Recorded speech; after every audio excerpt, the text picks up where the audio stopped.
Order. Questions for oral answer. Ms. Joan Pereira. Question 1, please.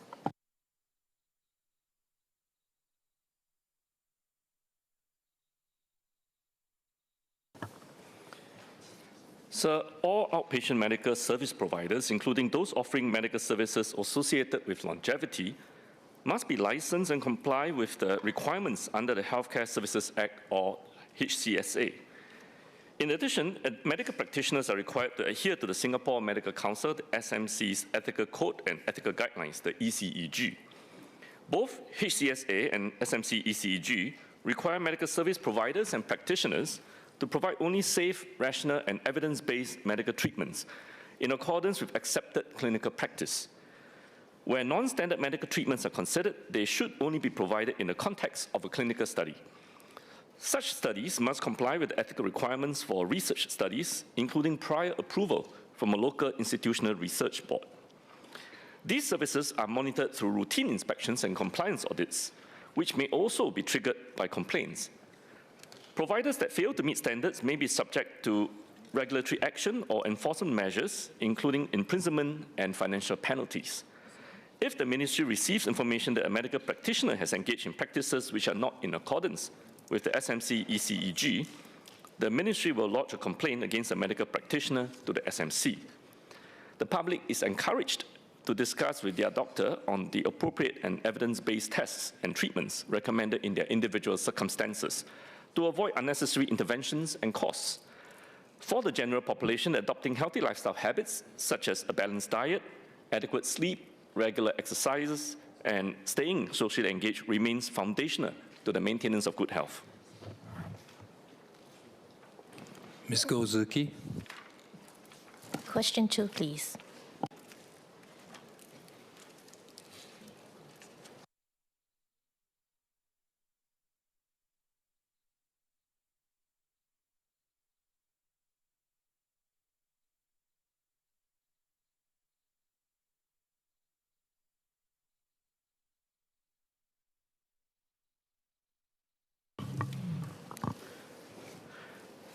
At present, firms with 10 or more employees are required to submit a mandatory retrenchment notification, or MRN, to Ministry of Manpower within 5 working days of notifying employees of their retrenchment. Not all jurisdictions require employers to notify the governments when conducting retrenchments. And among those countries that do, practices vary. So some countries like Singapore adopt a regime where notification to the government is made within a specified period after the employees are informed. In many other countries, employers must notify the government a fixed number of days before the employee's last working day. So the starting point is different. Nevertheless, we have been able to achieve comparable outcomes. That is because employers here notify the government shortly after informing their employees. And employees are typically informed well in advance of their last working day. In 2025, 77% of MRNs were submitted at least 7 days ahead of the employee's last working day. And 73% of MRNs were submitted at least 2 weeks ahead. As part of an ongoing review of the Employment Act, or EA, tripartite partners are studying how to encourage earlier notification by employers, both to the affected employees and to the government. Now, in particular, we would like to see notification to the government happening before or by the employee's last working day as far as possible, because this will enable timely facilitation support and outplacement services for the affected employees. We will provide an update on the tripartite discussions in due course. Mr. Patrick Day.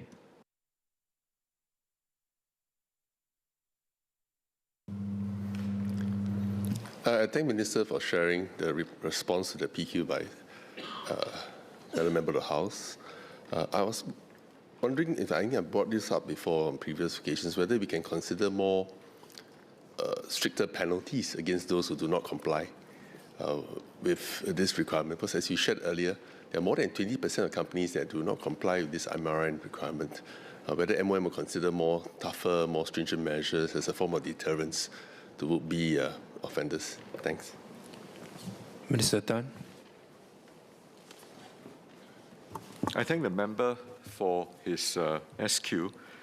Currently, the penalty for non-compliance is an administrative penalty of $1,000 for the first contravention and $2,000 for subsequent contraventions. The member would be happy to note that the majority, and I want to emphasize, the majority of the employers comply with the MRN requirement. In 2025, 80% of the MRNs were submitted within the 5 working day deadline. And this is an improvement from the 70% in 2024. Late submissions were often due to administrative oversight. Companies who submit MRN late, they are actually issued with caution letters. And most of these companies have been compliant thereafter.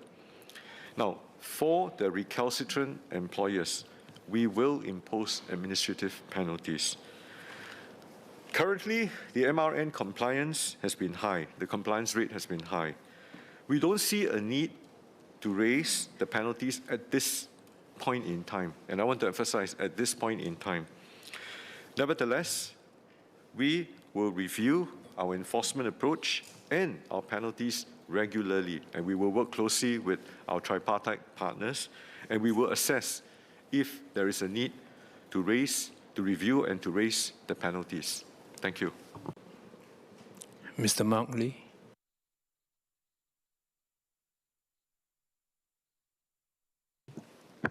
Minister, I understand the intent behind the early notification to better support displaced workers. I have 2 clarifications, if you mind me. Based on past data, most workers actually take a few months to secure the next job. In that context, may I ask whether there's evidence that advancing notification by a short period materially improves re-employment outcomes beyond providing just earlier visibility? At the same time, many employers have actually shared that restructuring decisions are often iterative and only finalized when all options to preserve jobs have been exhausted. Given these trade-offs, could the Minister actually elaborate on whether tripartite discussions are considering an alternative approach, one that focuses less on mandating earlier notification, but more on strengthening immediate post-notification support, such as rapid job matching, industry redeployment, and place and train mechanism, which I believe may have more direct impact on worker outcomes?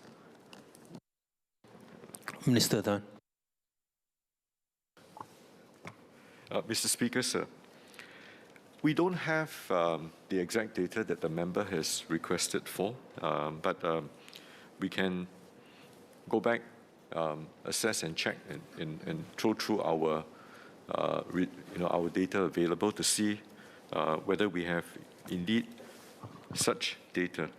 But what we have is that for the last 3 years, ending 2024, that means 2022, 2023, and 2024, 7 in 10 retrenched workers, if we're able to help them with, and these people have received career coaching from both Workforce Singapore and or E2I's career coaches, they were actually placed within 6 months. And the median time to placement average around 3 months. Now, today, the Task Force for Responsible Retrenchment and Employment Facilitation reaches out to all retrenched locals with available contact details to provide them with employment facilitation support. We will continue with our efforts to support all retrenched locals. We recognize, to your second point, that if we require all companies to notify the government in advance, in some cases, that requirement could inadvertently affect our workers adversely, not to the same desired impact that we want to help our workers with. From many counts, many discussions that we've had with employers, during retrenchments, which is often a painful process, many companies do try to preserve as many jobs as possible through back-end negotiations.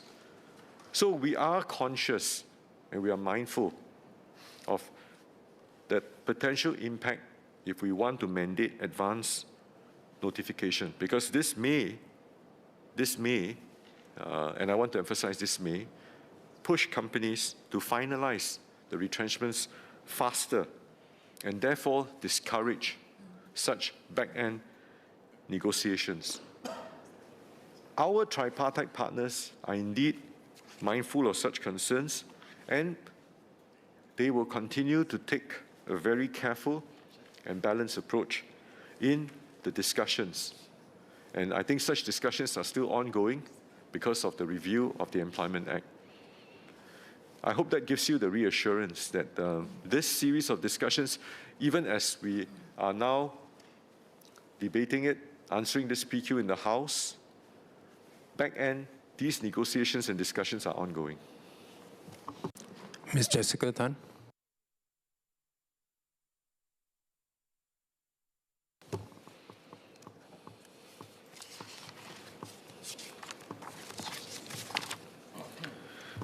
Mr. Speaker, sir, with your permission, I would like to address the following PQs on overqualification together. That's question 3 and 4, right? 3 and 4, and also written questions filed by Ms. Jessica Tan and Dr. Wan Rizal for today's sitting, and oral and written questions filed by Mr. Yip Hon Wing, Ms. Cassandra Lee, and Mr. David Ho for subsequent sittings. Please go ahead. Yeah. And I would also like to invite Mr. Yip, Ms. Lee, and Mr. Ho to seek clarifications today and consider withdrawing their questions filed for future sittings if their questions have been answered. Mr. Speaker, sir, 19.4% of the resident workforce was overqualified in 2025. And this is below the high-income countries' average of 21.6%. The vast majority of cases were voluntary. Of these overqualified, about 9 in 10, or about 17.7% of the resident workforce were voluntarily overqualified. And I want to state, voluntarily overqualified. The remaining 1 in 10 of overqualified individuals were involuntarily overqualified. So as Ms. Jessica Tan and Mr. David Ho noted, the voluntarily overqualified could include women and caregivers who may choose roles to explore a new career direction or to better fit around their family circumstances, even if they are overqualified for those roles. In contrast, the involuntary overqualification rate was low at 1.7% of the resident workforce, and this has remained stable over the past decade. To Dr. Wan Rizal's question, involuntarily overqualified workers tend to be younger and tertiary educated. Now, this is consistent with typical early career pathways where workers may initially take on roles that do not fully utilize their qualifications before transitioning into better matched roles as they gain experience. The sector with the highest number of involuntarily overqualified workers was transportation and storage, and members are encouraged to refer to MOM's occasional paper for more details. Dr. Wan Rizal and Ms. Tan also asked about the impact of overqualification on longer-term career pathways.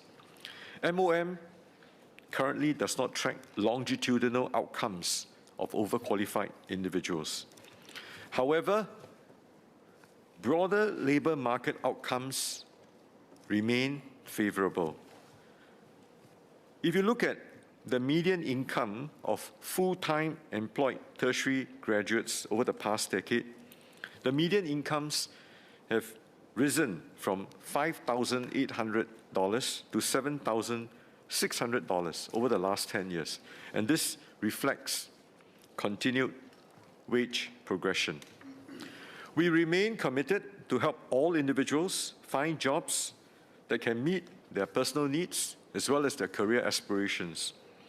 This includes helping lower wage workers, which Ms. Tan asked about, find the jobs that can better utilize their skills, as they may be in entry-level jobs that do not do so. Mr. Yip Hon Wing, Ms. Cassandra Lee, and Ms. Tan asked about our broader strategies to reduce skills mismatches. At the pre-employment phase, the Institutes of Higher Learning, or IHLs, work closely with industry partners to equip students with industry-relevant technical competencies and skills. And beyond initial qualifications, all of our workers are encouraged and they must embrace lifelong learning. The merger of WSG, or Workforce Singapore, and Skills Future Singapore, SSG, into the Skills Workforce Development Agency, and later on today I'll be passing a bill on that, will help our workers to do so by creating a single touch point for training, for career guidance, and job opportunities. And I do hope that members of the House will support the bill unanimously.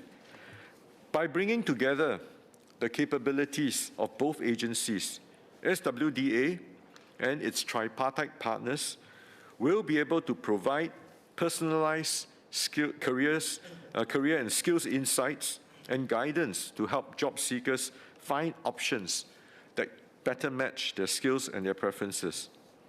Efforts by SWDA and NTUC's Employment and Employability Institute, or E2I, will also build on existing upskilling and reskilling programs that support our workers. These include CCPs, or Career Conversion Programs, the Mid-Career Pathways Program, and the Skills Future Career Transition Program. Female caregivers returning to work from a career break can also access career guidance and skills training through WSG's Her Career initiative. To address diverse needs and working arrangement preferences, MOM and tripartite partners promote a range of work and career options. This includes supporting enterprise job redesign for flexible work arrangements, or FWAs, through the Skills Future Workforce Development Grant, Job Redesign Plus.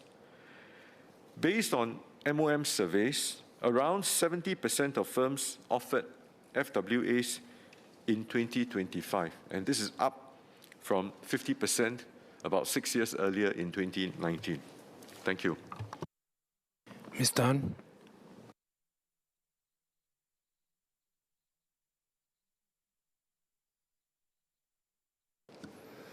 I thank Minister for the reassurance and for his reply. I would like to follow up on the long-term implications, particularly around how we are measuring the effects of overqualification on career and wage trajectories. I hear, Minister, that we don't collect this today, so I'd like to ask, how that goes. And I also like to build on the point about future workforce readiness, especially in terms of how we track skills, utilization, and progression over time. So if I could ask, Minister, what indicators does the ministry use to determine if overqualification is becoming persistent rather than transitional, and what thresholds would trigger further intervention? My second SQ is, does Minister assess whether overqualification today may reduce readiness from emerging roles tomorrow?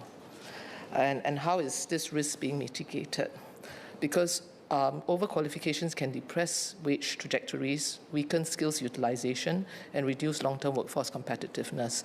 So if Minister can share how the ministry tracks long-term wage, career progression, outcomes for workers, especially younger graduates who remain overqualified for extended periods, and how these insights are being used to strengthen job redesign and skills-based progression efforts across sectors. Thank you.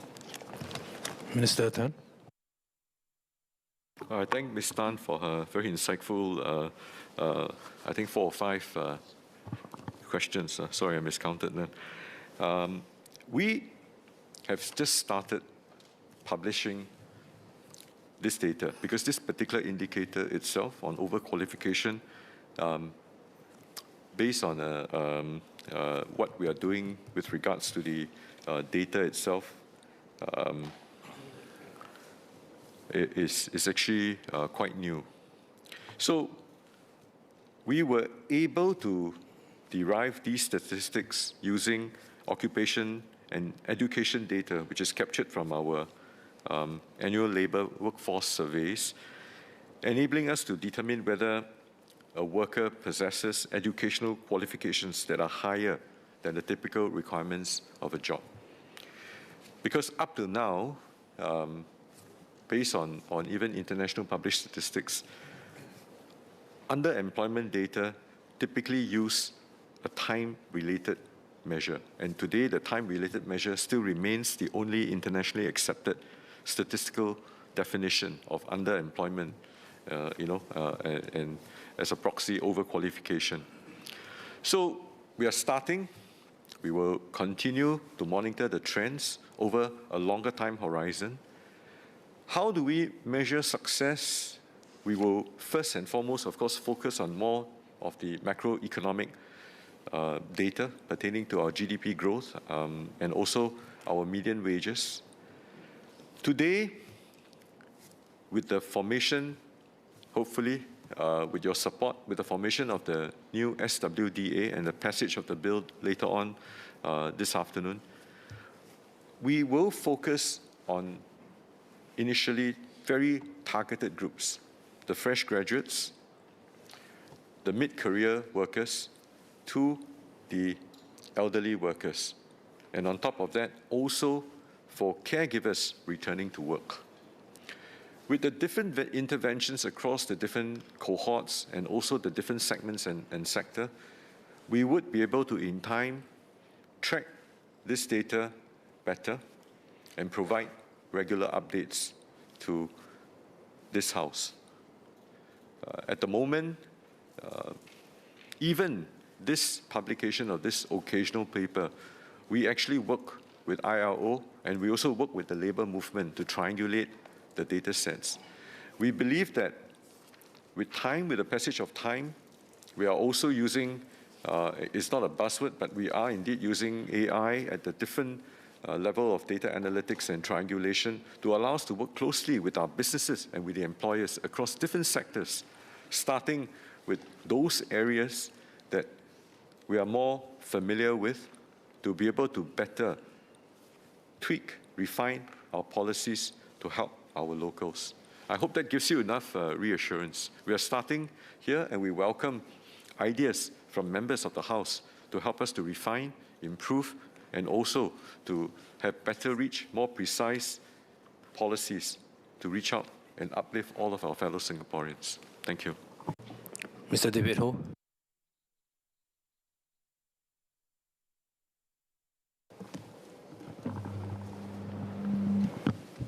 Thank you, Mr. Speaker, and I thank the Minister for his response. I have 2 specific SQs. Firstly, I would like to clarify whether MOM is looking at strengthening support for caregivers, specifically dealing with possible bias that employers might have for those who take on a career break. Secondly, I also just want to highlight this, Minister, that stepping out for caregiving shouldn't mean stepping down permanently. I hope Minister can give assurance to caregivers that they will be able to assume back to their previous role, because many of these caregivers are parents with young children. Secondly, let me address the concerns of our youths. How would MOM also assure youths that might not have many internships or less connected backgrounds, that they will not be significantly disadvantaged in a labour market that increasingly rewards early internship, networks, and overseas exposure, as reflected in the Straits Times article this morning. Thank you. Minister Tan. I thank Mr. Ho for his first point, which is an exhortation. Indeed, I think it's precisely why we are all coming together and to see how we can reach out to more caregivers, particularly should they choose the option of coming back to work. Now, I think the member would appreciate that the needs of caregivers are varied and they are also very, very complex.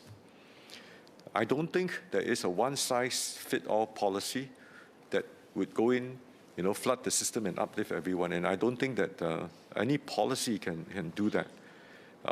If you just sort of disperse out in the form of broad-based support, we may also end up, for those that needs it the most, not being able to get the desired outcome. So our approach has always been to work with different sectors, depending on the type of industry that particular caregiver wants to come back into. And I agree with you, stepping out doesn't mean stepping back or stepping down. There will be plans to work according to the sectors for them to have a refresh and upgrade of the skills itself, to retool, to reskill, so that they are ready should they choose to come back into the workforce. For youth's internship, I indeed take note of the article today, written by Ms. Lin Suling in the ST. It was a very long op-ed. But I think what is important, and let me try to address one part.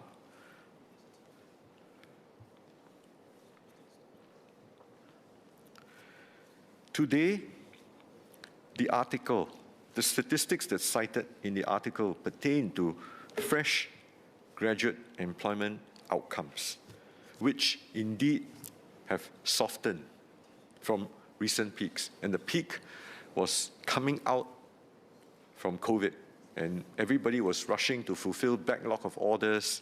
They had, there was a mad, sort of, not mad, I mean, there was a big rush for graduates, for talent coming on board. But if you look at, we should not be just looking at an isolated year-by-year number. The employment rates, if you look at amongst young degree holders, and let's look at that age cohort from 25 to 29, they've actually remained broadly stable. And this has been at around 90%, 9 in 10, over the past decade. So what this actually tells us, and the article is actually quite precise in talking about fresh graduates, but I think it also sort of demonstrates that some graduates may take longer to secure full-time roles initially. Most are able to find employment over time. So therefore, this actually points to a longer school-to-work transition rather than a broad decline in graduate employment. And I take your point with utmost importance about the ability for our undergraduates securing internships. What we are now actively doing is working, of course this is before SWDA is formed, we're actively working with our IHLs to bring many of these attachments, many of the exposure to experience volunteer career advisors, to build the networks for many of these young undergraduates while they are in flight through our IHLs. We hope to strengthen that program even more. We hope to work even more closely with MOE with regards to career advisory services, exposure. We have got quite a good measure of success with the GRID program, and I said that we have extended it this year. We will continue to get these insights to see how we can work, particularly in sectors that are growth sectors that have a long runway, a long career trajectory for our undergraduates. That is one of the foremost important emphasis that we're going to put in the next few months. I hope that gives you the reassurance. Thank you. Mr. Hong Wing.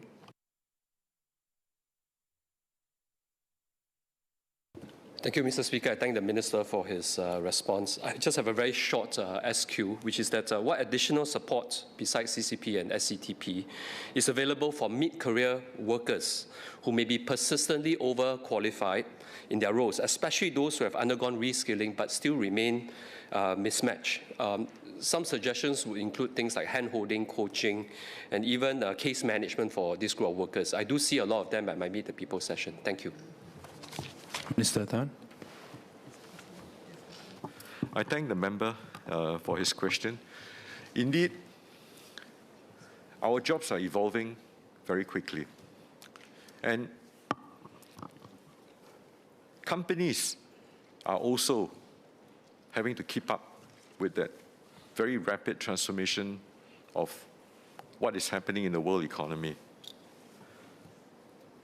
There isn't a particular single policy that we can introduce that would be a panacea to cover every single potential mid-career displacement. But what we are now doing that is an even higher step up from what we have been doing all this while is that beyond just working with the worker, that potentially displaced worker or that displaced worker, we are also working with the businesses as well. This year at Budget COS, if you recall, I introduced a step up to the Enterprise Workforce Transformation Package with a Job Redesign Plus. Through that, we not only fund workers in the reskilling, the upskilling, with career guidance, with enhancing even career health, the career finder. Many of these I will talk about later on this afternoon. We are also funding companies to continue to press on with job redesign, to improve their productivity through the Productivity Solutions Grant, through many of the enterprise development grants, which is dispersed by the economic agencies under MTI, which I'm also closely working for. So there are multiple measures. On top of that, across different sectors, across different industries, across different sectors, when we get feedback, we will not hesitate to put up training programs for those who want to seek a pivot or switch. IMDA has this TESSA program. MAS has a finance program. In the biopharma, we even have a biopharma talent track program that allows many of them to switch. Healthcare. So the possibilities are there. They are wide, they are varied. As long as we're able to encourage, to socialize the idea with our workforce that they are not discouraged, there will be something for everyone. I mean, I can go on for the whole list of the different programs that we have available, but I think it would probably be beyond the scope of this particular PQ session itself. But suffice to say that there are a lot of programs out there. I mean, even for myself, as holding many of the different portfolios and also with the different programs that we have, when I want to search for something during my Meet the People session, I also rely on ChatGPT as well to navigate my own ministry's myriad of programs that we have. So I think you can sort of envisaged, it's actually a very comprehensive and wide series of help that we have. Mr. Satyandi Supat. Question 5, sir.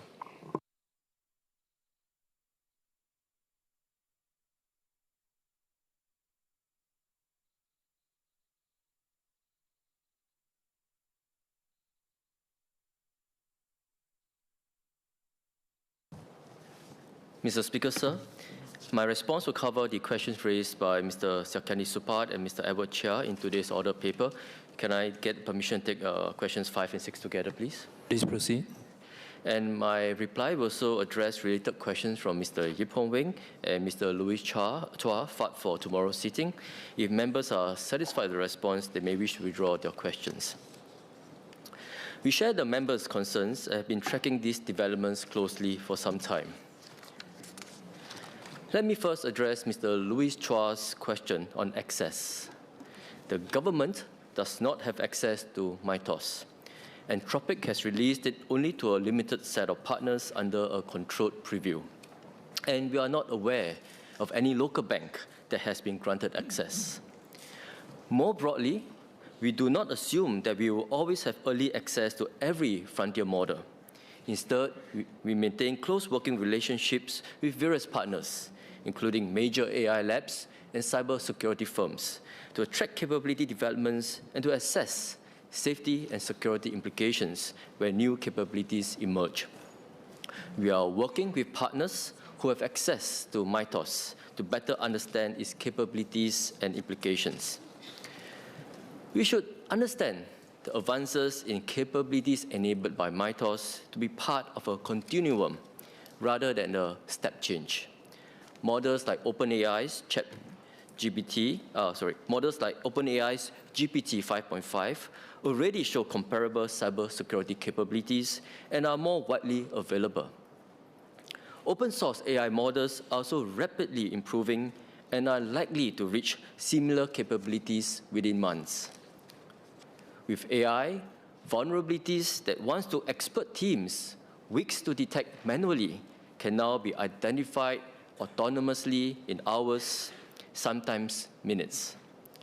Attackers can exploit these vulnerabilities much faster than our traditional patching cycles can address. AI is also changing how attacks are carried out. For example, Google has reported in 2025 that threat actors had used AI to develop a new class of malware. Unlike traditional malware that is hard-coded at the point of creation, the prompt flux malware was designed to consult a live AI model during attacks. The AI would rewrite portions of the malware code in real time to evade detection. Another example is high-fidelity deepfake frauds. In a 2024 case, criminals used an AI-generated deepfake video call to impersonate a multinational firm's CFO and trick an employee into transferring $25.6 million to fraudulent accounts. Similar attempts have been made against business executives internationally and in Singapore too. Today, voice cloning requires only seconds of audio, and impersonation tools are readily available. These attacks are faster, more scalable, and significantly more sophisticated. What we have not yet seen is fully autonomous AI agents running end-to-end campaigns. But this is a matter of time, given the trajectory of technological developments. So the issue is not any single model like MITOS. The underlying shift is broader, and the risks are real. We are treating them with the seriousness they deserve. To Mr. Satyandi Supat's query, we view AI-enabled cyber risk as an amplification of an existing systemic risk, rather than a wholly new category. The fundamentals to strengthen an organization's cybersecurity matters more than ever. Therefore, MES has convened the CEOs of major financial institutions to discuss the threat landscape and drive collective action on technology and cyber resilience. Financial institutions are treating this with the seriousness it deserves and have been strengthening their posture. The same urgency extends across all sectors. The Cybersecurity Agency of Singapore will issue a letter to the boards and senior leadership of all critical information infrastructure owners today. This letter sets out clear expectations, including a review of cyber risk posture in light of AI-enabled threats. Our government agencies are similarly on alert. This is not an issue that should be delegated to IT teams alone. It demands leadership attention at the highest levels, including board members and chief executives. This applies whether an organization runs information technology or IT, operation technology or OT, or both types of systems. The priority is to get the fundamentals right and do so quickly. 5 areas matter. First, revisit your cybersecurity risk assessment. Update these for IT and OT systems to account for the AI-enabled changes in the threat environment. In particular, the narrowing window between the discovery of a vulnerability and its exploitation by attackers. Second, know what you have. Most breaches begin at an unmanaged asset, a forgotten internet-facing system, a third-party dependency, a shadow cloud account. You cannot defend what you cannot see. Ensure you have visibility over your current inventory. Third, patch faster, monitor continuously. Time window between vulnerability disclosure and exploitation is collapsing. Periodic audits are not enough. Organizations need to move towards continuous monitoring, automated detection, and tested incident response. Fourth, govern your own use of AI. AI tools introduce new vulnerabilities, particularly when connected to sensitive data, code, or critical systems. CSA's addendum on securing agentic AI, launched in October last year, sets out practical guidance on mapping workflows and applying controls across the entire life cycle. Fifth, use AI in defense. The same capabilities adversaries are deploying can be turned to detection, triaging, and response. Mr. Yip Hong Weng asked whether the government is investing in AI-powered tools for active vulnerability and patch testing. The answer is yes. The government has been fast-tracking capability building in using AI for cybersecurity for some time, working with industry to assess and adapt the best tools available globally. At the same time, we are developing capabilities in-house so that we are not dependent on any single external party. These are being piloted within government and will be extended to more agencies and CII owners when ready. To Mr. Louis Chua's question on assessment capabilities, CSA leads this effort, working closely with relevant government agencies and industry experts to exchange insights on the threats and mitigation measures. CSA is also reviewing standards and obligations for CII owners to account for the faster attack timelines. Under the Cybersecurity Act, CSA has the authority to direct and enforce action where necessary. On MITOS specifically, without direct access, we cannot test the model ourselves, but we assess the risk based on published evaluations, threat intelligence, and our ongoing engagement with the major AI labs. Where credible evidence emerges of a material risk to systems of national consequence, we work with and advise CII owners to patch and harden their systems. This is the approach we have used to date and will continue to do so. Mr. Supat asked about early warning indicators and triggers. We have an established process and approach to do this. First, we closely engage technology partners for early visibility and insights into new capabilities as they emerge. Second, CSA monitors active exploitation patterns and shares threat intelligence and advisories through established channels. Third, we conduct attack surface monitoring, and increasingly, we are leveraging AI to do so. Mr. Yip asked about patching protocols and timelines. This is not a new problem. It's been existing. There are established practices for patching that can manage disruptions to services. This includes staged rollout and pre-tested rollback procedures. These efforts form a broader national effort to raise cybersecurity standards across all sectors. There is no silver bullets and no one-time fixes. We must adapt and adjust to new risks. This requires all stakeholders to play their part actively and responsibly. Many SMEs do not even have a CISO or even a dedicated IT team. To help our SMEs, CSA's SG CyberSafe program provides accessible cyber hygiene guidance. This includes the Chief Information Security Officer as a service, or CISO as a service, and Cyber Essentials and Cyber Trust marks, which support organizations to assess and improve their security posture. Individuals have a role to play as well. 3 things matter most, as outlined in CSA's Stop and Check campaign. First, use 2-factor authentication and strong passphrases. Second, update software promptly to ensure that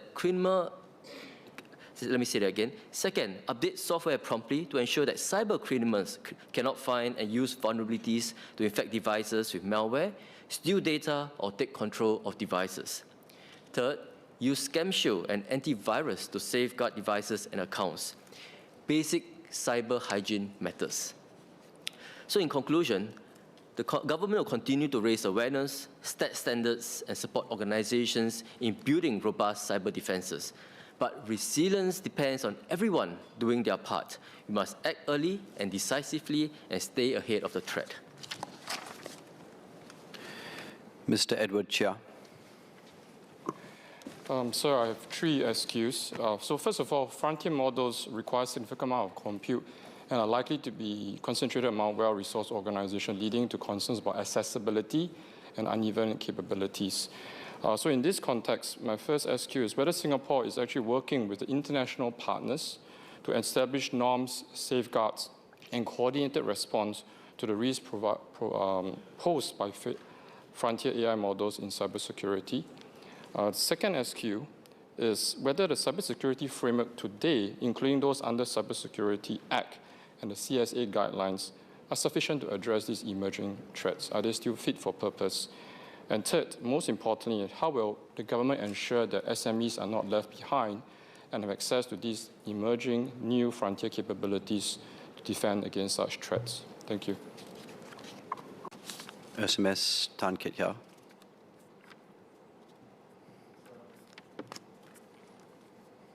So let me first set in context my response to Mr. Edward Chia. As I mentioned earlier, the enhanced capabilities that frontier models bring to the table is on a continuum.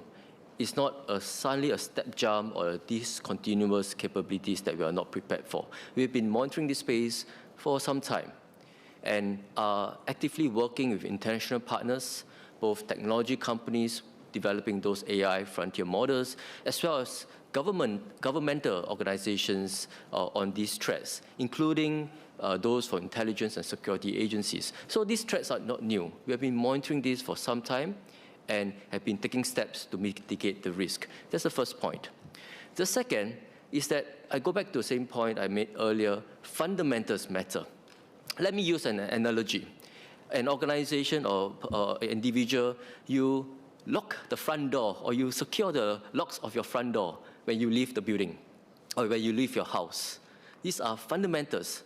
But over time, when we adopt more digital solutions, digital devices, adopt more different services in our organization, even in our personal life, we are almost like thinking about it as a building more annexes and building more facilities, which means that your attack surface is much wider because you might have forgotten, you might have left a window open, your back door open, or a new annex you're building that has a vulnerability.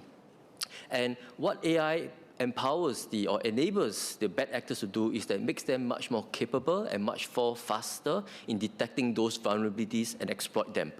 So first and foremost, it's about securing your own building, your own house, your own organization, your own digital systems, making sure that vulnerabilities are detected early and locked down, and put in place enough investment to maintain your property, your digital systems, so that these vulnerabilities won't be exploited by others. So basic hygiene matters, and I spoke about it extensively in my PQ reply.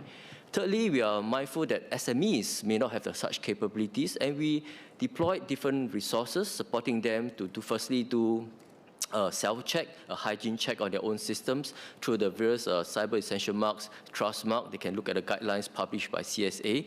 And secondly, even as SMEs digitalize and adopt AI technology in their organizations, you want to make sure they are safe, and there are guidelines in place for them to think about how to deploy AI solutions in their organization, in their businesses.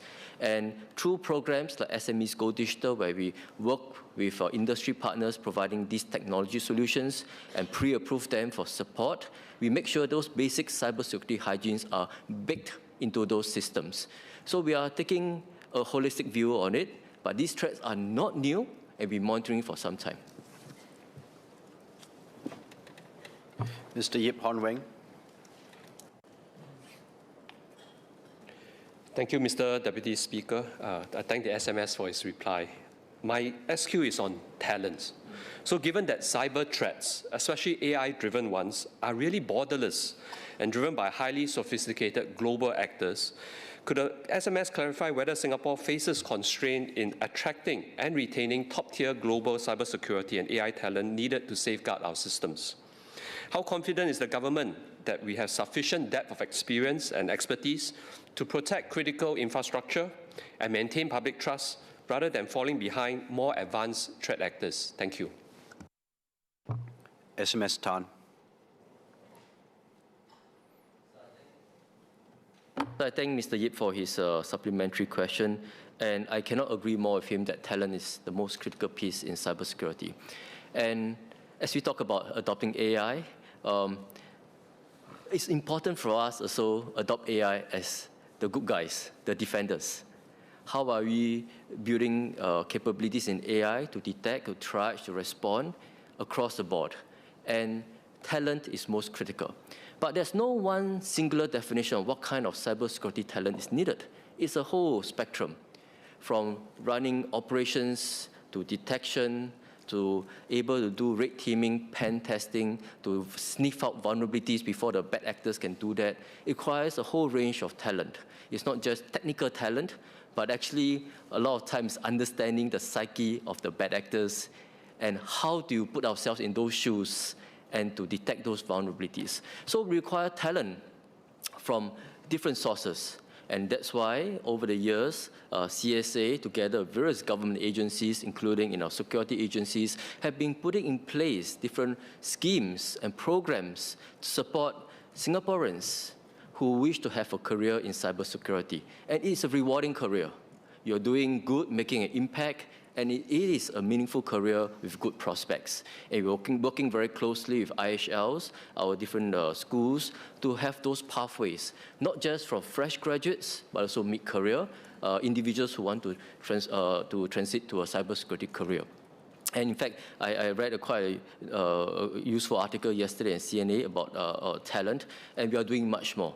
So if anyone who's keen to have a career in cybersecurity, please check out the resources. We certainly welcome more talent. Mr. Louis Chua.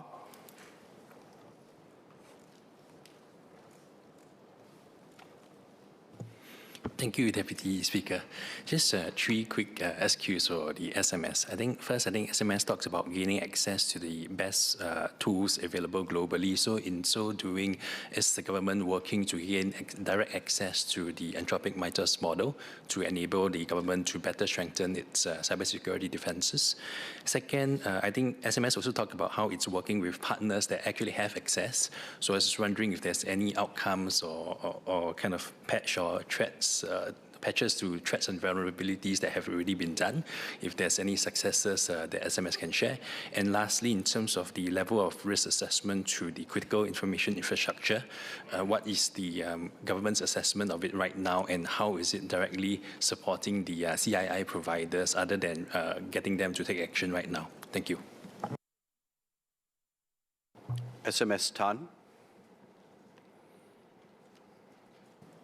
So let me start by highlighting what I said earlier in my PQ reply, that we have to look at it not just a single episode or single frontier model making an announcement, because this is a trend that we've seen for some time, and we have been monitoring the trend and taking action for a period of time. And it's not just about a single model, but broadly, even open source models will build up capabilities over time and within a matter of months, because of how fast AI technology is developing. And we work closely with all AI labs, cybersecurity firms, as well as different partners around the world to have early access, if we can, to different models, frontier models, to test the capabilities. So this is something we are working on. On his second question, is around our risk assessment. Well, we've been monitoring this trend for some time, and over the last months and year, we have been issuing different advisories. Some of them we publish and it's publicly available, like how we think about securing agentic AI software systems in in our organizations. Some we work directly with CI owners. In this house, during the budget COS speeches, I shared with the house that I personally have been visiting every of the CI sectors, 11 critical information infrastructure sectors, over the past months and year. I'm glad to share with everyone and pleased to share with everyone I completed all 11. And the reason why I do so is to personally engage each of the leadership of our CI sectors to help to understand what they are doing and to reinforce the threat that we see because of AI capabilities. And I'm very heartened that all the senior leadership, from chief executives to board members, are aware of the risk and are taking steps. So they are not taking this lightly. And they are putting in place not just processes, investments to secure themselves and their systems, but also proactively thinking about how to secure their AI users in our organizations. I use an analogy. So when you want to have a fast car, you have a strong engine under the hood of your car. AI is that engine. You want to get from point A to point B as quickly as possible to be competitive. But at the same time, you need to have the safety features, the guardrails, your safety belts, good brakes in place. And organizations are thinking about how to secure the AI solutions in their organizations, even as you think about using AI to defend. Lastly, I must also say that it's about CI sectors. We've been working very closely with all of them, and I shared in this house during the Economy of Supply debates that government, CSA, is leaning forward. We will share selected threat intelligence information with identified and selected CI owners so that they can better monitor and detect threats that are arrayed against them, especially from advanced persistent threat actors. Secondly, in-house, we are building capabilities within government on how to detect those threats using AI, and we will share those tools where necessary with CI owners. Mr. Alex Yeo, next PQ, please. Question 7, please.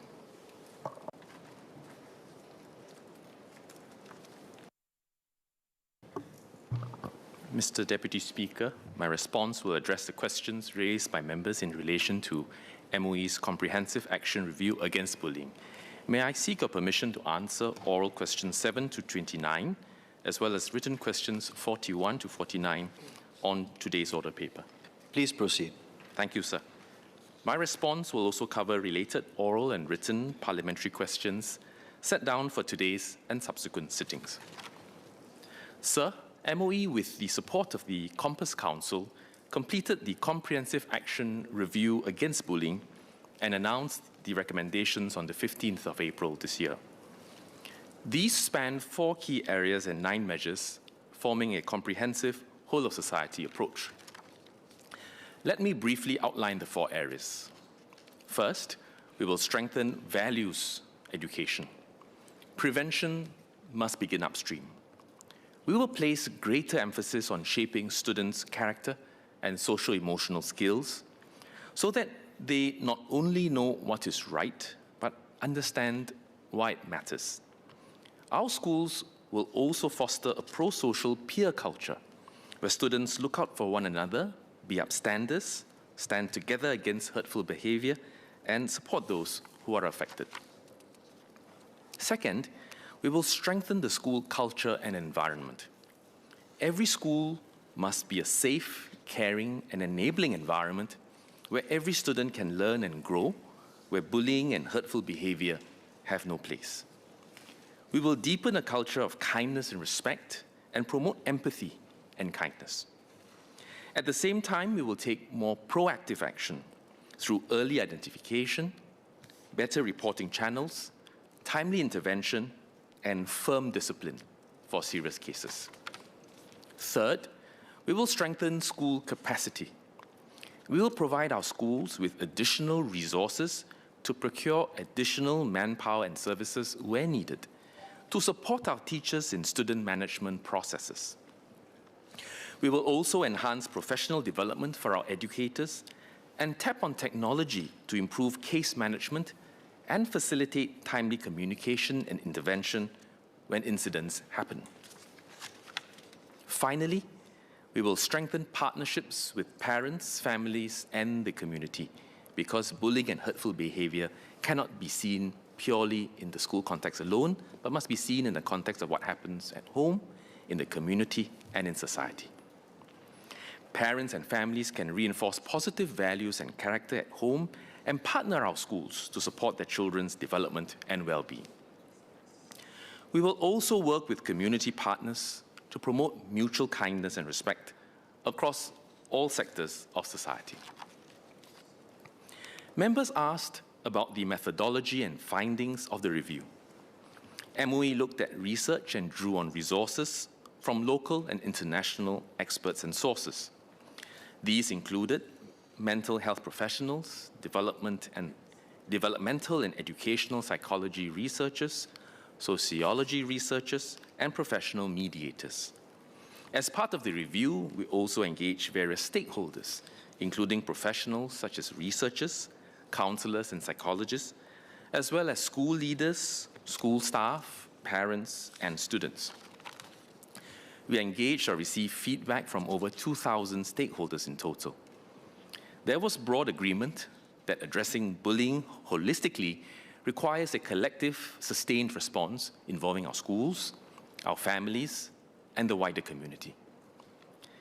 Now, members have asked a wide range of questions relating to specific areas and recommendations of the review. I will address these questions by focus areas. Let me start with values education. A key goal of our education system is to develop character and social-emotional skills. As I shared in this House last September, the CCE curriculum, or Character and Citizenship Education curriculum, already covers these areas, including respectful behavior online and offline.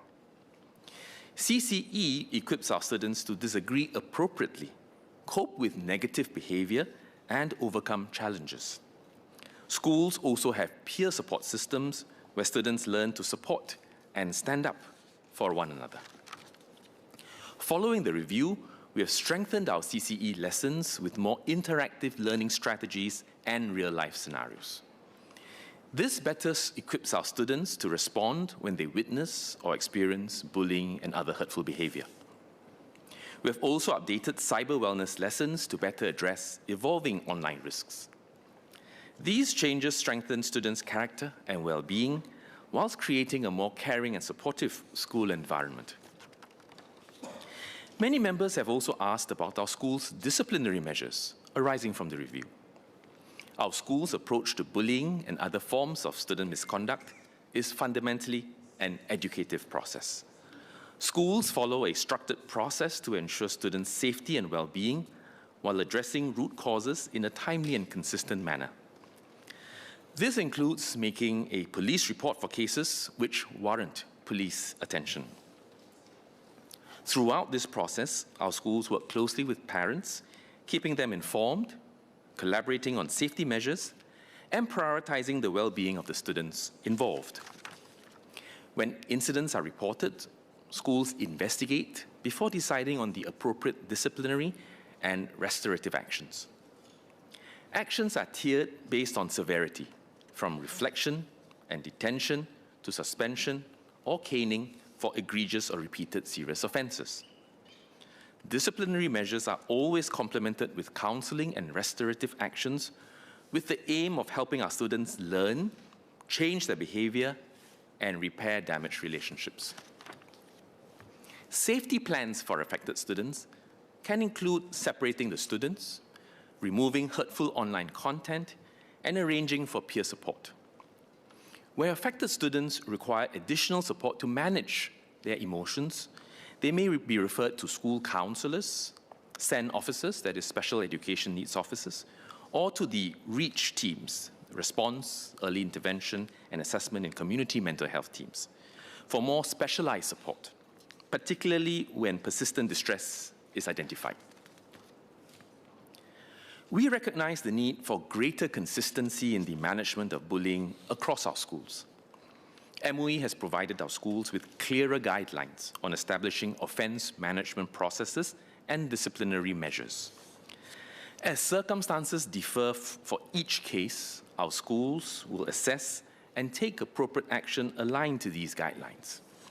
All schools will also develop an anti-bullying policy by the end of this year that is based on MOE's guidelines. To ensure case management processes remain calibrated across all our schools, MOE will conduct regular focus group discussions, school engagements, and reviews. Our cluster superintendents, who oversee a group of schools, will provide further guidance and support to schools on the implementation of these processes.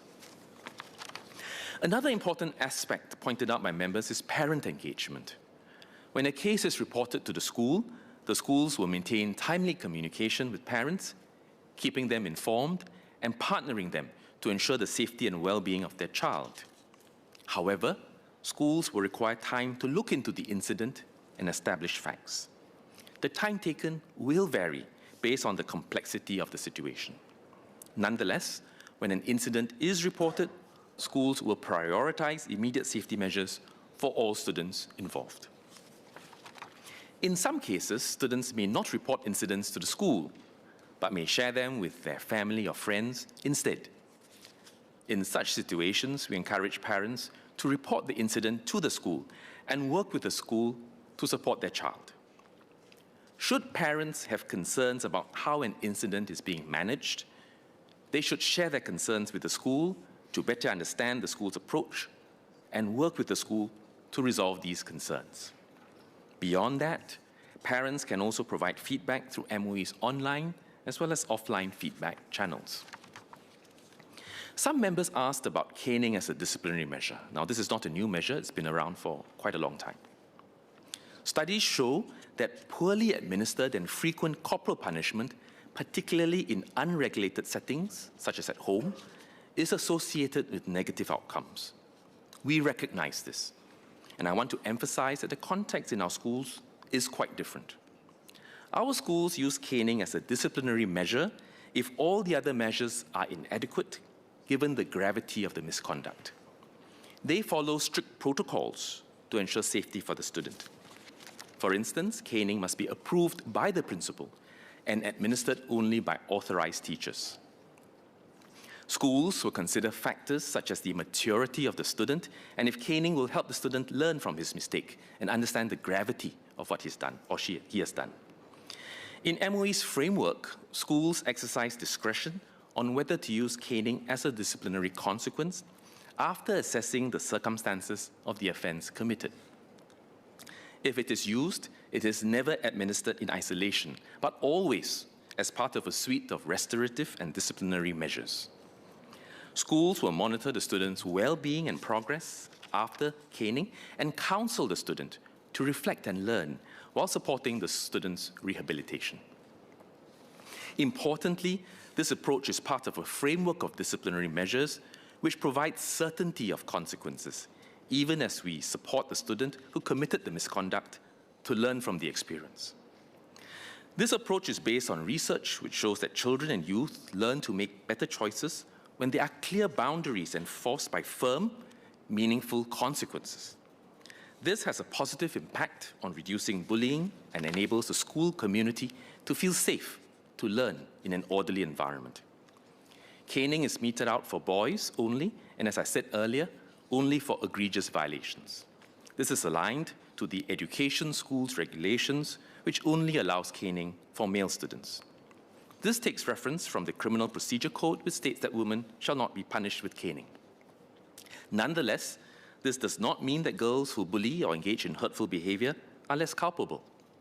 Our teachers and schools adopt a tiered approach to discipline that ensures that all students face consequences corresponding to the severity of their actions. Girls could receive consequences, for instance, such as detention and/or suspension, adjustment of their conduct grade, and other school-based consequences. MOE regularly reviews our discipline guidelines to ensure that our disciplinary measures remain appropriate. We will continue to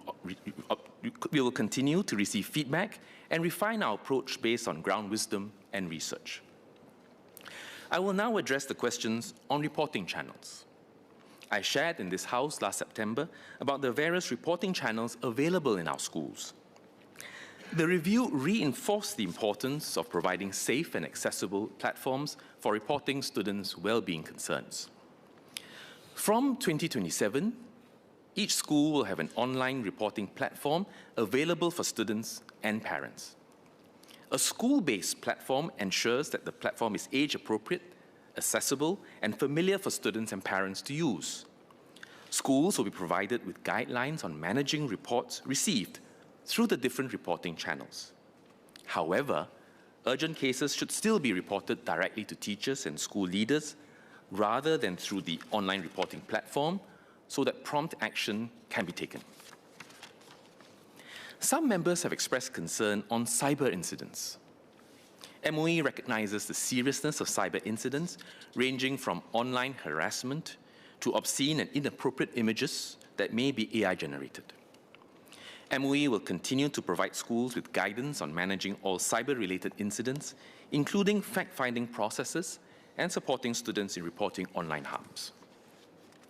When the Online Safety Commission, or OSC, becomes operational by the end of next month, June 2026, victims of certain online harm, such as online harassment, doxing, and intimate image abuse, will be able to seek more timely assistance. Our schools will support the well-being of students who encounter negative cyber incidents and guide them to report to the OSC. Now, questions were also raised by members about incidents involving students with SEN, or special educational needs, or mental health conditions. While schools uphold disciplinary standards, our schools also take into consideration each student's specific needs and circumstances. For students with special educational needs or mental health conditions who have been hurt, schools will first address the immediate safety concerns. Trained school personnel will also look out for signs of distress that may not be immediately visible or explicitly communicated, and provide timely and appropriate support. The broader intent is always to enable affected students to regain their confidence and restore their sense of safety and well-being. For students with SEN, or mental health conditions who have hurt others, it is especially important to help them understand that such hurtful behavior may affect others negatively. The consequences are educative, restorative, and focus on helping the student learn and behave appropriately. Members have also raised concerns about the impact of these recommendations on our staff workload.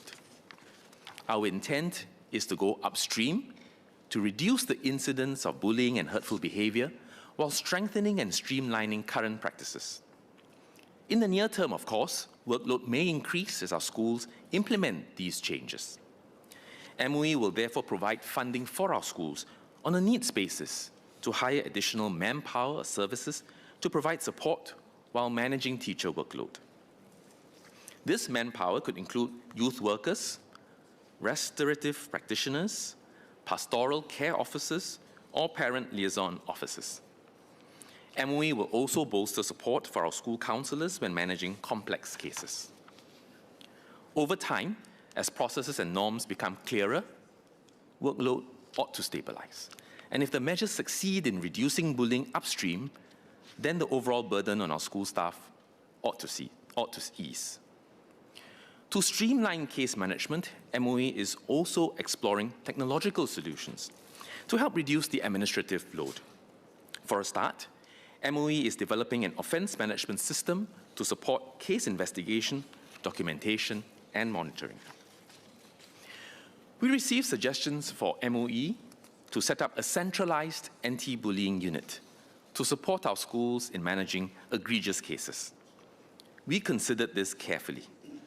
Our schools are best placed to manage such cases, and MOE HQ will support our schools. Our teachers know their students well and understand the dynamics of their school community. Where additional expertise and support is needed in specific areas or to deal with complex cases, our schools can tap on the needs-based funding to hire additional manpower or seek support and advice from their respective cluster superintendents. On community partners, MOE recognizes that the cultivation of values such as kindness, empathy, and respect in our children requires efforts well beyond the school environment. We are grateful for community partners who share this commitment. For example, SKM, or the Singapore Kindness Movement, partners schools through programs such as Friends of Singa, Kindsville Initiatives, and Kindness Day SG, which encourage students to lead kindness initiatives.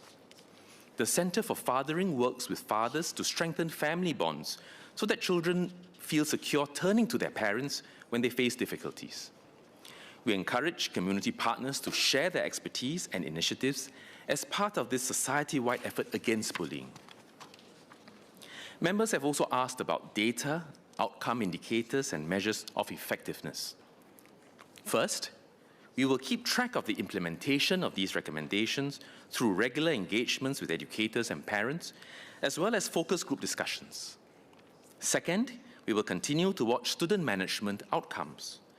In terms of data on bullying incidents as a baseline, bullying incidents in the last 5 years averaged 3 incidents per 1,000 in our primary school students and 8 per 1,000 secondary school students per year. We will study these outcomes and trends and review if more needs to be done. We thank members for their interest in this issue. While schools play a central role in creating a safe, caring, and enabling environment for our students and teachers, addressing hurtful behavior and bullying takes a whole of society effort. MOE will work with our schools, families, and the wider community to create environments where every child feels safe, valued, and supported to reach their full potential.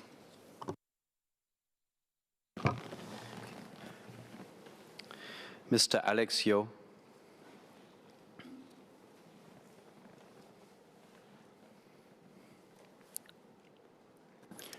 Sir, I thank the Minister for his responses. I have two SQs. The first one, if the assessment is made that the affected students of a bullying case is not suited to remain in the same learning environment or should be separated, either in the same class or school, what are the measures the school would take to ensure that the final outcome is fair, equitable, and in the best interest of all the affected students? Second, I just wanted to clarify my PQ9 on cyberbullying. Actually, what I wanted to seek clarification is that on the instances of cyberbullying, unlike the Australian Online Safety Act, which differentiates between cyberbullying material targeted at a child and cyber abuse targeted at an adult, our equivalent doesn't have that. And while I agree that the Online Safety Commissioner will be a good platform for parents, students, and even schools to refer in such instances to, the thresholds may not be the same. What may constitute as bullying, cyberbullying to children, any online harms to adults may not be the same. And if the Online Commissioner is not in a position to intervene, then how would the schools deal with such cyberbullying cases? Thank you. Minister Desmond Lee. I thank the member for his questions. On this first question, if a parent feels strongly that the child needs to change seating, change class, change school, please work closely with our schools. And if needed, they will activate MOE to look at the specific circumstances and see what immediate safety plans need to be put in place and what longer-term arrangements need to be made. On the member's second question, I believe the OSC will take also a child-centered approach to understand cyber incidents, cyberbullying, cyber harassment, not just in relation to adults, but also for children. And as I said, we will work closely with parents, with schools, as well as the OSC when such incidents arise. Mr. Xie Yao Chen.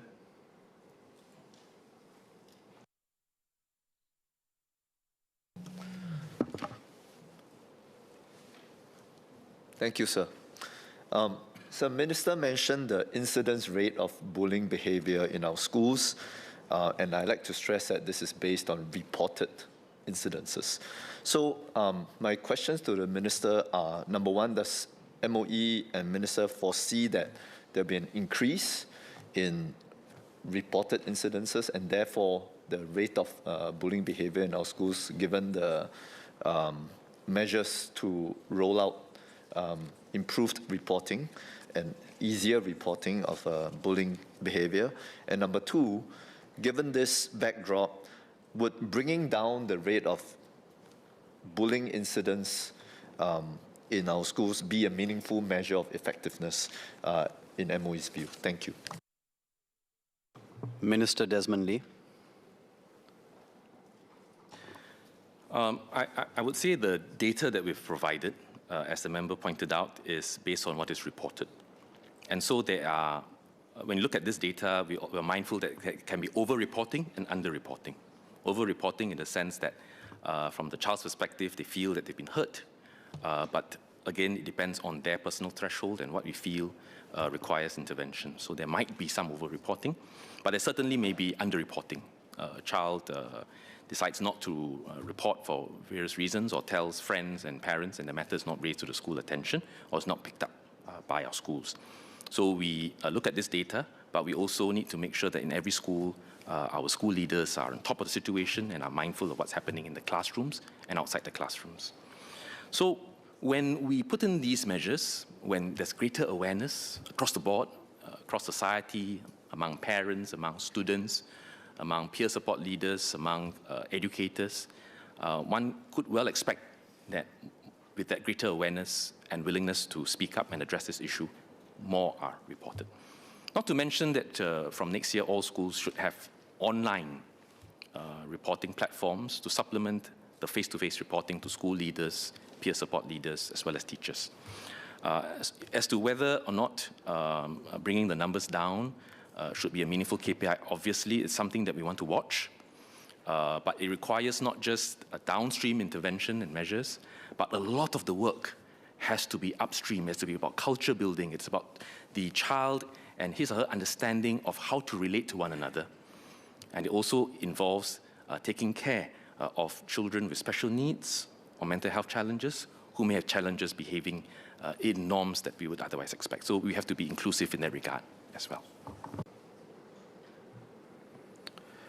Mr. Abdul Muhaimin.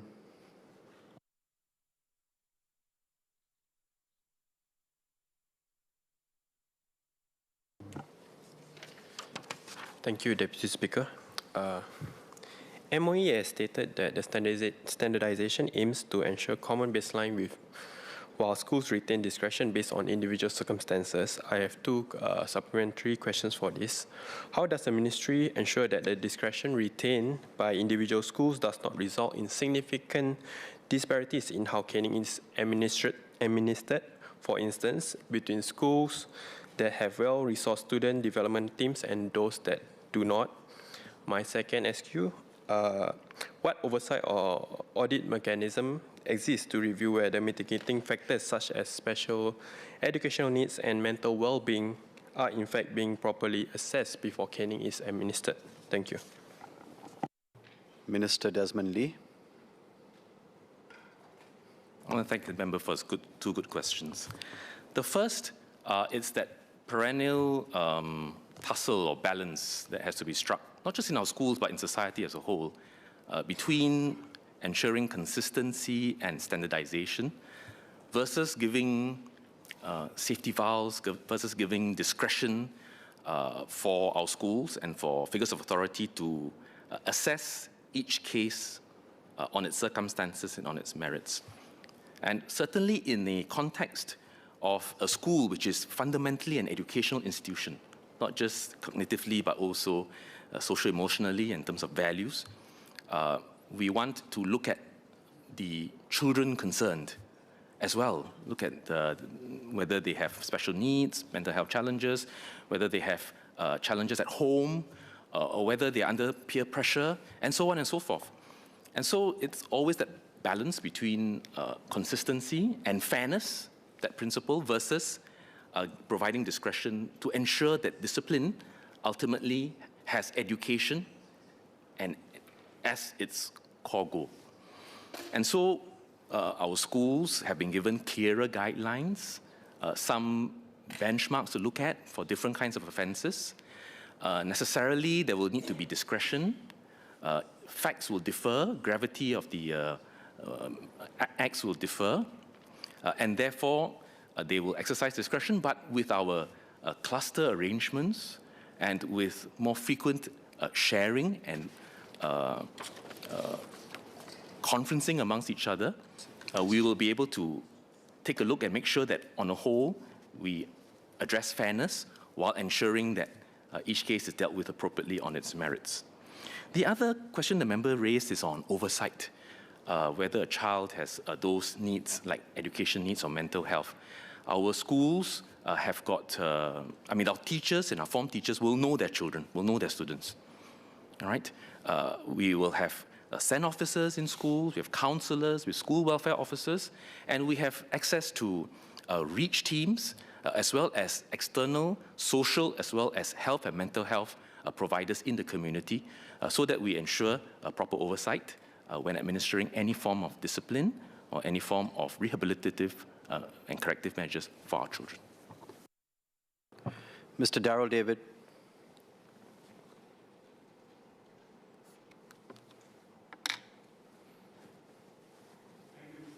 Thank you, Mr. Speaker. Just two supplementary questions for Minister. Minister mentioned earlier about the revamping of the CCE. I would like to ask Minister that are there specific strategies or techniques taught to students, either within CCE or in other aspects of the school, in terms of self-regulation, how to manage their emotions and so on, that might help them with their own behavior management? Second SQ is, Minister talked about connecting with other agencies. Oftentimes I found that students who are involved in acts of bullying, they themselves perhaps are dealing with issues in their home space with their families. They could perhaps be themselves the victims of being bullied. Does the MOE or the schools therefore work with other agencies, be it MSF, to find out how they can help these students who commit acts of bullying, if they are indeed also victims of bullying themselves? Minister Desmond Lee. Mr. Deputy Speaker, on the first question on CCE, during our engagement sessions, one which I attended, parents spoke about whether we could look at more recent incidents in the school, and after the passing of a certain amount of time, use those relatively fresh experiences in the school to make the CCE lesson come alive, because it's very real, it's not hypothetical. It's not anonymized from some other place.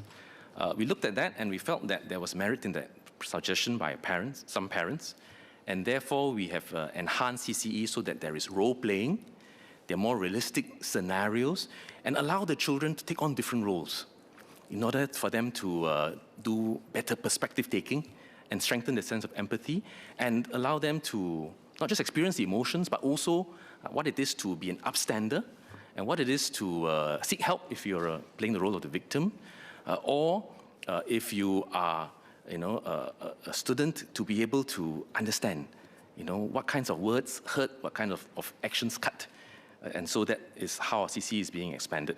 Of course, there are other aspects of CCE and other curriculum throughout the whole school year, where we teach students about cyber wellness, cyber well-being, and in learning about these technologies, they also learn how to use it appropriately and interacting with one another. Your member's other point about families who face complex challenges at home that may manifest in terms of the child's behavior, whether it's parentified behavior, whether it is permissive parenting, whether it is a negative influence in the community or in the neighborhood. This is something which our teachers will be more in touch with our students on. That is why the home-school partnership is so important. And that is why our partnerships with family service centers, with SSOs, as well as mental health agencies in the community is so important. Deputy Leader. Deputy Speaker, may I seek your consent and general assent of members present to move that the question time at this day's sitting be exempted from Standing Order number 22-1 so as to enable questions for oral answer to continue until the completion of questions numbered 7 to 29, including relevant supplementary questions until 12:45 p.m. I give my consent. Does the Leader have the general assent of honourable members present to so move? Deputy Leader, please proceed. Deputy Speaker, I move that notwithstanding Standing Order number 22-1, question time at this day's sitting continue until the completion of question number 7 to 29, including supplementary questions until 12:45 p.m. The question is as moved by the Leader of the House. Those who agree say aye. Those who disagree say no. I think the ayes have it. The ayes have it. Order. Question for oral answer to be continued. Mr. Yip Hon Weng. Thank you, Mr. Deputy Speaker. I thank the Minister for his response. Some parents have met me at my MPS about disputes with schools about how the teacher handles bullying cases when a kid is bullied. So when there are disagreements between schools and parents on the severity of a bullying case, will MOE consider establishing a clearly defined independent escalation pathway?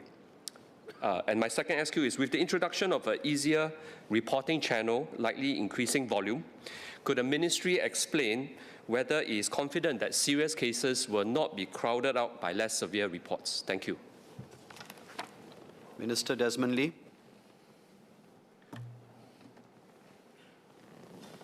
On the member's first question, our teachers and our school leaders seek to investigate the facts, objectively try to address the incident, on the one hand support the affected child, and on the other making sure that the actor of the misconduct or alleged misconduct is dealt with appropriately.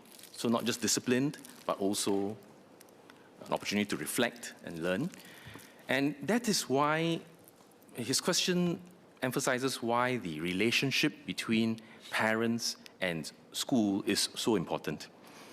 Because in a small number of cases, unfortunately, parents' concern for their child results in a certain level of acrimony, an adversarial approach taken by a parent of one child against the other child who is viewed as the perpetrator. And that can be very emotional. We fully understand parents' feelings and emotions when their child has been hurt or subject to hurtful behavior or bullied. And the parent, of course, would expect certain things to be done. But our schools and our teachers want to make sure that we address this fairly, even if firmly. And so we seek parents' support and understanding. And of course, our teachers will endeavor to do their best to build a positive relationship with not just the child, but also with their parents at home. So if there is a need to escalate the matter, then certainly the school leader, and beyond that, the cluster superintendent and zonal directors, these are people with experience who can be called upon through the MOE reporting channels to look into the matter. On the member's other question about how to ensure that minor cases don't crowd out more serious cases, certainly we want to make sure that we look at the serious cases, whilst not allowing minor incidents to then fester and become the shoots of more serious incidents. Because it's better to nip it in the bud. It's more important to take an upstream approach or midstream approach and see if there are concerning behaviors that need to be addressed early. So certainly, we don't want to crowd out the serious cases, but we must not ignore that small little matters can then blow up over time. Dr. Charlene Chen. Thank you, Deputy Speaker. I've met parents of victims of bullying cases at my MPS, and usually two underlying themes are what they're concerned with: transparency of process and accountability of perpetrators. I would like to ask, number one, does the ministry facilitate formal apology protocols that provide closure for the victim? Number two, does the ministry track whether victims continue to struggle after the case is closed and whether it sees the need to? And lastly, what extent will the recommendations from the Comprehensive Action Review be adapted for higher institutes of learning? Institutes of higher learning, and will IHLs be required to adopt a centralized reporting platform like the ones rolled out for the other schools? Thank you. Minister Desmond Lee. On the member's second question, I think this is beyond the remit of today's focus, which is on general education. And of course, I can give an answer, but our IHLs are autonomous, especially the autonomous universities. They have their disciplinary mechanisms and approaches. There is a certain strand that runs through all of them, but I think it will be beyond the limited time we have. So I urge the member to file another question, allow us to explain the approach in institutes of higher learning with regards to young adults. On her first question about transparency and accountability, she's right on that point, because that is a mark of whether the trust is upheld between a home and school. And that is something that we strive to upkeep with these latest series of enhancements to our framework. And with regards to formal apologies, there are some schools which will facilitate, as part of restorative practice, an opportunity to bring the two children or two young people together, or more if the incident involves more people, to try to bring closure when they are ready, particularly the student who has been subject to the bullying or hurtful behavior. Sometimes it's written, sometimes it's oral, but over time, as we work more closely with RP practitioners, restorative practice practitioners, we'll be able to refine and improve on this aspect of closure. Because ultimately, most of the time, the students will have to remain in a learning environment and have to learn from what has happened. On the one hand, to curb bad behavior, on the other, to strengthen one's resilience. Ms. Sylvia Lim. Thank you, sir. I have two supplementary questions for Minister. First, on what the ministry has published on this matter, we read, of course, the recommendations being made about how to handle school bullying, but I was not able to find the fuller report or the findings on which the recommendations were based. So I'd like to ask Minister whether there's any concern about publishing more information about how MOE arrived at those recommendations, meaning, for example, what he mentioned, the literature consulted, what are findings from various focus groups, etc. So that's the first question.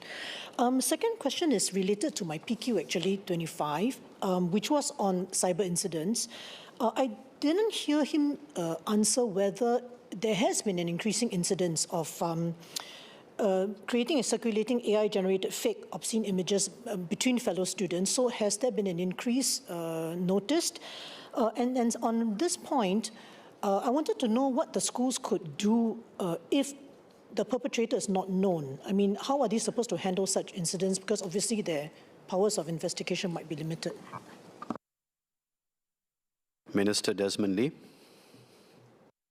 On the member's first question, let me discuss with my colleagues what additional material might be useful for our schools as well as for the public to understand in terms of the basis for various recommendations. On her second question about AI-generated fake obscene videos, I think I mentioned it in my reply, that MOE will work closely with our schools to address these issues. I did a check. Such technology is relatively recent, all right, over the last few years, and therefore these new actions would involve an increase from 0 to a certain number.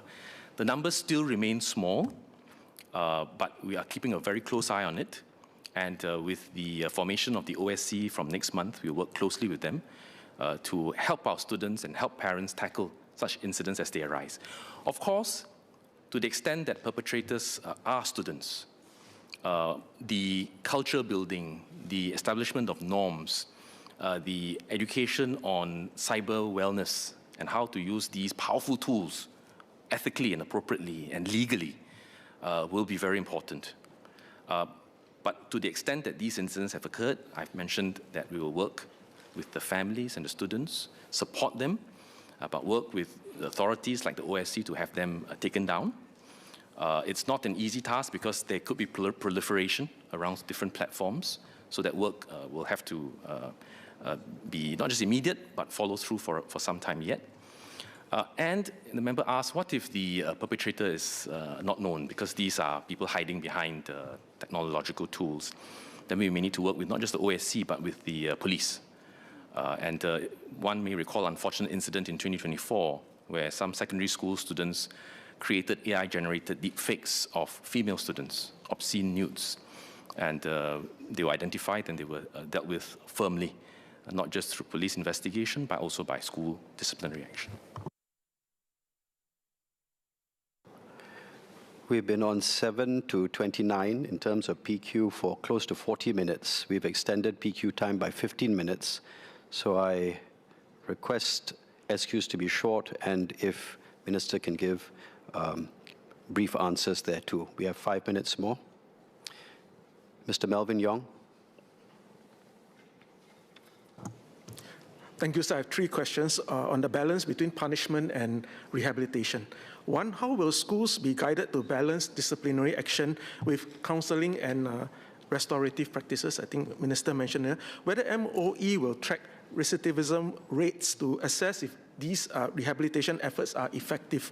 On cyberbullying, will MOE consider working with agencies like MDDI and the social media platforms to enable faster takedown of harmful content?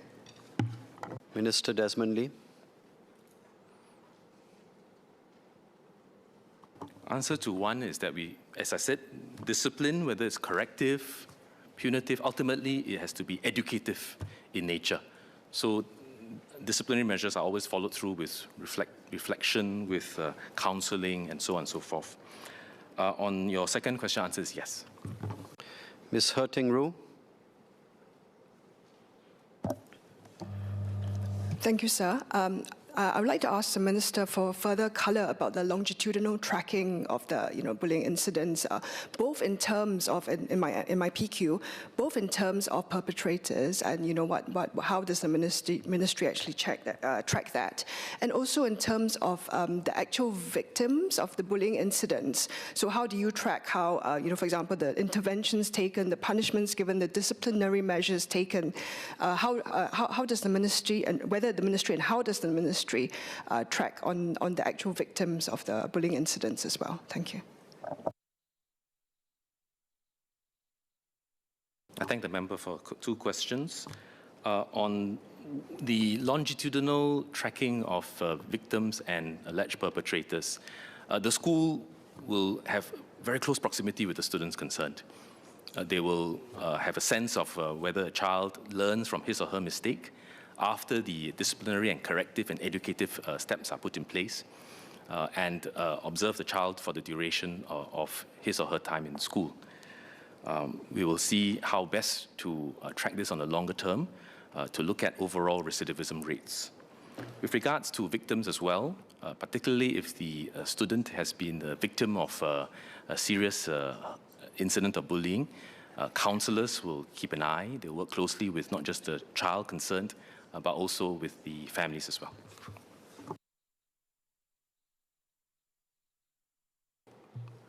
Last SQ, Mr. David Ho.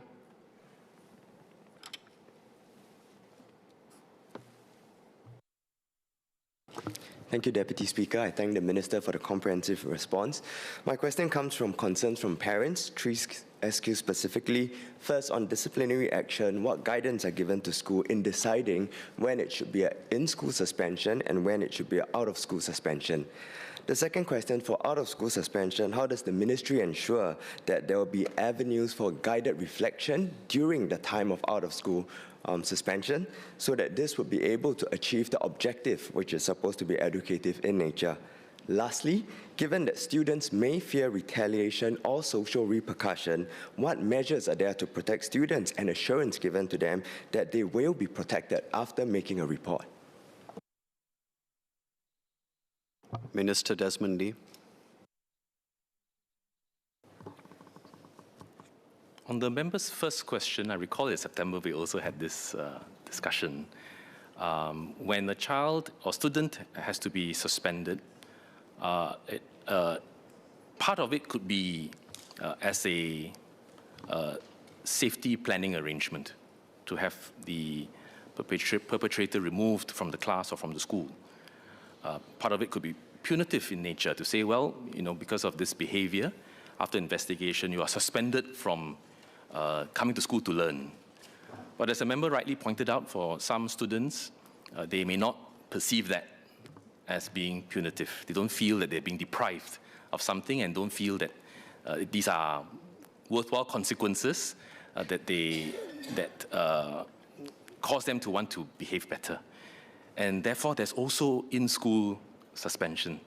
And school teachers, form teachers, school leaders will know their students' background well and know how to position the application of these disciplinary measures in a way that reinforces that there are consequences for serious misconduct. On fear of retaliation, there are therefore a whole range of school measures from peer support leaders being brought in addition, of course, school arrangements by staff to look after students who stand up or who report incidents that happen to them. And of course, there are consequences if retaliation then leads to offenses that are investigated. Thank you.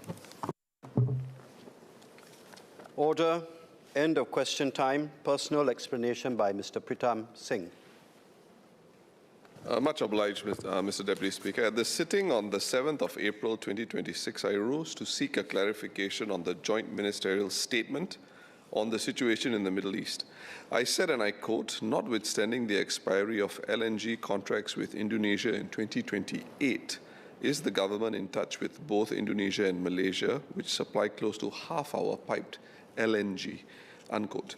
Both references to LNG are incorrect. The correct reference should be PNG, or piped natural gas. Thank you, Mr. Deputy Speaker. I take it there's no clarification for Mr. Singh. Order. A personal explanation from Associate Professor James Lim.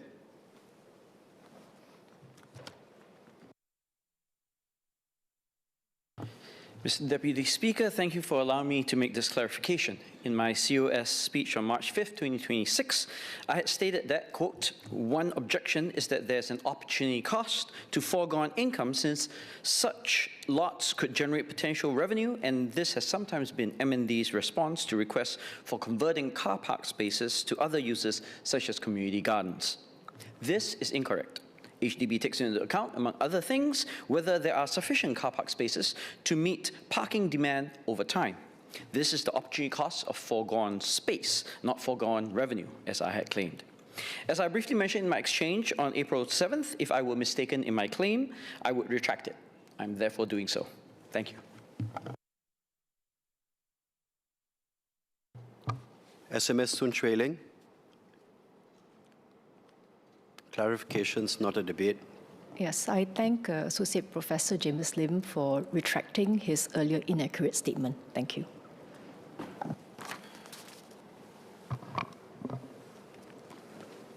Order. End of personal explanations. Clarifications by Minister of State for National Development.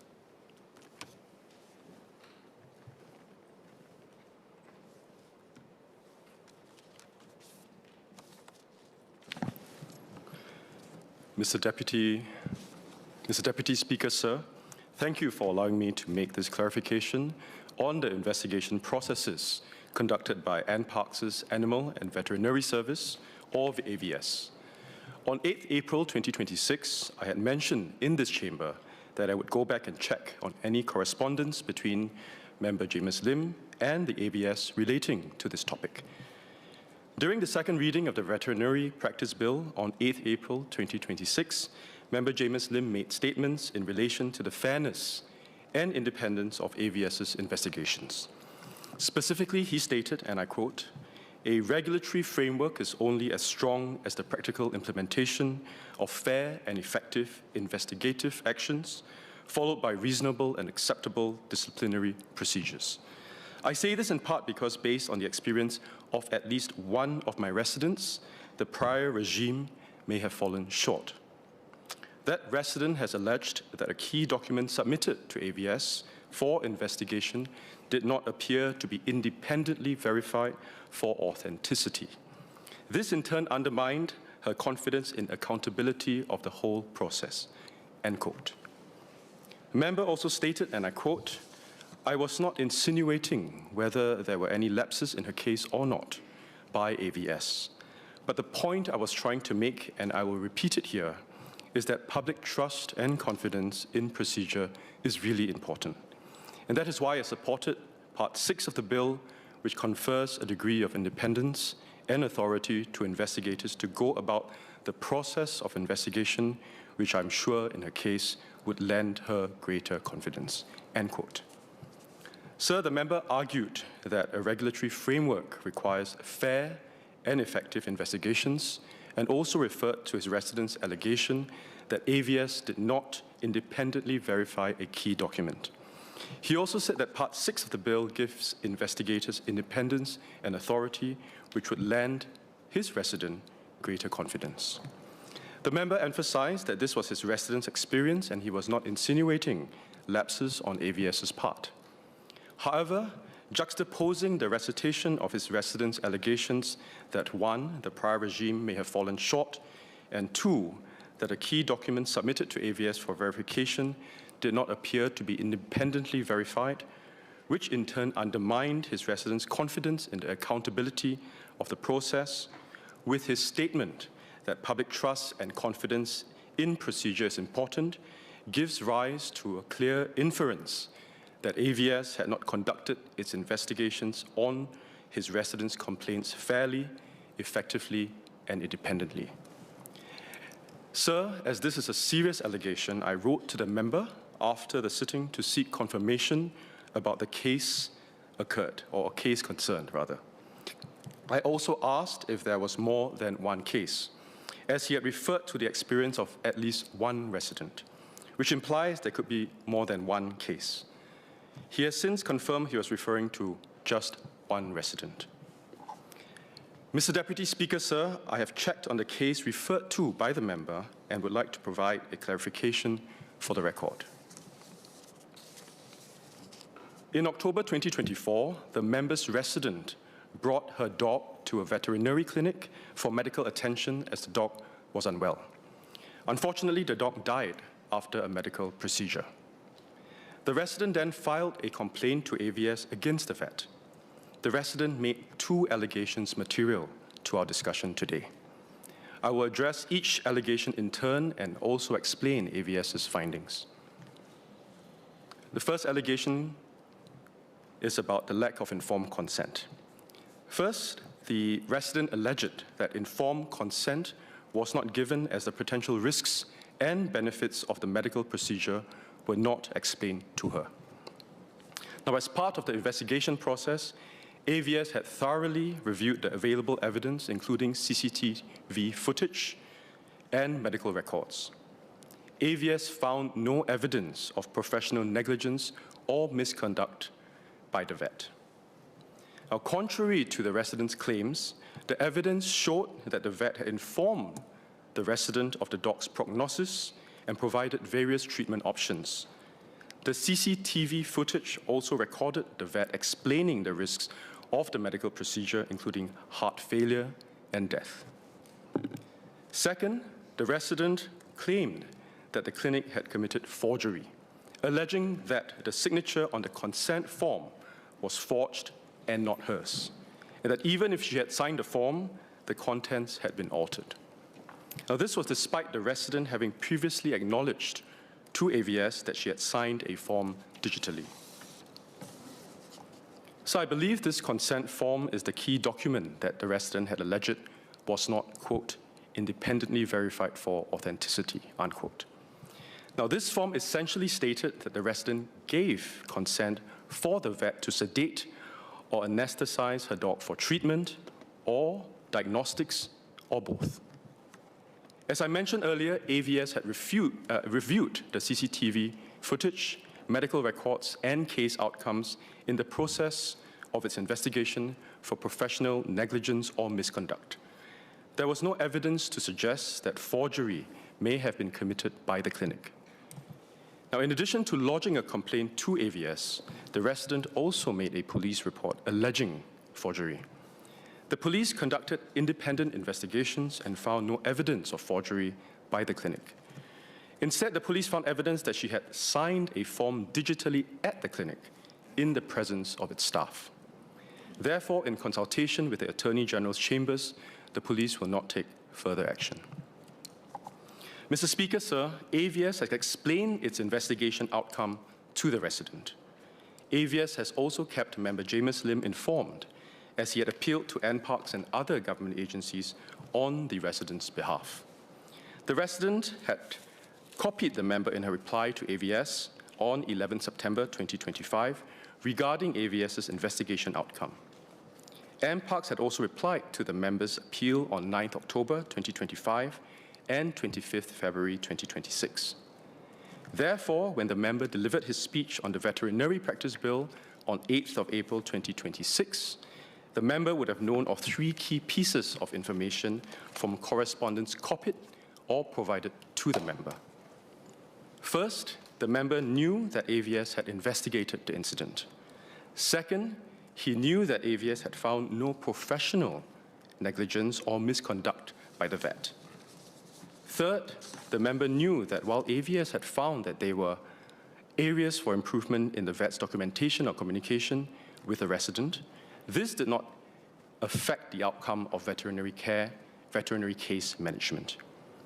In fact, in an email to the resident on 28 October 2025, the member himself noted that AVS had found, quote, no relevant regulatory violations, unquote.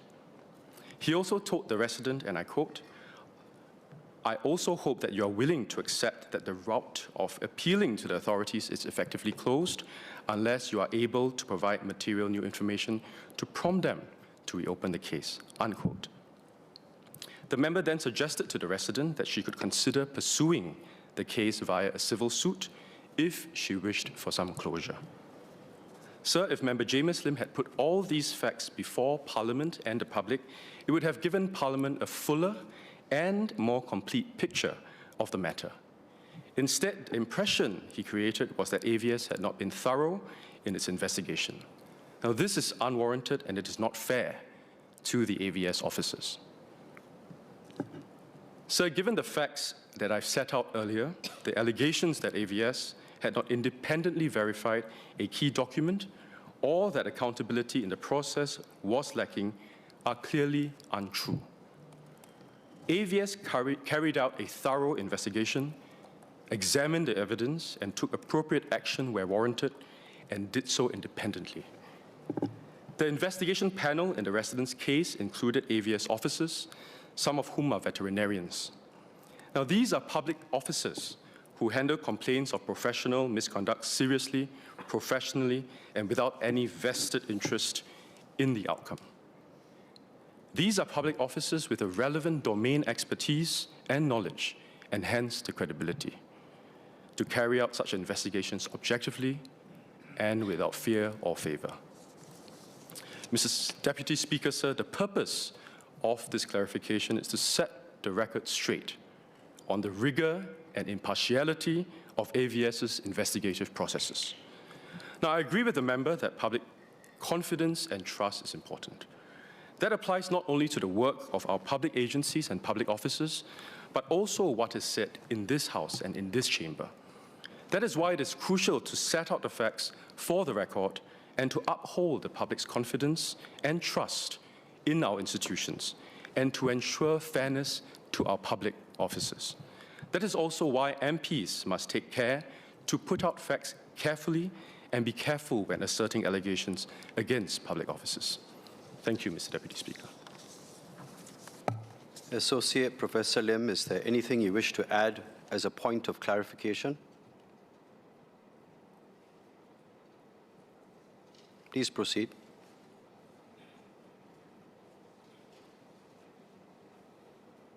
My thanks to the MOS for the update. I will convey this update to my resident. Now, I do not dispute the counting of the MOS.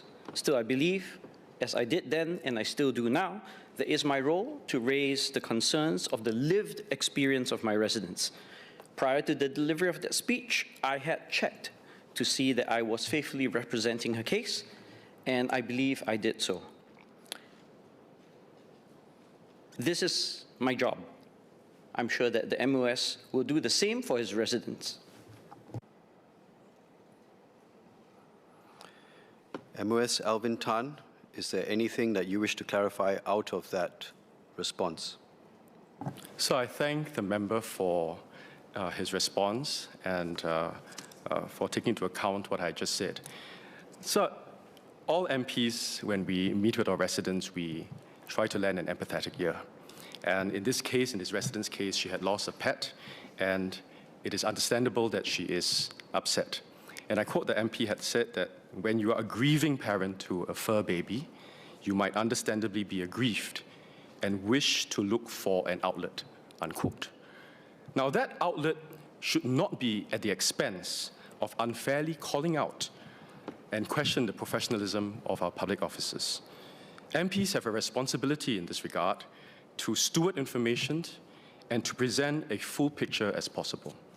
In this regard, the professionalism and the reputation of the AVS, our public officers, was called into question by what was being said and what was not being said in this House. And that is the crux of the matter. What was said, if I were to go to the facts, is that words that were being used was that the prior regime may have fallen short. Second, that it undermined her confidence in the accountability of the whole process. And third, when the phrase "at least one" was used. Why say at least one when there was just one? Because if you say at least one, it also implies that there's more than one. And what happens is that my colleagues had also had to spend time to look into the cases and to check to see if there were more than one. So that is what was said.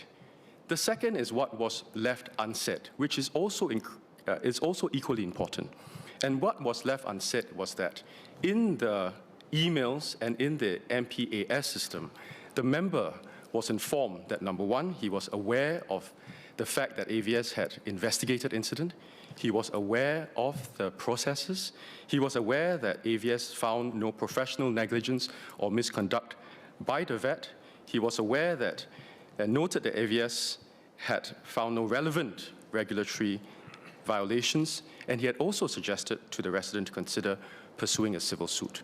So where I'm coming from in being fair to our public officers is that what is said is important, what is not said is important, and if what was presented to Parliament, and in fact to the public, leaves an impression that, unfairly, that the public officers had not done their job and it undermines the credibility and professionalism of the public officers, then we ought to take care of what we say and also take care with what we do not say.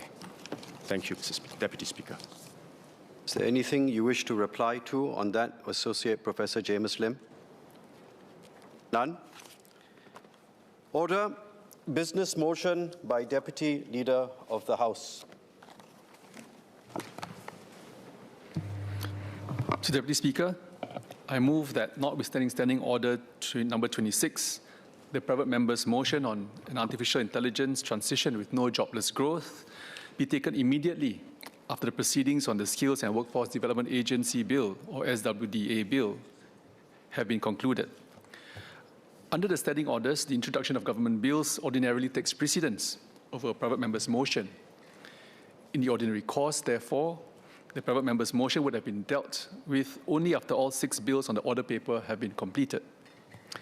I'm seeking a rearrangement of business by moving this business motion as a subject matter of the SWDA bill, and the private member's motion both pertains to jobs, employment, and workforce development, and have common or related issues. It would therefore be convenient, expedient to have them debated back to back, so that this topic can be considered in its entirety before proceeding with the remaining bills. For the avoidance of doubt, I'm not proposing that the SWDA bill and the private member's motion be debated together. The proposal is for the SWDA bill to be debated and voted upon first, and after that, for the private member's motion to be moved, debated, and voted upon. Thank you, Mr. Speaker. The question is as moved by the Leader of the House. Those who agree say aye. Those who disagree say no. I think the ayes have it. The ayes have it. The clerk will now proceed to read the orders of the day and notice of motion. Item 1, Cross-Border Railways, Border Control Co-location Bill, second reading. Second Minister for Home Affairs.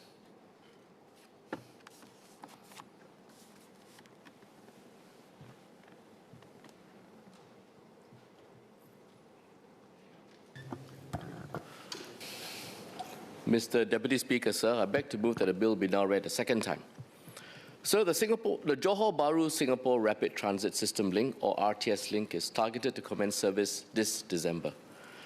With a peak capacity of up to 10,000 passengers per hour per direction, the RTS Link will help relieve congestion on the causeway.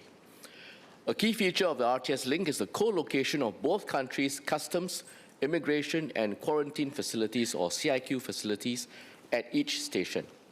This allows passengers to undergo both departure and arrival immigration clearance before boarding the train, and no further immigration clearance is required upon disembarkation in the other country.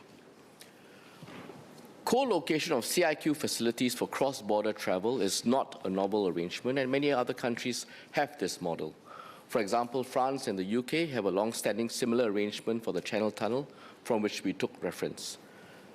Even so, as this arrangement may be new to some Singaporeans, allow me to sketch out how the process will work for a typical traveller taking the RTS Link from Woodlands North Station in Singapore to Bukit Chaga Station in Malaysia.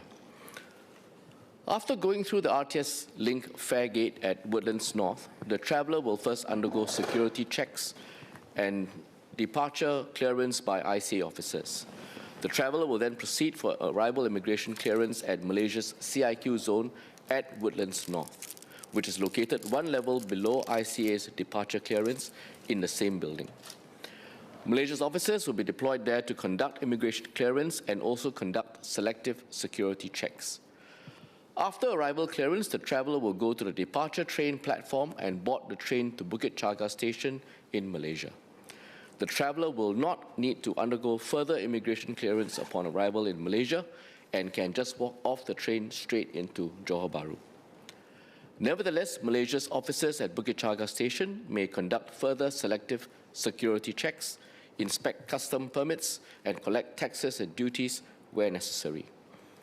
For travellers coming into Singapore, the immigration clearance process at Bukit Chaga Station in Malaysia will be identical, with travellers clearing both departure and arrival clearance at Bukit Chaga Station. Through the co-located clearance arrangement, travellers will experience a more seamless and streamlined journey. For this arrangement to work, each country will deploy its officers to the other country's territory to carry out the necessary CIQ functions. The purpose of this bill is to give effect to these arrangements concerning the co-location of CIQ facilities, as well as the coordination between Singapore and Malaysia in railway security matters and cross-border incident management. These arrangements were codified in two bilateral treaties, the RTS Link Bilateral Agreement signed in 2018 and the supplementary agreement to the bilateral agreement signed in 2025. The approach for this bill is for its provisions in the main body to have application to railways constructed under Singapore's Cross-Border Railways Act 2018 in general, and for the provisions pertaining to specific railways, like the RTS Link in this case, to be contained in schedules. The bilateral treaties and provisions specific to the RTS Link are listed in the first and second schedules, respectively. This allows our laws to accommodate future cross-border railways with a co-located model, should we come to such an arrangement in the future. The bill, therefore, cannot be read in isolation.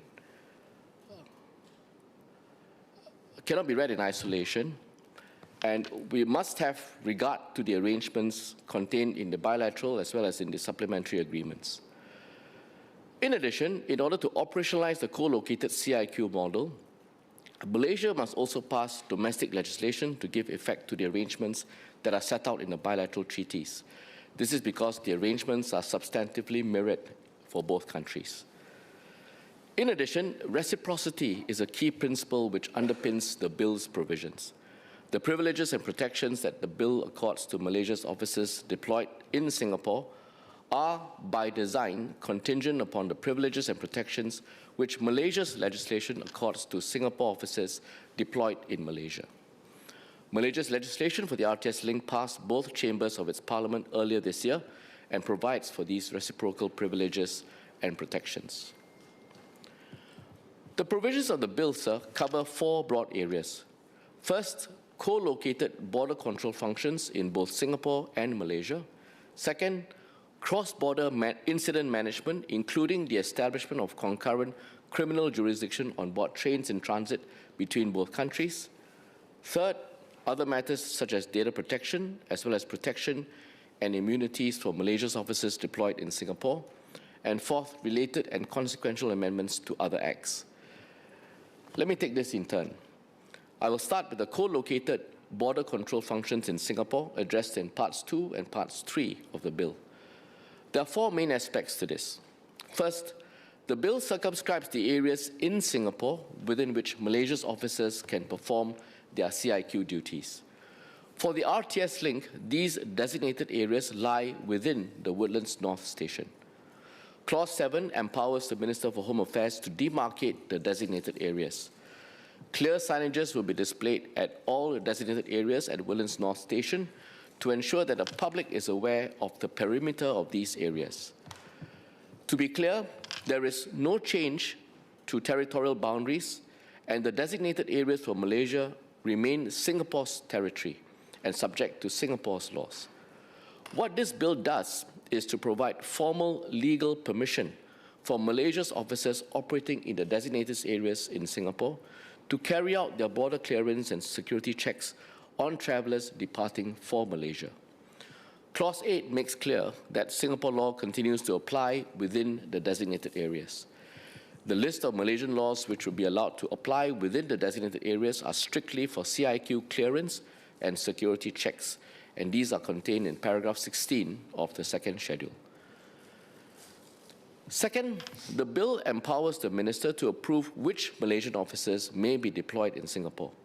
Clause 9 states that only officers whom the minister recognizes as Malaysian pre-clearance officers in relation to a cross-border railway are allowed to be deployed in Singapore.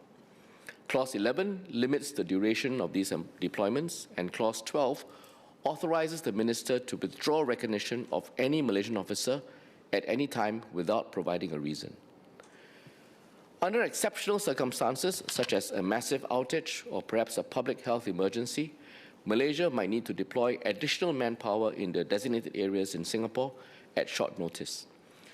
Clause 10 allows for such expeditious deployments for a limited period, provided the Malaysian government gives written notice under this provision. Third, the bill authorizes the calibrated exercise of powers by Malaysia's officers within the designated areas in Singapore. Clauses 4 and 5 provide a list of ordinary or routine powers required for the conduct of CIQ duties in the context of a cross-border railway. These include requiring individuals to present travel and import documents, screening checks, such as requiring travelers to put their bags through scanners, and so on. Clause 13 states that Malaysia's officers are authorized to conduct border clearance and railway security checks to the extent conferred by Malaysian border control laws.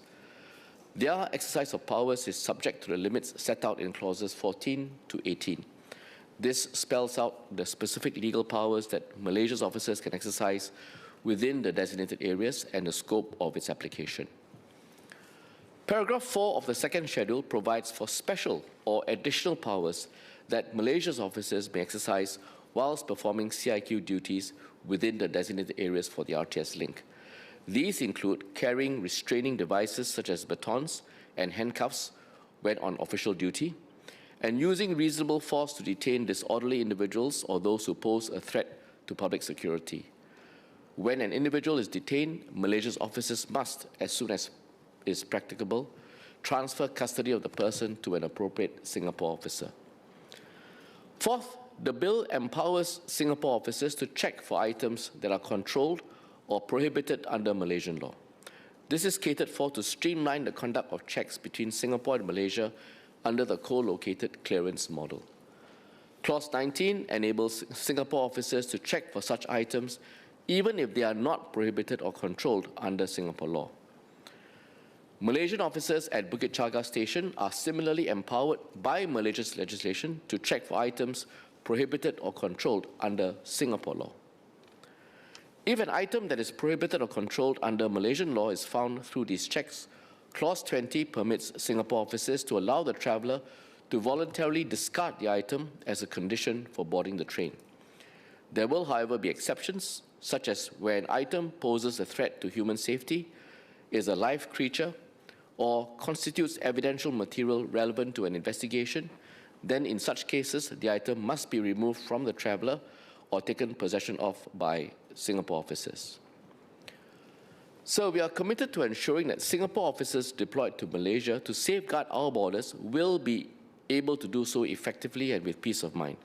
And that's the focus of Part 4 of this bill.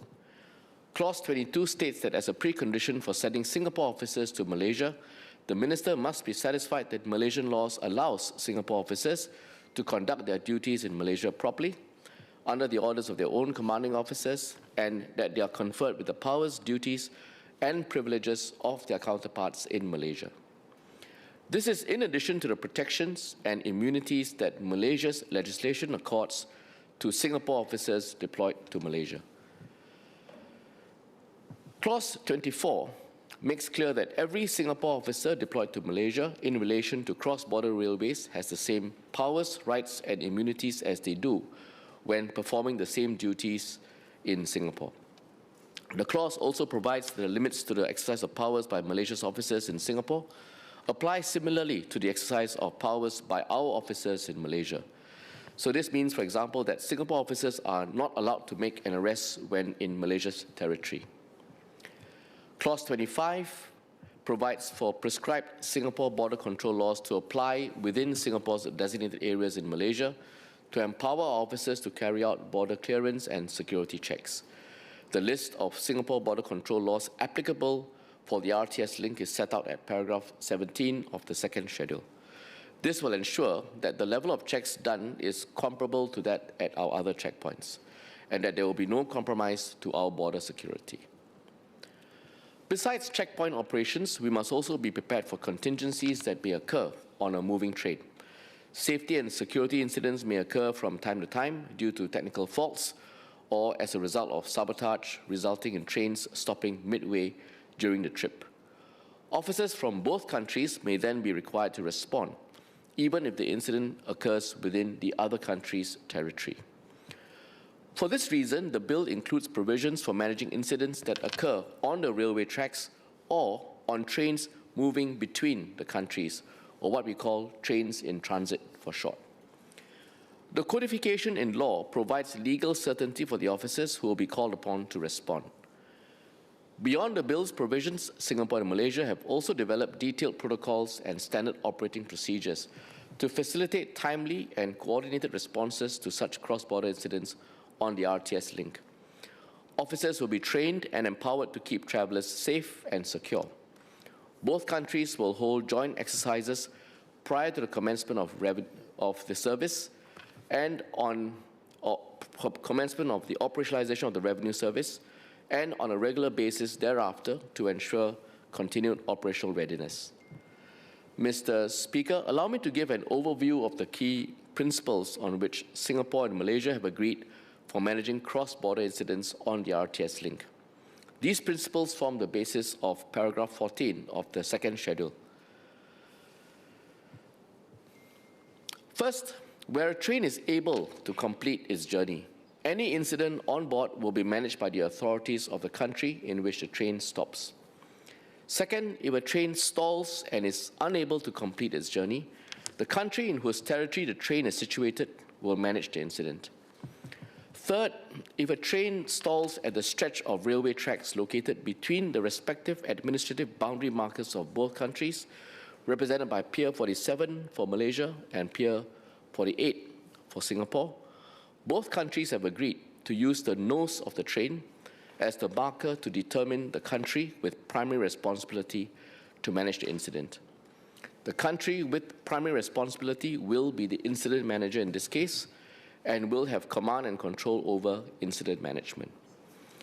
So in the case of a train bound for Singapore, so long as the nose of the train has not crossed Pier 48, Malaysia will be the incident manager. However, once the nose has crossed Pier 48, Singapore will be the incident manager. And this is so even if most of the train's length remains otherwise within Malaysia's territory. For a Malaysia-bound train, so long as the nose has not crossed Pier 47, Singapore will be the incident manager.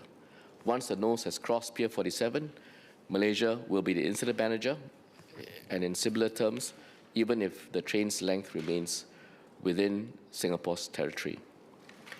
Third, in the absence of a train, for incidents occurring on the railway tracks between Piers 47 and 48, the country whose officers arrive on the scene first will be the incident manager.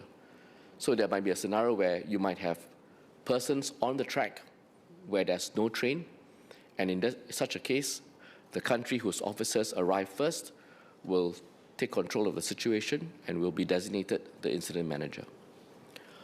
Fourth, for all cross-border incidents, when one country has assumed the role of incident manager, the other country shall render the necessary support upon request.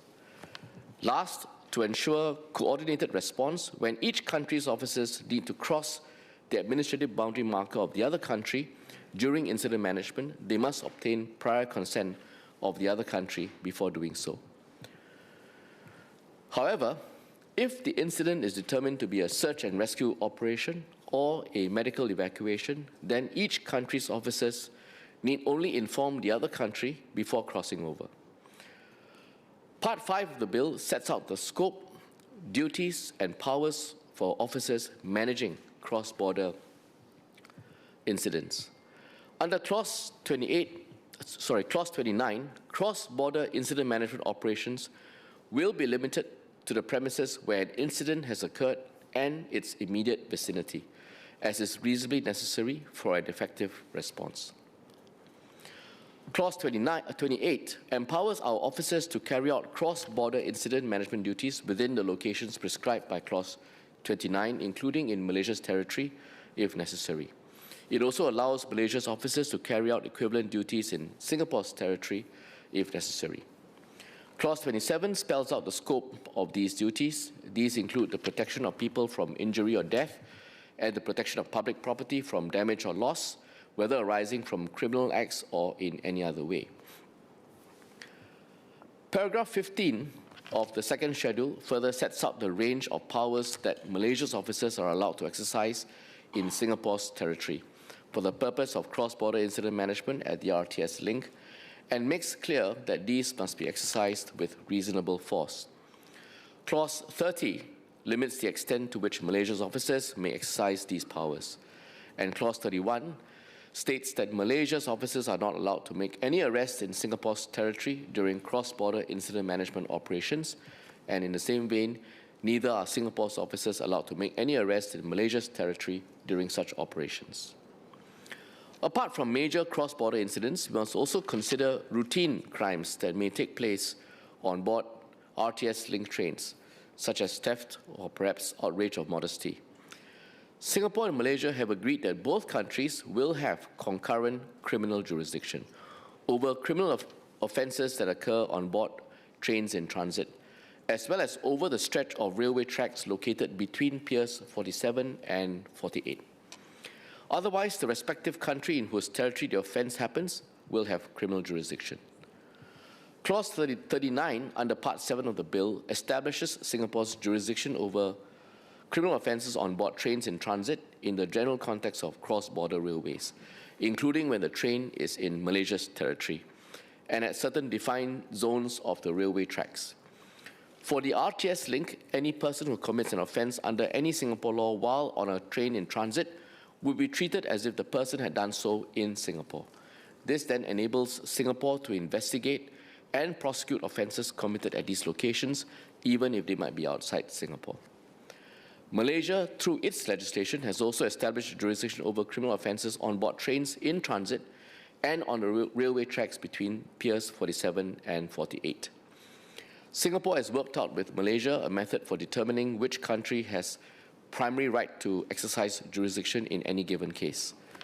If someone commits an offence on a moving train, what Singapore and Malaysia have agreed on is that the country where the train completes its journey will be accorded the primary right to exercise jurisdiction. In coming up with this principle, we took reference from the arrangement between the UK and France at the Channel Tunnel. This is also similar to the approach taken towards investigating offences on board airborne aircraft, where the destination country has the primary right. It therefore does not matter whether the travellers file a police report in Singapore or in Malaysia. We also have a referral system in place.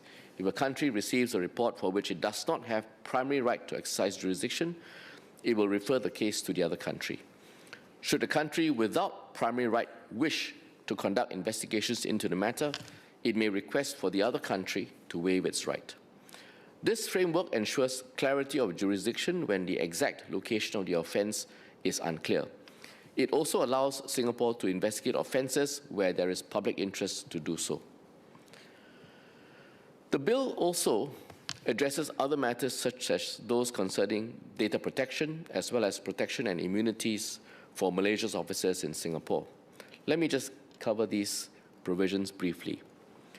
With both countries' CIQ facilities co-located in both stations, data protection is a key consideration, and this is the subject of Part 6 of the bill.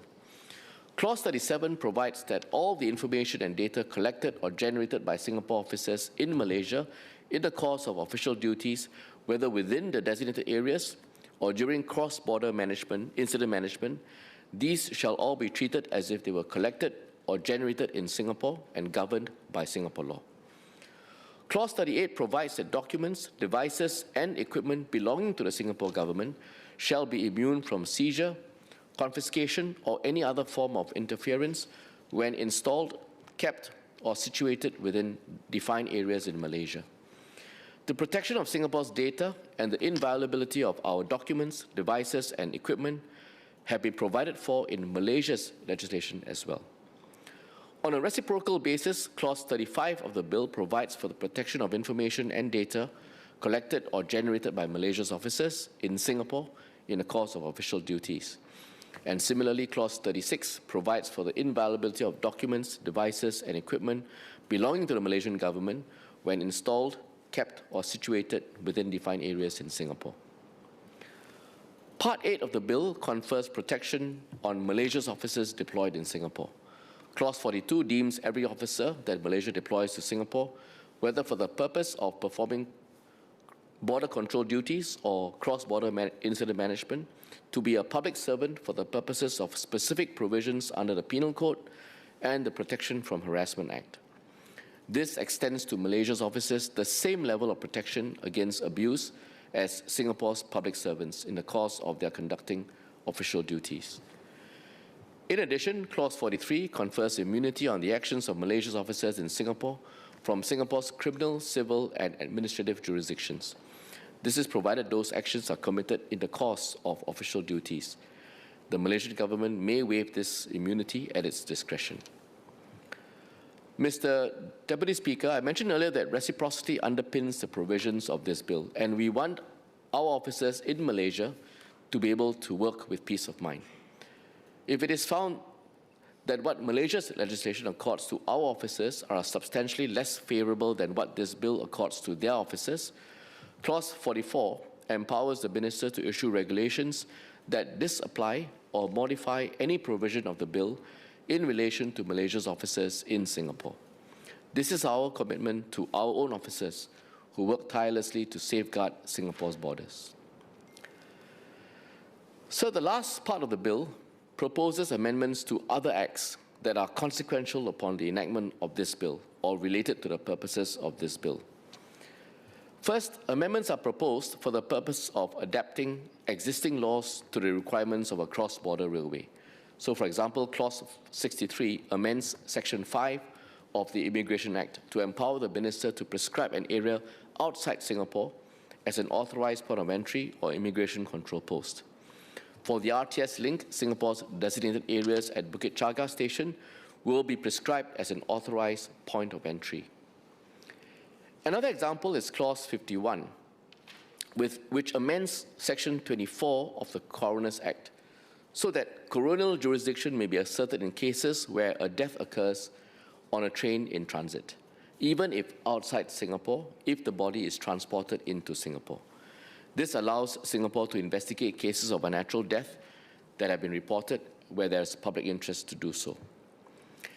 Second, amendments are proposed for the purpose of allowing the deployment of Singapore officers to Malaysian territory to perform official duties. Clauses 48, 65, and 70 amend the Civil Defence Act, the Immigration Act, and the Police Force Act, respectively. These amendments empower the Minister to send SCDF, ICA, and SPF officers to Malaysia for the purpose of performing official duties in relation to cross-border railways, including for cross-border incident management. Third, sir, amendments are proposed to extend criminal jurisdiction to Singapore's designated areas in Malaysia's territory for certain offences. These are largely offences under Singapore's immigration laws. So, for example, if IC officers in Malaysia detect the use of forged passports, the amendments to the Passports Act under Clause 69 would allow them to seize the forged passports. Some offences under the Infectious Diseases Act and the Regulation of Imports and Exports Act have also been made extraterritorial, to the extent necessary for Singapore officers in Malaysia to enforce public health measures as well as our import laws. Mr. Deputy Speaker, sir, the RTS link will be a major artery for travel between Singapore and Malaysia. This bill is a key supporting pillar of the RTS link. It gives effect to a comprehensive set of arrangements that facilitate co-located CIQ clearance and also undergirds jointly developed protocols for coordinated management of cross-border incidents. This will help to ensure that the RTS link experience for travellers is not only convenient and seamless, but also safe and secure. Mr. Deputy Speaker, sir, I beg to move. The question is that the bill be now read a second time. Mr. Vikram Nair.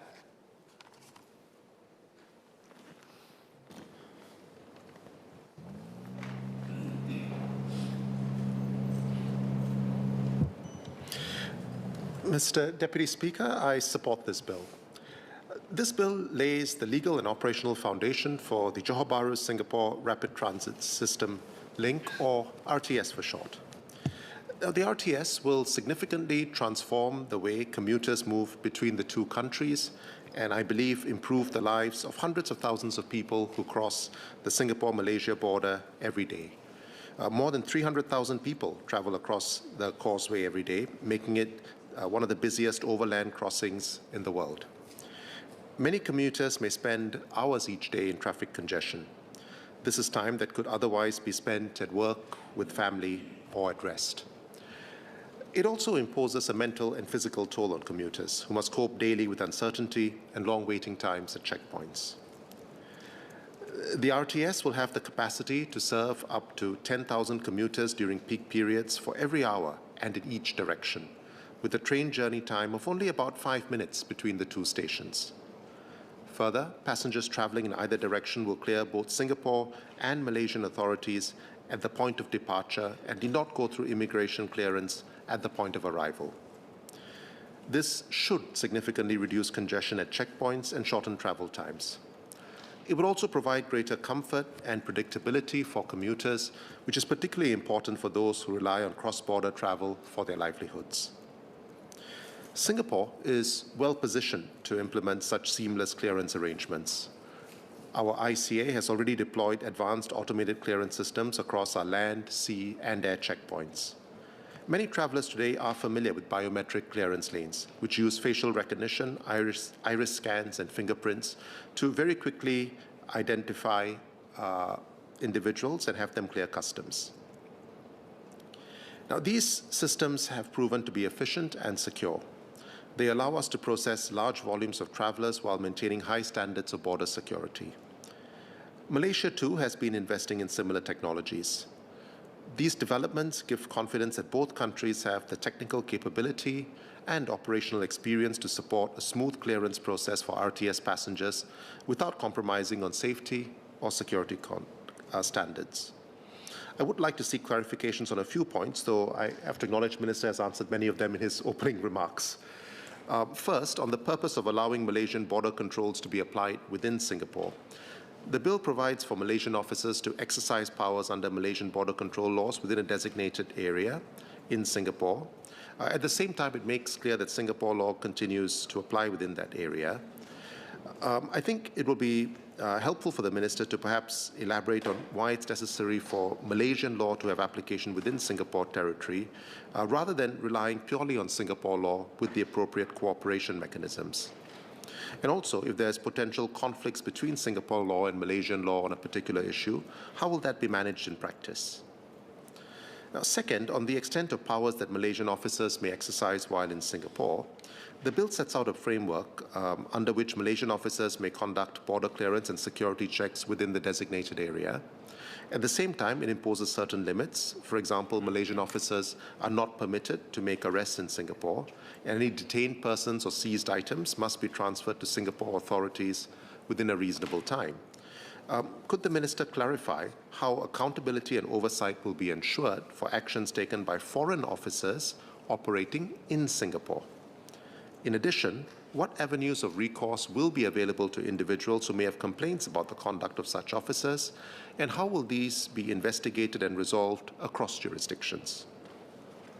Third, on the handling of routine crimes on cross-border trains, I think the Minister has clarified exactly which laws will apply, and it appears that where a train is stopped, it will be between piers 47 and 48, the nose, the train, that will define which law applies.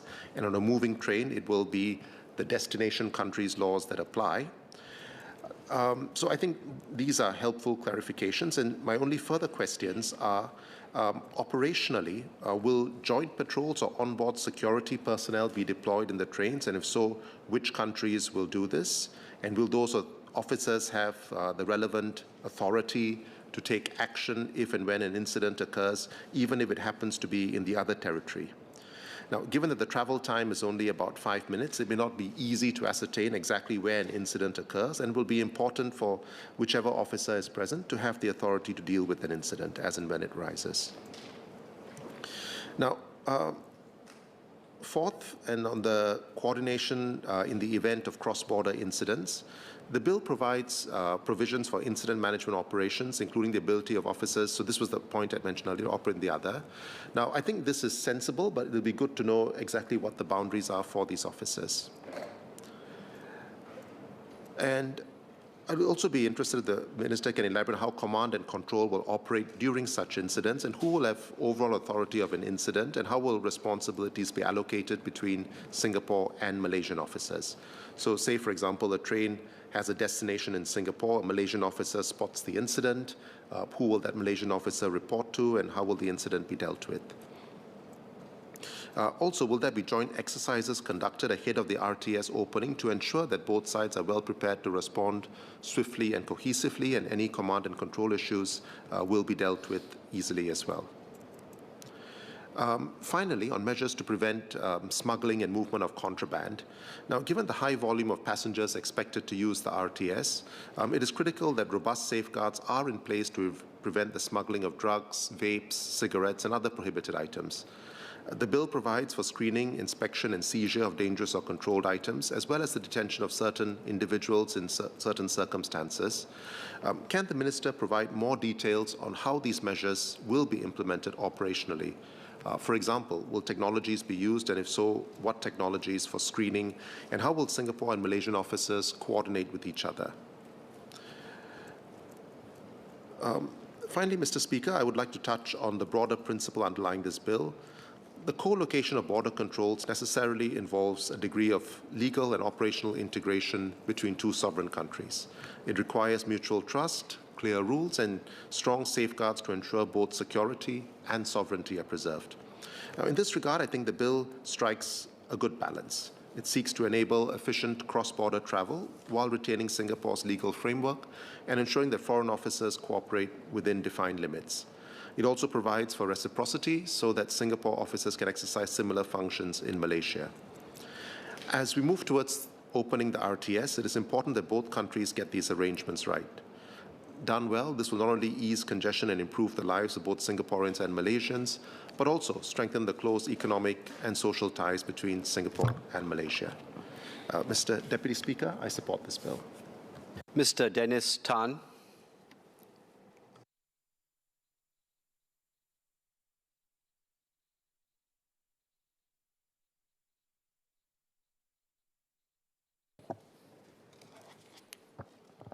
Mr. Deputy Speaker, the co-location of customs, immigration and quarantine facilities for the Rapid Transit System link represents a significant step in the long history of Singapore-Malaysia connectivity. In developing this framework, I believe that the Ministry has looked towards international models like the Channel Tunnel between the UK and France. The 1986 Treaty of Canterbury taught us that for a cross-border rail to succeed, sovereignty must be expressed through clear control zones rather than rigid physical borders. While the Workers' Party supports the principles of efficiency and bilateral cooperation underpinning this bill, I have several clarifications regarding legal jurisdiction, officer protection, and commuter rights. One, the mechanics of custody transfer. The Ministry has stated that Malaysian officers who detain an individual must hand them over to Singapore officers as soon as practicable. In the Channel Tunnel context, delays in these handovers occasionally led to legal challenges regarding the lawfulness of detention. In a facility designed for 10,000 passengers per hour, practicable is a subjective term. So what is the physical and operational infrastructure in place at Woodlands North to ensure this transfer happens immediately or as soon as practicable? Will there be a permanent co-located Singapore police force presence within the Malaysian designated area to ensure there is zero dead time between detention and handover? Two, jurisdiction and the rights of investigation.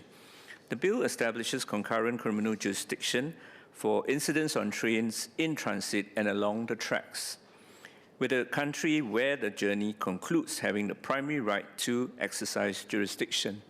The Channel Tunnel model uses a primary jurisdiction rule to avoid confusion, yet it leaves room for the home country to step in for their own citizens.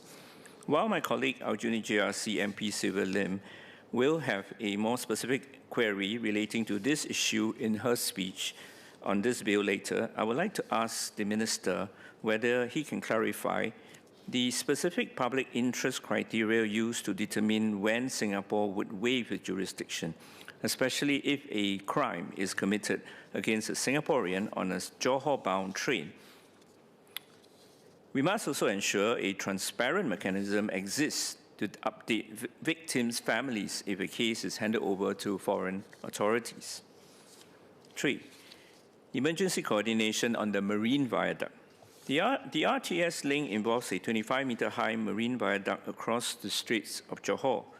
Learning from the 1996 Eurotunnel fire, we know that seconds are lost if emergency responders faces jurisdictional paralysis. Under Part 5 of this bill, how will the division of labour between the SCDF and the Jabatan Bomba dan Penyelamat Malaysia be managed and permitted under the bill during a mid-track emergency? Will there be a single unified incident commander to prevent confusion on the viaduct? And how frequently will joint tabletop exercises be mandated by law? 4. Accessibility and inclusion within designated areas. With the heavy reliance on automated e-gates and QR code clearance, we must not overlook vulnerable commuters. Within the Malaysian designated area at Woodlands North, will there be a guaranteed minimum quota of manual counters staffed by Singapore officers? This is essential for our seniors and persons with disabilities who may struggle with automated systems in a high-pressure environment. 5. Substantive reciprocity for Singaporean personnel.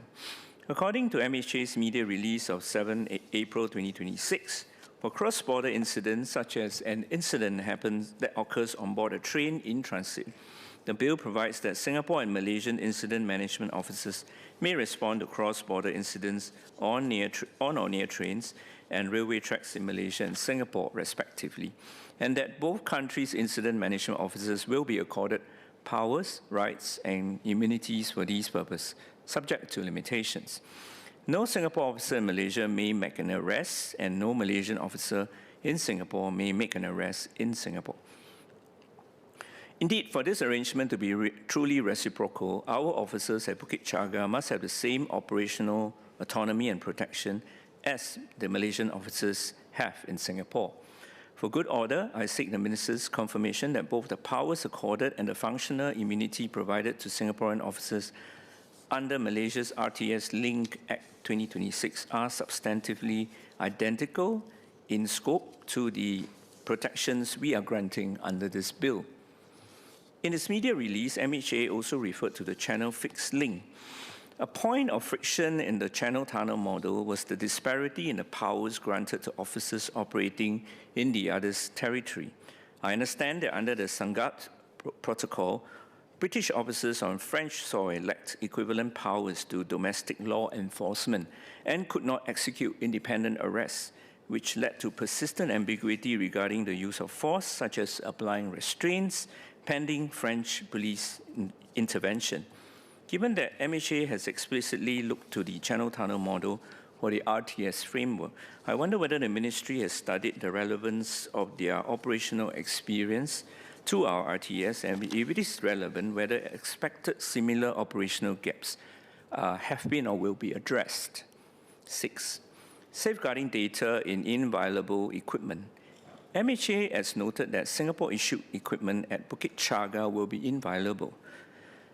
While the hardware is protected, I seek clarity on the digital data. Will the data collected by our officers in Johor be transmitted via a dedicated air-gapped network back to Singapore to prevent any potential interception vulnerabilities while operating on foreign soil? 7. Transparency in revoking recognition.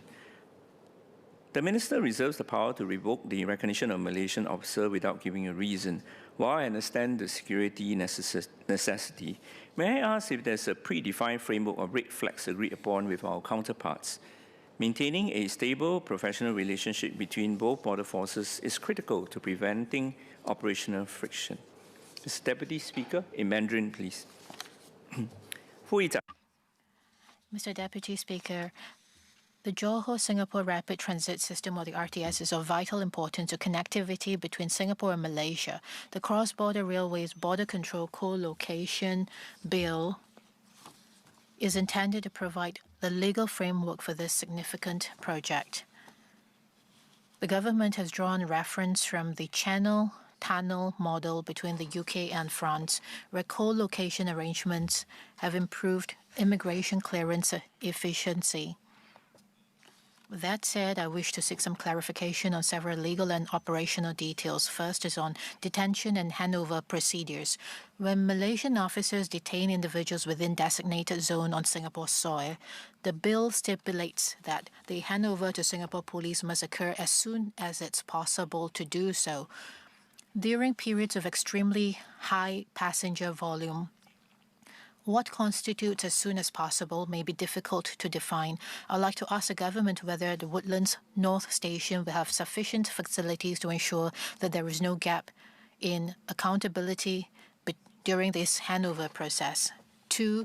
Criminal jurisdiction. The bill generally gives priority to the destination country in investigating cases.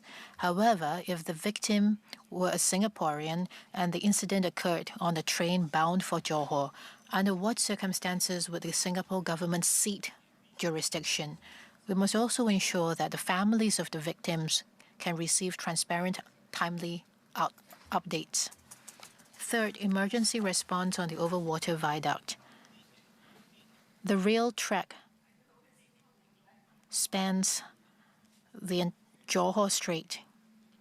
Should an emergency such as a fire occur in the middle of the track, how would Singapore's SCDF and Malaysia's Bomba Department delineate the respective responsibilities? Will there be a unified incident commander to prevent confusion during critical moments of a rescue operation? 4, immigration clearance for vulnerable people. While automated clearance gates and QR codes are now very widely used, many elderly persons and individuals with disabilities may encounter difficulties.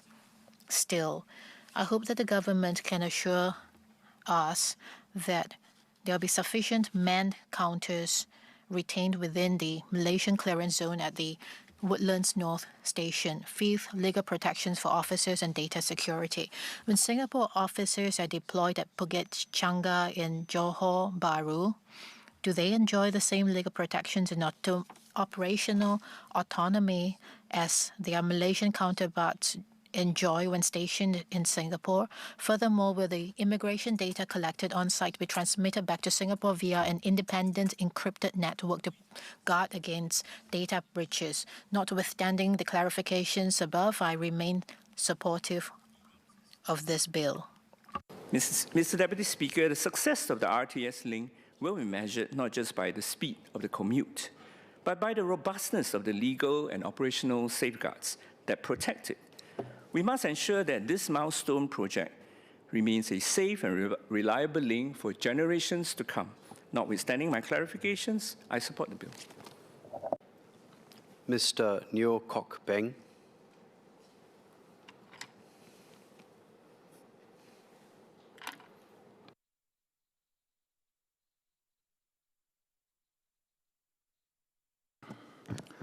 Mr. Deputy Speaker, sir, the cross-border railways bill is not just logistics, but it's very important to our trust and cooperation between Singapore and Malaysia. Now, we noted that the RTS links have 10,000 passenger per hour capacity, and with such big, heavy traffic, there's definitely something's going to happen, some incidents or of any nature. Now, I wish to address some critical areas for discussion. First, to address such incidents, do we intend to post marshals or any securities or any of our public transport security command on board? Or are we just going to depend on onboard cameras and or station-based deployments to detect such incidents? Second, if we are deploying securities on board, are they allowed to carry firearms? And if they're allowed to carry firearms, how is it being governed in terms of jurisdiction? Because if you move from one, let's say, leave the Woodland North Stations, which is towards Johor, then basically by the point of destination, then actually we don't have jurisdiction on board. So how do we address that? So vice versa for the Malaysians. Third, when we receive, when our security reach the Johor station, then how does the security transit to the return trip? Because then they will be carrying firearm if that's the intention. So I think all this needs to be addressed carefully. Now, I would like to pose a scenario, but the minister has actually addressed quite a lot and actually improved my understanding, especially between the notes between Pier 48, 47. But I think this scenario is good for discussion. In the case of, let's say, the emergency brake situation, let's say a train leaves the Bukit Changga station towards Singapore Woodland North. Obviously, the destination is under Singapore, on board is under Singapore jurisdiction. However, before we reach Pier 47, that means at Pier 48, there's an emergency brake, and maybe there's an incident on board, and our security takes action. Now, if the train if passenger doesn't disembark and the train carry on, then I think it's in Singapore jurisdiction. But if, let's say, the train is being towed back to Bukit Jaga, then what will happen? So those are the scenarios that are possible that we have to think through. Maybe we have to do dry run on it to actually resolve it. In spite of this, I think this bill is timely, and I support the bill. Thank you. Ms. Sylvia Lim. Mr. Deputy Speaker, the Rapid Transit Link is expected to start passenger service at the end of this year. This bill seeks to co-locate border control procedures by both Singapore and Malaysia at the point of departure, enabling passengers to disembark upon arrival without further checks.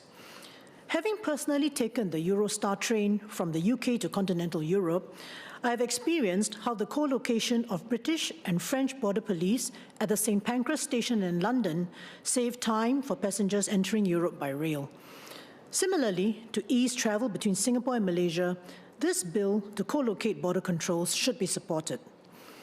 My party colleague Dennis Tan has asked for clarifications on various aspects of the bill. On my part, I wish to make brief observations on Part 7 of the bill dealing with criminal jurisdiction.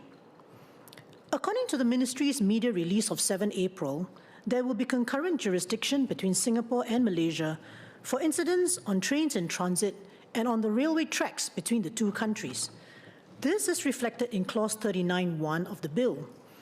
As both countries could potentially exercise jurisdiction over crimes committed in these locations, the Ministry states that there are arrangements on which country has precedence.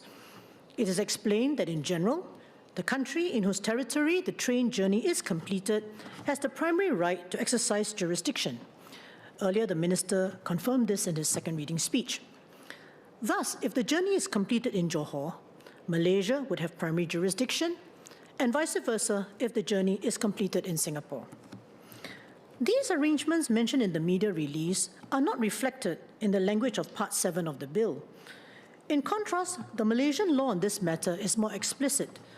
Section 19, subsection 2 of Malaysia's Johor Bahru Singapore Rapid Transit System Link Bill 2026 states that, and I quote, "The government in whose territory the train journey is completed shall have the primary right to exercise its criminal jurisdiction," unquote. Is there a reason why our bill does not say this expressly? The Ministry's media release goes on to state that the country with primary jurisdiction may waive its right if there is a request by the other country to take over the case on the ground that there is greater public interest for the requesting country to investigate and prosecute.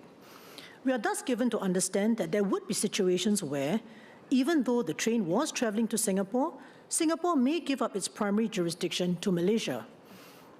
When Singapore may give up its primary jurisdiction to Malaysia is found in Clause 39(2) of the bill. Clause 39(2) contains 3 cumulative conditions.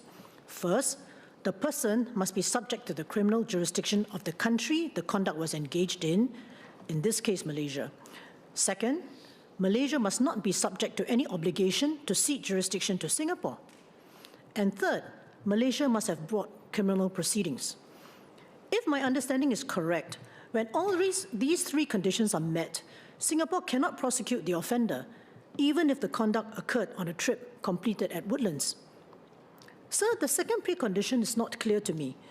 Under what circumstances would Malaysia be obligated to cede jurisdiction to Singapore? Could the Minister please clarify where these obligations are from and in what situations would they arise?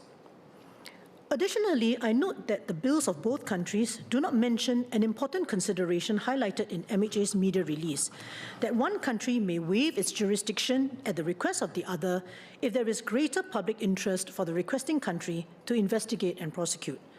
Perhaps the omission is because it is difficult to codify how a greater public interest should be assessed. Nonetheless, there will be cases whereby both countries have real stakes in curbing the criminal activity and be equally interested to handle the case. For example, someone who is bringing controlled drugs from Malaysia to Singapore through the RTS would be simultaneously committing offences under the laws of both countries. What would be the protocol here? Who will determine whether there is greater public interest for Malaysia to prosecute? And how will this determination be made? In that regard, I would like to make an observation about potential bilateral sensitivities that may arise. From my brief research into Malaysian law, it is clear that while we share a colonial heritage and had similar laws at one time, the criminal laws of our two countries have evolved to show significant differences. For example, while the offence of theft in both countries is still criminalized under Section 379 of the Penal Code of both countries, the punishment for theft in Singapore carries a maximum of 3 years, while in Malaysia, the maximum jail term is up to 7 years. As for our drug laws, in Singapore, the mandatory death penalty still exists for certain offences under the Misuse of Drugs Act, while under Malaysia's Dangerous Drugs Act, the mandatory death penalty has been abolished. So regardless of which country may have primary jurisdiction over a particular case, both governments may feel pressured to retain cases involving their own nationals. This could be for various reasons, such as the differences in law and punishments, or to give their nationals better access to justice in their home countries. I personally do not think we need to harmonize the laws of both countries, as each country is sovereign, has its own priorities, and determines its own laws. Nevertheless, it would be useful to know if the Ministry foresees that such bilateral tensions may arise and whether there are any protocols in place to manage them. Ms. Cassandra Lee.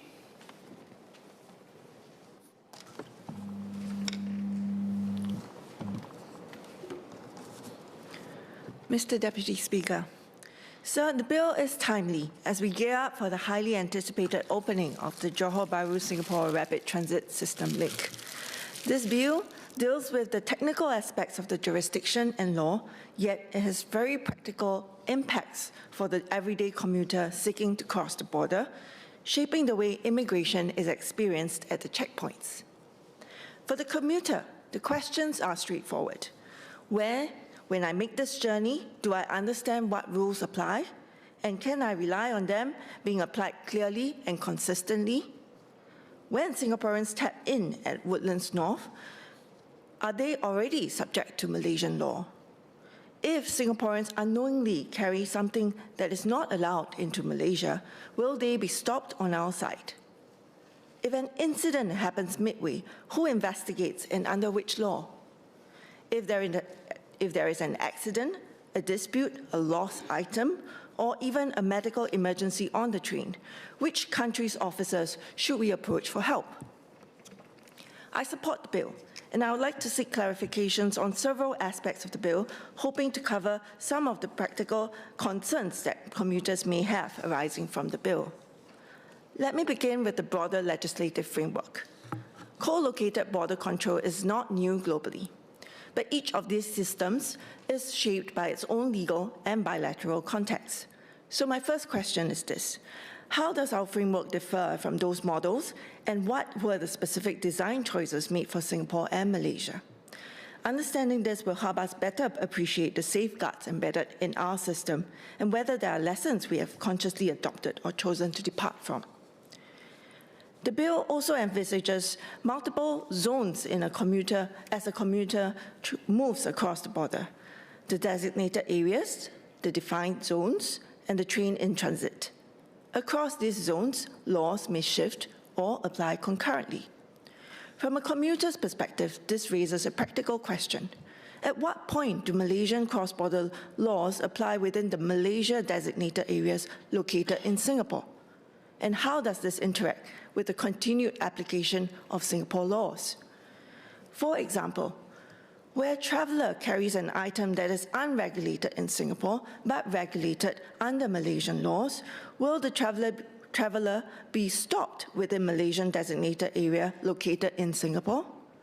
Will there be an opportunity to dispose of the item, or will enforcement proceed regardless? Or to use another example, if a traveller carries the same amount of cash, will he face different obligations depending on where they are in the journey? Where Singapore laws apply, a declaration is required if a traveller is entering or leaving Singapore with cash above Singapore dollars 20,000, whereas in areas where Malaysia laws applies, the threshold is US dollars 10,000. Will differences in the laws that apply have any practical impact on commuters, of course beyond what is already encountered at conventional checkpoints, and how will these situations be managed operationally? This leads me to my next point on concurrent criminal jurisdiction. Matters such as public disorder, voluntarily causing hurt, molestation, and drug-related offences in transit areas are not hypothetical concerns. They will need to be dealt with if and when they arise. I therefore wish to seek clarity on the precise circumstances and location in which concurrent criminal jurisdiction is contemplated under the bill, and on the mechanisms by which competing jurisdiction is intended to be managed. Clause 39 in substance provides that if an offending conduct is committed while the train is in transit or within the defined zone, it is treated as if the offending conduct took place in Singapore. Such cases can be tried in our courts unless the other country has criminal jurisdiction, is under no obligation to concede such jurisdiction to Singapore, and decides to commence criminal proceedings. Clause 40 then adds that if criminal proceedings are sought to be brought in Singapore courts on the basis that criminal jurisdiction under Section 39, the public prosecutor's consent is required before such proceedings may be instituted. This raises a number of questions. First, where the same conduct is an offence under both Singapore and Malaysian law, and both countries have jurisdiction, how will it be decided which side will take the lead in the prosecution? Minister earlier mentioned that the country for which the train is bound for will take the lead.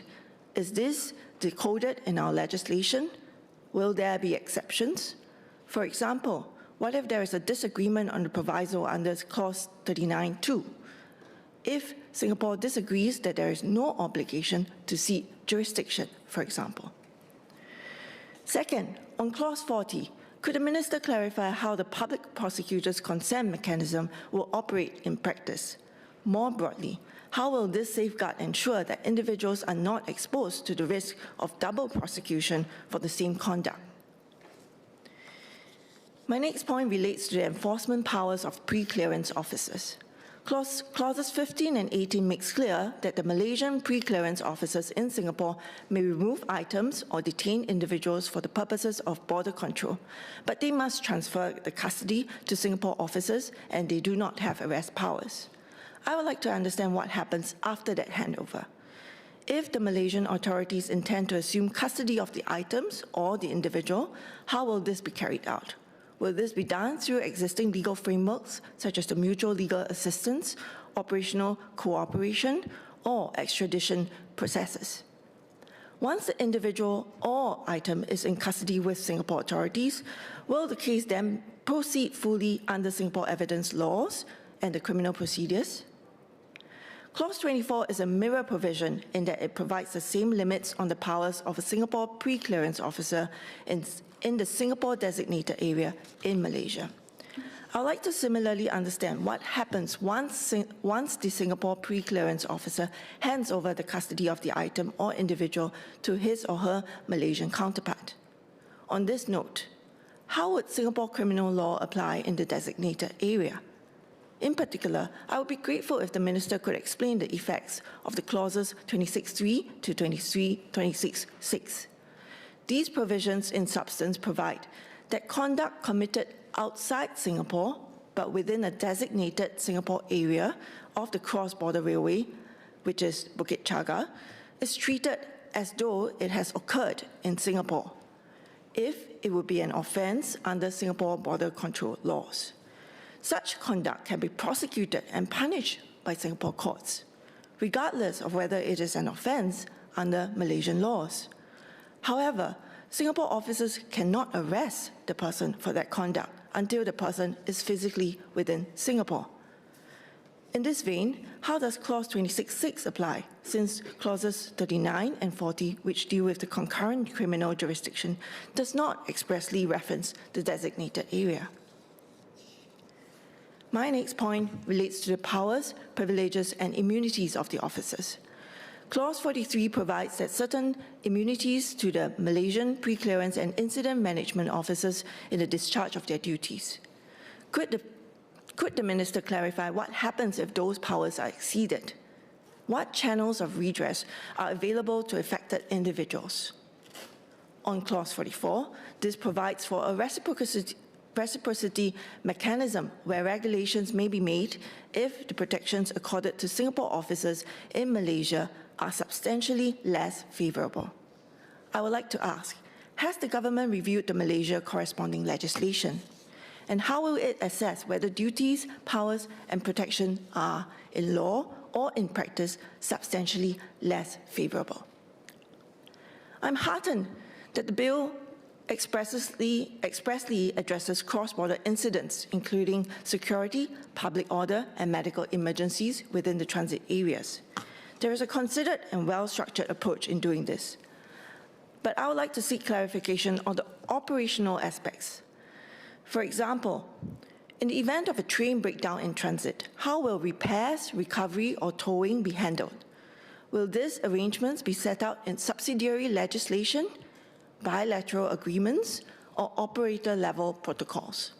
How will we ensure that the experience of the traveller continues to be of good quality? Second, on major incidents, where an incident extends beyond defined zones or requires coordinated response from both sides, how will the coordination be carried out in practice? What are the protocols for joint operations, and how will command and responsibility be determined in such situations? How will this impact response times to these major incidents? Much will depend on the ability of our officers on the ground to deal with the matters or seek or grant consent quickly. Clarity on these operational points will be important to ensure that the framework works effectively on the ground. On my final point on data protection, the bill provides that the collection and handling of biometric and other personal data within Singapore-designated areas in Malaysia. I would like to understand how this will be operationalized. How will such data be stored, processed, and transmitted back to Singapore? What safeguards, including infrastructural guardrails, are in place to prevent unauthorized access or breaches? In the event of a data breach, what avenues of accountability and redress will there be? I will conclude on a brief point on operational readiness. This bill is a significant step forward. It supports a more efficient approach to cross-border movement between Singapore and Malaysia. But legislation alone is not sufficient. Much will depend on how these arrangements are implemented on the ground. Officers will need to be clear on the scope of their powers, the limits of their authority, and the zones within which they operate. Processes must be consistent, checks must be carried out with diligence, and information must be handled securely and responsibly. Thank you. Mr. Yip Hon Weng.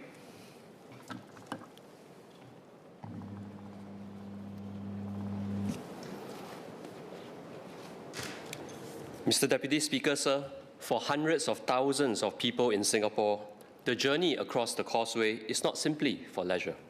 It is a routine, it is a lifeline. It is part of how families manage their time, how workers earn their livelihoods, and how businesses stay connected. I've seen this journey. I've spoken to residents who make it. I've heard the stories of parents, workers, and small business owners who depend on it. The Johor Bahru Singapore Rapid Transit System Link promises to transform this experience. It promises to turn what is today sometimes a long commute into a seamless transit. It promises to turn uncertainty into predictability. I support this bill because for the RTS link to succeed, the border clearance process must be as efficient as the journey itself. But a border made seamless for convenience must never become invisible for accountability. I have 4 areas of clarification. First, Mr. Deputy Speaker, sir, accountability and sovereignty in practice. Under Section 35, certain data is governed by Malaysian law. Under Section 36, some materials are immune from Singapore's legal processes. Under Section 43, Malaysian officers are granted immunity for acts done in the discharge of their duties. So I ask, how is an ordinary resident able to distinguish between a legitimate official act and an abuse of power that results in harm? And if that line is crossed, who determines that? Where such powers are exercised, accountability must be real and accessible. If a Singaporean suffers harm or has their data mishandled, what is their practical recourse? will they be expected to navigate a foreign legal system? For residents, this is not about legal theory. It's about whether help is real, accessible, and within reach when something goes wrong. I acknowledge that in law, an officer acting outside the proper discharge of duty may not be protected by immunity. But for residents, the question is whether there is a clear and workable path to seek redress. This concern extends to international visitors. If something goes wrong on our soil, people must know where to turn to and who will answer. Will the government consider a dedicated liaison mechanism to assist Singaporeans and visitors in navigating these cross-border issues? I also return to reciprocity. Our officers will operate in Malaysia under similar arrangements. What support will they receive to face disputes or accusations while carrying out their duties? Clause 44 allows the minister to act if reciprocity fails. However, that is reactive. How will we monitor conditions proactively? I also seek clarification on the practical limits of these arrangements. While Malaysian officers exercise powers within designated areas, can the government clarify how Singapore law applies if they step outside these areas in a personal capacity? Similarly, if offences such as bribery or misconduct occur within the Malaysia designated area in Singapore, can Singapore authorities investigate and take action where conduct falls outside official duties? On Singapore soil, accountability cannot stop at the boundary line of a designated area. Second, Mr. Deputy Speaker, sir, the privacy and dignity of travellers. The explanatory statement suggests that street and body searches require consent, yet the second schedule allows such searches in certain situations. Can the government clarify the thresholds clearly, particularly when non-consensual searches may be carried out based on reasonable suspicion? Security must be firm, but it must also be understood. Malaysian officers may detain individuals and use reasonable force. To be clear, they cannot make arrests in Singapore. They must transfer custody to Singapore officers as soon as reasonably practicable. This is an important safeguard. This also applies reciprocally. The issue is not whether powers exist. The issue is whether safeguards are consistently applied. Under Section 16, questioning can take place without a Singapore officer present. For vulnerable individuals, this may be intimidating. What protections are in place? Can a resident request a Singapore officer? Clause 15 requires detainees to be handed over without undue delay. But what does this mean operationally? Will the ministry provide clear, public-facing guidelines so that travellers understand both their rights and the limits of these powers? Trust is built not just on what powers exist, but on how clearly they are explained and how fairly they are exercised. Third, Mr. Deputy Speaker, sir, incident response and safety. In a cross-border incident, seconds matter. Clause 28 allows officers to operate across borders, but in the first critical minutes, who is in charge? Is there a single incident commander? In a crisis, clarity is not procedural. It is life-saving. Clause 32 allows incident management officers to bear arms subject to legal limits. Can the minister clarify the rules governing the use of firearms and how accountability will be ensured if force is used? How will criminal jurisdiction under Section 39 interact with immunity provisions under Section 43? When force is used, there must be no doubt about the answers and under which law.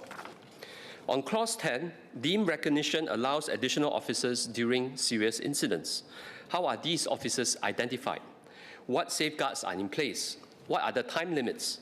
Finally, once the immediate emergency is over, we must address legal accountability. If someone is harmed or an offence occurs on a train in transit, both countries hold concurrent jurisdiction. How will victims and their families know which country takes the lead in the investigation?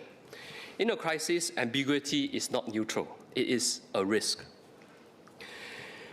Mr. Deputy Speaker, sir, I raise one final point on enforcement. If a serious offence such as drug trafficking occurs within the Malaysian designated area in Singapore, which laws applies? If an offence occurs in the Singapore designated area in Malaysia, when does Singapore law take effect? For offences committed in transit, how will Section 39 be applied? Designated areas must not become legal grey zones when enforcement becomes uncertain. Clarity is essential to deterrence. In conclusion, Mr. Deputy Speaker, sir, I return to the journey I spoke about at the beginning. the worker waiting before dawn, the parent planning the day around the crossing, the small business owner managing uncertainty. This bill will change that journey. I support that change. I support making movement faster and more predictable. But I have also raised important clarifications on accountability, dignity, crisis response, and the application of the law. Because this bill does not operate in isolation. When travel becomes easier, behavior changes. When the border becomes faster, decisions become faster. And when cost pressures rise, people respond. We are already in a period of global uncertainty. Rising costs are affecting households. Businesses are under pressure. In this environment, making Johor effectively next door will accelerate how Singaporeans respond to these pressures. When the border becomes easier to cross, spending becomes easier to shift. This is why we must look beyond convenience. We must ask how this will affect our heartland businesses. We must ask how SMEs will compete. We must ask how local demand will evolve. A faster border must not become a slower erosion of our heartland economy. Connectivity creates opportunity, but it also creates competition. So the question is not whether we should build this link. The question is whether we are ready for what it will bring. Ready to ensure accountability remains clear, ready to ensure protections remain strong, and ready to ensure our local economy remains resilient. Because in uncertain times, convenience alone is not enough.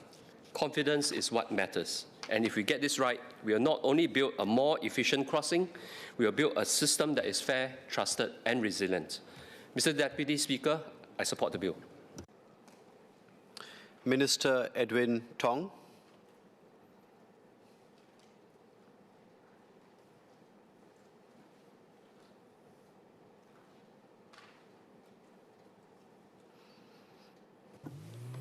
Mr. Deputy Speaker, I thank the various members for their speeches, their thoughtful comments, and their strong support of the bill. As some members have noted, I've already covered some of the points in my opening speech, so I don't propose to repeat them. But nonetheless, there are quite a number of process questions which I thought I'll just take in turn. Mr. Vikram Nair, Ms. Cassandra Lee, and Mr. Yip Hon Wing asked about the implications arising from the application of Malaysian law at Woodlands North Station. I think this is an important point, so let me just take some time to clarify this. First, the application of Malaysian border control laws is restricted to only the designated areas within Woodlands North Station. These designated areas will be clearly demarcated with signages as required by Clause 7 of the bill, and LTA will work closely with its Malaysian counterparts to ensure that there's clarity and there are sufficient signages, and that they're also prominently displayed and presented in our official languages. Second, I had mentioned that the application of Malaysia's border control laws in the designated areas in Woodlands North Station is for the sole purpose of empowering the Malaysian officers to conduct the necessary border clearances and security checks on travellers departing for Malaysia. Members might recall that it's because they have their border control located within Singapore, so we need to give them legal effect for them to do the work that they do to clear, so that we also have a corresponding arrangement on the Bukit Chaga side. The effect of applying these laws in the designated areas will be similar to what travellers would encounter at the usual checkpoints in Malaysia when travelling to Malaysia. So the experience is not altogether dissimilar. It is just that we put them into the checkpoint, put these powers and the framework into the checkpoint at Woodlands North Station and correspondingly on the other side of Bukit Chaga. As I mentioned earlier, the list of Malaysian laws that would apply in the designated areas is set out in paragraph 16 of the second schedule. Without these laws in place in the framework that we have proposed in this bill, in the designated areas at Woodlands North Station, Malaysian officers who operate here will have no legal backing to carry out their duties here. And then, in that respect, the co-located CIQ model would not work. Third, there is no change to Singapore's territorial boundaries. Clause 8 of this bill makes this point clear. Mr. Deputy Speaker, I want to emphasize this point. Singapore law remains in effect over the entirety of Woodlands North Station, even within the designated areas. Singapore officers are available to assist travellers if needed, And if travelers encounter issues or need help in the designated areas, they should act similar to how they would anywhere else in Singapore, and when necessary, seek help from Singapore authorities. Mr. Vikram, Ms. Lee, and Mr. Yip also asked about recourse available if Malaysia's officers operating in Singapore exceed the scope of what they are allowed to do. Let me just reiterate a few points, some of which I've covered earlier. The bill sets clear limits to the powers that the Malaysian officers have when they exercise their duties in Singapore.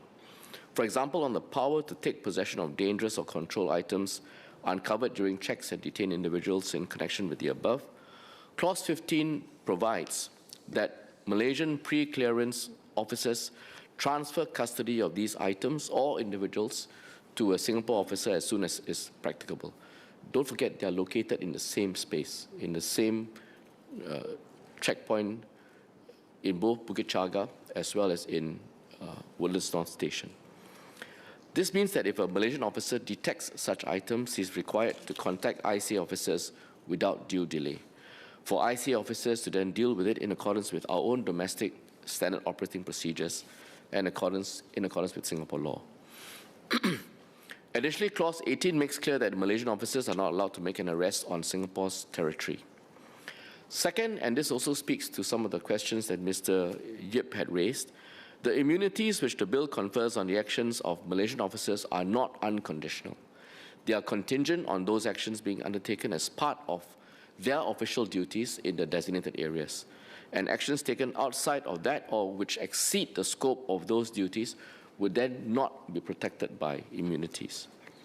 Finally, the Singapore Minister for Home Affairs has the power to withdraw recognition for any Malaysian pre-clearance officer at any time without giving a reason. We do this for obvious reasons. We want to have the flexibility and ability to determine on a case-by-case basis, and depending on what the facts might present at that occasion, whether we need to exercise this power.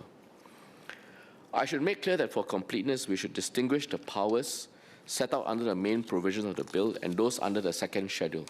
I think there might have been some conflation, and so I thought I'll take some time to explain this. The main body of the bill is focused on what I called earlier the ordinary powers. These are the baseline powers that are necessary for the day-to-day work of conducting border clearance and security checks, basically CIQ work. These include the powers to require travelers to present their passport, refuse entry of persons or goods, and perform screening and other searches such as body searches. These are powers that are already provided to our own officers today for routine border clearance and security checks. The second schedule, however, contains special powers, or what I call special powers in my speech earlier. These are the powers that equip officers with the legal basis to manage non-routine situations and ensure travelers' safety and security. They are also no different from the powers that IC officers already have today for managing incidents at existing checkpoints. These powers have been codified in the bilateral RTS-linked supplementary agreements entered into with Malaysia. The circumstances in which these powers will be used are limited. For example, officers are allowed to use reasonable force for purposes of detaining an individual who behaves in a disorderly or threatening manner. And to, I think, Mr. Yip's point, conducting or strip or body searches without consent is strictly limited to individuals who present a danger to human life or safety. Mr. Yip asks whether Singapore officers deployed to Malaysia will be able to do their jobs effectively under adequate legal protection. The bill contains several provisions and safeguards to this effect. Let me just reiterate them. First, no Singapore officer will be deployed to Malaysia for cross-border railway duties unless the minister is satisfied that Malaysian law allows the Singapore officer to do their duty, their official duty, in Malaysia properly, under the command of their own commanding officers, and that they're conferred with the necessary powers, duties, and privileges equivalent to their counterparts in Malaysia, and that's made clear in Clause 22 of the bill. As mentioned earlier, Malaysia's legislation, which is accessible online, affords protections and immunities to our officers based in Malaysia, similar to what this bill accords to Malaysian officers based in Singapore. And I think to Mr. Dennis Tan's point about there being substantive reciprocity in powers and immunities, I will confirm to him that the answer is yes. Second, Clause 24 makes clear that every Singapore officer deployed to Malaysia in relation to cross-border railways has the same rights, powers, and immunities as they do when performing the same duties in Singapore. Third, the protections and immunities conferred on Malaysian officers in Singapore are conditional on our officers being accorded similar treatment when operating in Malaysia. Clause 44 of the bill provides for the minister to disapply any of these protections and immunities if there's a change in the level of protection and immunities afforded to our officers in Malaysia. Mr. Vikram asked about operational measures to prevent smuggling of prohibited or controlled items across the border. The co-location of CIQ facilities provides convenience for travelers, as many of my colleagues in this House has articulated. But we have worked hard to ensure that this does not come at the expense of border security. So let me just reiterate these steps. First, there will be multiple layers of checks. Under the bill, Singapore officers have the powers to conduct selective checks within the designated areas in Bukit Jaga, so we can do so in Malaysia. And this is on top of the checks that Malaysian officers would have done and conducted on all travelers before they are granted departure clearance at the Bukit Jaga station. Second, when these same travelers arrive at Woodlands North Station, they may then also be subject to further selective security checks. Third, as I mentioned in my opening speech, Singapore and Malaysia have jointly developed a comprehensive set of SOPs for the purposes of conducting border clearance and security checks in a co-located CIQ arrangement. These SOPs will ensure smooth coordination between each layer of checks and mitigate the risks of threats slipping through. And I believe earlier a member asked whether we are in contact, whether they're joint exercises. The answer is yes, they are. They are planning exercises, as well as also ground operational readiness exercises that we'll conduct, not just before the start of the operationalization of the RTS link, but also subsequently as we continue to run the both CIQs and the link. Ms. Lee and Mr. Yip asked how Singapore officers in Malaysia would handle individuals found to be carrying items controlled or prohibited under Singapore law, such as drugs or vapes.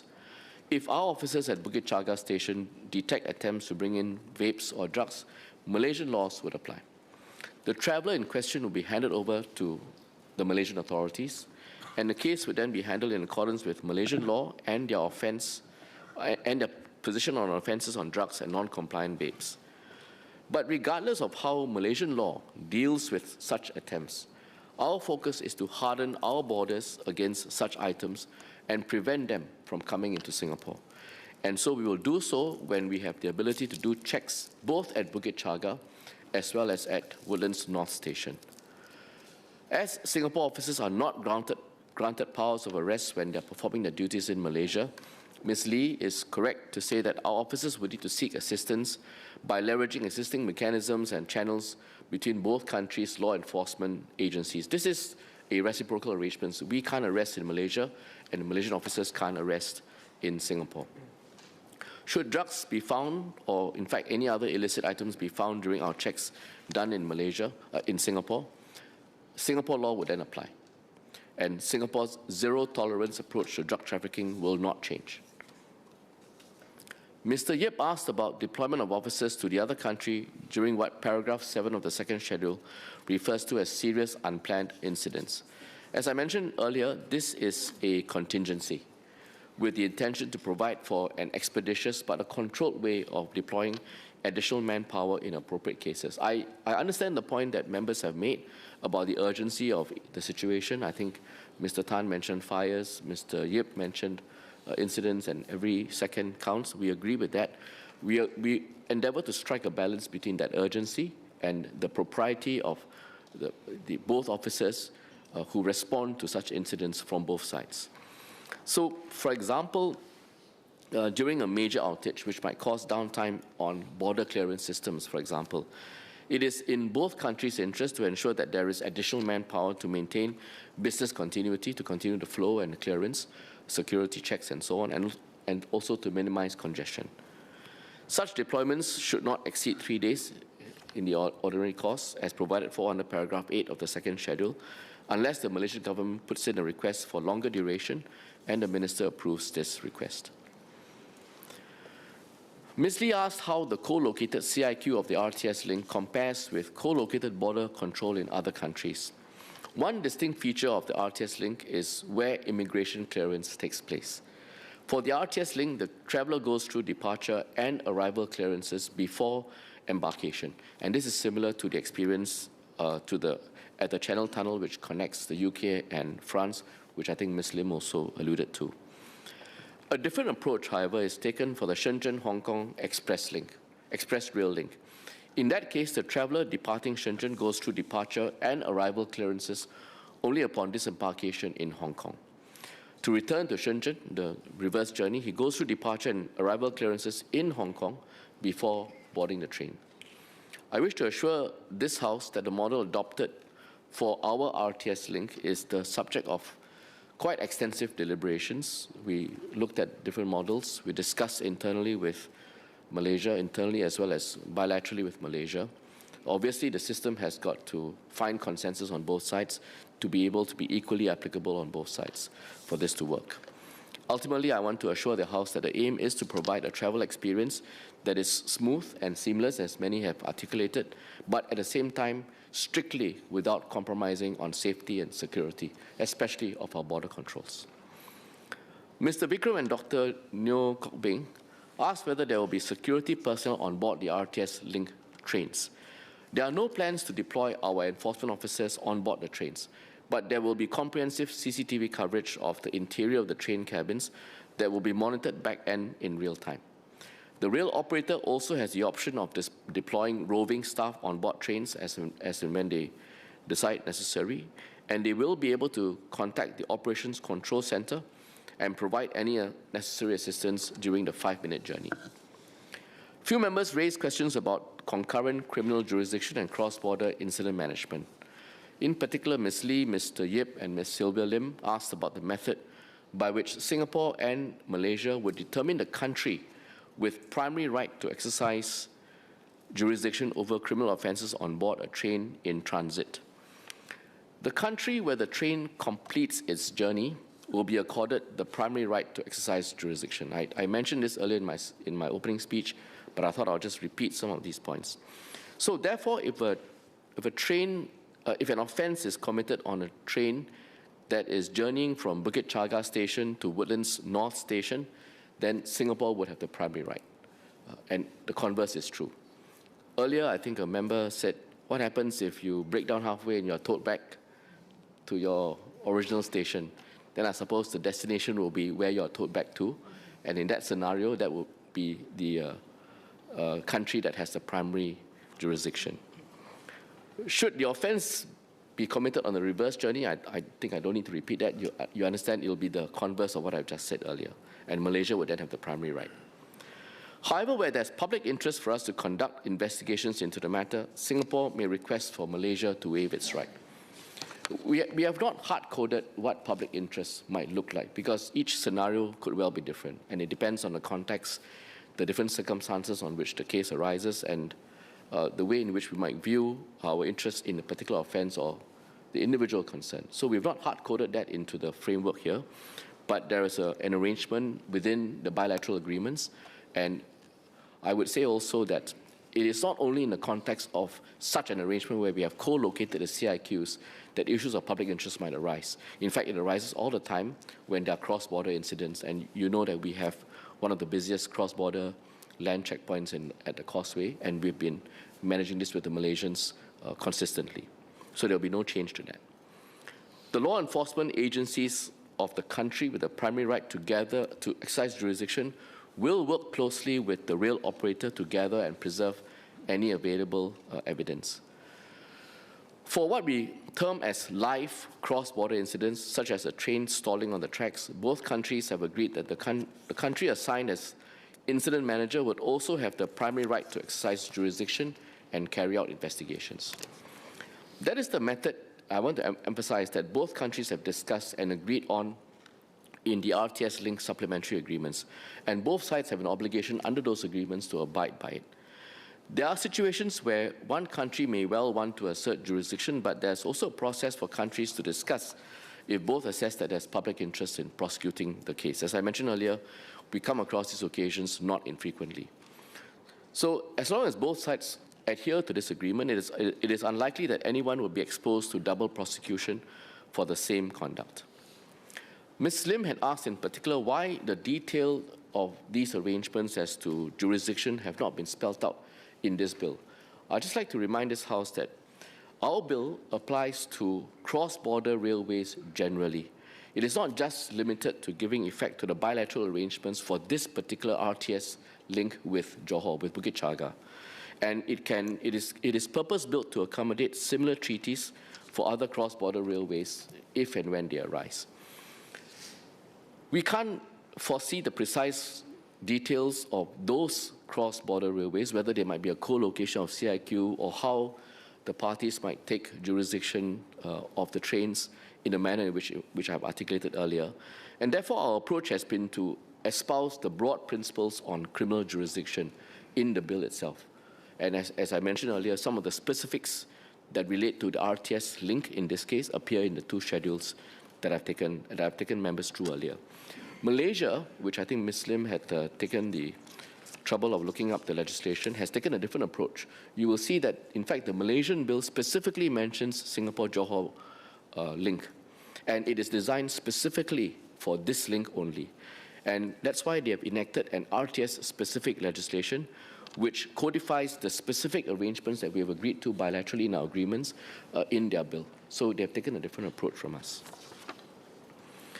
Mr. Vikram, Ms. Lee, and Mr. Yip also asked how both sides would coordinate responses to major cross-border incidents and whether certain operational aspects would be addressed separately under other arrangements.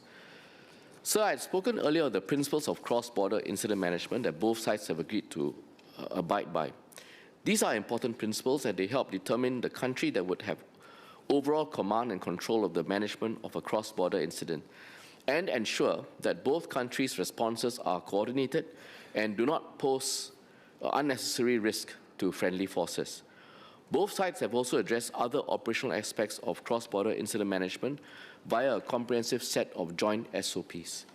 These were developed with the rail operators' involvement so that all the relevant stakeholders around such an incident that might occur can work in tandem to respond effectively to such incidents. Operational agencies from both countries, along with the rail operator, will conduct joint exercises later this year ahead of the RTS service commencement, both to test as well as to validate the application of these SOPs.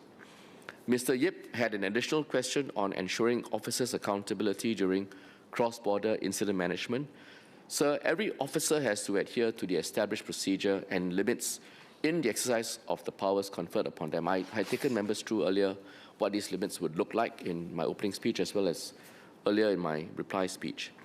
When discharging their duties, be it managing cross-border incidents or even carrying out routine duties at the CIQ zone, all officers remain under the order of their own commanding officers. And this is provided for under clauses 13, 22, 30, and 34 of the bill. Turning now to data protection, Ms. Lee asked how the provisions regarding data protection would be operationalized. As I mentioned, the bill will keep the data collected or generated by Singapore officers in Malaysia under the governance of Singapore law and provide for the immunity of our equipment and our devices in Malaysia from seizure and also from other forms of interference. Let me assure this House and all members that the stringent requirements imposed on the handling, processing and storing of data in Singapore are similarly applicable to any data or information Singapore officers in Malaysia collect or generate in the course of their work. Mr. Dennis Tan had asked whether the data that we collect when transmitted back to Singapore would be protected or secured, and he asked whether it would be air-gapped. The answer is yes, it would be. So we have a secure line that transmits that data. Ms. Lee also asked how the government would hold relevant parties accountable in the event of a data breach. Since the data is collected, transmitted, kept, and governed under Singapore law, any data breach would therefore be dealt with in accordance with Singapore law, something we are familiar with. If the incident is a result of bilateral obligations relating to data protection and inviolability of equipment not being complied with, then the government will consider all available legal and diplomatic options in accordance with the bilateral RTS-linked treaties as well as the relevant international law. So I believe I've covered members' queries and questions. So let me conclude. I thank the members for underscoring the point that this bill is a key supporting pillar of the RTS link and will bring convenience of travel to several segments of society. This bill gives effect to a very comprehensive set of arrangements that facilitate co-located CIQ clearance and undergirds jointly developed protocols for coordinated management of cross-border incidents. This will in turn help to ensure that the RTS experience for travelers is not only convenient and safe and seamless, but also safe and secure.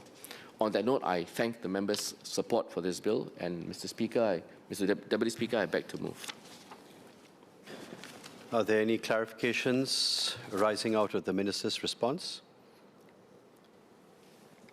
If not, Dr. Neo, short clarification, please. Yes, very short. Just like to ask the Minister whether what's the main reason of not having security on board? Is it because the timing is the time of the ride is very short?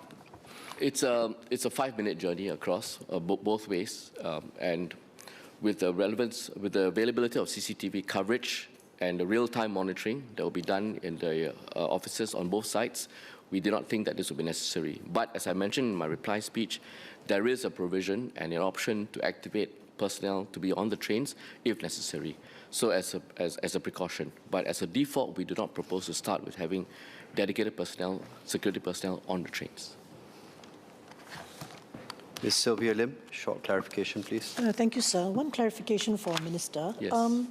This is in relation to when Singapore may have to give up its primary jurisdiction to Malaysia to investigate incidents, and particularly on Clause 39(2). As I mentioned in my speech, there are 3 conditions to be satisfied, if we were to give up primary jurisdiction, and one of them is that it must also be the case that Malaysia has no obligation to seek jurisdiction to us. So what does that mean? Thank you. Let me explain that. In fact, I had cut it up to the same page. I thought you might ask that question. Clause 39, if the member has it with her, deals with a scenario where we take jurisdiction, Clause 39(1). So if you look at Clause 39(1), any conduct engaged in by a person, whether on board train, in a defined zone and so on, if engaged within Singapore, would constitute an offence, and it will be treated as if that person had engaged that conduct in Singapore. So Clause 39(1) is a provision that takes jurisdiction. Clause 39(2), which the member referred to, is a scenario where if a person is found, if you look at B1 and B2, where the authorities in that country, meaning Malaysia, not subject to any obligation to cede jurisdiction to Singapore authorities. Ms. Lim might remember that I had said in the RTS bilateral agreements, we've come to an arrangement bilaterally on which countries would assume primary jurisdiction. You might recall that I talked about the trains, which direction, where the nose was, and so on.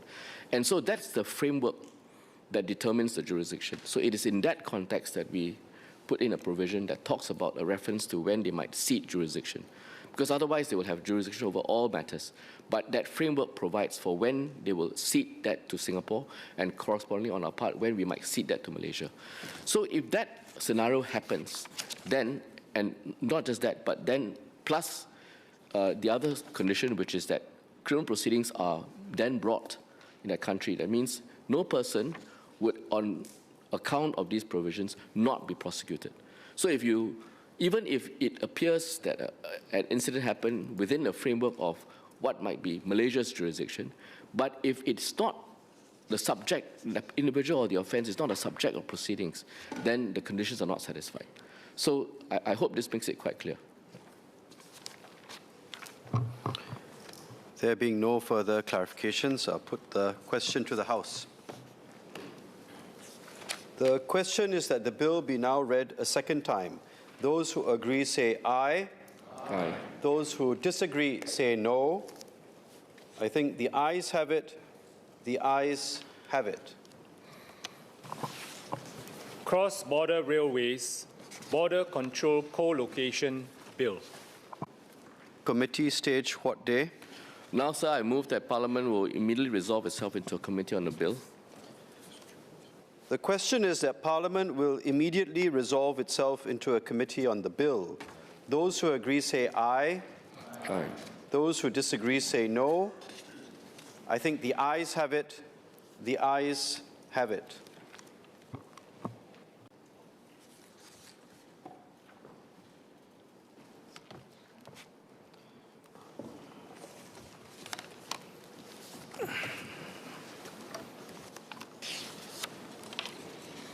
The question is that clauses 1 to 75 stand part of the bill.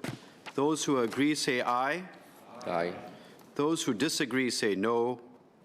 I think the ayes have it. The ayes have it. The question is that the first to second schedules stand part of the bill.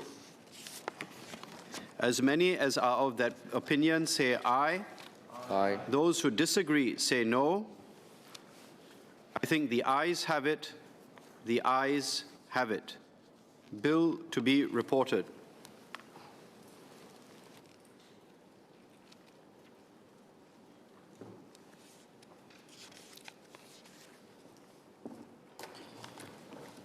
Second Minister for Home Affairs. Mr. Deputy Speaker, I report that the bill has been considered in committee and agreed to without amendment. Third reading, what day? Now, sir, I move that the bill be now read a third time. The question is that the bill be now read a third time. Those who agree say aye. Aye. Those who disagree say no.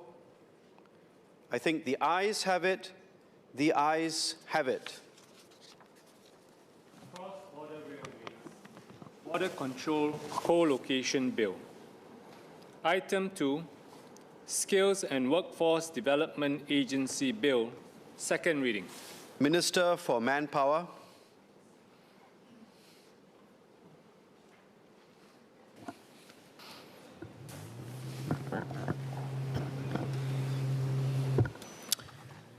Mr. Deputy Speaker, I beg to move that the bill be now read a second time.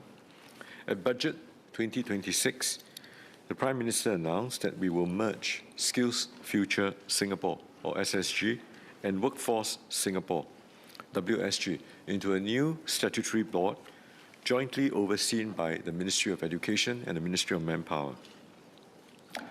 A decade ago, we restructured the Workforce Development Agency into two agencies. WSG remained under MOM to focus on strengthening employment facilitation services and programs. SSG moved under MOE to enable it to work more closely with our institutes of higher learning to drive the Skills Future movement. Since then, both agencies have come a long way in providing individuals and employers with more comprehensive support. SSG has built a vibrant CET landscape. CET stands for Continuing Education and Training, ramping up offerings by private training providers and establishing the IHLs as a key pillar in the ecosystem. Through the Skills Future Credit, SSG has mainstreamed the culture of lifelong learning in Singapore. The number of individuals participating in SSG-supported training each year has grown from 418,000 in 2016 to more than 600,000 in 2025. This is about 1/5 of the resident workforce. SSG has also introduced the Skills Future Level Up program, extending significant support for mid-career Singaporeans to pursue a substantive skills reboot. WSG has expanded its reach in supporting individuals and employers through employment facilitation, reskilling, and job redesign. The number of individuals assisted by WSG and its partners has tripled from 127,000 in 2017 to 355,000 in 2025. WSG helped many Singaporeans to overcome episodes of economic slowdown, such as the recent COVID-19 pandemic.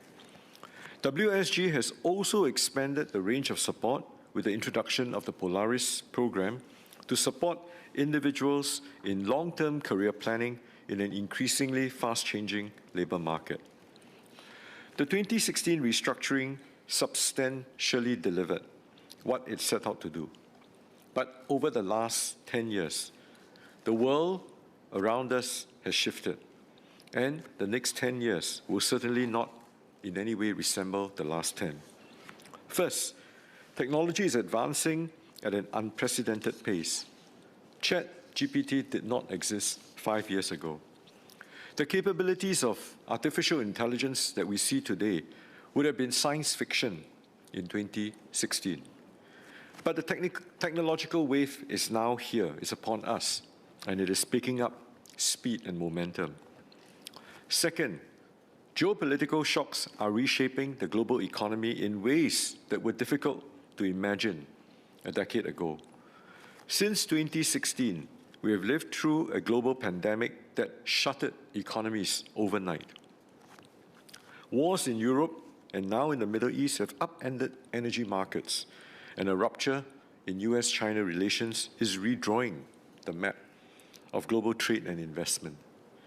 The more predictable world that our 2016 framework rested on is now gone. Third, demographic change continues relentlessly in 2015. In 2015, roughly 1 in 8 Singapore citizens was aged 65 and above. Today, it is more than 1 in 5, crossing the threshold of a super-aged society. By 2030, it will be 1 in 4. While we had seen this demographic change coming, we are now feeling its impact more acutely. This further sharpens the imperative for us to strengthen the career longevity of our workforce. In short, we live in a different world from 10 years ago. What worked in the past decade will need significant transformation to be more predictive, to be more anticipatory, as well as be more responsive and targeted moving forward. To stay ahead of change, we must therefore be able to continuously adapt with the times as well as with new realities. That is why we are bringing SSG and WSG together, combining the strengths that both agencies have built up over the past decade into a single upgraded engine for skills and workforce development, ready to support Singaporeans and employers to navigate an age of unprecedented change. We will call the new agency the Skills and Workforce Development Agency, or SWDA in short. The name reflects the agency's mission to advance Singapore's human potential. SWDA will focus on better serving individuals and employers and better partnering the broader ecosystem of providers of career and employment services as well as training. Now, let me elaborate on each in turn. First, individuals. In the world we live in today, many of us are worried about whether our job will still exist in time to come, whether we can find another job with the same pay and seniority if we lose our job, and whether our skills built up over an entire career may become obsolete faster than we can keep up. These are legitimate and valid concerns. But our collective response, how do we respond to it, must be one of proactive action, not passive anxiety. SWDA will enable Singaporeans to take purposeful action, to stay adaptable, to stay resilient in a fast-changing and uncertain economy. It will support you to build up your career health consistently, strengthening immunity to disruptions and instilling agility to seize new opportunities. It will help you to make better training and career decisions in support of your longer-term career goals. It will help you to bounce back after facing career setbacks. And SWDA will do all of these by bringing the capabilities of SSG and WSG together, integrating them to deliver timely and trusted career and skills insights with smarter training and career services and do that even more than before. SWDA will build a more comprehensive offering of tools, services, and programs to journey with individuals through different life stages. For fresh graduates, navigating your first steps in the job market, SWDA will expand opportunities for you to gain real work experience and secure your footing. We will partner companies to provide attachment and traineeship programs that will give you concrete work experience and exposure, which will then create pathways for you to enter growth sectors with strong manpower demand. We will develop new or expand existing programs like the Biopharma Talent Builder Program, which equips you to take on jobs in leading biomedical firms. For those still uncertain about your career trajectory after graduation, SWDA will offer career guidance to help you identify potential career pathways in line with your aspirations, your goals, and your values. For mid-career workers, whether facing mid-career stagnations, feeling apprehensive about being displaced, encountering retrenchments, or returning to work after a caregiving break, or simply planning ahead, the hardest part is often not knowing where to start and when to take the first step. SWDA will enhance career guidance, will enhance job matching and reskilling support to provide more transition pathways. This includes expanding partnerships with private career service providers and employer networks to deliver more resources for you to navigate the labor market, help you make personalized career plans, and connect to new prospects. In partnership with GovTech, we have rolled out an AI advisor called Career Kaki that serves as a personal digital concierge for careers and skills, available at any time of the day to help those who are unsure of their next steps. And SWDA will continue to expand and improve on these service offerings. Now, for senior workers who have much to contribute with your networks and your experience, and you're keen to do so, SWDA is part of the tripartite work group on senior employment that is developing an integrated approach to support longer careers. Working with progressive companies and human resource professionals, SWDA will develop and will scale solutions for longer, multi-stage careers and promote age-inclusive jobs and workplaces. Members of the House, preparing our workforce for AI is a key priority. At Budget 2026, PM announced the latest addition to SWDA's offering: free access to premium AI tools for those who take up selected training courses. This is one of the priorities that SWDA will deliver in the coming months, as part of a holistic suite of efforts to help workers future-proof their skills, strengthen career health in an AI-enabled economy. SWDA will offer individuals a more seamless journey through an integrated touchpoint. Instead of navigating programs offered by two agencies, individuals will now have a single interface to the full suite of career guidance, skills training, and job matching support offered by SWDA. It will offer an enhanced digital experience with AI-powered personalized career guidance, recommendations of in-demand training courses, and exploratory tools for employment opportunities based on one's portfolio of skills. Second, the other part of our equation, which is a big one, and that is for employers. SWDA can provide support for their recruitment efforts. For those employers, those businesses looking to fill job vacancies, SWDA can help to accelerate hiring of suitable candidates from its pool of job seekers and trainees, leveraging the Careers and Skills Passport, or CSP, as a common verified information source on the work experience and the skill sets of candidates. SWDA will also be a stronger partner to employers in workforce development.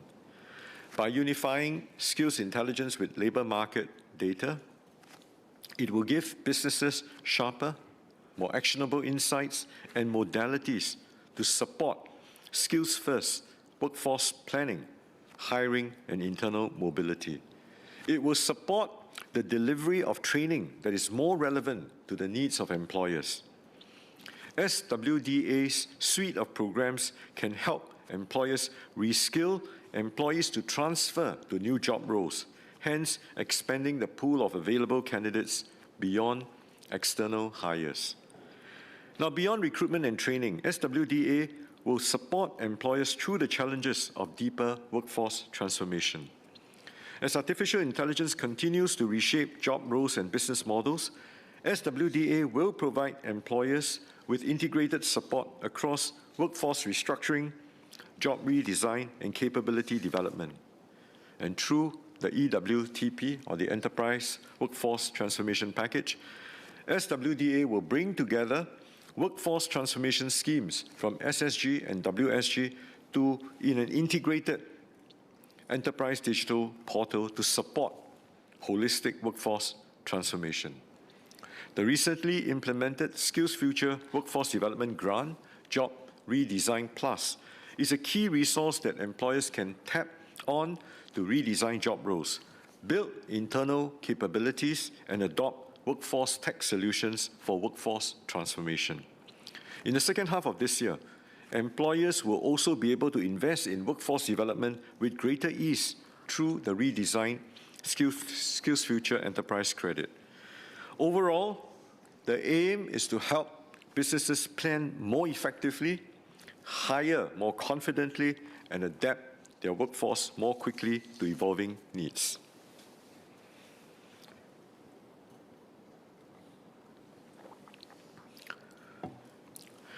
This will build on ongoing work. In the financial services sector, WSG, MAS, and the Institute of Banking and Finance launched a Jobs Transformation Map, or JTM, on generative AI for financial services, partnering 11 financial institutions to unpack what AI adoption means for specific job roles and showcase the opportunities for employees that job redesign and reskilling can potentially bring. The JTM showed how finance and insurance companies can reshape roles in customer service, relationship management, and risk management, improving productivity and enabling employees to move up the value chain. It also highlighted new job opportunities in areas such as AI governance, and SWDA will bring this approach to support transformation in other sectors, including the adoption of AI and managing its impact on jobs. So in sum, whether you are dealing with urgent manpower issues for the here and now, or growing your team to expand operations, or even restructuring your workforce to support a pivot in your business, SWDA will work with you, will partner you to transform your business and your workforce. Third, SWDA will strengthen the ecosystem of service providers of career and employment services and training. Now, SSG has really built up a strong training sector over the past decade. SWDA will bolster other parts of this ecosystem that serve workers and employers on their career as well as their workforce needs. This includes recruitment agencies, staffing agencies, career coaching and career guidance providers, HR consultancy, technology firms, online job portals, and the like. SWDA will work with industry to raise the quality standards and improve the accessibility and develop new solutions by spurring both innovation and collaboration. Our goal, ultimately, is a vibrant private sector, complemented with public employment services and programs that will be a catalyst and enabler for broad-based workforce transformation and adaptation amidst the rapid changes in our labour market. This work has already started. Last year, we launched the Alliance for Action on Advancing Career and Employment Services, or AFA ACES, comprising representatives from this ecosystem. 9 pilots are already underway, testing innovative models targeting underserved groups, including fresh graduates, families with complex needs, and those returning to the labour force after a period of absence. There are also pilots to work with employers to design more flexible work models and adopt skills-based practices. These pilots may give rise to new programs and services, but more importantly, through these pilots, we are discovering together the strengths of our ecosystem today and the opportunities to take it to the next level tomorrow. Later this year, the AFA ACES will release its recommendations, which will chart plans to transform the ecosystem to serve individuals and employers more effectively. Mr. Deputy Speaker, beyond the structures and the services that SWDA will put in place, our deeper ambition is to shift the culture and the mindsets around careers and learning. This is something that will appeal to everyone because it requires a whole of society approach.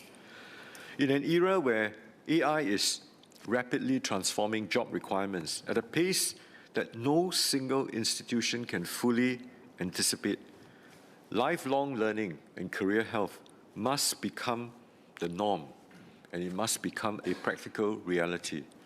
It must be something that Singaporeans can and should invest in and take ownership of throughout their entire working life. And it's not a resource that you can turn to only when the circumstances itself compel you to do so. Employers, too, should continuously invest in your employees' career health so that your employees are well equipped to contribute to the success of your business. The aspiration is to build a Singapore workforce that meets change with confidence, one that is oriented not merely towards managing disruption, but towards seizing the opportunities that come with it. So not one that is responsive, but one that is responsive and reactive, but one that is preemptive and proactive. SWDA will work with our tripartite partners to catalyze this shift, building on the Skills Future movement and the Career Health SG initiative under it. This entails talking about lifelong learning and career health regularly, including at the workplace, internalizing it and promoting good career health habits. This requires training and career guidance to be very accessible to the broad middle. Our assurance to every worker and every employer is this: work with us, and we will walk with you. The government and our tripartite partners will be with you every step of the way. Now, Mr. Deputy Speaker, the priorities I shared set out the mission of SWDA. To give effect to them, we have tabled the SWDA bill. I will now outline its key components. Part 1 of the bill introduces the terms used in the bill. Part 2 establishes SWDA as a statutory board and describes the functions and the powers of SWDA. SWDA's functions will cover the existing functions of SSG and WSG and extend them to include promoting the development of career and employment services and training in Singapore. Parts 3 to 6 set out SWDA's governance structures and requirements, which are aligned with the Public Sector Governance Act 2018.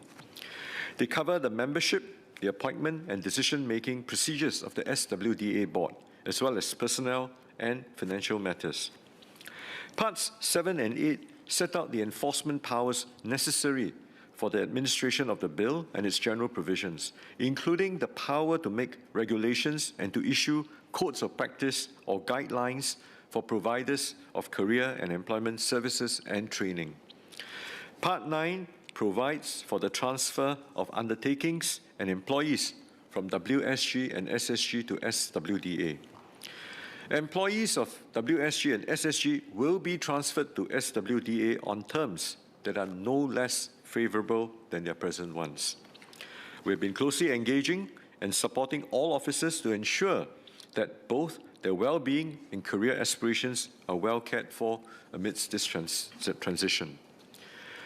The refreshed mission of SWDA will provide new growth opportunities and career pathways for staff. We will also provide opportunities for officers to reskill, to equip themselves for new job roles so that no one will inadvertently fall through the cracks.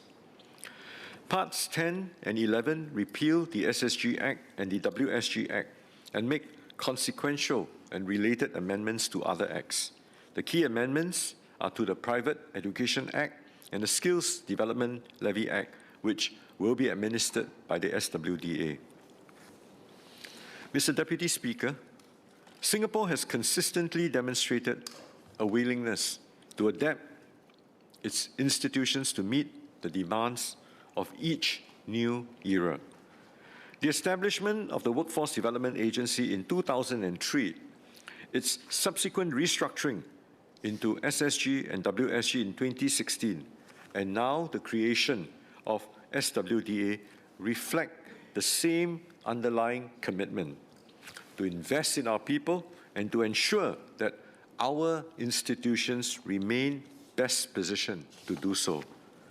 The bill presented today sets out the legislative framework to establish the Skills and Workforce Development Agency.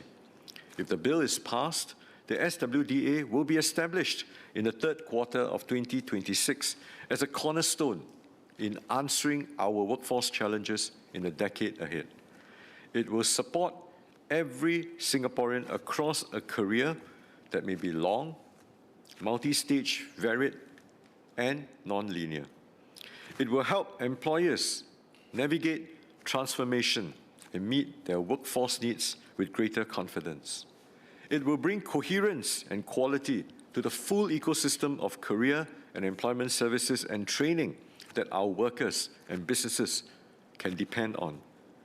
At its heart, the bill affirms a conviction that this House has long held, that every Singaporean at every stage of his or her working life deserves support to grow, to adapt, and to contribute to the nation's continued success. With this, Mr. Deputy Speaker, I seek to move.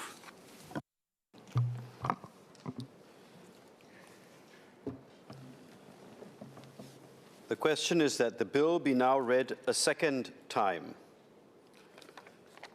Ms. Yeo Wan Ling.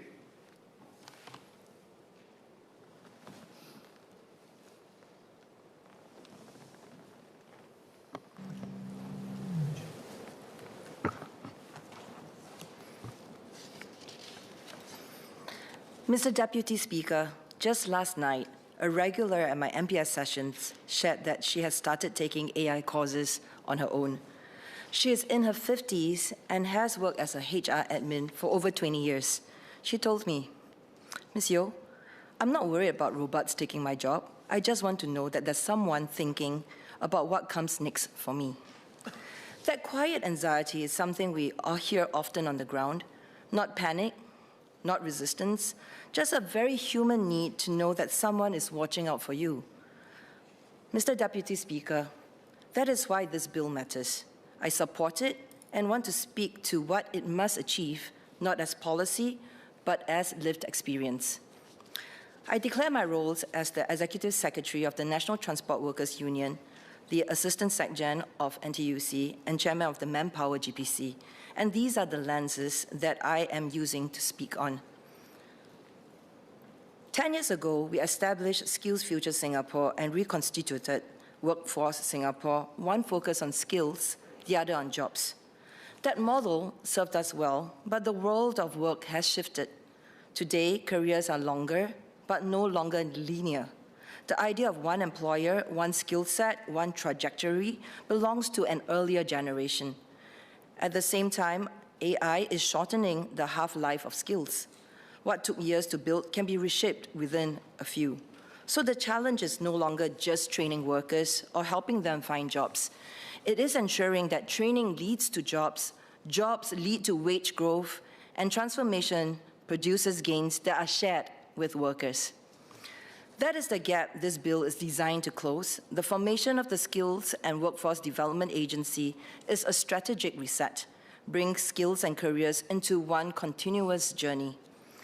As Manpower GPC chairman, I recently visited 3 companies with my fellow GPC members to understand how tech-enabled AI-powered business transformation and workforce upskilling are actually playing out on the ground in real workplaces with real workers. I want to share what I saw because these visits were not just informative, they were instructive. Each company showed a different face of Singapore's workforce, and together they speak to why SWDA's mandate is as important as it is. Our first visit was to SMRT. At SMRT, I witnessed what happens when a large employer commits fully to workforce transformation as a cultural and operational mission. SMRT has institutionalized the Kaizen philosophy, a Japanese yet universal concept of continuous incremental improvement as a unifying mindset across all levels of the organization. This is not a top-down directive, it is a shared way of working. Layered onto this, SMRT has adopted technology to unlock operational efficiencies, managing worker fatigue, boosting safety through predictive maintenance, and redesigning workflows to reduce the physical burden on staff. And who benefits most from this? They're older workers, workers who have spent decades on the job, who know every quirk of the system, every subtle sound that signals a problem, and now working smarter. Following retraining and job redesign, productivity improved, and critically, their wages have increased.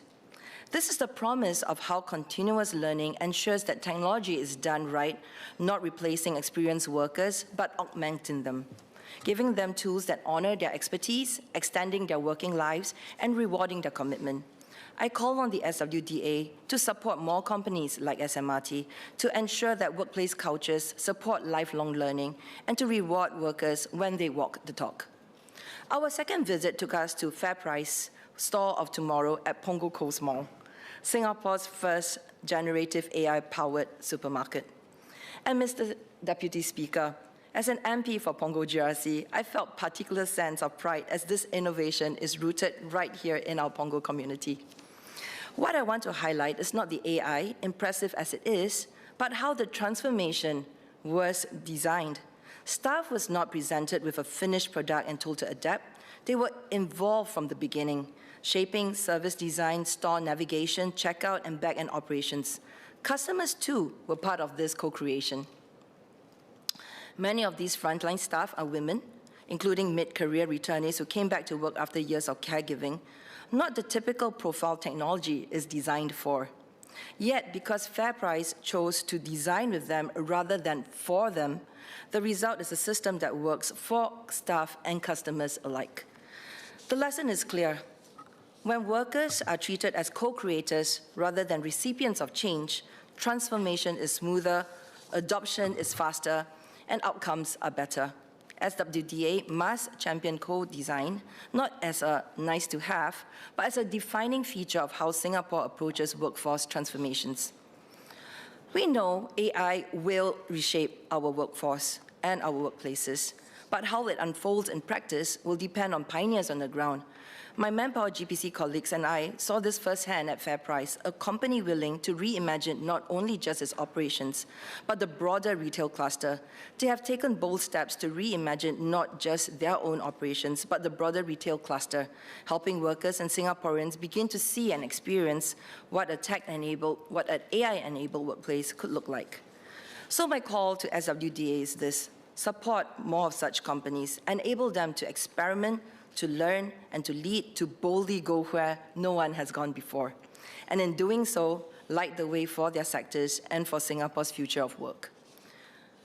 Mr. Deputy Speaker, our Manpower's GPC third visit was to Chai Tian Maintenance. And I'd like to dwell on this visit because it speaks to a segment of our workforce that is too often less visible in conversations about workplace transformation, and that is of our lower wage workers and senior workers. CTM is a homegrown company many of us would actually recognize from the orange and yellow vehicles that keep our estates, malls, and highways clean. From a small family outfit, they have grown to a team of 3,500 strong. Over the decades, they have continued investing in technology and machinery, and every stage, their workers move forward with these changes, not out of them. In the past 2 years, they introduced robo-sweepers and autonomous service vehicles, but the real story is what came of it: job redesign, skills upgrading, and new roles. Workers trained to operate autonomous equipment now receive AV allowances, recognizing their higher skills and responsibilities they carry. This is a small but important signal that when work changes, we must recognize and reward it differently. And the result is clear. Technology did not replace workers. It raised the quality of jobs, creating pathways for seniors and lower wage workers to move into safer, more skilled, and better paying jobs. For CTM, embracing technology also brought in more business, and with it, the ability to hire more and uplift more. This is the virtuous cycle we want to see when innovation drives both enterprise growth and worker progression. CTM is also an accredited training organization working with our agencies to build structured training programs tailored to their workforce. Now, this is important. What they have done is to build a wage and career ladder with support and guidance from our agencies. As a local company, CTM shows us that with the right intent and support from government, transformation can be inclusive, not by asking workers to simply keep up, but by enabling them to really move forward. Mr. Deputy Speaker, as we look towards the work of the SWDA, it must support more local enterprises and SMEs on their journeys, and scale support as our local companies grow from small, medium enterprises to large local enterprises, so that productivity gains translate into more better jobs, better wages, and above all, greater dignity at work. Across all three companies, a common theme emerges. These employers adopted AI and technology to transform their businesses without leaving their workers behind. They built a culture of employee stakeholding and transformation and one of lifelong learning. Supported by grants and partnership, they took on the responsibility of designing and delivering training. And their workers came out on the other side with better conditions, new skills, and wage growth. And this is the model exactly that Singapore needs to scale. The merger of SSG and WSG must lead to bold steps, not incremental ones, to streamline program delivery, simplify grant and funding administration, and take a genuinely customer-centric approach that puts real worker and employer outcomes right at the center. I'm confident that our ecosystem partners stand ready to work alongside SWDA in this. The Tripartite Jobs Council, our trade associations and chambers, employment agencies, and our unions, of course. They are already embedded in companies and communities across Singapore. They have the trust of workers and employers built up over years. SWDA must build on this, not bypass it. I want to make this call specifically. SWDA must establish regular, ongoing engagements with these stakeholders, not just at the point of policy design, but continuously. The world of work is changing faster than any policy cycle. Policies that are not continuously grounded become policies that do not work. SWDA is also well positioned to drive research, to develop a data-driven view of jobs of the future, and to deliver design grants that supercharge company transformation. This research role is important, and I welcome it, particularly as companies and sectors embark on their Starship Enterprise reimagination journeys with their workers, indeed, to go boldly where no one else has gone before. But in implementing transformation, SWDA must be a champion of a human-centric, worker-centric approach. This will make the difference between transformation that works for people and transformation that works for productivity matrix alone. Mr. Deputy Speaker, let me put faces to what success should look like and would look like if SWDA gets it right. These are composite sketches drawn from real ground conversations. I have changed names. Joanne, not her real name, spent nearly a decade out of the workforce, first caring for her young children, then for her mother who had a stroke. When she finally could return to work, she came to see me. She was then 46. She had real skills, genuine experience, and she was ready. But her retirement savings were depleted from years without CPF contributions. She had a caregiving gap in her resume, and she needed to undergo retraining, but had no financial buffer to sustain her through it. If SWDA gets this right, Joanne will be supported by a structured return to work pathway for caregivers, one that bundles caregiver respite support to free her time for training, a training allowance to sustain her through the program, and a CPF top-up in her first month back at work. Our NTUC's See You Back at Work program has shown us that this model works. Since we launched it in 2023, we have close to 1,000 cubbies in the program, and in 2025, we expanded it to PME roles, including accounting and office administration. SWDA must build on this and not reinvent this, and it must make these pathways permanent and accessible to all the Joannes across the whole entire island, not just those few lucky ones who were lucky enough to find their way to us. Sakti, not his real name, but he will recognize himself, is a bus captain. He has been on the road for over 20 years. He takes pride in his work, and his passengers know him by name. But here is what most commuters don't know. His lunch break is 25 minutes. Between runs, some breaks are as short as 6 minutes, and he starts his day at 4:30 a.m. He can drive up to 16 runs in a day, and at 60 years old, the fatigue is real. And it can be a safety matter, not just only a welfare one. If SWDA gets this right, AI-informed fatigue monitoring and job redesign can enable Sakti to work a smarter shift structure, one that is informed by data when the fatigue peaks, that keeps him safe, keeps his passengers safe, and keeps him economically active and contributing for longer. Older workers are experienced contributors who deserve workplaces designed with them in mind and not around them. David, not his real name, was a mid-career IT professional when his company restructured. He was retrenched at 52.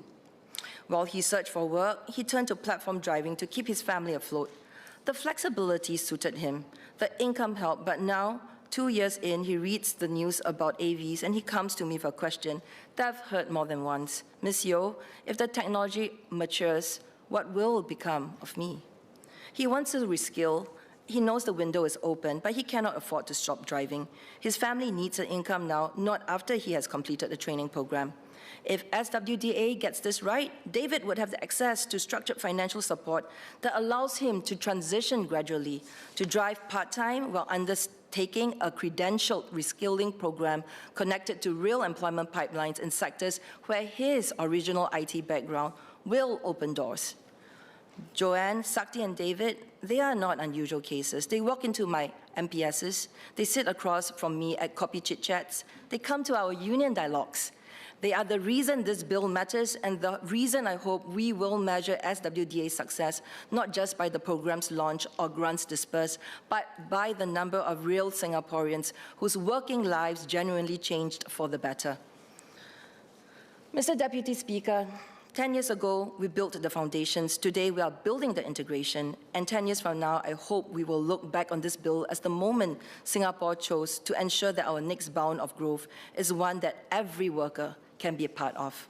The labour movement stands ready, and our unions, our Tripartite Jobs Council, will continue to walk the ground.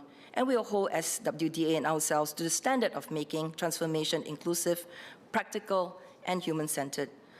To my resident at MPS, who just wants to know that someone is thinking about what comes next for her, I want to say, this is exactly what we are here to do today. I support this bill. Thank you. Mr. Gerald Giam.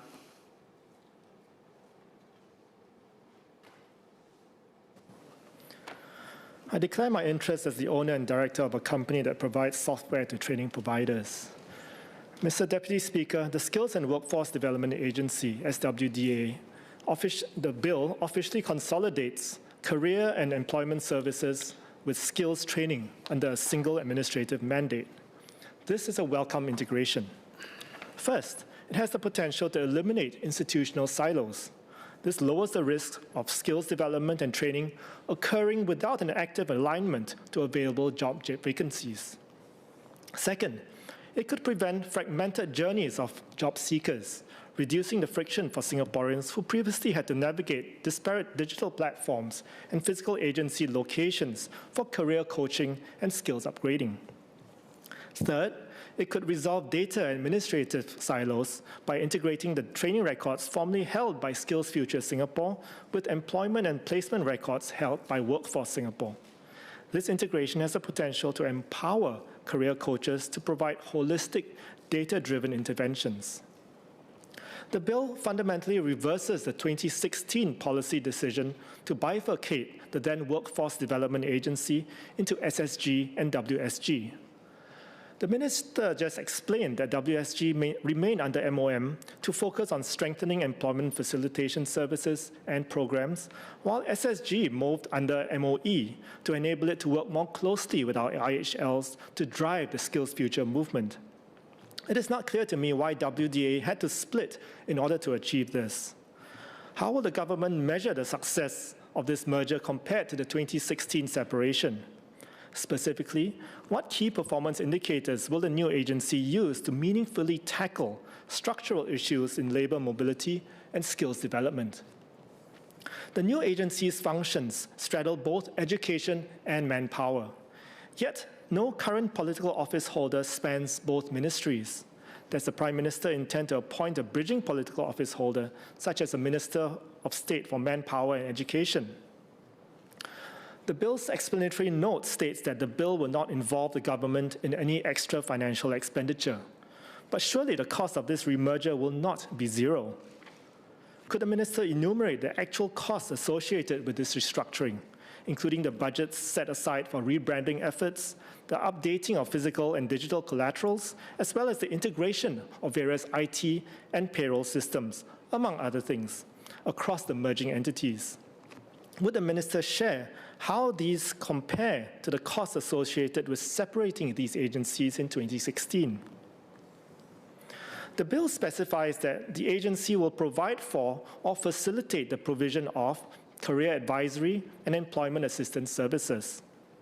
Would the SWDA be providing job search assistance directly under this new integrated agency model? Currently, the government relies heavily on third parties, such as the Employment and Employability Institute and other private career matching providers. If the SWDA were to directly provide these services, it would be able to leverage its access to MOM data regarding labor market mismatches and real-time hiring trends to adapt assistance in a more timely fashion to rapid economic shifts. How would the government ensure performance accountability of the job search assistance provided by these external partners?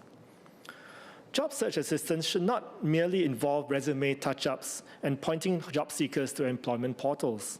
Will the government commit to a more intensive assistance in the job search process, particularly for those who have experienced persistent structural unemployment despite their most earnest efforts? Let me set a scene. Today, many job seekers apply for dozens of jobs daily without customizing their resumes to the specific job descriptions.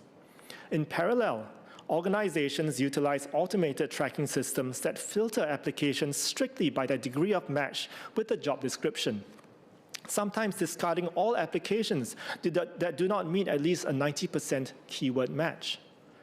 Consequently, many qualified applicants may not get a call-up for the interview. Will SWDA require job assistance programs to guide job seekers on such technical skills? Will SWDA officers take on a more active role in bridging the gap between employer needs and candidate profiles? For instance, if the agency identifies a candidate whose profile closely matches a job description, will officers proactively pitch this candidate to their employer and advocate for them to be considered for an interview? While the onus ultimately remains on the candidate to prove their worth during the interview, this active matching by the agency would at least help job seekers get their foot in the door. Job assistance programs should also actively bridge skills gaps in networking and help job seekers leverage professional connections. Such skills are critically important and often not taught in formal schooling. The bill in Clause 68 specifies the transfer of properties, rights, and liabilities which inherently includes the vast network of educational initiatives and career guidance programs. Students should be exposed to different careers earlier, ideally starting at lower secondary level when they will be choosing their O and N-level subjects. This early intervention will steer students away from simply settling for subjects or courses they have no genuine interest in because they do not know any better. Would the SWDA work directly with schools to provide systematic and regular career guidance or exposure to students? This will shift the burden of career guidance away from teachers and allow students to have some exposure to industry experts as they decide on what career best works for their individual goals and talents.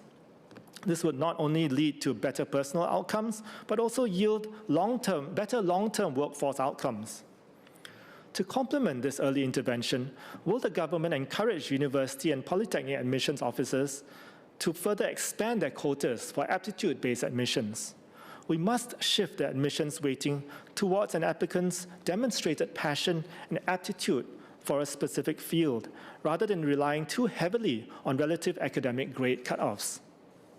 Furthermore, will the government work with the institutes of higher learning to afford students greater flexibility to make midstream switches in their educational journeys without the fear of having to start from scratch?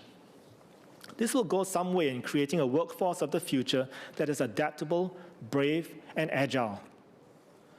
Ultimately, these measures will minimize the systemic waste of public and private resources that occurs when graduates abandon courses and careers they were never genuinely interested in pursuing. Next, I turn to the harmonization with other partners. First, economic planning. While the bill successfully merges functions that currently sit in MOM and MOE, the Ministry of Trade and Industry remains an underlying driver that sets the industry transformation maps. The agency has been described as a job skills integrator. However, the roadmap for our industries is set by the ITMs under MTI. Would the Minister explain how this new agency will coordinate work with MTI to ensure that it harmonizes ITMs with training curricula in real time? Will the Minister be able to address the potential risks that by merging MOM and MOE functions, we are simply creating a new, larger silo that is disconnected from MTI's strategic planning? Secondly, the community development councils. The CDCs have launched the Jobs Nearby at CDC initiative to help Singaporeans find jobs closer to home. Would the agency be tracking the performance of the initiative and help train the job ambassadors? Mr. Deputy Speaker, good intentions do not survive without good measurement. Without clear published performance indicators, this merger risks the same fate as the 2016 separation, celebrated at inception, reversed a decade later. I would therefore suggest the Ministry consider the following KPIs for the agency as a starting framework to ensure better accountability. First, the proportion of public training subsidies going to causes that yield documented employment outcomes within 6 months. Public expenditure must be rigorously tracked against its economic purpose. We must move beyond simply tracking whether a job seeker found any employment. The agency should expand the existing training quality and outcomes measurement surveys to measure whether workers are actively applying their newly acquired competencies in their roles 6 months after they complete the course. By doing so, we ensure that every public dollar spent genuinely contributes to a successful job placements or career advancement. SWDA should be required to publish these outcome-based figures annually. Second, the percentage of subsidized training enrollments in courses mapped to documented shortage occupation list occupations. Parliament should be able to see year on year whether the public's training dollars are flowing towards gaps our economy has already documented. Third, median time to employment following SWDA-assisted job searches, broken down by age band, PMET versus non-PMET status, and by individual service providers. The government now publishes aggregate figures for these. Disaggregated figures will better hold the agency and its service providers to account. These are not novel metrics. They are the logical extension of data that SWDA will already hold. The integration the bill promises makes these metrics achievable. The question is whether the government is prepared to track and publish them. Mr. Deputy Speaker, ultimately, this merger must amount to more than just a mere reshuffling of bureaucratic boxes. Administrative neatness means little to the displaced mid-career worker stuck in a job search black hole, or the young student pressured into an educational path they have no passion for. The true test of the Skills and Workforce Development Agency will not be how smoothly it integrates its back-end systems, but its courage to embrace transparent KPIs, its willingness to proactively champion our job seekers, and its agility to move at the speed of our economy. If we are reversing a decades-old policy in the name of deeper synergy, the government must ensure that this synergy actually translates into tangible, measurable resilience for Singaporean workers. So notwithstanding the concerns I raised, I support the bill.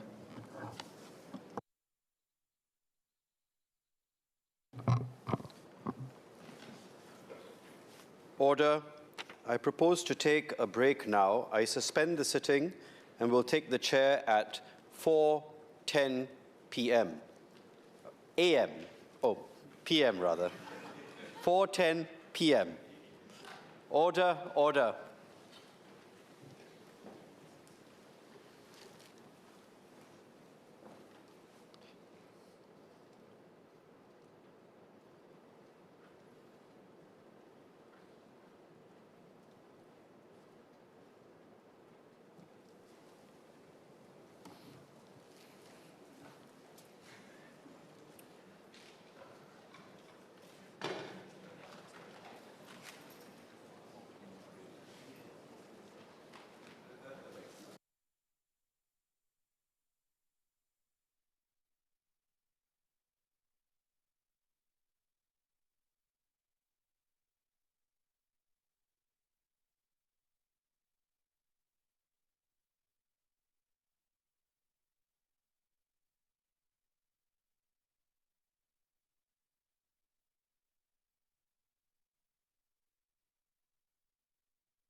Order. Resumption of debate on the second reading of the Skills and Workforce Development Agency Bill. Mr. Patrick Tay.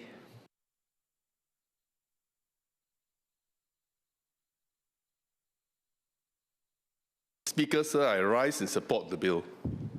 Integrating Workforce Singapore, WSG, and Skills Future Singapore, SSG, strengthens the effectiveness of Singapore's workforce and skills development ecosystem, and attests to the government's ability and agility in responding to change in our labour landscape.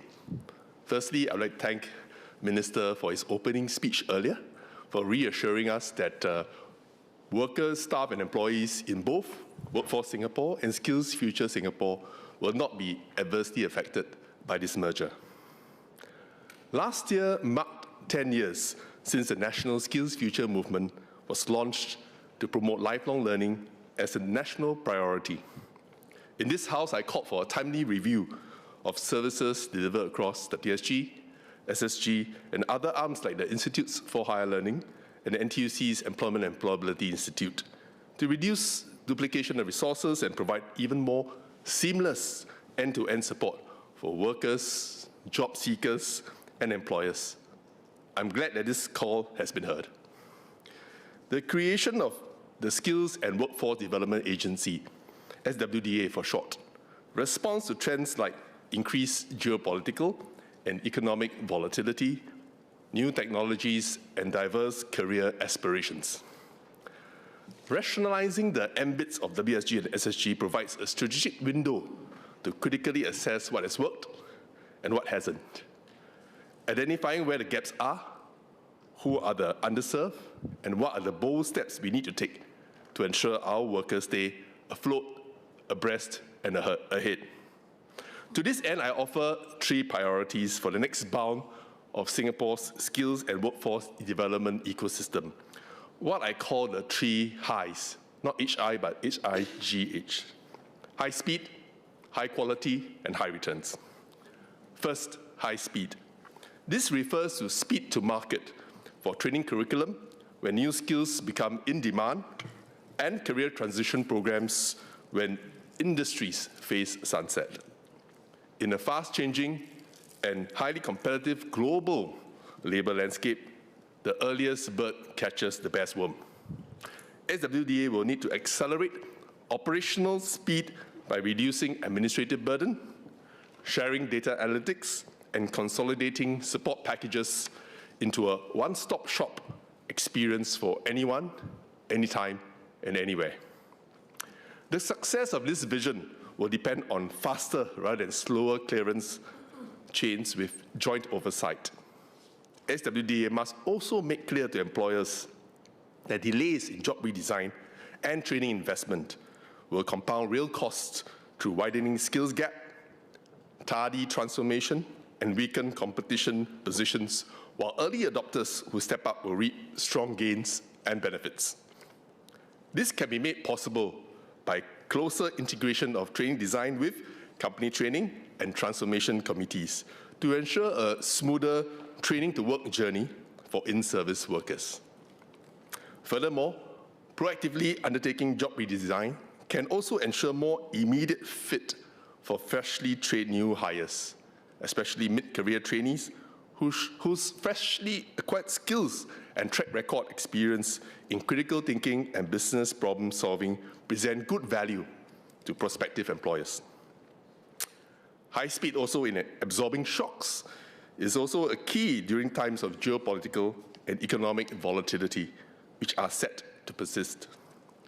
The government has done this well, for example, through the Singapore Economic Resilience Task Force and Homefront Crisis Ministerial Committee. However, I urge that more can be done to support impacted workers. Business restructuring and AI-driven disruption have slowed hiring and growth of entry-level jobs. Graduates across our autonomous universities, including our private education institutions in the past year, secured fewer full-time positions across the board. Will SWDA consider launching an extended and higher value iteration of the Graduate Industry Traineeships GRID program, with opportunities ranging from 1 to 2 years and with monthly traineeship allowances on par with starting salaries. As only over 3,000 involuntarily unemployed workers receive at least one payout out of the 10,000 Skills Future Job Seeker Support Scheme applications received, and despite 60,000 workers expected to be eligible for the scheme every year, will SWDA consider reviewing the scheme's salary cap, criteria for involuntary unemployment, and service delivery experience? For example, job matching and career guidance services can be integrated with JS scheme to fulfill the vision of being a one-stop shop for involuntarily unemployed workers. Following the European Union, South Korea, and Vietnam's introduction of AI legislation, an explicit classification of employment-related AI as high risk, will SWDA require responsible practices such as anti-discrimination risk assessments, human oversight, and right-to-know transparency when deploying AI-enabled human resources technology under the Workforce Development Grant Job Redesign Plus program. Second, high quality. Measures have been recently rolled out to raise the quality of training providers seeking course approvals and funding, including requiring more practice hours and suspension for those with low ratings. These are steps in the right direction. However, we must also be mindful that what is considered useful is different to every learner. Apart from audit, compliance, and learner satisfaction, high-quality job-related learning must mean industry application or validation, such as employer co-design, work-integrated learning like attachments or paid-per-task opportunities, portfolio building, and access to mentorship or networking. This increases potential employment outcomes for learners while allowing employers to access candidates with lower risk.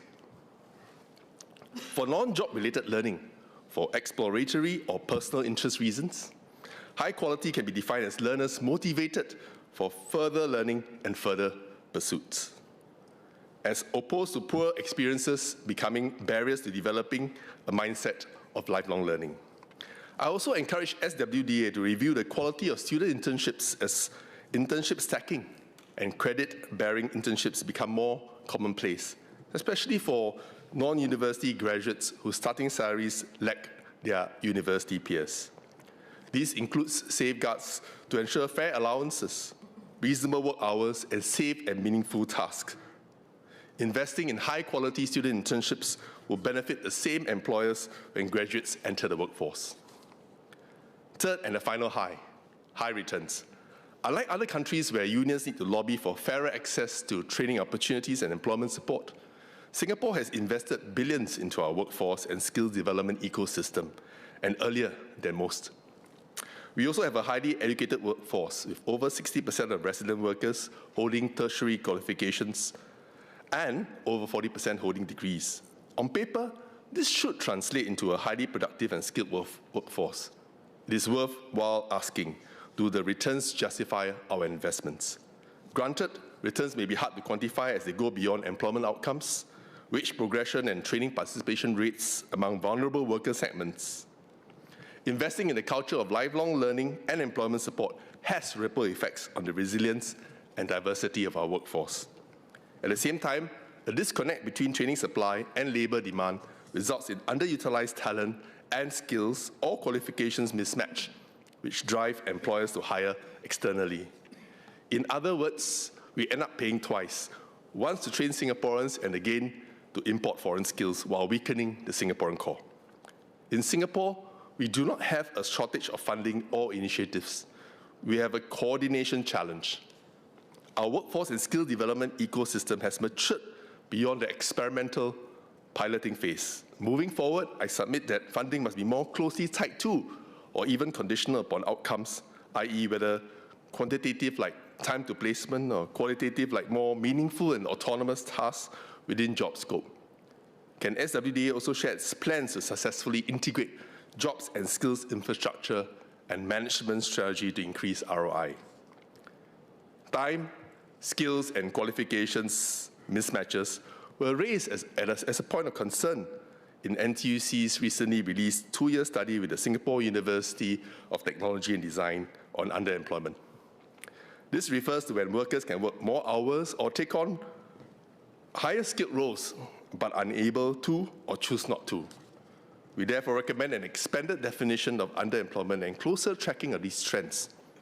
SWDA can develop a robust and centralized tracking system to track longitudinal outcomes of its various causes, programs, and credit schemes, as well as workers' career health to ensure returns commensurate with cost. To conclude, the creation of SWDA holds powerful potential for a higher speed, higher quality, and higher return skills and workforce development ecosystem, given the successful integration of jobs and skills infrastructure and management strategy.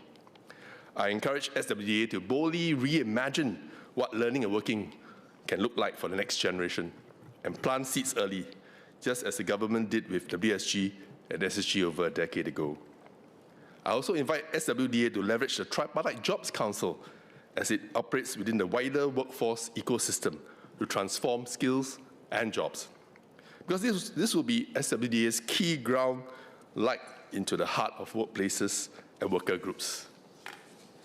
Can Singapore become a leader in innovative and inclusive learning practices such as peer learning through communities of practice, residency programs, and incubators for non-traditional career aspirations, or non-traditional learners like caregivers, seniors, and persons with disabilities?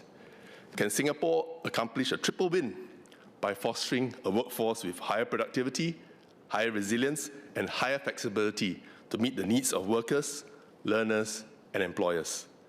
If we continue to be proactive rather than reactive, I believe we can. We must remember that today, we no longer just learn, work, and retire. We learn, work, and maybe retire. Mr. Speaker, sir, I support this bill. Thank you. Ms. Elaine Chong.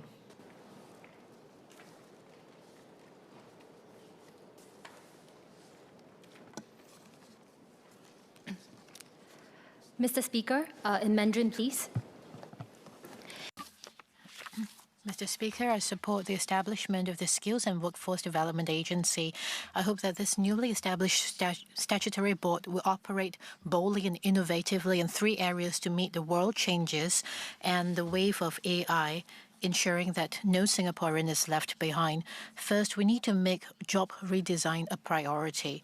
The latest survey report released by the Ministry of Manpower shows that amongst businesses which have already adopted or intend to adopt AI, more are focused on internal training and skills upgrading rather than on job redesigning. This reflects a concern that employers will integrate AI into existing workflows without necessarily placing employees' well-being at the center, without making their work more valuable, more meaningful, and more sustainable. I therefore hope that the authorities will invest more resources and place greater emphasis on job redesigning, making it a priority in strengthening the competitiveness of our workforce. Second, I hope that authorities can also address the shortcomings in Singapore's skill-based hiring. Many surveys find that the majority of Singapore employers still focus on the applicants' academic qualifications and not their skills. As one of the largest employers in Singapore, the government has yet to begin tracking data on how many public service job advertisements include or omit academic qualification requirements. Mr. Speaker, if even the government has not made a clear start in moving in this direction, how can we encourage more employers to also do the same? I hope that the government can lead the private sector in promoting skills-based hiring. It will also, at the same time, publish relevant data. For example, to track how many employers have adopted this model during their recruitment.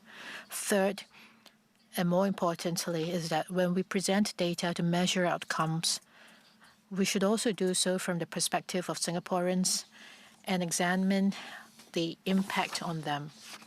For employees, what should we be measuring? What we should be measuring is that whether they are taking courses under the Skills Future Training Grant has actually improved their employment outcomes, and whether their salaries have increased, and not simply tracking just how many people have enrolled in these programs or utilized subsidies. For the employers, we should track whether productivity has improved after job redesigning, and not just looking at whether employees have attended training courses or received subsidies. The establishment of this new agency gives us a new start. I hope that we can also seize this opportunity to write a new chapter for the future of Singapore's employment and workforce, told from the perspective of workers. Much of the conversation about workforce development and transformation has come from individuals who are senior enough to shape their organizations, or by economists and academics looking at workforce transformation or the workforce from the macro perspective. Today, I would like to offer a view from the middle. I speak as a millennial worker who has spent almost 9 years in the workforce. I have spent my working life so far as an individual contributor, someone who implements strategic decisions more than I make them, a team member who is good at her job, but rarely at the table where such decisions are made. From where I stand, a lot of what workers have heard about workforce transformation has been directed at us. We are told, embrace new technology, learn, use, master. Don't let anxiety hold you back. And I understand why. Workers are the only ones whose livelihoods are on the line. Let me repeat that. Workers are the ones whose livelihoods are on the line. But we are only one side of the transformation equation. So today, I want to talk about how the new Skills and Workforce Development Agency must also hold employers accountable. I have 3 asks. Mr. Speaker, my first ask is that the agency makes job redesign a genuine priority. Currently, job redesign is buried in a subclause under Section 5 of the bill, which outlines the new agency's functions. It is defined as the review and reallocation by an employer of duties and tasks among employees. Now, I looked up where this definition could have come from. It appears to have been taken word for word from the 2003 Workforce Singapore Agency Act. Is the 23-year-old definition still adequate for the age of AI? Job redesign today cannot simply mean reallocating tasks between employees. It must ask a more fundamental question. Given what technology can do now, what should people be doing instead? It is the difference between a company that adopts AI by simply layering it onto existing workflows and hoping for the best, versus one that considers which parts of a job can be transformed, automated, or augmented by technology, and then deliberately shaping the human role into something more valuable, purposeful, and sustainable. Now, early data shows a challenge. A recent MOM survey shows that the majority of Singapore companies have not adopted AI. Among the 28.5% that have begun using AI, meaningful integration remains limited. For companies that have started or plan to support the use of AI for employees, their focus remains overwhelmingly on training and upskilling, and the provision of AI tools and subscriptions, rather than job redesign and career progression. If we invest in upskilling workers, but do not change what they come back to, the same job scope, the same workflow, plus a backlog of work and emails that accumulated while we were upskilling, then we have not transformed anything. So I asked the Minister, will the new agency be resourced and empowered to drive job redesign at the scale that Singapore genuinely needs? Mr. Speaker, my second ask is for the agency to close the implementation gap in skills-based hiring. We have invested significantly into Skills Future. Workers have put in time, effort, and money into acquiring new skills. But too often, they return to a job market only to be filtered out because they do not have the right paper qualifications or past job titles. The evidence tells us that we have a challenge with employer behavior. Singapore ranked 12th out of 30 countries in the inaugural OECD IAL Skills First Readiness and Adoption Index published last year. Where we fall short is not in worker willingness to upskill. It is in employer adoption of skills-first practices, skills-first hiring practices. Only 21% of Singapore employers saw removing degree requirements and adopting skills-first hiring as a promising way to increase talent availability. And when it comes to employers who would not prioritize a university degree when assessing candidates' skills, Singapore ranked last. The index findings confirmed what a 2023 BCG skills-based hiring trend report had already shown. While the US, UK, and Australia had all reduced degree requirements when hiring for university-level jobs between 2017 and 2022, Singapore moved in the opposite direction. Degree requirements increased by 5.3% in the same period. And here is what is more concerning. While much has been said about making skills-based hiring a priority, and I recognize the groundwork done by introducing the Skills-Based Hiring Handbook and establishing the Centre for Skills-First Practices, it is unclear whether any of this has materially changed how Singapore employers hire. I filed a parliamentary question last November asking what percentage of public service jobs waive formal academic qualifications and employ skills-based assessment as the primary hiring criterion. The answer I received was that the public service, our largest employer, quote, do not track the number of job postings that do or do not include formal academic requirements in their criteria, end quote. I also did not get a direct response to the second part of my question about targets and timelines established to accelerate skills-based hiring across public agencies. Mr. Speaker, if our largest employer cannot tell us if it is moving in the right direction, how can other Singapore employers be persuaded to do the same? Will the new agency work with the public service to lead the adoption of skills-based hiring across public sector jobs? Having already released relevant toolkits to support employers, will the new agency now commit to tracking and posting statistics on the adoption of skills-based hiring by Singapore employers? This could begin with a baseline that tracks the proportion of skills-based jobs postings, broken down by sector and employer size. Singaporeans should be able to see, year on year, whether hiring culture is genuinely shifting or whether we still are, as the OECD index found, bound by a stubborn paper ceiling. My third and final ask, Mr. Speaker, is perhaps the most important. Measure what genuinely changes in workers' lives and not just what the agency has done. Over the years, we have gotten very good at counting output. How many individuals assisted, how many programs launched, how many events conducted, and persons engaged. These numbers appear in annual reports, announced with pride. But does a completed course mean that a worker's prospects have actually improved? Does the formation of a company training committee mean a company has genuinely transformed? I want to propose a simple but demanding shift from measuring output to tracking outcomes. At the individual worker level, we should track wage progression and job retention. Track what proportion of SkillsFuture credits were used for training that resulted in demonstrable career benefit. Not just the uptake of SkillsFuture programs, but the program's impact on workers' lives. At the employer level, track whether companies are actually redesigning jobs and seeing productivity gains, not just sending staff for courses to access grants. Track if companies are hiring differently, valuing demonstrated skills. Are they also less likely to conduct retrenchments because they invested in their people before a downturn? These are harder to measure. They require follow-through and some courage in data collection. The agency should also publish anonymized employer-level outcome data by sector and by company size. Let Singaporeans see who is genuinely transforming and who is performing transformation. At the workforce level, track whether anxiety is coming down and resilience is going up. Track whether wages and productivity are moving in tandem. Are the benefits of transformation reaching workers across the income and skill spectrum, or whether they are concentrating, as they often do, at the top? I hope the new agency's annual report will, from day one, commit to tracking these outcomes rather than cataloguing programs launched. If we cannot measure it, we cannot improve it. And Mr. Speaker, I want to now close where I started, as a Singaporean worker watching this transformation unfold from the middle. Most of us are willing to learn. Some of us have already tried. What we need now is not more inspiration or encouragement. We need a system that holds employers and that moves employers and workers forward together and that holds both sides to account. One where upskilling leads somewhere, where hiring is fair, and where success is measured not in programs run, but in lives that have durably improved.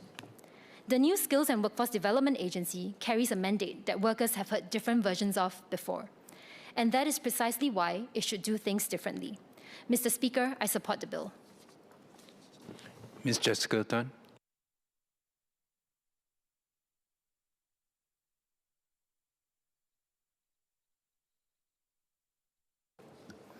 Mr. Speaker, I rise in support of the bill. For many of my residents, mid-career PMETs, navigating transitions, older workers trying to stay relevant, caregivers balancing work and family, younger workers facing contract roles, and SMEs struggling with manpower constraints, this bill can have real, practical implications. It reshapes how Singapore supports workers and employers at a time when economic change is accelerating amidst disruption driven by AI and technical advancements, as well as geopolitical uncertainties. Merging two agencies is a major organization change. What are the key milestones and expected timeline for full integration so that workers, employers, and training providers know what to anticipate? Can ministers share what safeguards will be in place to ensure that individuals currently in training and active job search continue training and receive uninterrupted career guidance and job matching support during this transition? Will service levels be set and monitored during this period to ensure that workers and employers are not adversely impacted? Now let me talk about supporting workers. Residents often share their challenges that they face navigating multiple touchpoints for training, job matching, and career guidance. This bill strengthens career guidance, training, and job matching by giving the new agency explicit statutory functions for providing career advisory services, to developing and accrediting training, to delivering employment facilitation, enabling a fully integrated end-to-end support system for every individual. With integration, I'm glad to hear that Minister assure that the agency will strengthen personalized career coaching for mid-career and older workers as they face the steepest barriers. Clause 5 gives the new agency clear statutory powers to support workers facing sectoral disruptions through career transitions, targeted training pathways, and job matching. Workers in certain sectors like aviation, retail, hospitality, logistics, administrative roles have faced rapid changes. The new agency can be proactive rather than reactive to better anticipate sectoral shift, as well as work with employers and design training aligned with real hiring needs for sectors undergoing sectoral transformation. Can ministers share how the new agency will use the coordination powers outlined in the bill to intervene early in disrupted sectors to support workers before the displacement occurs? Now let me touch about flexibility of training. Many workers, especially caregivers, need modular, flexible, or part-time options. How will the agency ensure that flexible training formats and blended learning pathways are expanded to support workers with irregular schedules and those with caregiving responsibilities? How will the new agency ensure that these flexible options meet industry-recognized outcomes, deliver clear learning outcomes, and remain aligned with employer and sector needs? This is important because it ensures that workers who need flexibility are not disadvantaged and that the skills they acquire remain credible and valued in the labor market. Now let me touch on supporting younger workers. I had previously shared feedback from our young residents which indicate an increasing trend of younger workers entering the workforce through contract roles or have employments disrupted due to business restructuring or transformation.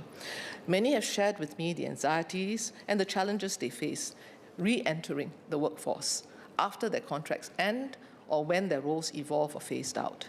Can Minister clarify how the new agency will support younger workers whose employment are disrupted by restructuring or who struggle to secure stable roles after completing contract work? A lot has been said about AI, and Minister too shared on this. AI is reshaping job roles across every sector, and workers need timely, coordinated support to navigate these changes. Clause 5 of the bill equips the new agency to identify emerging needs early and develop and accreditate training and provide career guidance for workers whose roles are being transformed. I ask Minister to also share what the agency can do to help workers understand how AI will affect their roles across, access relevant training early and transition into new or redesigned jobs with confidence? Will the agency proactively monitor emerging AI trends and their impact on job roles and skills requirement? And how will the agency work with employers, unions, sector agencies, and technology partners to identify early signals of job transformation, update the skills framework ahead of time, and most importantly, ensure workers receive timely guidance and training before disruptions take hold? Now let me touch on employers. SMEs often tell us that they are overwhelmed by multiple schemes and processes, and a single integrated agency will simplify this experience.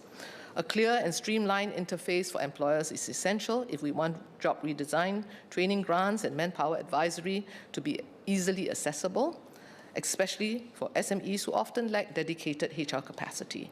This bill provides the foundation, which empowers the new agency to offer integrated manpower advisory and workforce upgrading support and enable coordination across job redesign, training, and grant programs.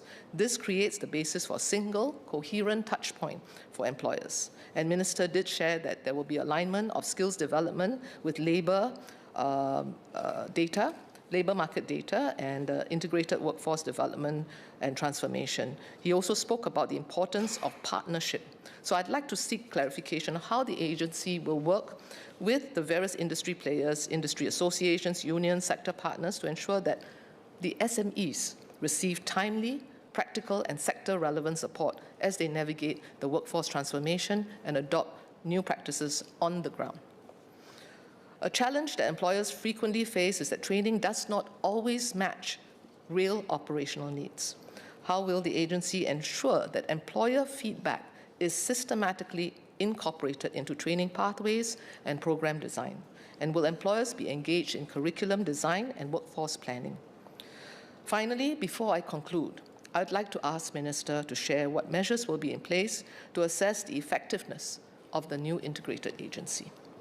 Mr. Speaker, the questions and clarifications I have raised, and there are many, reflect the broader concerns about the potential gaps that remain even with the consolidation of functions of the Skills Future Singapore SSG and Workforce Singapore or WSG, and the clearer mandates set out in this bill. Consolidation alone does not guarantee a seamless experience for workers or employers, nor does it automatically ensure that the new agency will be able to proactively address technological disruptions or uphold the quality and effectiveness of training and support across all formats. These outcomes will depend heavily on strong implementation, clear accountability for results, and close partnerships with employers, unions, industry association, and training providers. It is this ecosystem alignment, not structure alone, that will determine whether the agency can deliver on the full promise of the bill and provide meaningful, timely support for both workers and employers as our economy continues to transform. A key point I picked up throughout Minister's speech is that while the integration of SSG and WSG is important, it is the role it plays in building and strengthening the ecosystem that is critical. And Mr. Speaker, I stress this point because I think it's a recognition that one agency cannot be the panacea to solve all problems, and the recognition that it takes all of us. And I think Minister touched on this about the need for a mindset and a culture change and the partnership. So I'd like to say that I do agree with him, but it will be a very, it goes beyond integration. It will be really a whole shift in how all parties work together. So, Mr. Speaker, this bill gives us an important opportunity to strengthen the way we support our workers and employers through economic and technological change. If we get it right, we can build a more responsive, integrated, and future-ready ecosystem that helps workers navigate disruptions with confidence and enables employers, especially our SMEs, to transform and grow. I support the bill. Thank you. Mr. Mark Lee.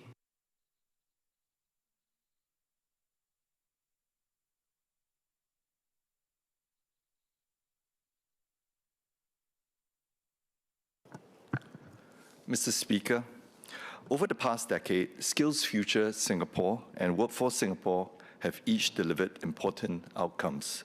Skills Future Singapore has built a culture of lifelong learning and expanded access to training. Workforce Singapore has evolved from a placement agency into one that supports career guidance, transitions, and employability. Taken together, they have supported many workers and firms and have laid the foundation for a more resilient workforce. At the same time, AI and other technologies are already reshaping how work is done. This is affecting hiring decisions, job design, and workforce structures. In this environment, the link between growth, jobs, and skills is becoming less direct. Sir, a worker does not experience the system in two parts. He experiences it as one journey, from training to employment to career and wage progression. And the same is true from a business perspective. A business does not think in terms of training policy versus employment policy. It thinks in terms of whether it can access the right skills at the right time and at a cost it can sustain. This is where the rationale for the merger becomes clear. The intention is to create a more coordinated system, one that connects skills to jobs and jobs back to skills in a continuous loop. It signals a shift towards a user-centric system where support is organized around the journey of workers and the workforce needs of businesses rather than around individual programs. I support this. However, the key question is how this translates into a better experience for businesses on the ground. I have 6 areas of clarifications. First, companies today trying to reskill and redeploy workers must navigate multiple schemes, portals, and processes. Even where support exists, it is not always clear how the different pieces fit together.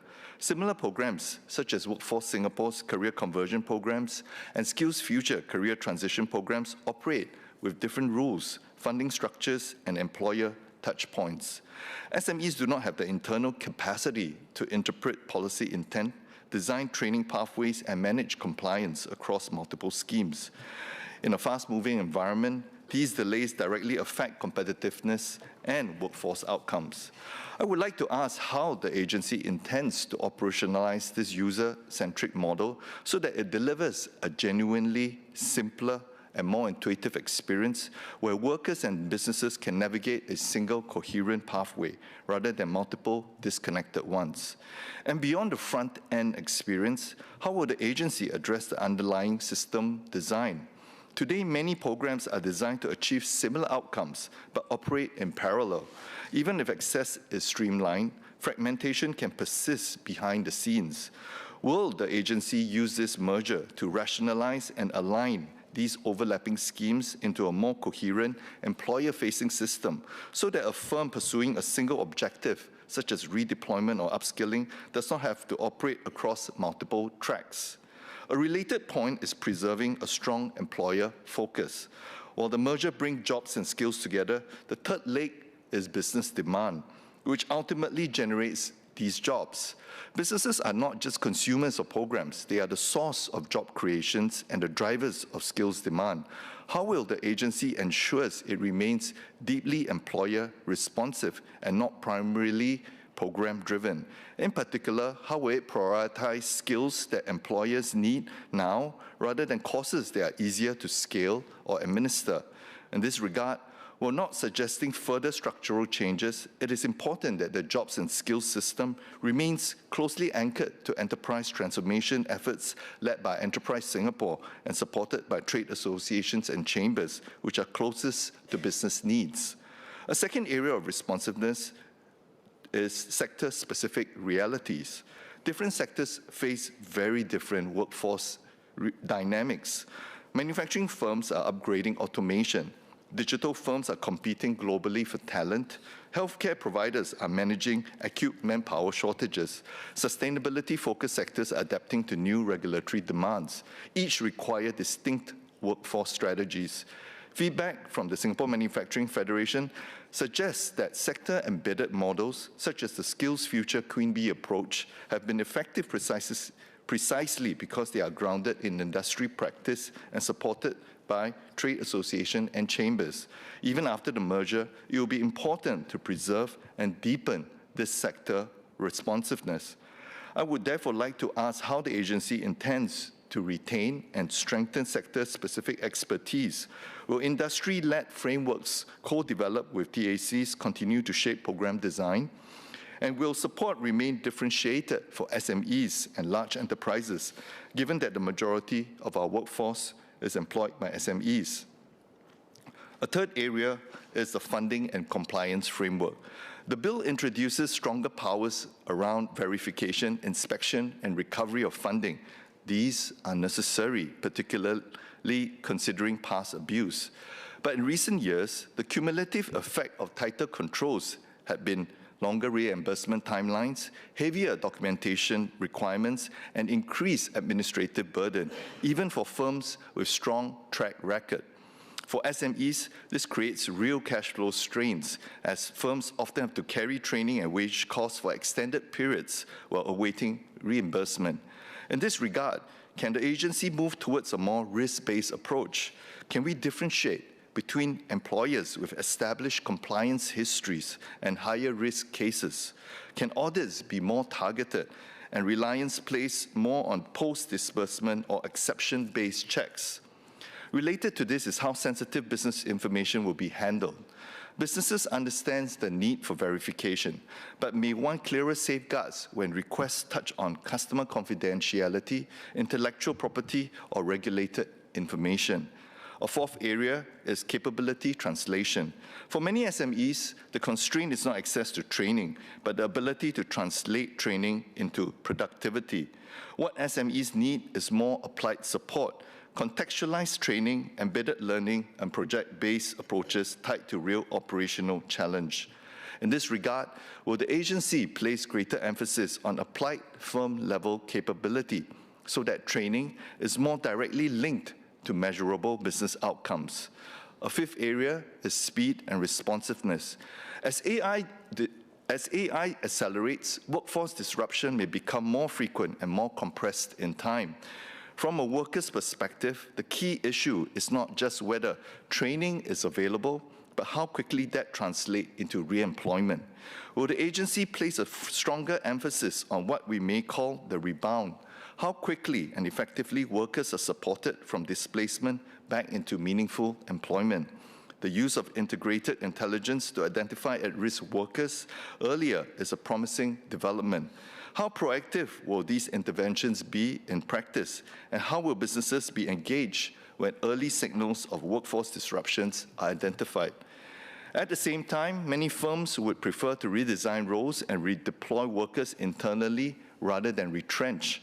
Will the agency consider strengthening incentives and support for such employer-led redeployment so that companies are encouraged to build and transition their existing workforce? Finally, Mr. Speaker, there's an issue of service standards and transition discipline. As the ecosystem of training, career, and employment service providers expand, it will be important to ensure consistency in quality, standards, and outcomes across providers. I would like to ask how the agency intends to manage this as the ecosystem grows. Sir, the direction of the merger is clear, but during any integration, there's a risk that existing schemes, applications, and commitments to businesses may become disrupted or delayed. Many companies are already participating in ongoing programs offered by Workforce Singapore and Skills Future Singapore. This should not be slowed down or require rework simply because the administrating structure has changed. I would like to ask whether the government will provide clear transition assurance that existing schemes, pending applications, and ongoing commitments will continue to be honored under their current terms and timeline as far as possible. I note that the bill provides for transitional regulations over a 2-year period. Given the scale of integration, I would like to ask what further measures may be considered should issues persist beyond that period. Lastly, I would like to ask whether the agency would consider publishing a service charter setting out expected response time, processing timelines, escalating channels, and sector points of contact. For SMEs in particular, delays in approvals or unclear responses can directly affect hiring, training, and transformation decisions. Mr. Speaker, the intent of this bill is sound. It reflects the need for a more coordinated and integrated workforce system at a time when the pace of economic and technological change is accelerating. As we move into the next phase of transformation, the success of this merger will allow Singaporeans and our businesses to navigate a much more complex and uncertain future with confidence. Sir, I support the bill. Dr. Wan Rizal.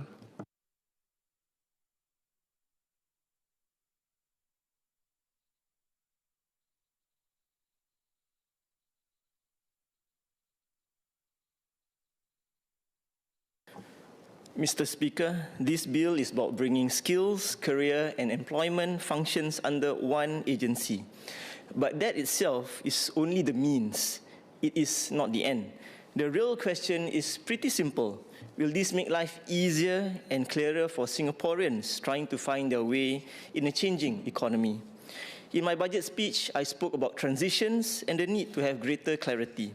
And I think that's exactly the issue here that we are addressing.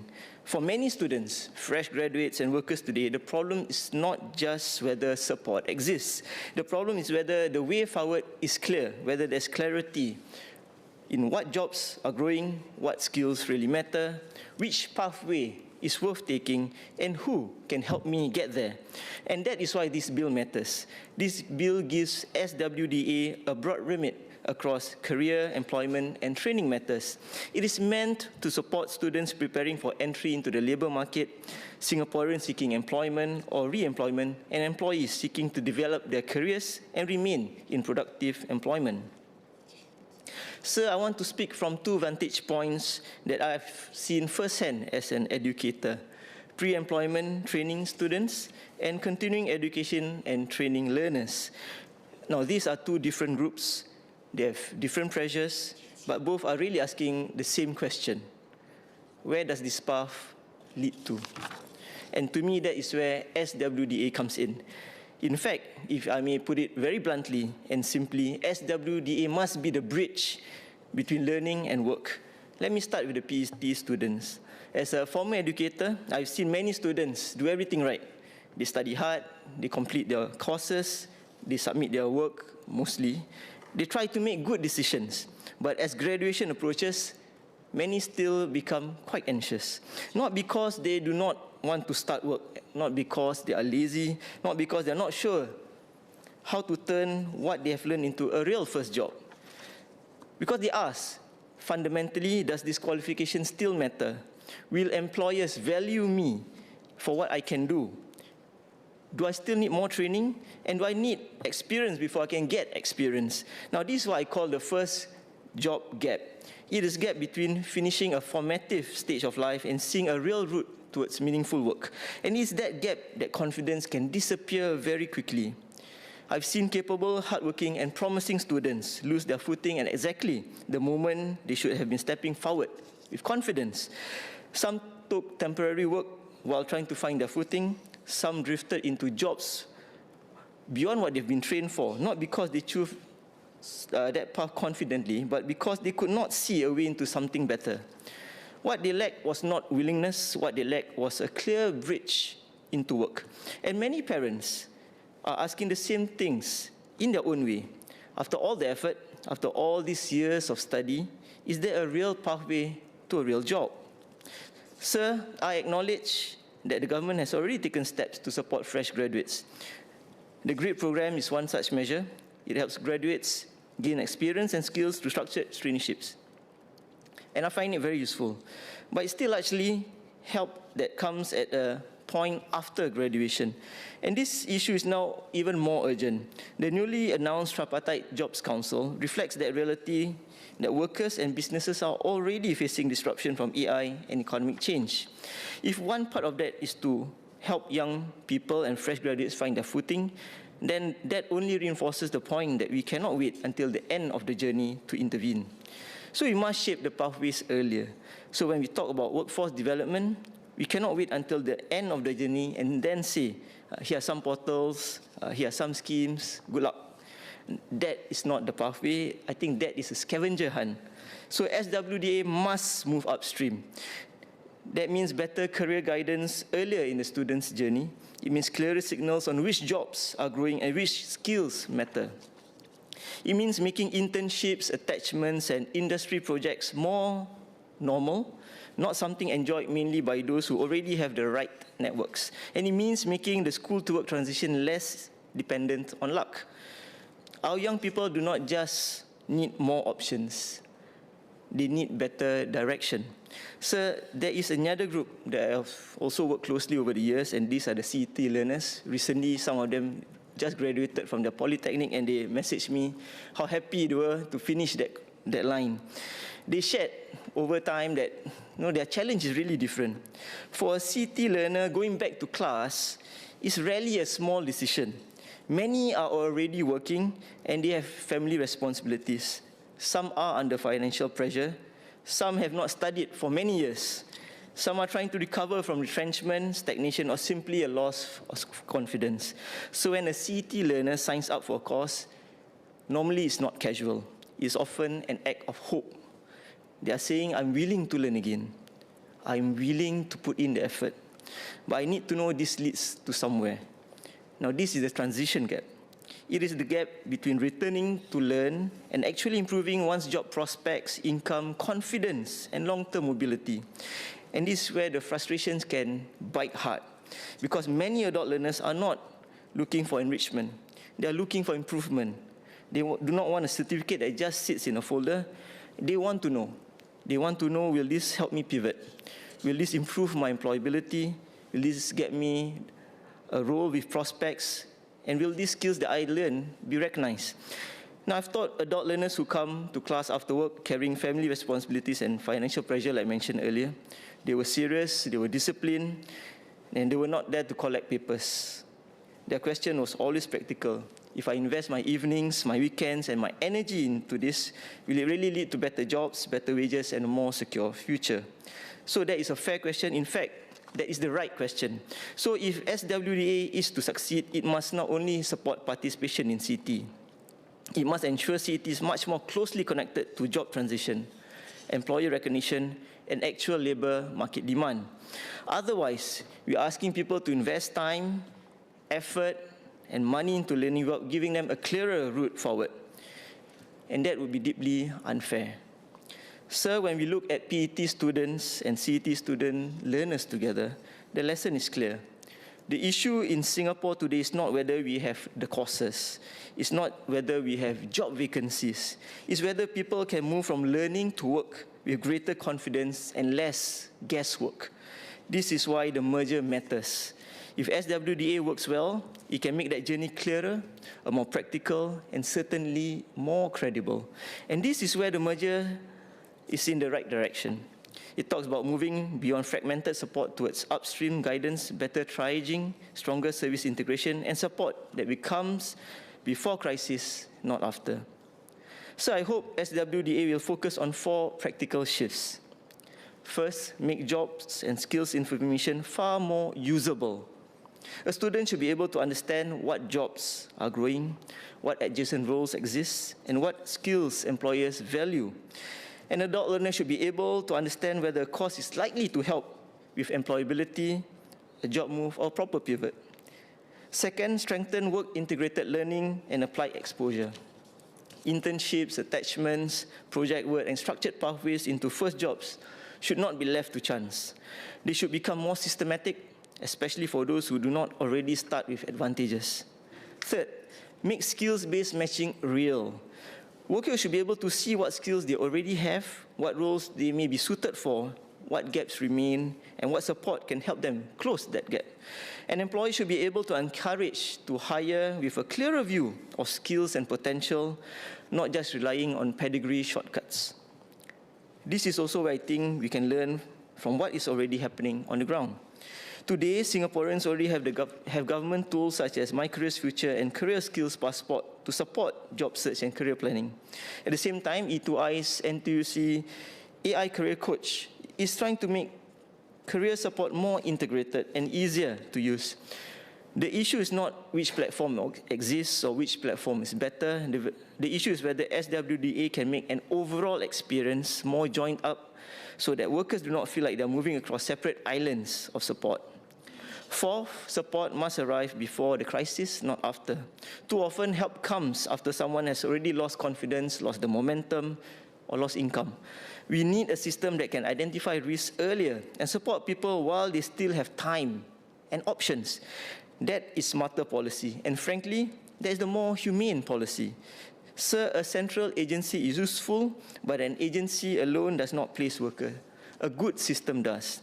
And that's why strong tripartite coordination remains essential, including how SWDA works alongside the newly announced Tripartite Jobs Council, so that training, transformation, and job transitions reinforce one another. Because people do not experience policy in neat categories, they experience it in much more simply. Either I got help in time, or I was left to figure it out by myself. Now that is the real test. So we should also be careful about how we define success. It's not enough to count how many people join a particular program, attended a course, or received support. I think the real question is, did they get a job? Was it a suitable job? Did they stay? Did they progress? Did their wages improve? Workers should be able to land, stay, and progress. If SWDA is bringing skills and employment together, then it should also bring measurements together. Otherwise, we may end up celebrating activity without knowing whether lives are actually improving. So this also matters deeply for communities working hard to turn aspiration into mobility. Sir, in Malay, please. Dalam usaha. In my work with MQ Plus Focus Area 4, and now as co-chair of the newly formed Economic Resilience Committee with Mr. Tianti, I heard clearly that many youth, Malay Muslim youth, workers and families are not asking for sympathy. They want clarity. They want practical support.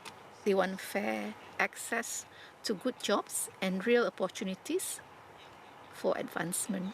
And this matters because each group requires a different form of support. Youth who are just entering the workforce, fresh graduates seeking their first opportunity, mid-career workers who are adapting, professionals who want to remain relevant, entrepreneurs who want to continue to grow. We have made progress in education and training, but for Malay Muslim families to help those who are seeking employment in upgrading themselves. We have seen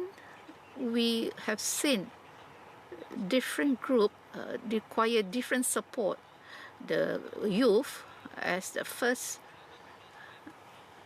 for the practical, and the senior citizens for those who, the important thing is to make sure that this is transformed into good work.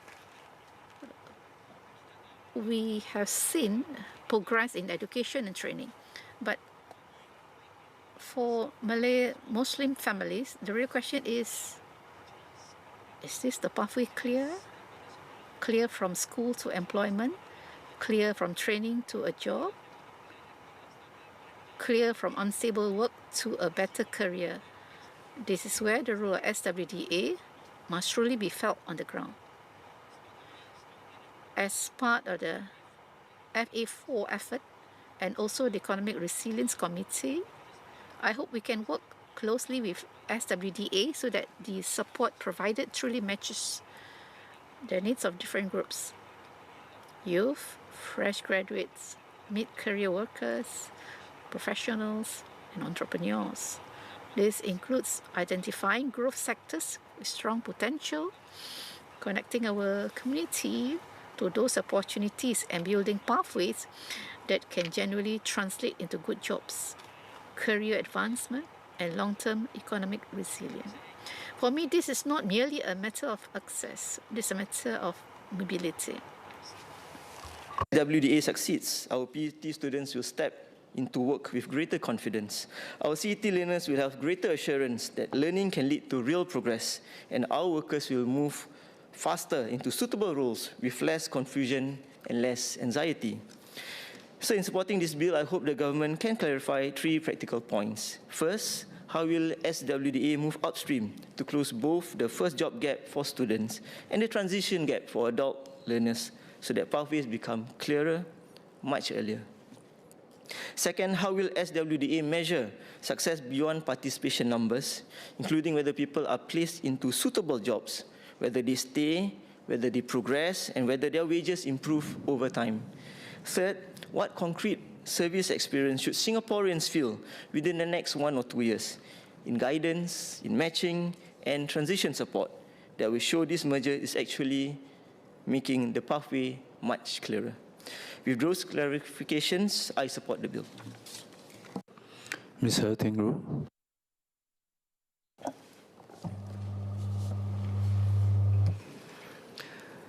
Mr. Speaker, today workers have to reskill and upskill amidst a rapidly evolving economy in order to remain relevant and competitive in a challenging workforce. One of the ways that our policies seek to do so is by getting workers to undertake further training and education. Yet, this in itself is challenging. Attending courses, often whilst juggling work and other life commitments, requires a significant expenditure of energy, time, and also money. As we debate the merger of Skills Future Singapore and Workforce Singapore into the Skills and Workforce Development Agency, we must ensure that processes and policies instituted in the new agency are ultimately rooted in people, a people-centric approach. They must lead to fruitful employment opportunities for workers and result in a deep pool of talent for employers to draw from. A people-centric approach to skills upgrading should also be easy for training providers to navigate. Adult private education institutes established under Clause 78 of the bill will be under the purview of 2 ministries, MOE and MOM. However, given that institutions would have to satisfy both academic standards and industrial needs, can the Minister clarify what would be the new agency's approach should there be any tension between these 2 aims? For example, how do we resolve competing aims that may arise out of the short-term workforce needs of industry against a longer-term educational and development lens? How will we end up preventing the creation of a 2-headed monster in this new agency? Specifically, what safeguards will be put in place to prevent fragmented oversight or conflicting directives within the agency? Another crucial aspect of a people-centered SWDA is to ensure open availability of granular information for the public and policymakers alike to analyze the outcome of the agency's policies. This is established under Clause 5, subsection 1, paragraph G, which articulates the agency's responsibility to collect and publish data on career, employment, and training matters alongside labor market insights. WSG's annual report noted that in 2024, around 40,000 local workers managed to secure employment via WSG's and E2I's career matching services. Do we have data that shows that the opportunities match and employment secured via these services do match job seeker skills and qualifications? Effective job matching requires career advisors with wide networks and a deep understanding of their industry. What is the Minister's assessment of the volunteer career advisor scheme's effectiveness in job matching, and what are the government's future plans regarding the scheme? Drilling down further into our existing programs, the Career Conversion Program and Graduate Industries Traineeships are aimed at mid-career workers and fresh graduates respectively. In addition to providing work experience, these programs also provide participants a pathway towards full-time employment with the host organization. How do we ensure that employers are not exploiting these schemes as a revolving door of government-subsidized labor instead of meaningfully inducting participants into full-time roles in their host organizations after the program is completed? although retention data is available at the industry level via parliamentary questions, it would be informative to study the proportion of participants retained as full-time employees by their respective host organizations at the employer level, including how long such employees stay. As mentioned by my Sengkang colleague James Lim during COS this year, we could allow a maximum number of times for an employer to participate in a program, but not employ any trainees upon completion of the program. These could be a start to help us identify if there are employers who may be exploiting such schemes for cheaper labor, ultimately running counter to the spirit of such programs. There was also a rush by many Singaporeans to redeem their expiring Skills Future credits last year. Yet, were these credits utilized for courses and programs that genuinely improved our people's employability or offer positive contributions to personal growth and development that trickle into other life domains? A forum letter to the Straits Times at the end of last year voiced a concern about the quality of some Skills Future courses, overpriced, with poor learning outcomes and laughable assessments. Currently, SSG-funded courses are evaluated via the Training Quality and Outcomes Measurement Framework, which surveys participants. However, such self-reported surveys may not accurately reflect the effectiveness of these courses in enhancing the employment prospects of their attendees. To measure employment outcomes, we need to focus more on objective metrics, such as longer-term post-course employment status, in order to more accurately evaluate whether these courses genuinely improve employment outcomes. This analysis could be carried out, for example, using CPF data to determine the effectiveness of each Skills Future course. While it can be argued that having these schemes are reflective of a government willing to invest in building the capabilities of its people, the jury is still out on their return on investment without sufficient data publicly available. The Workers' Party manifesto includes calls for the government to track and publish clear KPIs on the effectiveness of Skills Future and career coaching programs. Such data may include the take-up rate, duration of employment, and post-training placement. Having public data allows the public to know about the effectiveness of their schemes and will aid to pinpoint potential areas for improvement. Also, while the government is an active creator of early career opportunities such as internships and traineeships, I also hope that we can work towards providing more opportunities for mid-career transitioners as well. I would also like to make a few remarks on how we develop a significant part of our workforce, persons with disabilities, or PWDs. If we wish to see the greater integration of PWDs into the wider community, the targets we set must encompass a wider range of factors. For instance, while the Enabling Master Plan 2030 aims to achieve a 40% employment rate among PWDs by that year, there are other factors to be considered as well. While skill and qualification-related underemployment within the overall labour market was tracked in a recent NTUC study on underemployment, the Disabled People's Association, DPA, suggested in 2024 that these metrics should also be tracked for the PWD community. Coordination with SG Enable needs to take place to collect and publish data surrounding the retention of participants under the School to Work and Place and Train programs to ensure these programs' effectiveness in boosting full-time employment amongst PWDs. As many job seekers with disabilities experience demoralizing hurdles when job hunting, a people-centric and inclusive SWDA should be attuned to the needs of PWDs, thus helping to address underemployment amongst PWDs. Although the employment rate for PWDs has increased to 34.7% in 2025, many PWDs have expressed concerns that the roles offered to them by employment support services often do not meet their career aspirations and skill sets.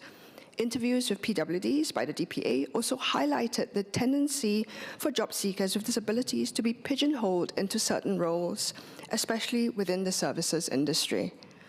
If we wish for PWDs to thrive in our society, they should not be constrained to a select few job scopes. I hope that the SWDA would factor in the prior skills and experience of job seekers with disabilities when job matching. Additional support could be regarded via an in-house accessibility office, which could provide services such as consulting with employers regarding reasonable accommodations. We must additionally ensure that PWDs have fewer barriers to access the wide range of courses available for reskilling and upskilling. This is in alignment with Article 27 of the United Nations Convention on the Rights of Persons with Disabilities, which calls on governments to enable PWDs effective access to general technical and vocational guidance programs, placement services, and vocational and continuing training. Many PWDs were affected by the recent closure of Mountbatten Vocational School, which provides PWDs with higher support needs an avenue to pick up skills in preparation for a subsequent education at ITE or entry into the workforce. For PWDs with lower support needs, many have cited difficulty participating in SkillsFuture courses due to accessibility issues. This is backed up by the 2024 Disability Trends Report, highlighting that 61.6% of PWDs noted that they found it difficult to attend training programs due to barriers because of their disability. While the Enabling Academy's work in developing training courses catered to PWDs on topics such as AI and cooking is important, in the spirit of inclusivity, SkillsFuture courses should be made accessible to all via the provision of reasonable accommodations, a point that I and others in this House have previously made. Finally, what it means to be a people-centered economy. During the recent budget statement, the Prime Minister highlighted the outsized role AI plays in our economic strategy. In the domain of reskilling, this includes revamping the SkillsFuture website with an increased focus on AI and offering participants of select AI courses a free 6-month premium AI subscription. Similarly, the recently updated criteria for courses to obtain government funding requires either certification from a course endorsement body or 50% of the skills taught should be listed on the Course Approval Skills List, CASL. For the CASL in particular, the skills listed support good growth jobs and are important for Singapore's economy. While skills important to the social sector, such as social services, youth development, and casework management, are included in the CASL, I believe we can do more to drive up our social service manpower capacity and overall interest in the sector. As I previously mentioned in my Budget 2024 speech, I hope that the agency would platform these skills in addition to economic growth drivers such as tech and AI. To conclude, while the SWDA drives economic growth by widening and deepening our talent pool, the agency work also affects the livelihoods of individual Singaporeans, and we must ensure that it is people-centric. This involves untangling unnecessary red tape for training providers and broadening the types of data collected to monitor the agency's effectiveness in securing fruitful employment opportunities and outcomes for Singaporeans. Furthermore, the agency should also boost its capabilities serving marginalized communities such as PWDs and ex-offenders, whilst promoting the people sector, not just focus on areas with strong economic potential. Notwithstanding this, I support the bill. Thank you. Mr. Melvin Yong.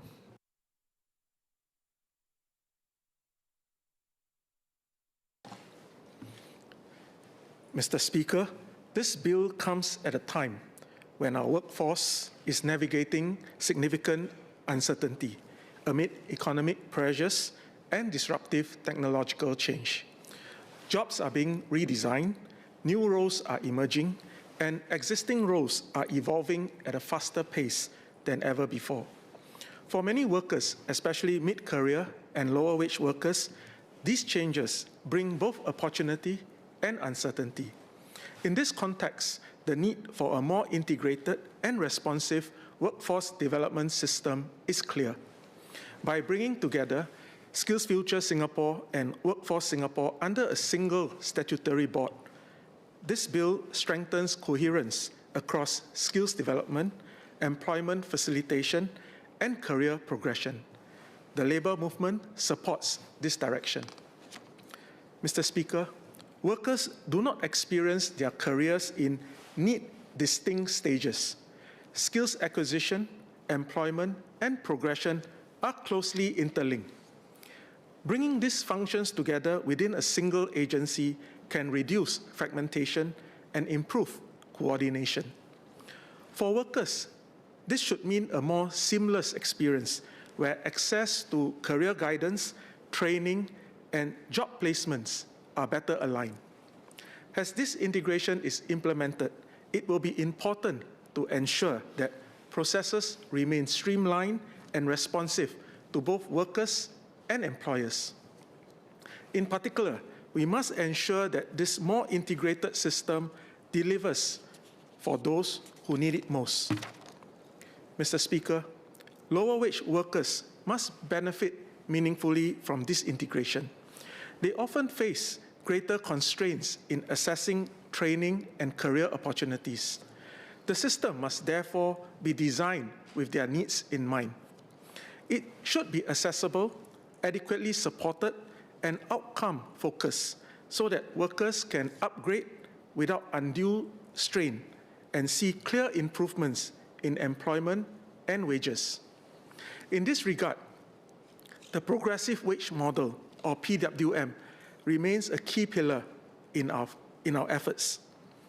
PWM has uplifted lower wage workers by linking wages to skills, productivity, and career progression. It has also contributed to sustained wage growth across several sectors. For PWM to remain effective, it must be supported by a well-aligned skills ecosystem. In this regard, I have 3 suggestions. First, I urge the new agency to align training pathways more closely with PWM job ladders so that workers can clearly see how skills upgrading leads to wage progression. Second, I encourage continued collaboration with tripartite partners to keep sectorial skills framework current and responsive. Third, I call on the new agency to expand workplace-based training, enabling workers to upgrade while remaining employed. At the same time, sustained wage growth depends on continued productivity gains. Mr. Speaker, I would like to ask how the new agency intends to support companies, especially SMEs in PWM sectors, to undertake job redesign and productivity improvements and better wage outcomes for our lower wage workers. Can it provide more structured advisory support, practical tools, and targeted funding to help companies adopt technology and better match skills to jobs?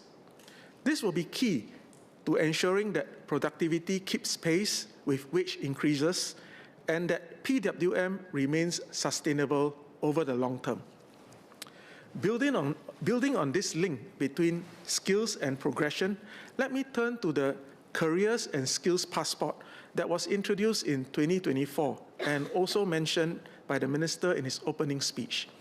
This initiative can complement PWM, particularly in sectors where wage progression is tied to clearly defined skills ladders. The passport provides workers with a consolidated record of their skills and experience, improving both transparency and portability. However, one key question is whether lower wage workers, especially those in PWM sectors, are actively using the passport today.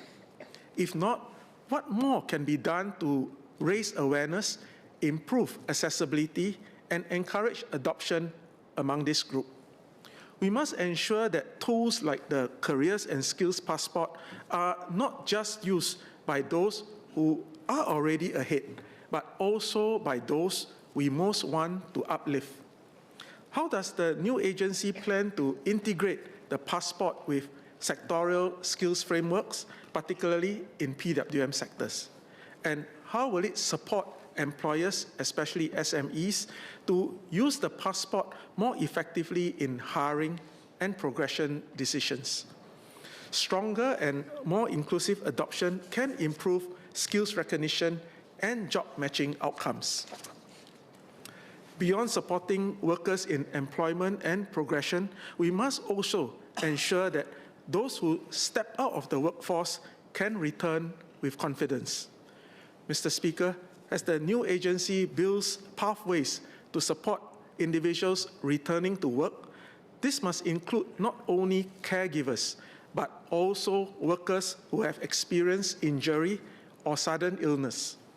As I've previously highlighted in this House, returning to work after an injury or an illness is often not straightforward. Workers may face reduced capacity, loss of confidence, and uncertainty about how to re-enter employment. A setback in health should not become a permanent setback in employment. At the same time, employers may be unsure how best to accommodate such workers.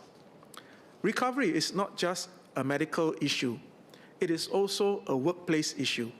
We therefore need a more structured and coordinated approach. I would like to encourage the new agency to strengthen support for those returning to the workforce in 3 areas. First, job redesign and matching. Jobs must be adapted, I repeat, jobs must adapt to workers, such as workers adapt to jobs. Can the new agency work more closely with employers to redesign roles and identify suitable job opportunities? Second, skills recovery and transition. How will the new agency support targeted training and career guidance to help these workers re-enter the workforce? And third, employer support and incentives. Can the new agencies consider introducing targeted support for flexible work arrangements, such as a flexi-work grant, to encourage modified roles, reduce hours, or even phase return to work options? A phased return to work can make the difference between dropping out and staying in the workforce. More broadly, we must move from ad hoc support to a structured return to work system so that workers are not left behind due to unforeseen life circumstances. Mr. Speaker, this bill lays the foundation for a more integrated and responsive workforce development system. The labour movement supports its intent. Success will be judged by how well we improve the lived experience of workers, whether they can move with confidence between jobs, whether skills upgrading leads to real wage progression, and whether lower wage workers see sustained improvements in their livelihoods. If we keep these outcomes at the center of our efforts, this reform will strengthen both our workforce system and the compact between workers, employers, and the government. Mr. Speaker, I support the bill and I look forward to the Minister's clarifications on these points. Mr. Kenneth Yong.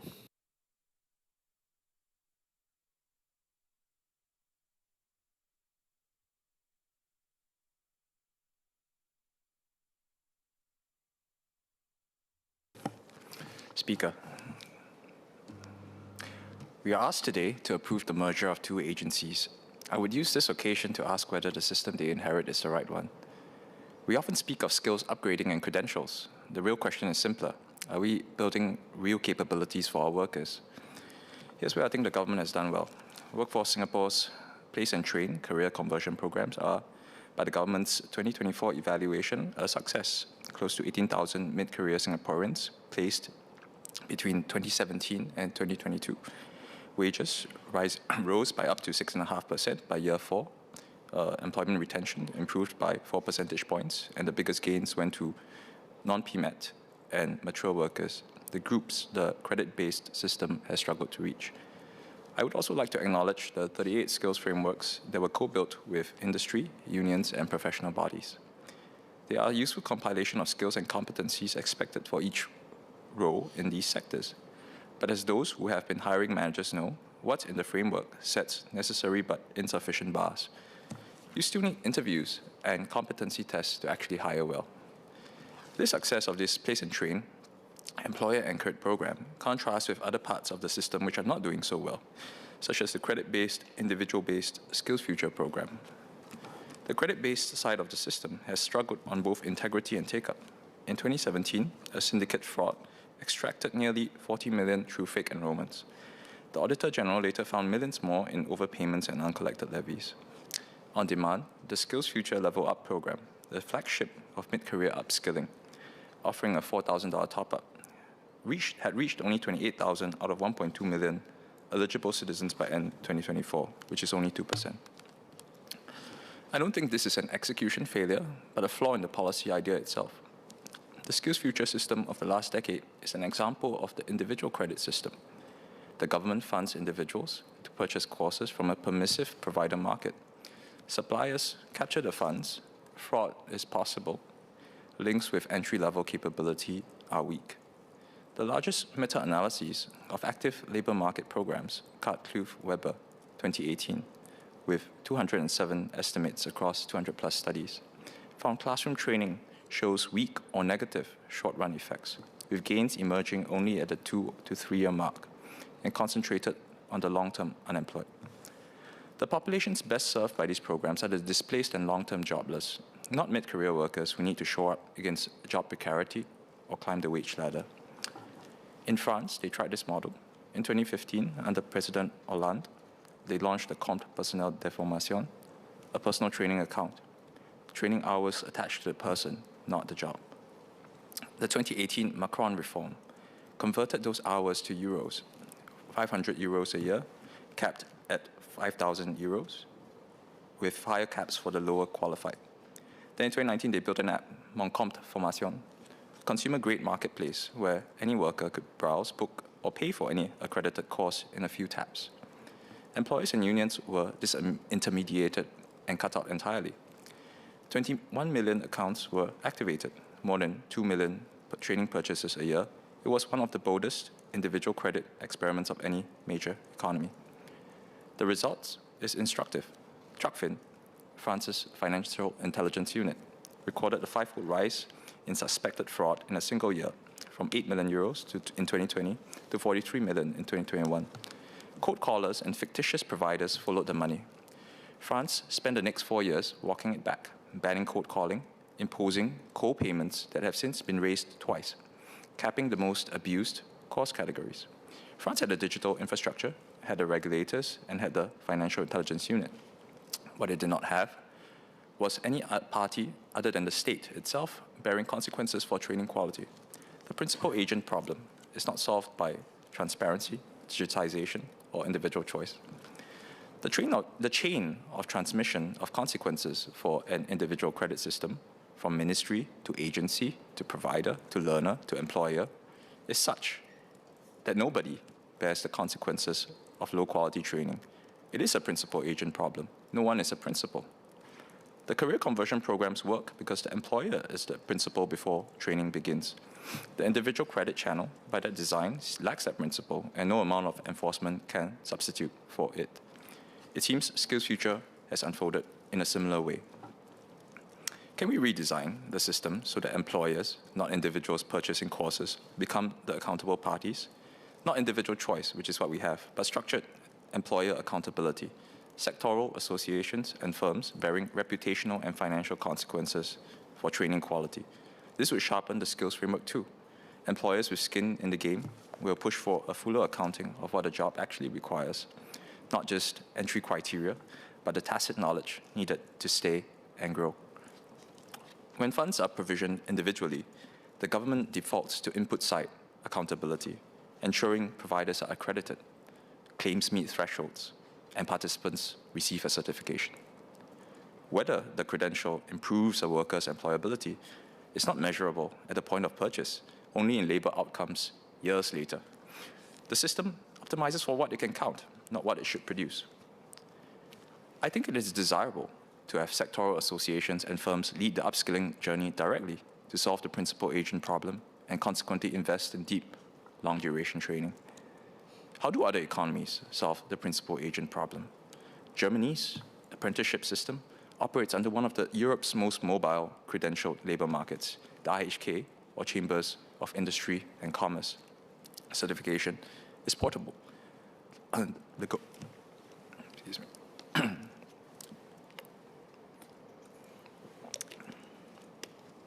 The goal is workers who are chosen repeatedly at a premium, not workers who cannot leave.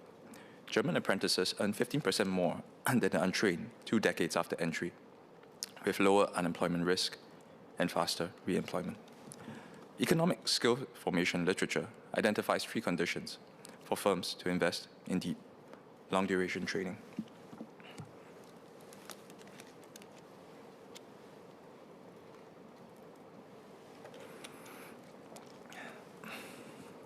First, wage compression.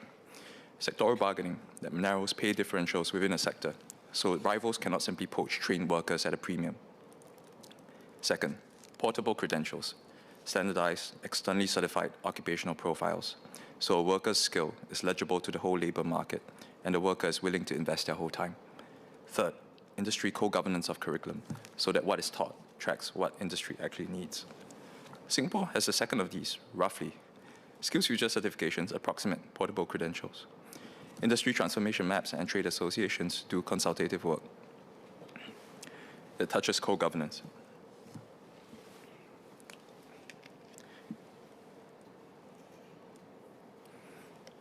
I'll say that again. There's consultation work that touches co-governance, but is advisory, not binding. No sectoral employer body exercises sign-off or veto on skills future curriculum, and no named individual reputation moves with and is staked on employment outcomes. As I understand it, NTUC mainly bargains at the enterprise level rather at the collective sector level. So I think we have neither through industry co-governance of curriculums, nor do we have sectoral bargaining to achieve wage compression. Some say Singapore is too small for German-style sectoral institutions. Switzerland, population 9 million, sustains deep sectoral bargaining and apprenticeship in pharma, watchmaking, and machine tools. Size is not the binding constraint, institutional architecture is. I have 2 proposals. First, sectoral bargaining. NTUC's current architecture is attuned to individual employer engagement. That's not the right vehicle for deep, tacit knowledge sectors. These sectors need binding sectoral wage scales, not just floors, but scales that compress the wage distribution. Right now, a firm that invests in deep training risks losing that worker to a competitor the day after certification. Wage compression fixes this. It narrows pay gaps, so poaching is not worth it. The return on training stays with the firm that trained. That is why German firms fund 3-year apprenticeships at their own expense. The progressive wage model lifts wages for lower wage workers, and it does so well. But it sets floors, not scales. It says to the worker, train and you move up. All we need is a structure that says to the employer, train deeply because you will keep the return. Not every sector is suitable. Sectoral bargaining fits sectors with deep tacit knowledge. Semiconductor backend, aerospace MRO, petrochemicals, marine and offshore, but perhaps not faster moving industries like AI. Second, co-governance with consequences. Name industry entities and individuals should have sign-off and veto on skills future curricula, not as advisors, but as accountable parties to a reputation moves with employment outcomes. We must also lower the accreditation barriers that keep the most credible practitioners out. The Advanced Certificate in Learning and Performance, ACLP, requires 71 hours of coursework, screening out domain experts that we need and screening in those with time to spare. For faster-moving industries, AI, software, frontier hardware, the fixes may not work. The fixes above may not work. Skills change too fast. Firms are too few and too mobile. What works in this sector is something different.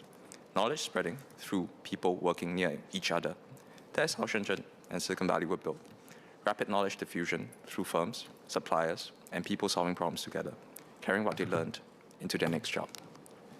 We cannot build a Shenzhen scale agglomeration on 750 square kilometers, but we can do 2 things. 1, engineer knowledge diffusion through people, not papers. To produce an industrial commons here, first, we will need to revive the engineering society ethos. If we are serious about capability over credentials, the most basic question is, do our workers and engineers know how things work? We need to know how things work at the level of teardown and reassembly, because that is the foundation of any serious industrial capability. The model is Monroe and Associates in Michigan, which has spent close to 5 decades disassembling competitor vehicles down to the last fastener and producing detailed cost, design, and process reports that the global automotive industry treats as authoritative. Japan's National Institutes of Technology teach 15-year-olds to disassemble electromechanical systems in formal reverse engineering courses. The US military reverse engineered the Iranian Shahed drone and fielded its own version in Venezuela at $35,000 per unit versus $1.3 million for a Tomahawk cruise missile. Understanding how things are built is not a hobby, it is a strategic capability. There is no reason it cannot exist here as public infrastructure. I propose we establish physical teardown facilities at our ITEs and polytechnics, not as one-off workshops, but as a vertical curriculum progressing from guided disassembly to design analysis to cost modeling. We should reverse engineer frontier hardware, EVs, batteries, solars, drones. Structured public reports should feed the industrial commons. Such facilities could also be housed at A-star centers, which I understand already runs model factories and joint industry labs. Partnered with ITEs and polytechnics with structured access for SMEs, they would form a strong starting point. For ordinary citizens, the National Library Board's Make It at Libraries, its free Makerspace program run with IMDA, offering 3D printing, digital cutting, robotics, and coding classes in selected regional libraries, teaches the basics well. I have observed 3D printing and robotics classes there, and the starter sessions are well designed. But the curriculum stops there, with no intermediate or advanced progression. If you are serious about lifelong learning, Make It needs a vertical curriculum, Stage 2 and Stage 3 modules. Project-based, progressing from operating the machines to designing with them and using them more intensely, not just a wider menu of first lessons. Our industrial clusters are well designed, but co-location is necessary, not sufficient. Knowledge does not diffuse simply because firms share a postcode. It diffuses through people, tacit knowledge, production knowledge, the working understanding of why a process line behaves the way it does, what failure modes to watch out for, which suppliers to trust. Does not transfer through papers or seminars. It transfers through people on the floor over months. Taiwan's ITRI is the clearest example. Between 1973 and 2008, 13,000 ITRI staff moved into Taiwanese industry, many of them seeding what became TSMC, UMC, and the wider Hsinchu semiconductor cluster. Engineer circulation, not patents or licensing, was the primary transmission mechanism. To speed up the rate of knowledge diffusion, I also propose industrial commons rotation, a statutory obligation on large firms, GLCs, and major anchor MNCs to second mid to senior technical staff into SMEs within the same sectoral cluster for 6 to 18-month rotations with reciprocal SME to large firm flows, so the small firm's problem-solving feeds back into the larger firm's processes. We can do this as a pilot in the tacit knowledge sectors I named earlier, semiconductor backend, aerospace MRO, petrochemicals, marine and offshore. If we want an industrial commons, we must make the people circulate. Teacher rotation through industry should also try to be a statutory requirement. Polytechnic and IT instructors currently take industry attachments as a form of voluntary continuing professional development, but the mechanism is discretionary, not structural. I propose a pilot, 12 months in industry for every 60 months of teaching. This is the first task, making the knowledge already inside Singapore circulate. The second task is to go to where the knowledge is being created. The Overseas Market Immersion Program, launched in 2024, is the right vehicle and form. In substance, it is far too small. The initial target was 250 individuals over 2 years. About 120 had been supported by early 2026. Salary support of up to 70% for 9 months, capped at $5,000 a month, with a minimum salary threshold of $4,000 a month, effectively restricts it to PMATs. If I had to name one program that could be reframed tomorrow at low cost and higher return, it would be OMIP. 3 changes. First, expand it by an order of magnitude from a 250-person pilot to a 5,000-person annual cohort within 5 years. Second, remove the minimum salary threshold for technical and operational roles in priority sectors, so ITE-trained engineers and polytechnic graduates can be deployed to cutting-edge manufacturing clusters in China, Japan, and Europe, not only PMATs in regional roles. Third, reframe the strategic purpose.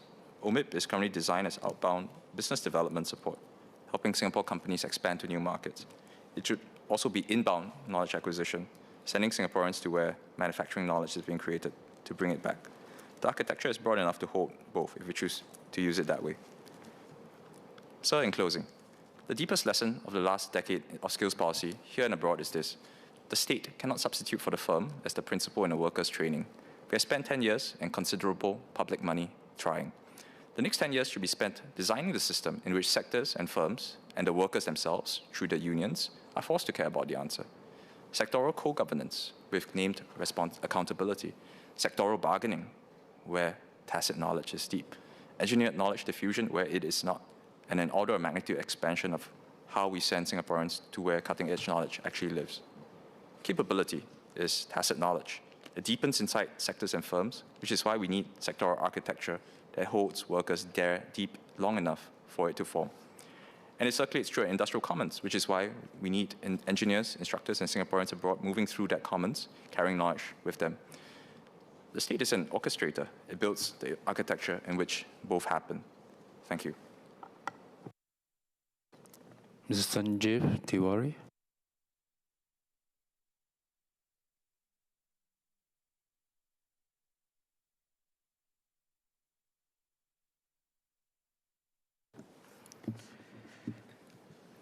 Mr. Speaker, I declare my interest that SSG and WSG are represented by the amalgamated Union of Public Employees, where I'm the General Secretary, and the new agency will be in due course. Mr. Speaker, across Singapore today, as many of my honourable members have highlighted as well, there is much anxiety among workers. In the PME who has just been made redundant, in the fresh graduate sending out applications that go unanswered, in the 58-year-old who wonders if anyone will hire him again, in the caregiver who stepped away for 5 years, now does not know how to step back in. These are not statistics, these are people, and they are watching us today. They want to know how will SWDA do better. I rise to support this bill because the merger of Skills Future Singapore and Workforce Singapore is just not good policy. It is the right thing to do for every Singaporean worker. Mr. Speaker, for years we have operated with a logical but limiting division of labour. SSG accredited courses and administered Skill Future credit. WSG managed career conversion, hiring incentives, and improved job matching. 2 agencies, 2 mandates, 2 systems. But here is the truth. Learning and working are not 2 separate journeys, they are one. When these 2 functions live in separate houses, workers and job seekers fall through the gaps between them. They complete a course and find no pathway to a job. They get placed in a job with no support to grow. We called it an ecosystem. For many workers, it felt like a maze. The merger closes that gap. It signals that a course without a career pathway is incomplete, and a job placement without skills development is unsustainable. Mr. Speaker, training is not the destination. It is the vehicle. We have celebrated completion rates. We have counted courses, number of courses taken, credits used, certificates earned. While those numbers matter, they are not the finish line. The finish line is this: did training lead to a better job, a higher wage, a worker who feels more secure, more valued, more able to provide for their family? Because if a worker sacrifices evenings and weekends to attend training, pushes through self-doubt and emerges with a certificate that leads nowhere, or worse, leads to a job that pays the same, or continues receiving job application rejected as before, then we have failed them. The training system has taken their time, resources, their hope, but have returned nothing in real value. The new agency's mandate must be clear. Measure outcomes, not just outputs. What does real outcome look like? An increase in real wages, progression to a higher value role, not lateral transfer, not a downgrade. A worker with the dignity of a career that moves forward and upwards. Course accreditation must no longer ask only if this course is well designed. It must ask, does this course lead to real employment and real outcomes? Does it lead to wage and career progression? Is it connected to industries that are hiring and hiring at fair wages? The merged agency now has access to both SSG's training ecosystem and WSG's employment data. It can see both sides of the equation. That intelligence must be used boldly. And to employers, I say this directly, the social compact must be both ways. When a worker reskills, their wage, the title must reflect that upgrade. Hiring is a reskilled worker at the same salary as before is not transformation, it's tokenism. Better training must mean to better jobs must mean better wages must mean better lives. Every link in that chain must hold. Mr. Speaker, I would like to make 3 specific calls. First, publish the outcomes that matter. I urge the new agencies to track and publish time to placement, wage growth, post-training, and job fit rates. Not buried in annual reports, visible, searchable, accountable, these indicators will help to keep the system honest. Second, scale sector-level transformation to reach SMEs. We already have strong models. The Skills Future Queen Bee initiative, working alongside NTUC's company training committees, has delivered real results. At ST Engineering, jobs were redesigned, workers were upgraded, productivity improved. Through the SSG NTUC Fair Price Group partnership, 1,000 workers across their SME supplier network are being upskilled, lifting the entire ecosystem, not just one company. But these remain uneven successes. Many SMEs are not plugged into these ecosystems. This is why SWDA should leverage the upcoming Tripartite Jobs Council, or TJC in short, as a more greater partner than just a consultative forum. It should see the TJC as a driver on the ground coordination amidst all this AI disruption to bring about sector-wide transformation so that good jobs and sustained careers reach whole industries and not just flagship firms. SWDA should see the advantages of tapping on the strengths of tripartite partners like the NTUC and the SNEF to reach the employers and workers. Third, workers' voice in governance. The SWDA will make decisions that directly shape livelihoods and career paths of hundreds of Singaporeans. I ask, will there be worker representation at the board level and not just through consultations, but as part of the governance structure itself? A worker voice is not symbolic. It grounds the agency in reality, whether training leads to real jobs, whether transitions are navigable, whether policies reflect what happens in the workplaces. Mr. Speaker, this promise must reach everyone. For mid-career workers, the new agency must be a lifeline. Income support, skills training, and job placement must be delivered as a package and not patchwork. A worker who needs 6 months to reskill cannot survive on willpower alone, and at the end of the journey, there must be a job waiting. For senior workers above 50, we must be honest, ageism still exists in our hiring landscape. The new agency must not just train senior workers, it must work aggressively with employers to shift mindsets. Senior workers bring institutional knowledge, emotional intelligence, and resilience that no algorithm can replicate. They must be placed in roles that honor their experience and not sidelined beneath their capabilities. For lower income workers and those without degrees, the Skills Future movement has always risked being captured by the already advantaged. The new agency must reach down to these workers, not wait for them to come to the agency.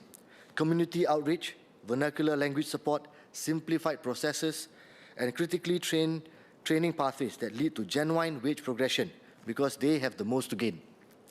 For young people from IT and polytechnics, do not assume that they have it easy. Many feel invisible in a system that celebrates degrees. The IT Work-Study Diploma has grown from 4 courses and 100 trainees to 45 courses to 1,006 trainees in 2025. The new agency must amplify this, creating celebrated, visible pathways for skills-based careers with competitive wages and real advancement, so that choosing skills over a degree is never seen as settling. Mr. Speaker, the new agency must have these 3 principles to carry it forward. First, seamlessness. The same agency that funds your course must connect you to a job that values those skills and tracks whether your wages have improved. One account, one advisor, and one journey. 2, intelligence. Labour market data must ensure we never train workers for yesterday's economy. The agency must stay ahead of industry shifts and recalibrate constantly, measuring success in real wages and real career growth. Humanity. Data and dashboards matter, but what matters more is that every Singaporean who walks into the career centre, logs onto a portal, or calls a helpline feels seen, feels that someone genuinely is in their corner, not to tick a box, but to walk with them until they reach a better place.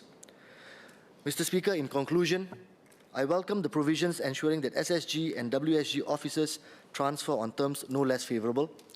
These officers have built deep expertise, They are not just assets to be reorganized. They are people who will deliver this transformation. They deserve clarity, investment, and pathways to grow alongside the agency that they are building.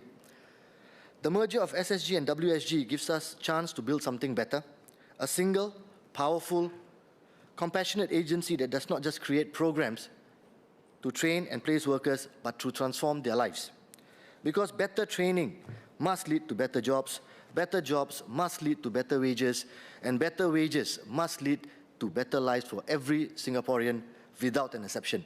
No worker left behind, one agency, one vision. Mr. Speaker, I support the bill. Thank you. Dr. Hamid Raza.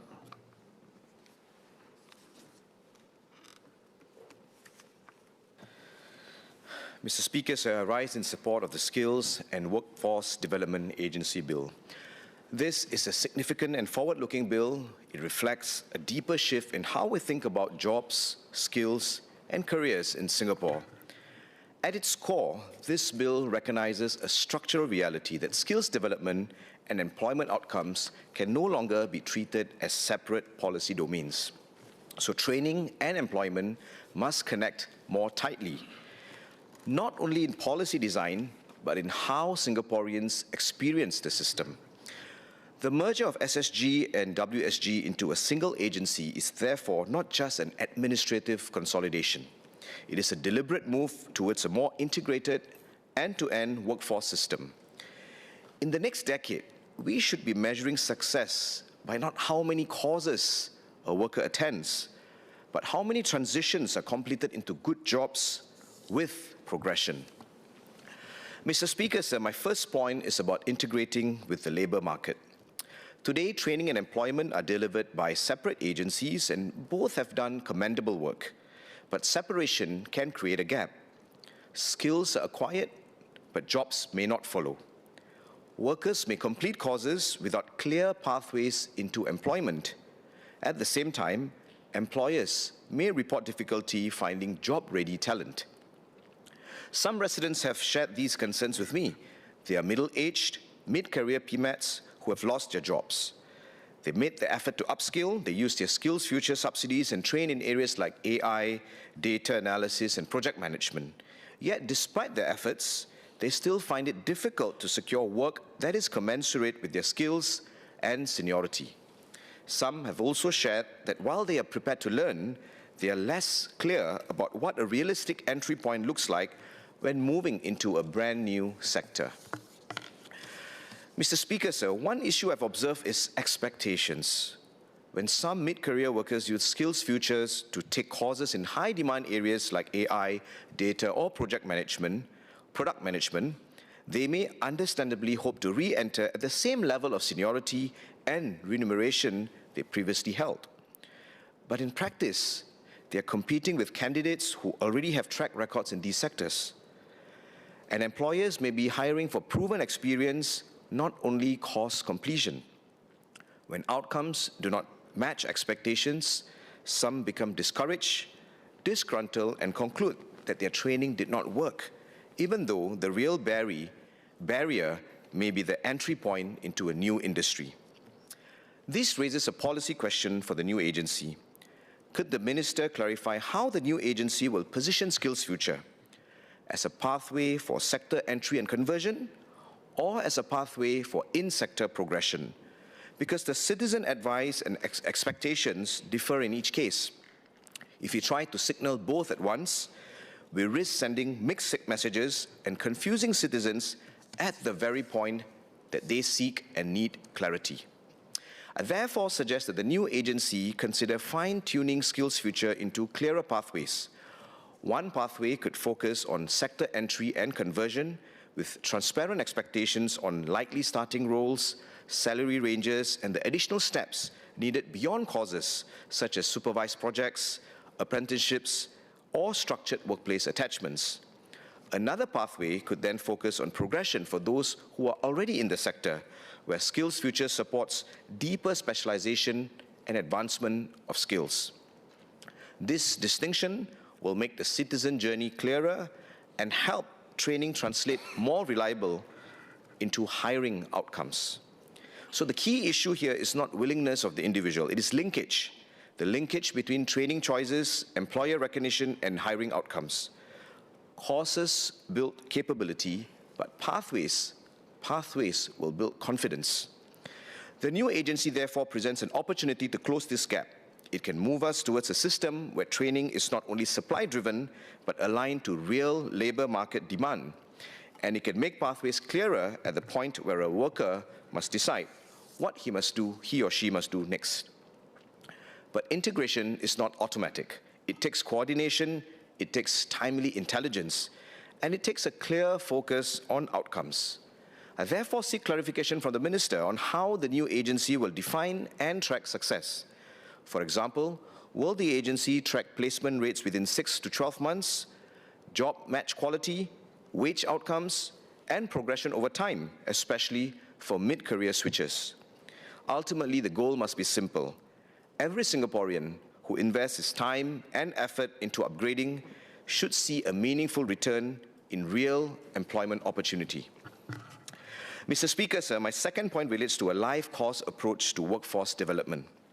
Many Singaporeans may have to reskill and pivot multiple times in their career. So workforce support cannot be activated only when one loses a job or signs up for a course. It must be continuous, anticipatory, and personalized. Some workers may also need more flexible routes to sustain household income during these transition phases, including fractional work arrangements or micro-entrepreneurship where appropriate. But for many, the barrier is not motivation. It is time, it is confidence, and it is navigation. The formation of this new agency provides an opportunity to move in that direction. With a unified view of skills and employment data, the agency can offer more proactive, tailored, and personalized support. It can identify at-risk workers earlier, guide them towards the relevant training, and support smoother transitions into new roles. At the same time, I seek clarification on how the agency intends to balance standardization and customization. A centralized and standardized system, of course, can achieve efficiency, but it must remain responsive to diverse needs. This includes mid-career professionals, lower-wage workers, gig workers, those in emerging sectors, and those returning to work after caregiving responsibilities. In other words, Mr. Speaker, the system must be integrated, but it cannot become impersonal. Mr. Speaker, sir, my third point relates to equity. Singapore has achieved high participation in training programs, but participation alone does not necessarily translate into equitable outcomes. We must ensure that the benefits of this integrated system are accessible to all, especially those who need it most. This includes lower-income workers, those with lower educational attainment, and workers in sectors undergoing disruption, those in the no-buffer or low-buffer households. Equity is not just about access to training. It is also about whether the system is navigable for those with the least time, least confidence, and least support. We should also recognize a practical constraint here. The ability to upgrade while in employment is not available to all. While we have encouraged employers to send workers for training, companies may still prioritize those who are already seen as higher potential. More vulnerable workers can be overlooked or sidelined, and this becomes a compounding disadvantage where they eventually face displacement. Moreover, a number of disadvantaged Singaporeans work beyond their main jobs to supplement their household income. Others face health and family constraints. These realities limit their capacity to train after hours. I would therefore ask the Minister how the new agency will ensure that these training pathways remain accessible and relevant to these groups I've mentioned. How will support be sufficiently intensive to those who face greater barriers? And how will outcomes be tracked, not just in aggregate, but across different segments of the workforce? Because if the system is only seamless for those who are already in advantaged positions, then it truly is not seamless. Mr. Speaker, sir, the Skills and Workforce Development Agency Bill represents a significant step forward in how Singapore approaches workforce policy. It shifts us from separate interventions towards a more integrated, continuous, and responsive system. But integration cannot be just WSG and SSG shaking hands. Our residents must feel that their hands are held throughout their employment journey. With these comments, Mr. Speaker, sir, I support the bill. Associate Professor Terence Ho.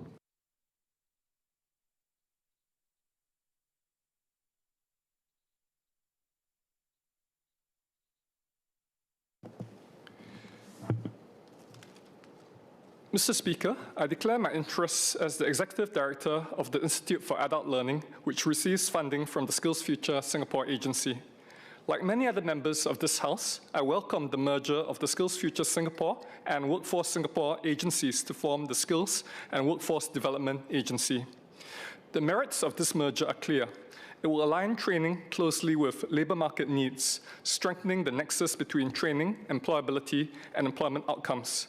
It will also improve the user experience for workers and job seekers who tap on the two agencies' funding and online resources for their skills and career development. Likewise, enterprises that receive public funding for skills and workforce development will have a more seamless interface with the government. With significant workforce disruption on the horizon, the formation of SWDA will strengthen this ecosystem of support for workers to reskill and invest in their career health. Notwithstanding, there are several points I would like to seek the Minister's clarification on. Since the launch of the Skills Future movement in 2015, the institutes of higher learning have pivoted from focusing mainly on pre-employment training to also embracing continuing education and training, building up their CET course offerings and becoming partners in lifelong learning for their students and graduates. As the new agency is under the Ministry of Manpower, how will it ensure that this momentum is not lost and that the IHLs will continue to develop as institutions of lifelong learning? In particular, how will MOM coordinate with MOE to provide direction to SWDA on CET? While Singapore's lifelong learning efforts must support employability, there are other objectives as well. Besides working adults, retirees too must be encouraged to continue learning to keep their minds supple and engaged. Hence, I would like to clarify whether SWDA will actively promote lifelong learning that is not targeted at employment. Will the agency give sufficient attention to the broader aims of lifelong learning as well, particularly given Singapore's growing senior population? With the formation of SWDA, there is an opportunity to merge or streamline the My Skills Future and My Careers Future online portals for a more seamless user journey for those looking to reskill for new jobs and careers. I would like to ask what the plans are for the two portals, and in particular, how user experience can be improved. The government is investing considerable resources in training and reskilling.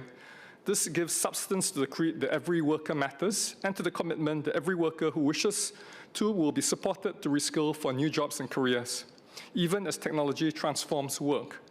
At the same time, it is important to ensure that public money is well spent, and this is a point that many in the House have raised. Two questions follow. First, while the bill addresses abusive funding arrangements and false or misleading advertisement, including setting up penalties and remedial measures, I would like to ask if the Ministry could elaborate on the steps that will be taken to reduce the risks of fraud or abuse of grants. Second, and this is critical, could the Ministry share how it will assess the returns on investment in training? For instance, will SWDA monitor how skills acquired through training are deployed at the workplace and assess the impact on employment outcomes?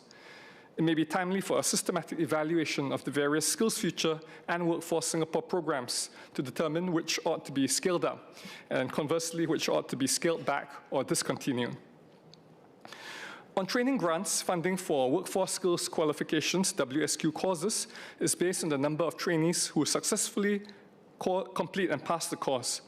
While training providers should select students carefully and equip them to succeed, it is to be expected that a small number of trainees will fail to complete or pass the course.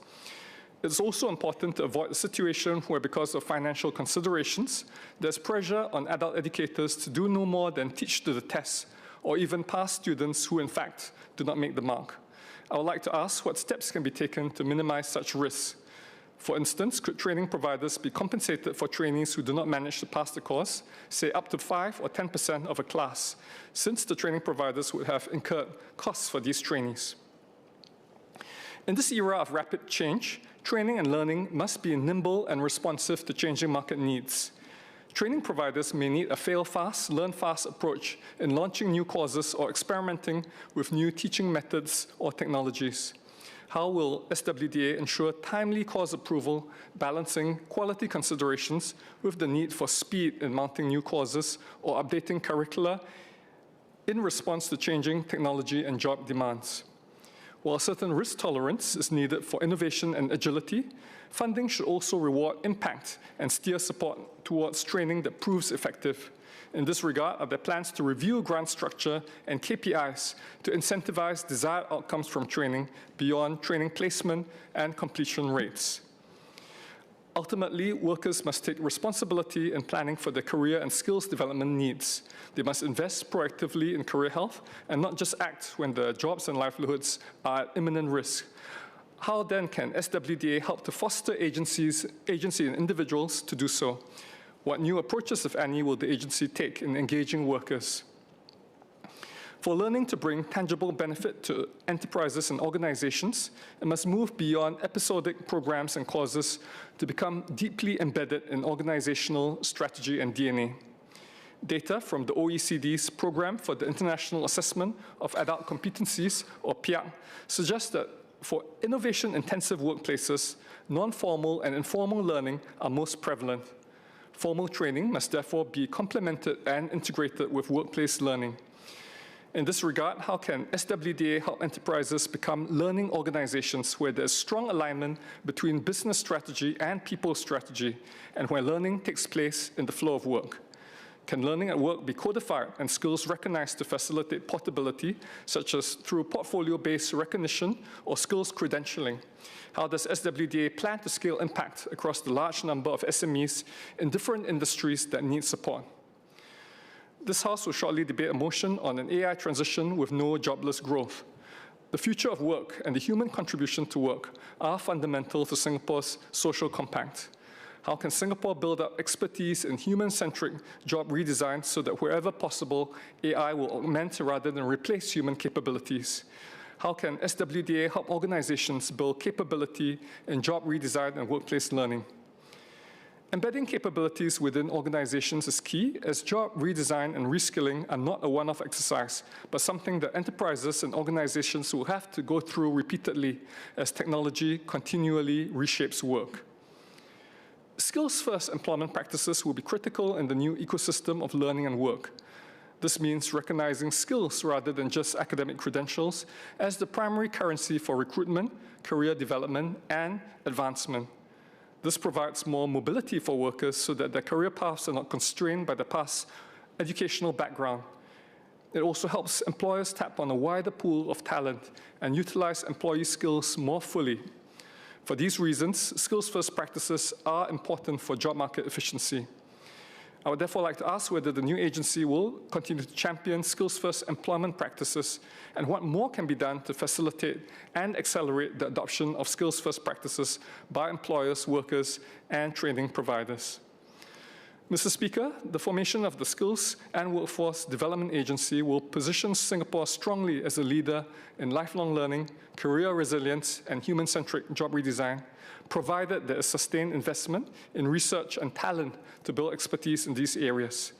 The Institute for Adult Learning, as the National Centre of Excellence in Adult Learning, stands ready to support SWDA in this important work. What is at stake is nothing less than Singapore's work-based social compact, and for this reason, I support the bill. Mr. Sean Low.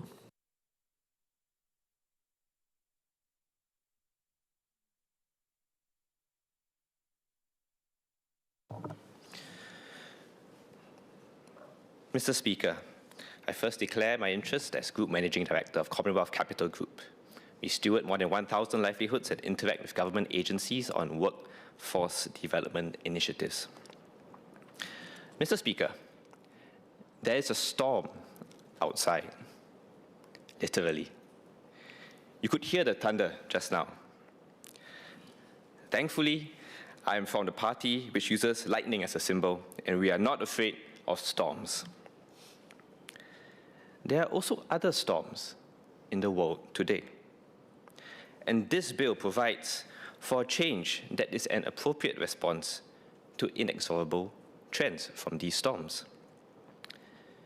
Trends that I highlighted in my maiden parliamentary speech, that the technology cycle has shortened significantly, and therefore skills are becoming obsolete faster. At the same time, we are living longer. If you combine these two trends, the natural conclusion is that the traditional learn, work, retire trajectory is a relic of the past. A young Singaporean today may have to navigate a 50-year career, spanning multiple companies and perhaps, quite possibly, multiple industries. We can therefore no longer rely on what we learned in pre-employment training to carry us through to retirement. Perhaps there may even come a point in time that that what we learn in the first year of tertiary education will become irrelevant by the time we graduate. We see this manifest in greater anxieties across the workforce, especially on the faces of new graduates and older PMETs. I've spoken to many in Jalan Besar and Whampoa and Boon Keng, and I feel for them. The new Integrated Skills and Workforce Development Agency reflects two important generational shifts for our system. First, a shift from focusing on education only before getting a job towards continuing education and training throughout the lifetime. This is a clear direction, given that Skills Future Singapore and all of its resources would effectively be moving from the Ministry of Education to the Ministry of Manpower. I support this, but I also hope we will retain some of the strengths of the earlier model at MOE, which developed a strong nexus between our institutes of higher learning and the Skills Future movement. MOE could and should maintain some level of oversight and accountability. Perhaps the government should consider appointing one of our MOE political office holders to have a secondary role at MOM. I'm sure the Minister for Manpower would welcome the extra help. Yet this is only the first step. The longer-term question is how to redirect more of our limited resources and efforts towards continuing education and training. We have to move away from the mindset that a degree or a diploma is the be-all and end-all of learning. In fact, it is but the start of a lifetime of acquiring and applying new skills. I sometimes wonder why we need to cram so much knowledge into our students before they join the workforce.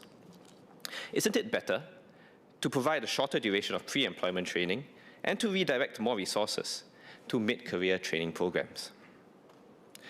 The second shift is a shift from a supply-driven model that is less likely to lead to a job to a demand-led model which is closer to the employers and to the marketplace. I've also mentioned this in Parliament before, about the need to be more focused with our government-funded programs. To move away from Skills Future programs that are unlikely to lead to employment, which in my mind is not an effective use of the government's resources. We all have residents who tell us that they attend Skills Future courses, thinking that they would find jobs, only to be bitterly disappointed. As many MPs, like Dr. Wan Rizal said, we do not want a situation where Singaporeans are spending time and effort to learn skills that employers simply do not want. It is therefore better to put these skills into the hands, it is better to put these resources into the hands of those who are most likely to know which skills are valued. These are the employers who compete daily in the marketplace to stay relevant. They are our best bet to forward sense the demand signals of a constantly changing market. These are also our trade associations and our unions who are able to aggregate demand across multiple employers. In fact, Mr. Kenneth Tiong also spoke about trade associations and accrediting training. So perhaps the political office holder at MOE and MOM can also have a role at the NTUC. 3 in 1, like the coffee. And we need to give a caffeine boost to our skills and workforce development initiatives. Therefore, I hope that SWDA under MOM will have renewed focus and an increase in resources to support enterprise-led on-the-job training, as well as training only if it is accredited by trade associations or our unions. We should move away from short-term Skills Future courses that do not have good employment outcomes. By helping companies to hire workers first and then train them on the job, the skills being taught are immediately relevant and utilized for both employers and employees. And in the world where younger workers may find themselves irrelevant, we should not discriminate against long-term job seekers by age. Anyone looking for a job for more than 6 months, even a recent graduate, should qualify for the same support.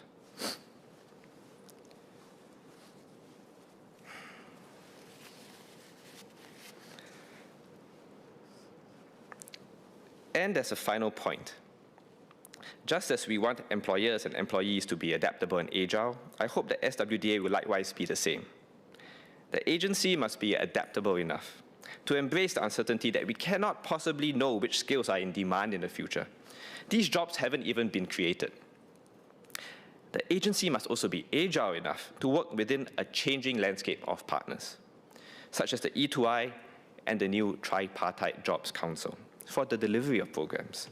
I hope the MOM can also clarify how there will be synergies and not the duplication of programs.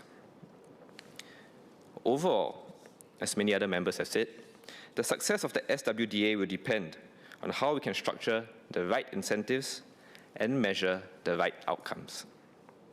The right incentives so that any training provider knows that we're looking for good long-term employment outcomes and not just a good course feedback form. The right incentives so that employers are able to train more workers to acquire the right skills and stay employable, instead of expecting to only hire workers after they are fully trained. And most importantly, the right incentives so that employees have greater assurance that if they put in effort to find a job or to go for training, they will have a better chance of growing with a good job. Mr. Speaker, I support the bill, and let us weather the next storm together. Thank you. Dr. Neo Kok Peng.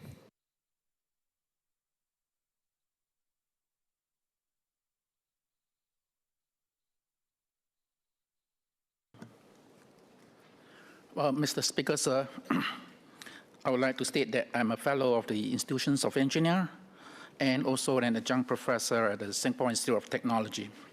As a practicing engineer and an active educator, I have dedicated my career to the mastery of professional skills and the transfer of industry-relevant knowledge to the workforce, or through the CET programs.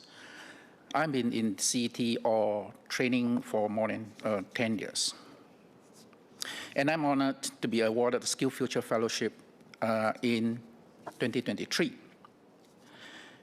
The merger of the SSG and WSG is a relevant one in our job skills ecosystems. I think the more important thing is to make sure that the input, the training and the skills acquisitions link directly to the output, which are relevant jobs and a high-value career. I would like to emphasize on the certain points which I think we can make the links tighter. First, recognition. The recognition of the training or the skills is the currency of the labor market. For many specialized roles, certificate of completion is not sufficient. My industries like engineering or the built environment, cybersecurity, all the industries basically operate on the systems of professional accreditation. In this sector, specific jobs require certified training and accumulated experience that then result in formal industry recognition. Without this, even the most hardworking worker may find that their career progression stall because they lack the professional currency for higher tier employment. And that means that for the new agency, collaborations or the integration of the career pathway of professionals will be very important in the skills training. Now, professionals, institutions, whether it's accounting, corporate secretaries, insurance, they have well-defined pathway for career progression based on expertise and experience or capabilities and competencies.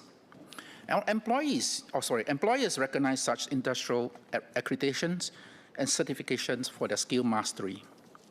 Now, as a Skill Future Fellows and a trainer, I've seen many such talented individuals pick up different skill sets, maybe a little bit haphazardly, but struggle to have these skills counted towards their professionals' titles. Now, if FWDA can align our skill frameworks with the accreditation standards of these professional institutions, then we will have turned lifelong learning into lifelong career advancement. As an example, in engineering, or in the institutions of engineers, we have 3 tiers, from a chartered technician to the chartered technologists to chartered engineers. Depending on the academic level, you enter at different stages, when you can continue to progress based on the experience you acquire and also the course and skills mastery that you achieve. It's not necessary for you to, get a degree in order to become a chartered engineer. You can actually progress through your skill masteries to experience and expertise. So let me give you an example. We have chartered engineers in system engineering, and we can have chartered technician in railway. And so you can continue to progress. I would like to suggest that SWDA partners closely with the professional institutions and the authorized training provider, which include the universities and the polytechnics, to develop training programs and courses that align with professional accreditations, which means that when they are developing the modules or the courses, it must make sure that the professional institutions are involved and can recognize such courses and also the experience that are being acquired. So we must ensure that the skills we develop are the same skills that the industry rewards. By closely integrating the link between training and professional accreditation, we will provide our workforce with more than just knowledge. We provide them with a recognized professional career pathway. Thank you, sir. Deputy Leader. Mr. Speaker, I move that the proceedings on the business set down on the order paper for today be exempted at this day's sitting from the provisions of Standing Order number 2, please. The question is the motion moved by the Deputy Leader. Those who agree say aye. Those who disagree say no. I think the ayes have it. The ayes have it. Ms. Gozuki.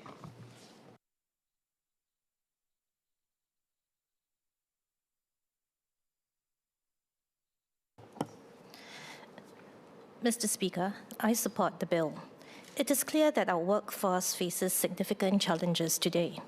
In the recent Committee of Supply debate on manpower, I highlighted the critical need to refresh our career and employment services ecosystem and the need for a new compact among all stakeholders.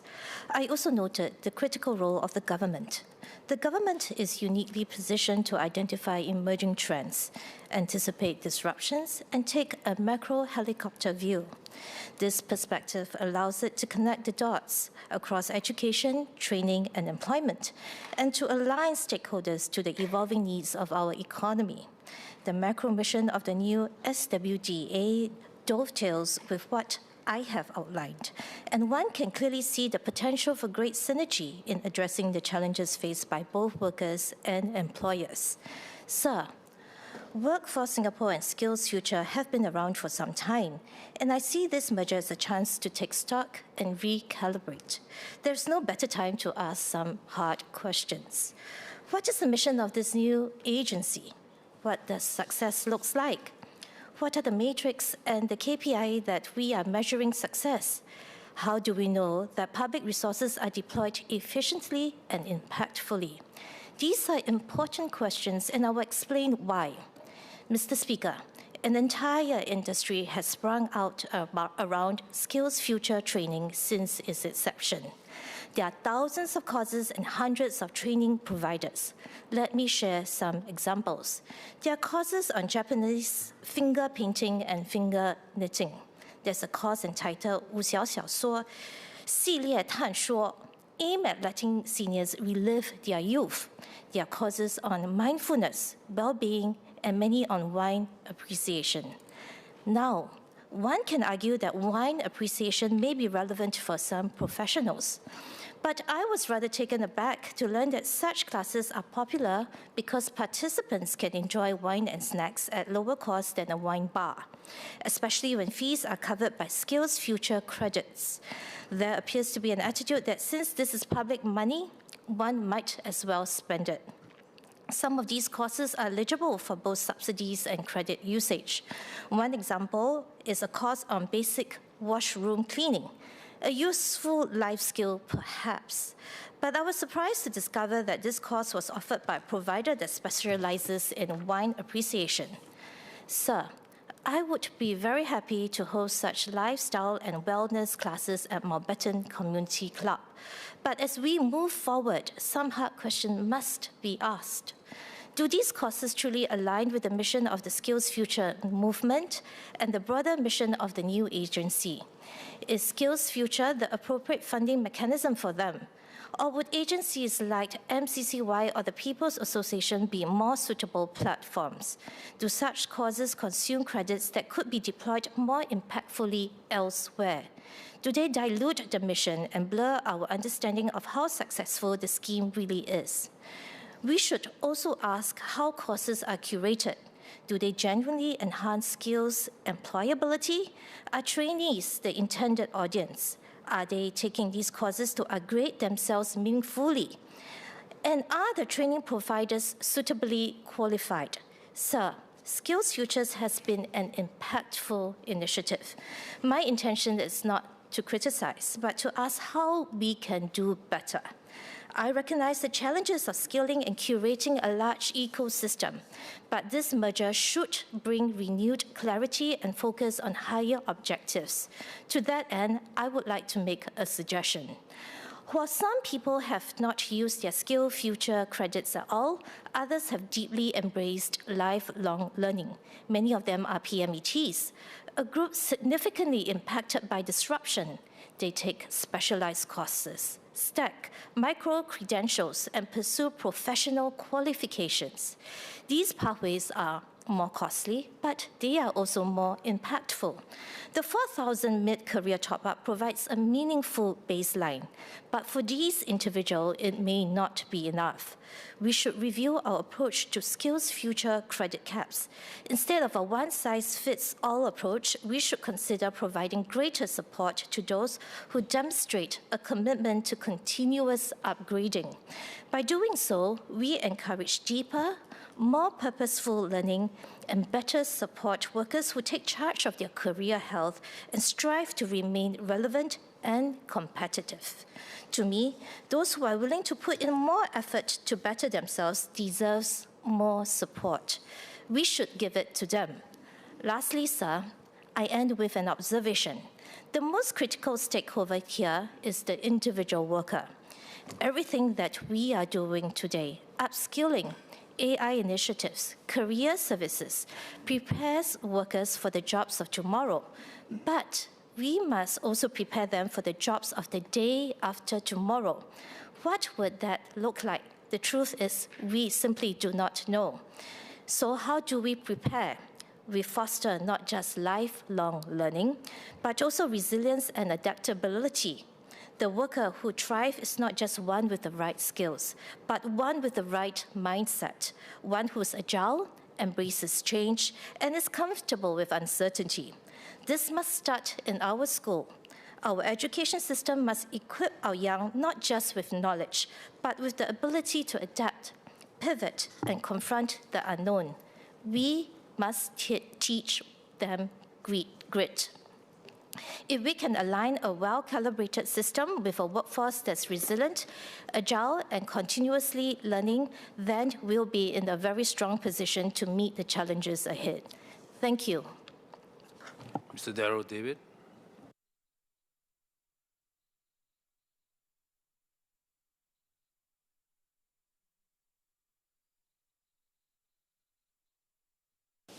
Mr. Speaker, over the past 2 decades, we have invested heavily in building a national culture of lifelong learning.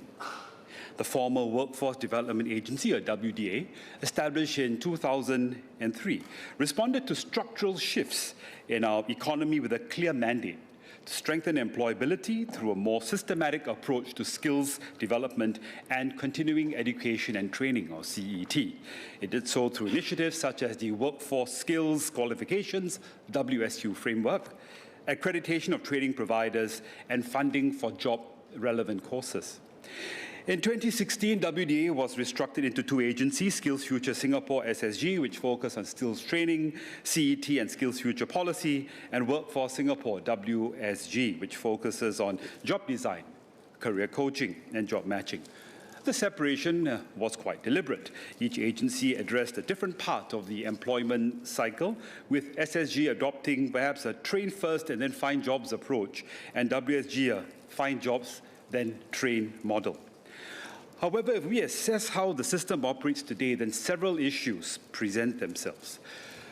The train first and find jobs approach runs the risk of creating incentives for training providers to prioritize course volume over employment outcomes.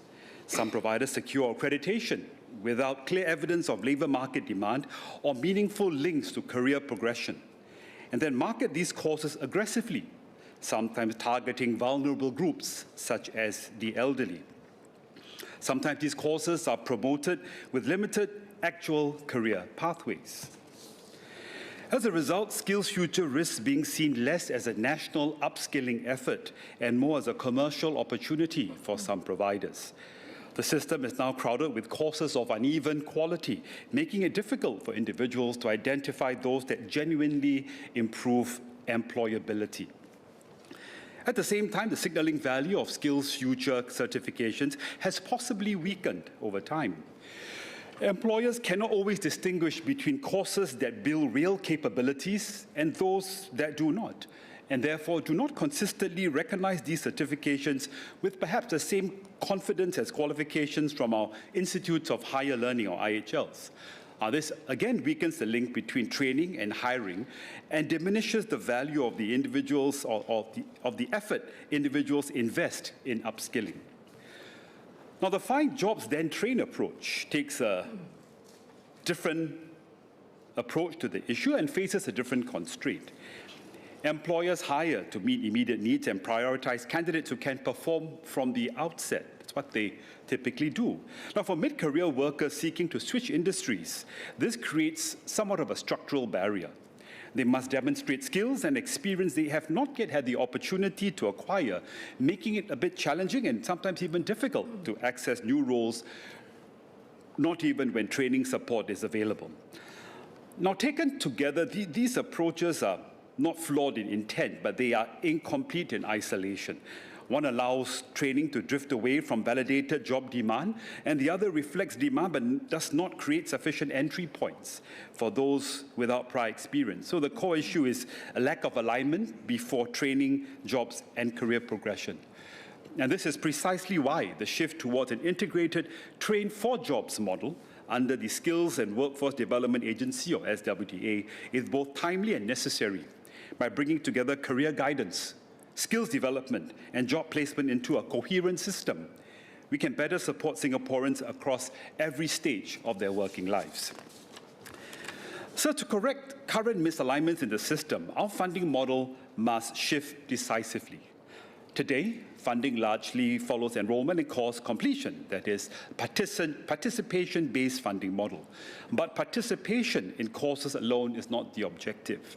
The real measure of success is whether training improves a person's working life, or whether training improves their life as a whole, whether it leads to employment, enables a career transition, or results in wage progression. I would therefore propose a move towards a more explicit outcome-based funding model. Under this approach, funding for training providers is tied to tangible career outcomes such as job placement, successful transitions, and wage growth, with part of the funding possibly deferred until these outcomes are achieved. Now, this anchors the system in real economic value. Providers must demonstrate not only that individuals attend courses, but that they benefit meaningfully in the labour market. Now, this shift brings three key benefits. First, it raises the quality of training. Providers will now be incentivized or will be motivated to design programs aligned with validated market demand and deliver practical, job-relevant skills. Such courses will need to develop these skills that can be translated into employable outcomes rather than just simply meeting accreditation requirements. Second, it corrects misaligned incentives that have led to unintended outcomes, including the proliferation of low-value courses and those marketed aggressively to various vulnerable groups, as I mentioned earlier. An outcome-based funding model reduces the viability of such offerings and refocuses the ecosystem on meaningful skills development. Third, and critically, it restores the credibility and employer recognition of SkillsFuture certifications. Today, as I said before, these certifications are possibly not consistently valued in the same way as qualifications from our IHLs due to uneven quality, and some employers might not even be prepared to rely on SkillsFuture certifications as indicators of job readiness.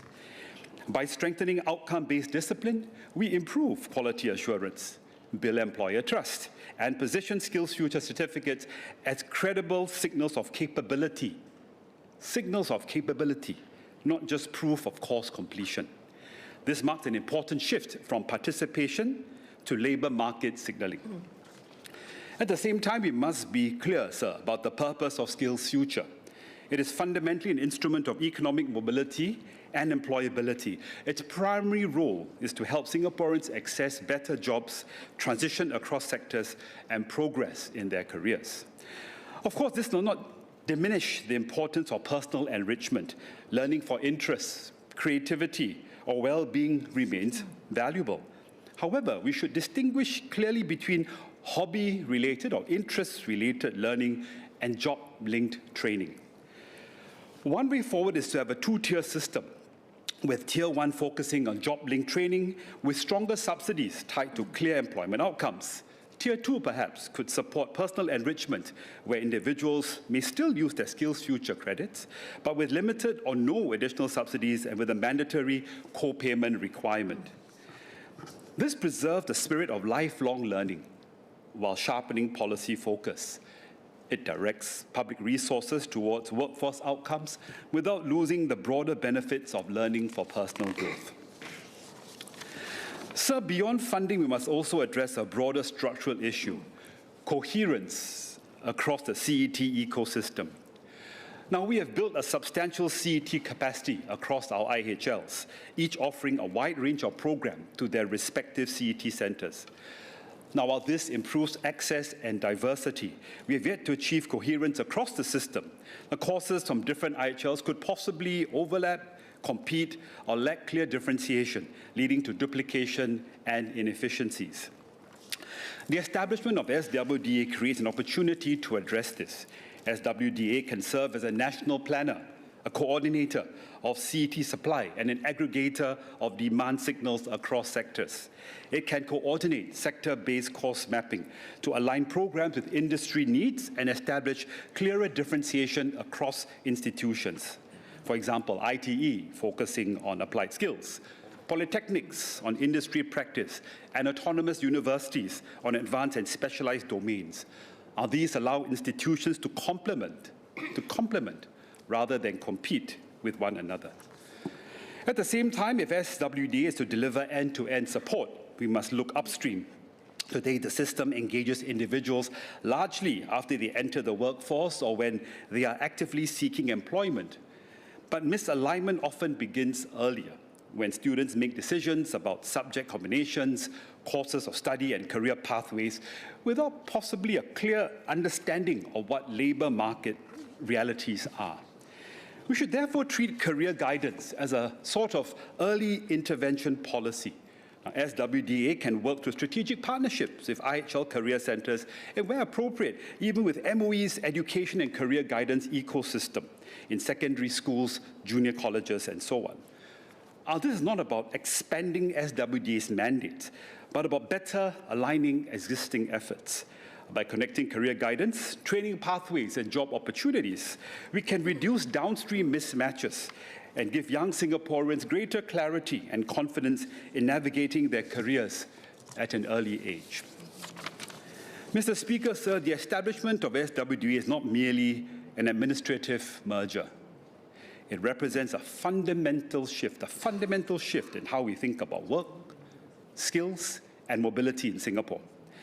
This is not just about improving training systems. It is about how Singapore competes in an economy where industries reconfigure quickly, job roles evolve constantly, and the shelf life of skills continues to shorten.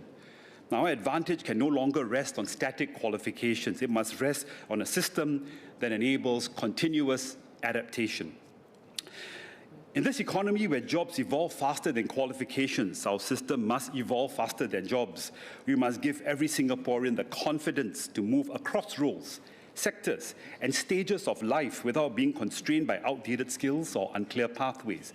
We must strengthen not only employability, but also the dignity of work, where the effort to upskill is recognized and where transitions are supported. As we strengthen this system, sir, we should also recognize that more than 1 million Singaporeans have already utilized initial skills future credits. If lifelong learning is to remain a national strategy, it is timely to consider a further tranche of skills future credit, but carefully calibrated and aligned with an outcome-based approach. This will signal continued commitment while reinforcing the importance of using these public resources meaningfully. Ultimately, the success of SWDA will be measured by whether Singaporeans feel more confident navigating change, whether they can learn, adapt, and progress with assurance. Now, this is a system we must build, one that supports mobility, rewards effort and outcome, and gives every Singaporean the confidence to step forward, even as the ground beneath them continues to shift. Thank you, sir. Ms. Elisa Chen.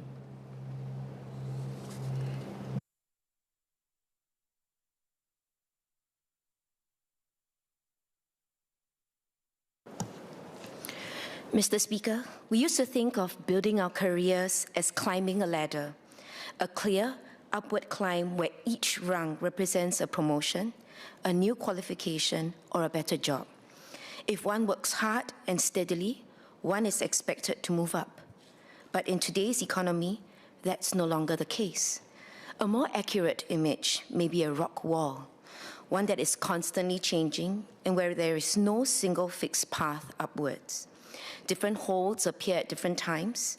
Some routes are visible only to those who have been guided or trained to see them. Success is no longer simply climbing higher in a straight line, but about knowing where to move next, which skills to build, how to switch routes entirely, and being able to try again after falling from the rock wall. This bill responds to that reality. It supports Singaporeans in navigating a changing labour market by bringing skills and jobs under one roof through a new Skills and Workforce Development Agency, so that Singaporeans experience a more integrated and truly no wrong door system. I support this bill because it strengthens three things. It clarifies our mission, it tightens our safeguards, it lays the foundation for a lifelong and person-centered view of work. First, on clarifying our mission, I'd like to share Mr. Lim Boon Cheng's experience when he was laid off suddenly. He took a Skills Future course in coffee making, and with a strong, enterprising spirit, he launched Hans Coffee, a hole-in-the-wall cafe right in the heart of a wet market in Bishan. These are the kinds of stories we want to see more of. However, not all Skills Future courses have yielded such results. A resident wrote to me just today, sharing his difficult mid-career transition. He completed a desktop support engineering course under the Skills Future Career Transition Program in 2025 to transition into an entry-level IT role in the hopes of improving his employment prospects. The training provider also said that they would support job placement efforts, but entry-level opportunities in this field are limited, competition is stiff, the market for such roles is niche, and many employers prioritize candidates with relevant experience. Thus, despite acquiring the relevant certifications, he has not received any job offers. Despite these setbacks, my resident continued to persevere, attending career fairs and employment programs, and he demonstrated openness to take up different roles, even taking on a part-time assignment-based respite caregiver role. He's waiting for confirmations on applications for program executive roles, school administrative staff roles, and even a role with a social service agency. It's a far cry from the IT role he had trained and applied for. Yet he demonstrates diligence and determination. He wrote, and I quote, "I remain committed to securing full-time employment and contributing meaningfully to the workforce. I'm sharing my situation as I feel that while training support is available, there appear to be gaps in translating training into actual employment opportunities, availability of suitable entry roles for mid-career individuals, post-event follow-up, and job matching support. In addition, it would be very helpful if there could be structured on-the-job training, practical attachments, or industry-based training opportunities to allow individuals like myself to gain relevant hands-on experience," unquote. I hope the SWDA will consider my residents' requests. And I also hope that the SWDA, as a single agency with responsibility for identifying current and emerging skills in close partnership with industries and tripartite partners, can help provide job seekers with better clarity and concrete pathways that show which courses to take, which work-study options to consider, and which jobs are realistically within reach. Second, this bill strengthens safeguards and raises standards. When we encourage people to invest their time and savings into training, we carry a responsibility to keep them safe from bad actors. We have seen how some providers try to exploit subsidies or use misleading marketing to pull learners in. I therefore welcome the stronger tools enacted in this bill to act against abusive funding arrangements and false advertising. Third, this bill opens the way to a more lifelong and human-centered approach to work. Work is not only about income. It is often an outpouring of a person's purpose and sense of identity. When someone is displaced from work, the impact ripples through the household. Children worry about money, caregivers feel guilt and stress, and the family's collective mental health can suffer. The integrated mandate of this agency gives us a chance to design support that sees the core and the heart of the whole person and not just the vacancy to be filled. I'm encouraged that the agency will work with schools, institutes of higher learning, employers, and tripartite partners. I hope it will also work closely with community partners and social service agencies. Many of those who struggle most with training and transitions face multiple stresses at the same time, including caregiving responsibilities, chronic illness, housing challenges, and debt. When these issues remain unaddressed, even the best designed course or job match may not last. With all of these, Mr. Speaker, I have several questions for the government as we look ahead to execution and the longer term. First, on near-term execution. How will the government ensure that the transition from Skills Future Singapore and Workforce Singapore to the new agency is seamless from the public's perspective? Second, on long-term plans in a changing economy. We know that the pace of change will accelerate as artificial intelligence, demographic shifts, and climate transition reshape entire sectors. Does the government see the agency playing a concretely anticipatory role, working with industry bodies to prepare training and transition pathways before major disruptions occur, especially since AI drives structural workforce changes that may lead to substantial layoffs and job obsolescence? How will it move beyond reactive job matching to help firms proactively redesign career trajectories, ensuring the wider labor force will be meaningfully uplifted rather than being left to face these shifts alone? How might the agency evolve to support increasingly salient forms of work, such as gig workers, freelancers, and those in informal care roles who may not fit neatly into traditional employer-employee models? And will the agency track and report not just training participation, but also outcomes like wage progression, job stability and well-being, so that Singaporeans can see whether the system is truly working for all of them together? Third, on supporting those at greatest risk of being left behind. In this House, I've spoken before about what it feels like to be at the margins and to feel that the system is not set up for you. Many lower-income workers, older workers, and caregivers express similar anxieties. They know that there are many schemes, yet they do not know where to start, and they worry that they cannot keep up. In Bishan East Sim Lim, we have a Career Navigators program where volunteers work closely with E2I and journey alongside job seekers. Can the government share how the new agency will work with the community to proactively identify and support these groups, perhaps through neighborhood-based outreach or peer mentors? How will we design flexible training models that respect caregiving responsibilities, health conditions, and different learning needs? And can we make more space for a modular learning and micro-credentials that still add up to meaningful progression so that those who cannot commit to a long qualification do not feel shut out? Mr. Speaker, this bill is about the kind of Singapore we choose to be in an uncertain world. Do we as a nation leave people to fend for themselves in a race that only some can win? Or do we commit to walking with them as they learn, work, and care? I believe this new agency is key to a further and necessary shift in our national psyche.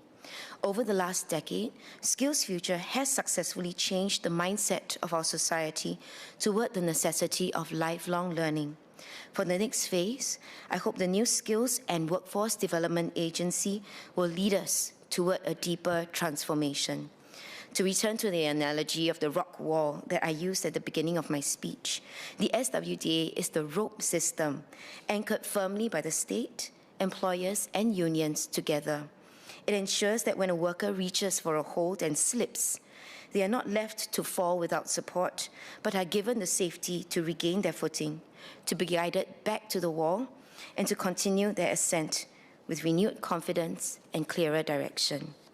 I hope that as we build this new agency, we hold fast to a simple measure of success, that more Singaporeans, especially those who feel anxious today, can say with confidence that even if they stumble in their climb, they are not alone, and they are able to rise again. I support the bill. Mr. Mong Wing.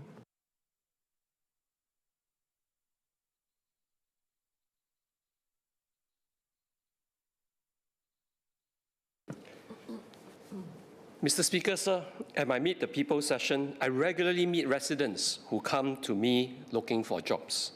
Some are fresh job seekers, anxious about their first step into the workforce. Many are older workers and mid-career PMEs, trying to find their footing again after displacement. One resident, Mr. K, came to see me.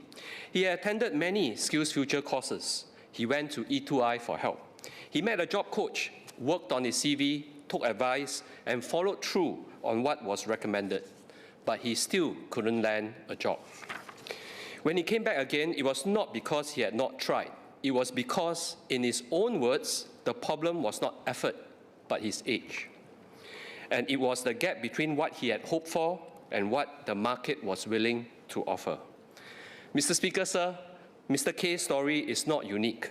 I'm sure many members have similar stories to tell. And this is precisely why this bill matters.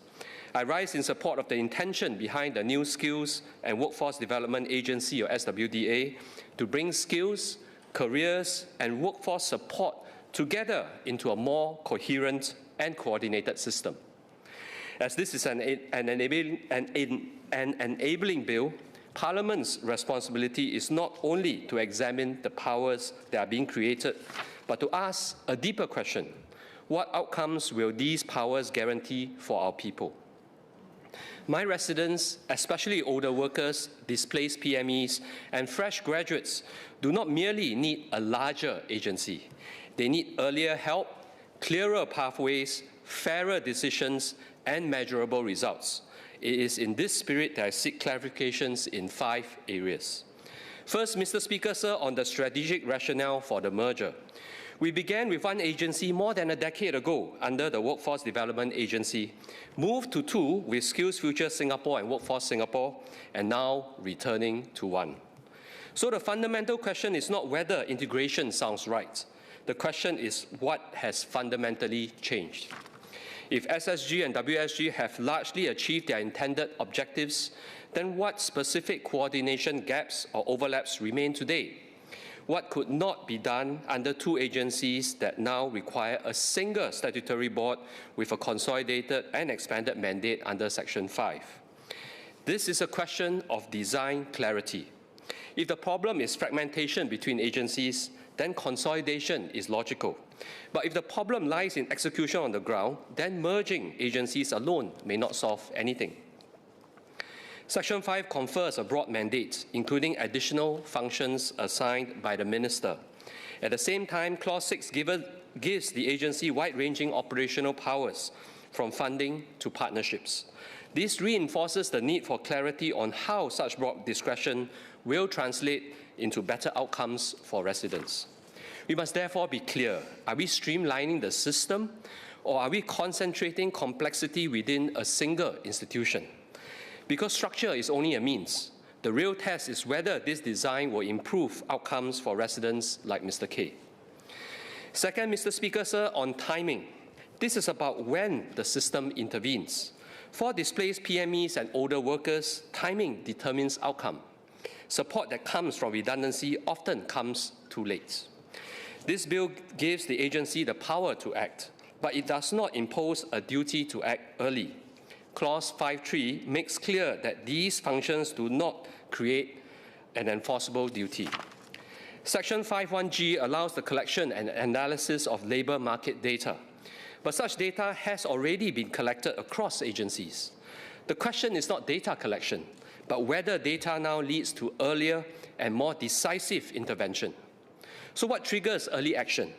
Will it be wage decline, sector disruption, or repeated job transitions? Will outreach be proactive or still largely reactive? And if decisions are data-driven, what resources does a resident have if the system misclassifies risks? When we speak of success, how will it be measured? Is it participation in programs, or is it how quickly someone returns to work, at what age and what wage, and for how long do they remain employed? More fundamentally, should we move decisively towards a place and train model where employment is secure upfront and training follows, rather than asking residents to train first without a clear job pathway? To strengthen this pillar, I suggest, first, clear triggers for proactive intervention.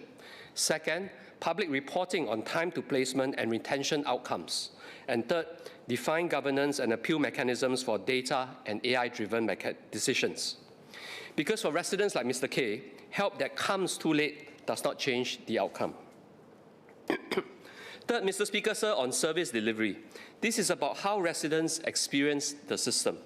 The bill defines functions and powers, but it does not define service guarantees.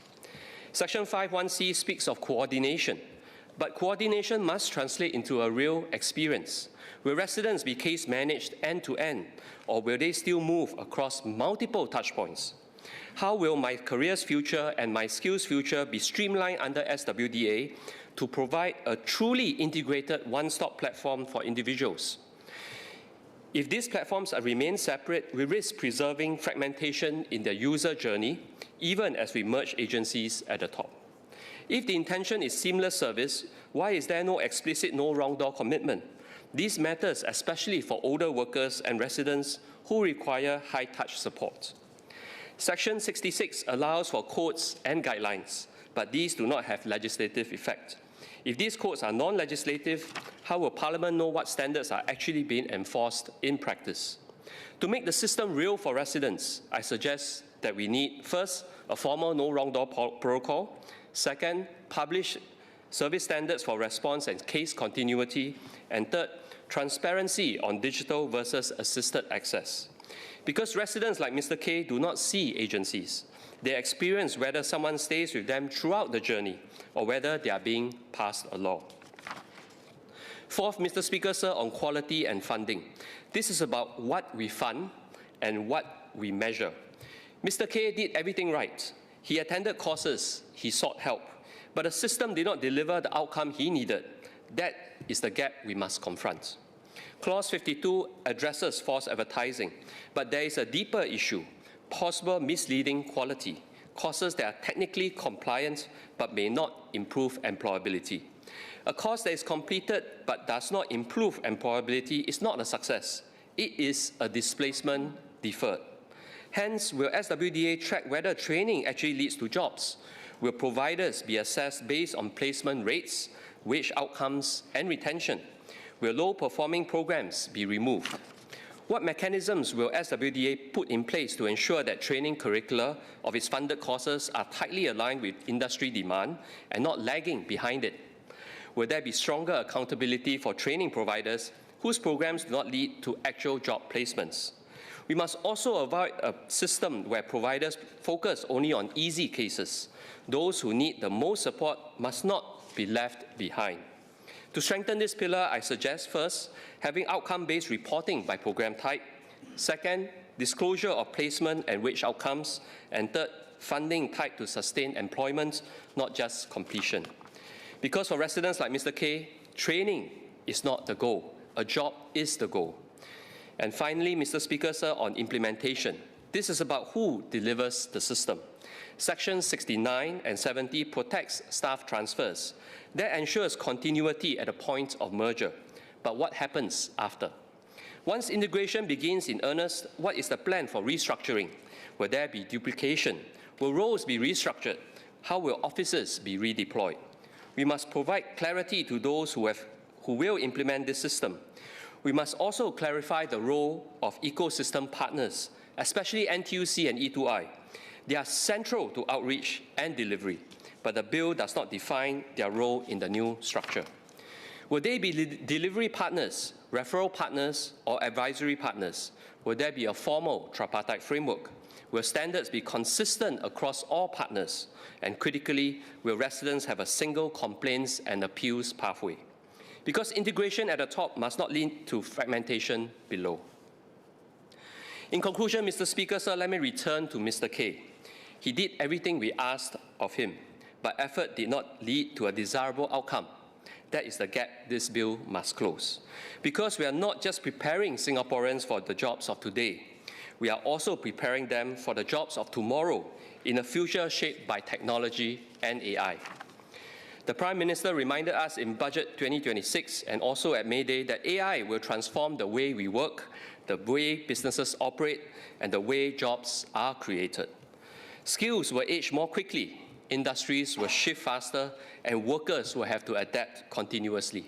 So the question before us is not just how we help someone find a job. The question is whether we are building a system that helps Singaporeans stay employable and employed over a lifetime. As Vice Chair of the Health GPC, I often reflect on how we approach healthcare. We do not wait for people to fall sick before we act. We screen early, we intervene upstream, and we support individuals over time. We should take the same approach to careers. SWDA should not just be reactive. It should be proactive. It should help Singaporeans monitor their career health, anticipate change, and act early. And if I may summarize the key points I raised in my speech, first, clarity of purpose in this merger.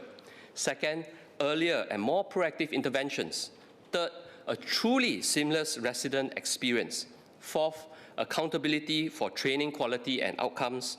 And fifth, clarity in implementation and partnerships. Ultimately, all of these comes down to one test. When a person steps forward, when he invests his time in training, when he does everything right, does that training lead to a job, and does that job last? Not enrollment, but employment. Not completion, but continuation. Because without that, the system risks measuring effort, not outcomes.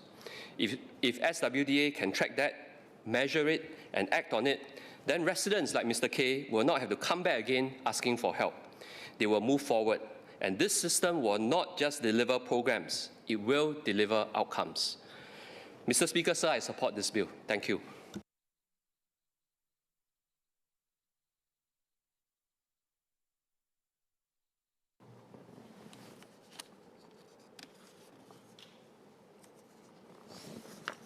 Mr. Saktiandi, support.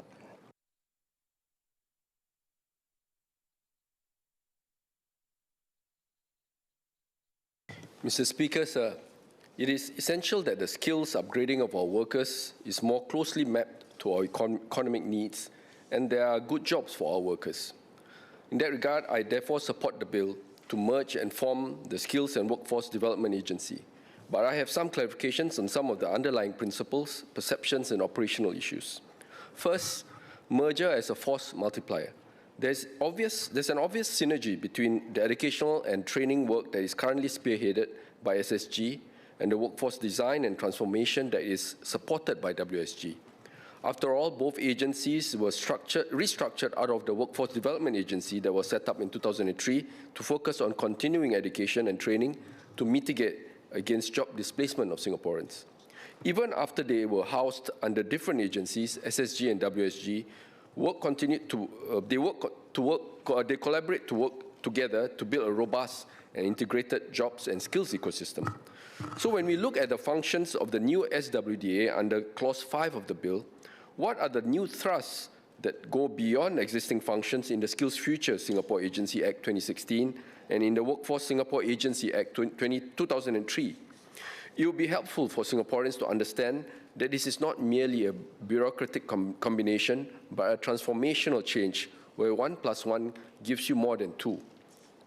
Post-merger, how would existing initiatives and programs be continued and/or enhanced? This is especially with the skills and jobs initiatives and work groups that have only been rolled out in the past 12 months or so, such as the Alliance for Action on Advancing Career and Employment Services and the Tripartite Work Group on Human Capital Capability Development. And may I ask whether the Minister can share how the continuity of these initiatives, programs and work groups will or will not be affected by the establishment of the SWDA? More fundamentally, this brings up the question of how we have been measuring the success of our skills and jobs transformation efforts. What metrics are being used? A few years down the road, what objective and subjective indicators can we rely upon to tell us whether the SWDA has been a true force multiplier or merely an administrative combination of SSG and WSG with no real value add to outcomes? Second, costs and drawbacks of the merger. There may be some perception that the merger is unnecessary wastage since we had split the WDA to create SSG and WSG in 2016. And now we are bridging it under one umbrella agency again. From my reading of the Hansard, I do not think there is any inconsistency between the rationale behind creating SSG to create better synergies with MOE and education institutions, and the SWDA's objective of a unified strategy for the training and career employment services ecosystem. But perhaps the Minister could help to assuage any such concerns. What are the estimated costs of bringing the SSG and WSG together as one SWDA? I expect that some costs will need to be expended for rebranding, including on materials and collaterals.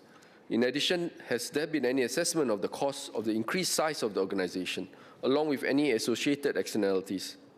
Notwithstanding the vesting provisions at Clause 68 of the bill, I presume there will also be administrative costs in reflecting changes to the bank accounts, property and funds held by the respective agencies. Third, operational issues. Finally, my last group of clarifications relate to operational issues of the new SWDA. Beyond organizational structure, the effectiveness of the SWDA will ultimately depend on how quickly it can translate industry signals into skills development and training outcomes. Clause 9 of the bill provides that the new SWDA will consist of 7 to 15 members. What is the role of these members, and what kind of knowledge, skills, and experience would these members be expected to possess? Would this be a tripartite group in and of itself, or is it expected that the new SWDA will continually engage with and partner the National Trade Unions Congress, NTUC, and the Singapore National Employees Federation, SNEF, in devising and executing its plans? How is the relationship between the new SWDA, NTUC, and SNEF expected to be like on a working level? Could the Minister also elaborate on the intended composition of the SWDA board and the types of knowledge, skills and experience that these members are expected to bring? Given the fast-changing nature of the global economy and labour market, it will be useful to understand whether there will be strong representation from the private sector, particularly senior human resource practitioners or HR practitioners and business leaders at the managing director level and above from multinational corporations and leading local enterprises. Such practitioners are often at the front line of hiring, skills transformation, and workforce planning, and are therefore well placed to provide timely insights into emerging skills gaps and evolving job roles. Their perspectives could help ensure that SWDA remains closely attuned to real-world industry developments and is able to respond more quickly to shifts in demand. In addition, will there be mechanisms beyond board representation, such as advisory panels or sector-specific councils, to systematically capture and incorporate these industry insights into policy design and program implementation? For public servants that are currently serving under SSG and WSG, may I ask how would their roles be restructured or reorganized after the merger? While Clause 69 and 70 of the bill seeks to transfer every SSG and WSG employee to the new SWDA and present the employment terms, I do not suppose the intention is for every such employee to retain their current portfolios in the new and enhanced SWDA. PM's Budget 2026 speech also announced that the new SWDA will be jointly overseen by the Ministry of Manpower and the Ministry of Education. I think some of the members before me have already mentioned this. But when the proposed SWDA bill refers to minister without specifying his or her portfolio, for example, at Clause 1, 4, and 7, does that refer to the Minister for Manpower or the Minister for Education? It may be helpful to have a simple graphical representation of the allocation of ministerial responsibility so that it is clear to members of the public or even us, members of Parliament, on who we should be raising specific SWDA-related issues to. Mr. Speaker, sir, building on the point about the joint oversight by MOM and MOE, I would like to seek clarification on how SWDA will work more closely with our institutes of technical education, polytechnics and universities to ensure that the curricula remain aligned with rapidly evolving industry needs. Today, the pace of change in areas such as AI, advanced manufacturing and digital services is accelerating. Skills that are relevant today may become outdated within just a few years. While our institutions have done well to update programs periodically, there may be scope to move towards a more dynamic and iterative model of curriculum design. For instance, could the Minister elaborate on whether SWDA will play a more active role in feeding real-time industry insights into curriculum development so that the course content, modules, and skill pathways can be refreshed more frequently and responsively? This would help importantly ensure that our students graduate not just with qualifications, but with skills that are immediately relevant and adaptable to the needs of employees and are not redundant in 5 years.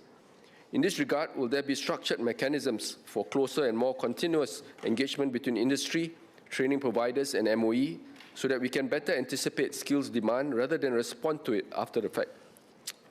Mr. Speaker, in conclusion, this move to consolidate our efforts to uplift our training, career employment services ecosystem holistically is welcome. Amidst rapid technological advancements such as AI and geopolitical shifts that are getting more uncertain and unpredictable, change is the only constant. We must continue to keep our world-leading and maturing workforce nimble so that we can capitalize on the opportunities that spring up and capture value and good jobs for Singaporeans today and tomorrow, and for our students still in school in our IHLs at the moment. Mr. Speaker, sir, notwithstanding the clarification sought, I support the bill. Thank you. MOS Desmond Chu.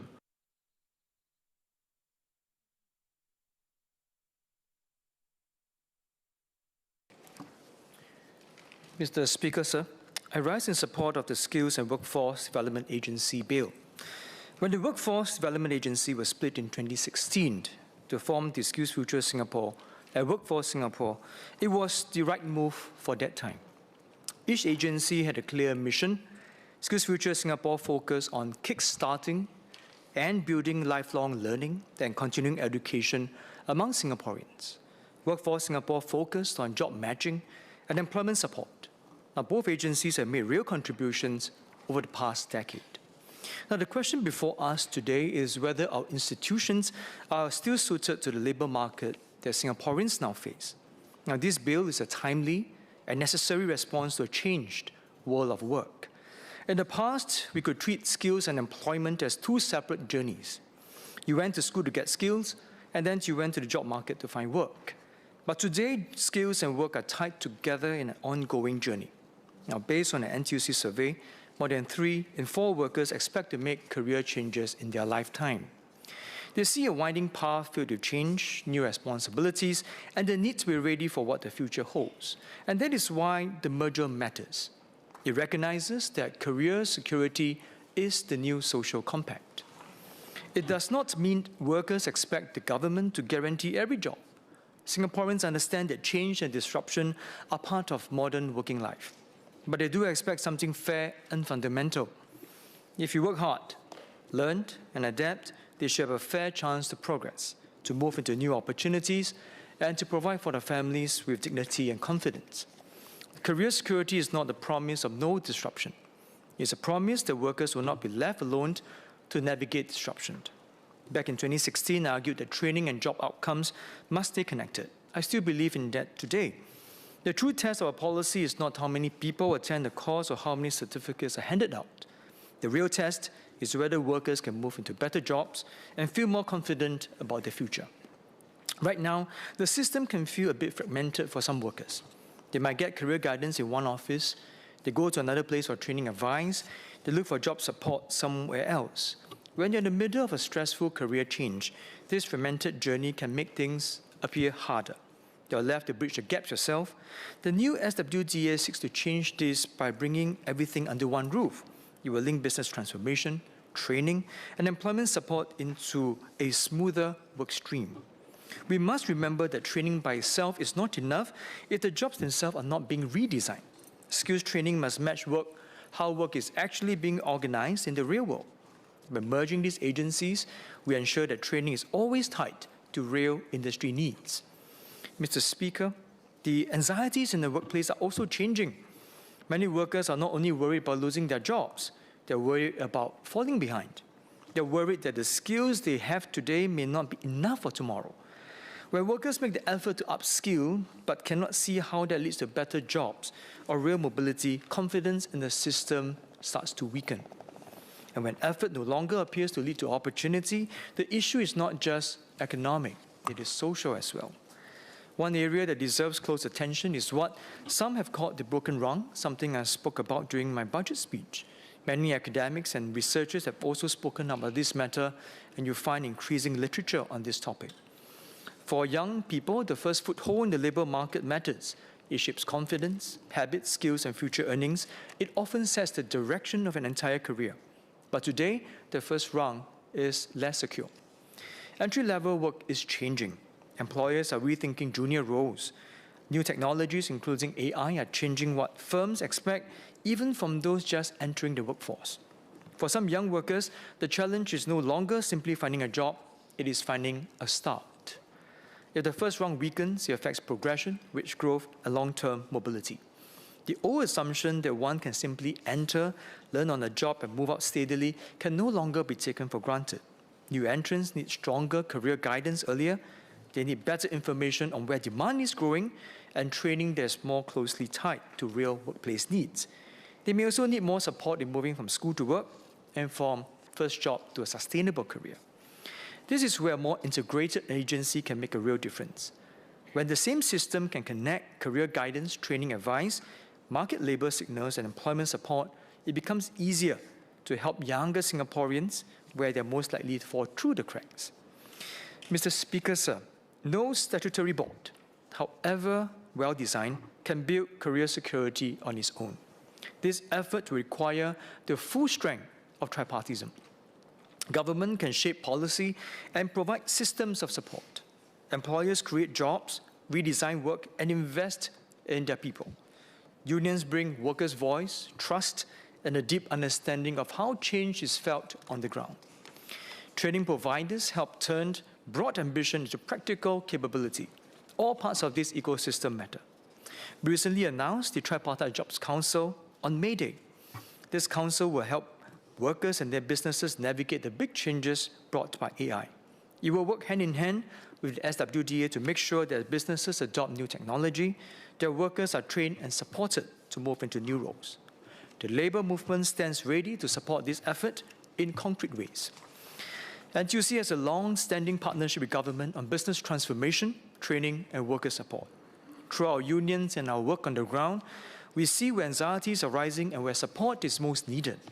We can help workers and employers understand where opportunities lie and navigate the path from uncertainty to action. E2I will continue its deep partnership with the new agency. Over the years, WSG has transferred various career, jobs, and skill centers to E2I, enabling it to serve more job seekers on the ground.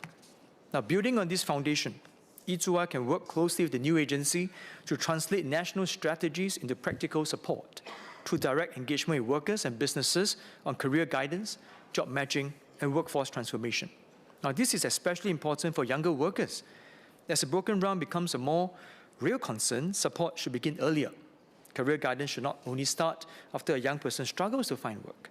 It should begin before graduation and continue through the early career years, where expectations are shifting quickly and confidence is still being formed. Now, let me share 2 examples of how this can be done.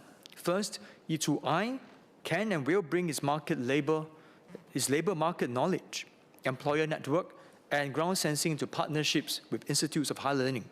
Its recent MOUs with NUS and SIT show how this can strengthen students' career readiness, connect them to a broader range of opportunities, and help them understand the skills needed in a changing workplace. Second, NTUC can skill up our AI career coach. This tool has already seen over 9,000 signups, providing 24/7 help to young people as they take their first steps into the workforce. Mr. Speaker, NTUC will also continue to support workers making career transitions. For many mid-career workers, the fear is not only just change itself, but the cost of change. A transition may mean temporary income loss, uncertainty for the family, and real doubt about whether a new path will work out. Workers need support that lowers the friction of transition and gives them greater confidence to make a move when change becomes necessary. With the merger of this agency, we should consider a few things. First, expand place and train programs. This is where a worker is matched to a job before they start training. It gives them certainty of a paycheck and a clear path forward, reducing the stress on their lives. NTUC Learning Hub can further support this new social compact by helping workers and employers translate transformation into capability. We know training only works if it's tied to a real job. Through our CTCs, we help companies, especially small businesses, figure out how to redesign their work and help their workers to improve. NTUC Learning Hub can play a vital role here. They don't just offer random courses. They build skills pathways that industries actually value. For example, the Tech Talent Academy, TTA, works with tech firms like AWS, Microsoft, and Google to train and place workers into tech jobs. Since 2024, the TTA has trained over 53,000 workers. About 4,000 of these were people switching careers through the Skills Future Career Transition Program. More than half of them have already found jobs in a softening job market. This shows that when we link training directly to employment, better things can happen. Mr. Speaker, the success of this bill will be judged by whether workers experience a system that is more coherent, more responsive, and more relevant to their daily lives. If this new agency can help Singapore move closer to that goal, it will build the social compact for a new era of work. The government has an important role, but it cannot do this alone. NTUC will continue to work with the new Skills and Workforce Development Agency to strengthen career security for workers at every stage of their life. Career security is the new social compact. This bill is an important step towards building that compact for workers of today and tomorrow. Mr. Speaker, I support the bill. Minister Dr. Tan See Leng.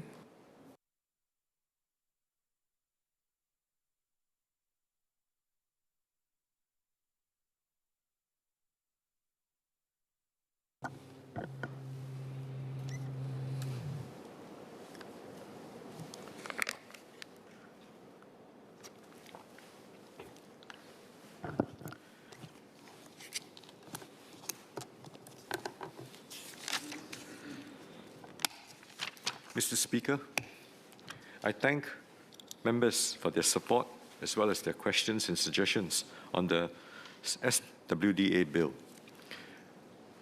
There are many points raised. I will attempt to address all of them holistically, and I will group the issues raised thematically and, of course, reply to the questions as best as possible. I've decided to group it into 8 broad pillars. First, why this merger?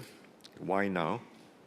Second, raising the quality as well as the forms of training. 3, connecting training to matching them to good jobs. 4, catering to diverse and ever-changing needs. 5, become even more proactive and to provide anticipatory support. 6, what are the measures, the outcome measures of success? 7, the governance of the new merged entity. And, of course, 8, last but not least, on transition and continuity. So, why this merger and why now? First, I would like to address some fundamental questions raised over the purpose of this merger. In particular, Mr. Gerald Giam characterized the merger as a reversal of the position from 2016. I disagree with this characterization. It is more important to ask if the restructuring in 2016 was the right call then, and whether the merger moving forward is the right call now and for the future. Now, the answer to both questions is yes. Let me explain. The restructuring in 2016 allowed SSG and WSG to develop specialized capabilities in adult training and employment facilitation, respectively. The House then supported the Skills Future Singapore Agency Bill in 2016. Mr. Giam's former colleague, Mr. Leon Pereira, supported the aim to bring about a far-reaching change in our adult education and training landscape by establishing an agency that is solely focused on adult education in ways that are intimately linked to economic goals. This is in the Hansard. SSG has achieved that aim. Through SSG's nexus with the Ministry of Education, the IHLs have become the key pillars of CET delivery today. Meanwhile, WSG expanded public employment services and introduced new programs to address mismatches. Both agencies have substantially achieved the objectives of the restructuring. Earlier on, when I gave the speech, I elaborated extensively on the achievements of SSG and WSG. Now, as for why the merger is the right decision today, let me quote John Maynard Keynes, which is the father of macroeconomics. When the facts change, I change my mind. Members of the House, with the rapid advances in AI, with technology disruptions happening at a rapid pace, and mounting geopolitical disruptions, our operating reality has changed significantly, and so must we. The next bound of our workforce strategy requires an end-to-end system that connects skills to jobs more quickly and more accurately than before. It requires a more integrated structure so that we can be more agile and nimble in predicting, in preempting, and preparing for new opportunities and disruptions. It also requires a greater variety, a greater volume of services to meet the ever more complex and diverse needs of workers and their employers. So hence, in addition to delivering better services and programs, SWDA has an expanded mandate to develop the broader career, employment, and training ecosystem in Singapore, supporting innovative solutions and improving access to quality services. This is what will make SWDA more than the sum of its parts. To address Mr. Saktiandi Supat's question, this is the key function in the SWDA bill, which goes beyond those in the SSG and the WSG Act. Now, at the same time, we must not lose the specialized capabilities that we've built over the past 10 years. Mr. Sean Low rightly highlighted the importance of preserving the strong relationship between IHLs and the Skills Future movement. And Associate Professor Terence Ho asked, how will we ensure that IHLs will continue to develop as institutions of lifelong learning? Through the Ministry of Education's joint oversight of SWDA, we will continue to deepen this relationship, strengthen complementarity between IHLs and the private training providers, and improve coordination between CET and pre-employment training. To address Ms. He Ting-Ru's question on how SWDA might manage the reporting relationship to two ministries, MOM will be the parent ministry of SWDA. But the joint oversight arrangement with MOE, that means between myself and Minister Desmond, will bring the IHLs into closer alignment with our workforce agenda, ensuring that skills development is pursued in a coherent way. Members of the House, this is not a two-headed monster. This is a two-horse chariot pulling in the same direction, charging ahead. Oh. Thank you. Mr. Supat and Mr. Giam asked about the costs. The 2016 restructuring of WDA into two separate statutory boards did not require additional funding from the Ministry of Finance. Similarly, the merger will also not require additional budget allocation. There will be costs, there will be some costs incurred for branding, marketing, and systems integration. These costs would have been budgeted for any regular refreshes, even if there was no merger. These costs will be managed within the existing budgets of SSG and WSG and their reserves. On the second point, raising the quality and the focus of training, Ms. Gozugi asked about the curation of Skills Future courses. She's right that not everything in the Skills Future catalogue has been directed towards our workforce development goals. But Skills Future is much more than just training for the industry. Skills Future is a national movement to promote a culture of lifelong learning. Cultivating the habit of lifelong learning matters. Remember, I kept emphasizing earlier on about getting everyone to have that mindset change. So how do we initiate them? How do we start them into that habit? That matters. Now, in response to Associate Professor Ho's question, lifelong learning that is not targeted at employment will still come under SWDA's purview. SWDA will work with agencies such as the People's Association on the curation of such programs. And we encourage all Singaporeans to learn not just for their current job or the next job, but also in their areas of interest. Not all training leads to immediate employment and wage gains. And so the Skills Future catalogue includes some interest-based courses.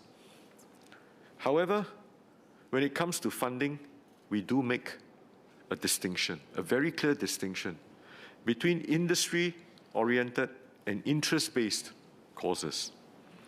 While the base tier of Skills Future credit is applicable to a wide range of courses, including those for personal interests, government funding for course fees is only applicable for courses that offer skills relevant to that specific industry, which will support the workforce upskilling needs.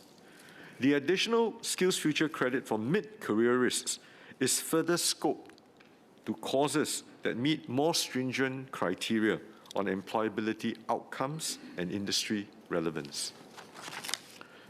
On the third group, connecting and matching training to good jobs, it is essential that SWDA's good work is closely linked to industry and of top-tier quality.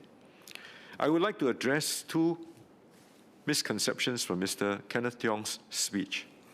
First, unlike what Mr. Tiong shared earlier on, there are significant guardrails to ensuring that Skills Future courses are top quality, with industry playing a big role in ensuring the relevance of training. Our trade associations and chambers, professional bodies, they come together to help curate and signpost courses. And some employers serve as Skills Future Queen Bees to provide training for other companies, including SMEs in their respective sectors. As SWDA, we will work with industry to play an even bigger role. Which also brings me to my second point. I think Mr. Tiong perhaps may not have fully understood he has oversimplified Skills Future. It is not just an individual credit scheme. Skills Future sits alongside the Skills Future Enterprise Credit, which employers can use to send their workers for training. These employers and individuals need to co-pay for training programs, whether through their credits or out of pocket, and they must also invest their time and effort. This creates skin in the game. Companies and workers must choose the best courses worth their while, and training providers must regularly up the game to compete. And government, of course, plays a role in regulating the provider, the course, and the adult educator as well. And as pointed out by Ms. Jessica Tan, our success depends on the ecosystem, on the individuals, employers, and other stakeholders and partners playing a big role. This ecosystem is therefore central to the Skills Future movement and will continue to be so under SWDA. As Mr. Darrell David rightly pointed out, Skills Future is fundamentally an instrument of economic mobility and employability. This now brings me to the core of SWDA's mandate, and that is to support Singaporeans at every stage of their careers through promoting lifelong learning, strengthening their career health, and enhancing access to good jobs. Dr. Wan Rizal identified two distinct gaps that SWDA must close: the first job gap for fresh graduates and the career transition gap for mid-careerists.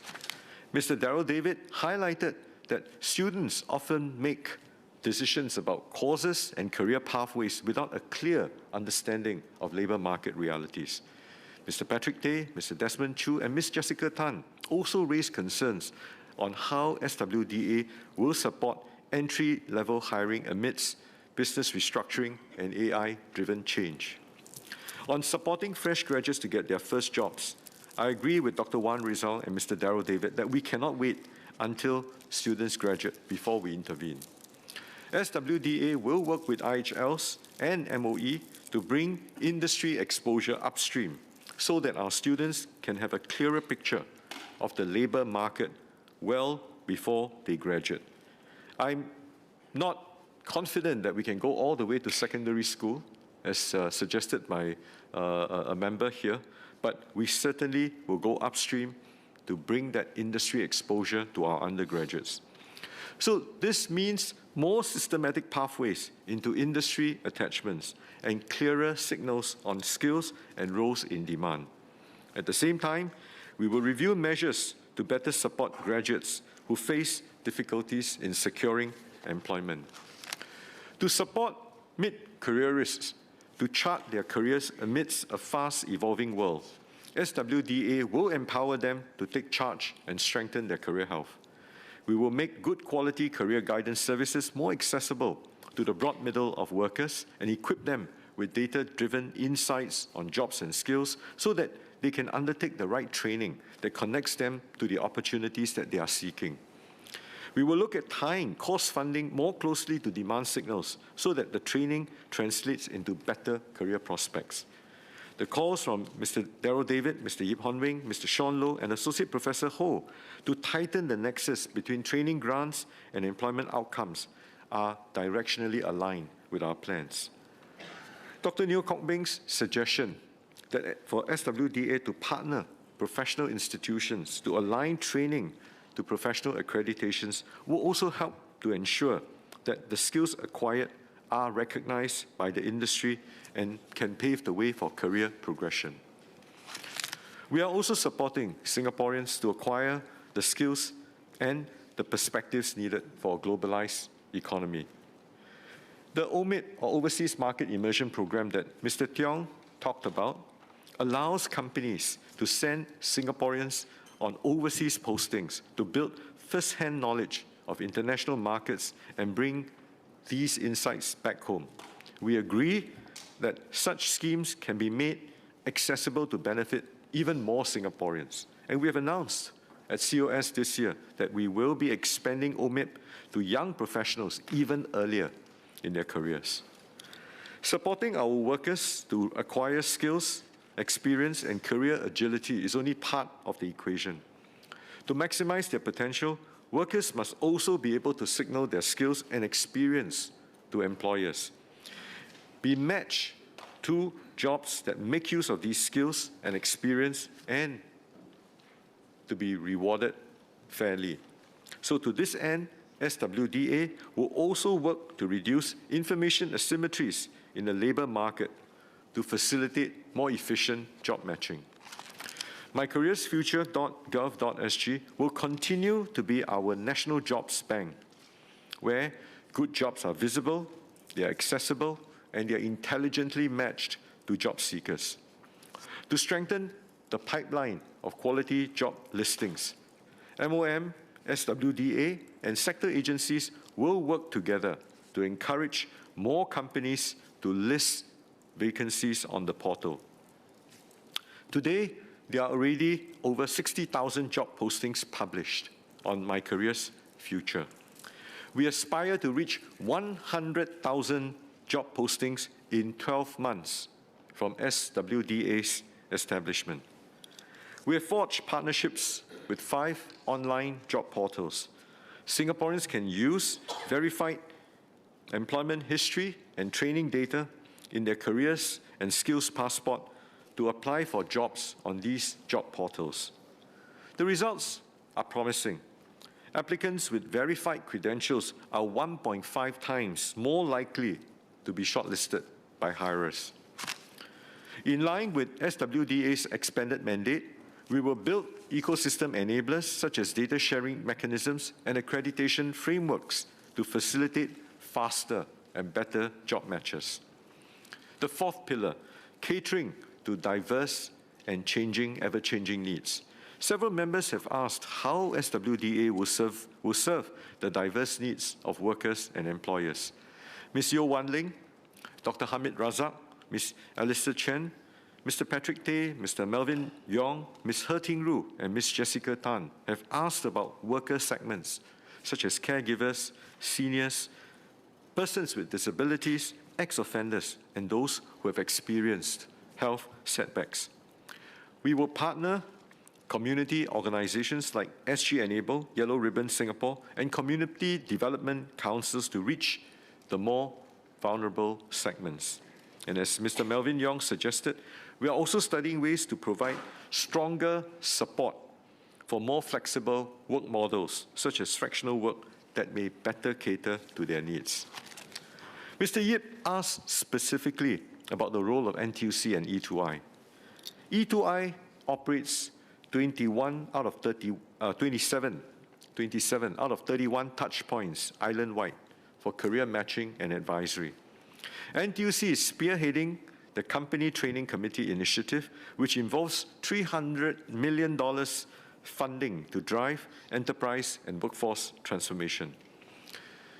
Echoing Mr. Desmond Chu, the labour movement will continue to be a strategic partner of SWDA in translating national strategies to practical support by providing high-touch support to different worker segments through employment facilitation, training, and workforce transformation. Now, for employers, they also have diverse needs depending on their industry size, sector, and business development plans.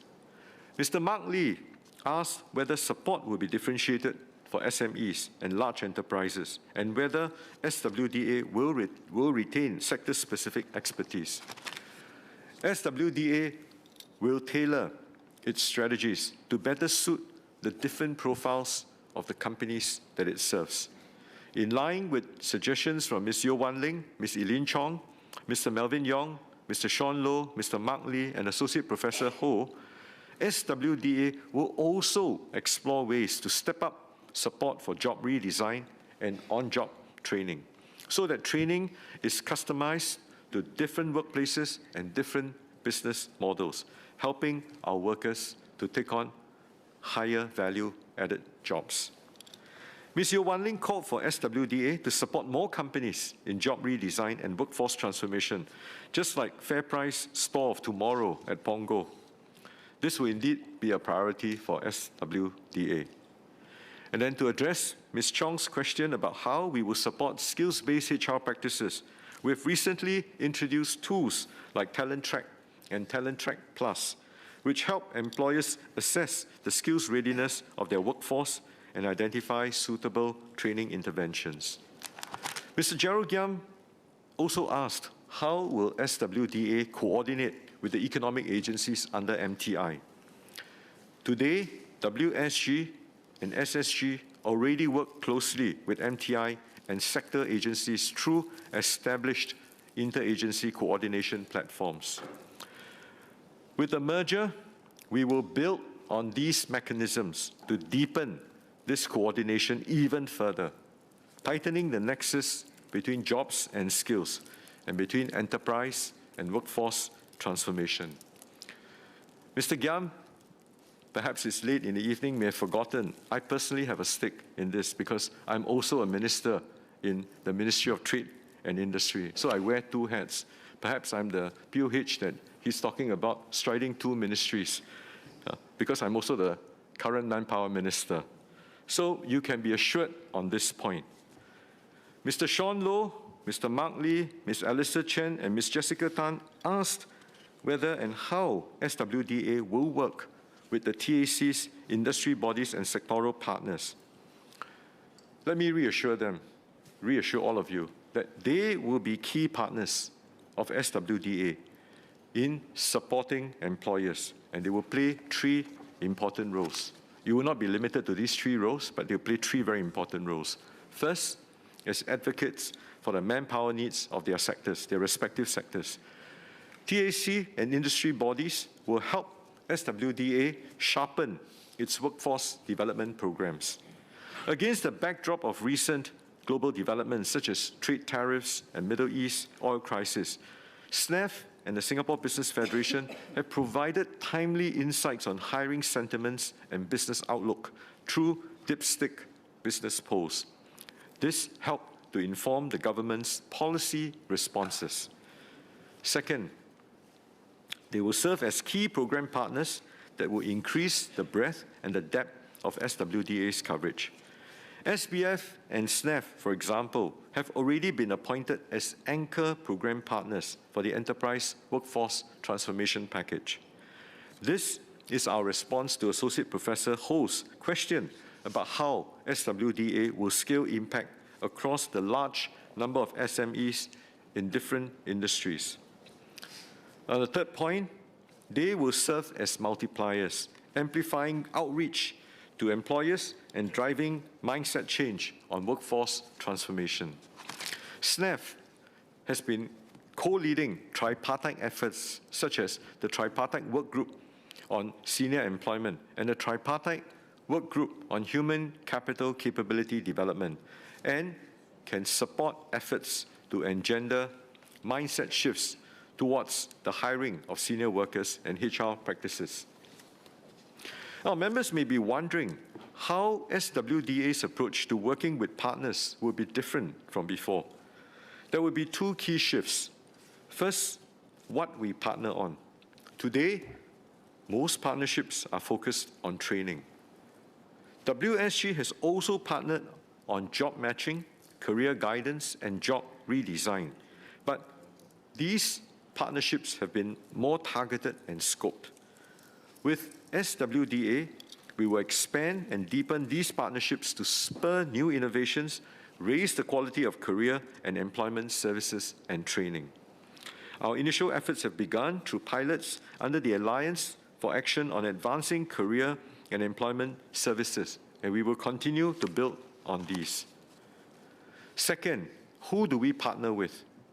SSG works with about 500 training providers, while WSG has only a handful of appointed partners for career matching and guidance. So, with this merger, SWDA will broaden this network beyond training providers to include more recruitment agencies, online job portals, and other ecosystem players to diversify services. So the goal is for workers and employers to have more options, have better support, even as we safeguard and uplift the quality of service provision.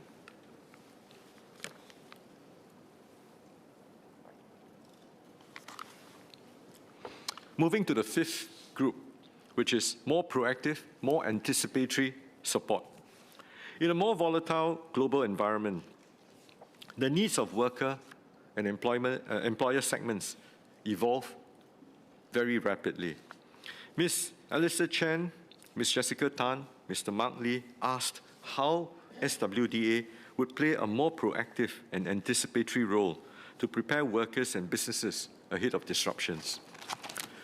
Data will be the critical enabler.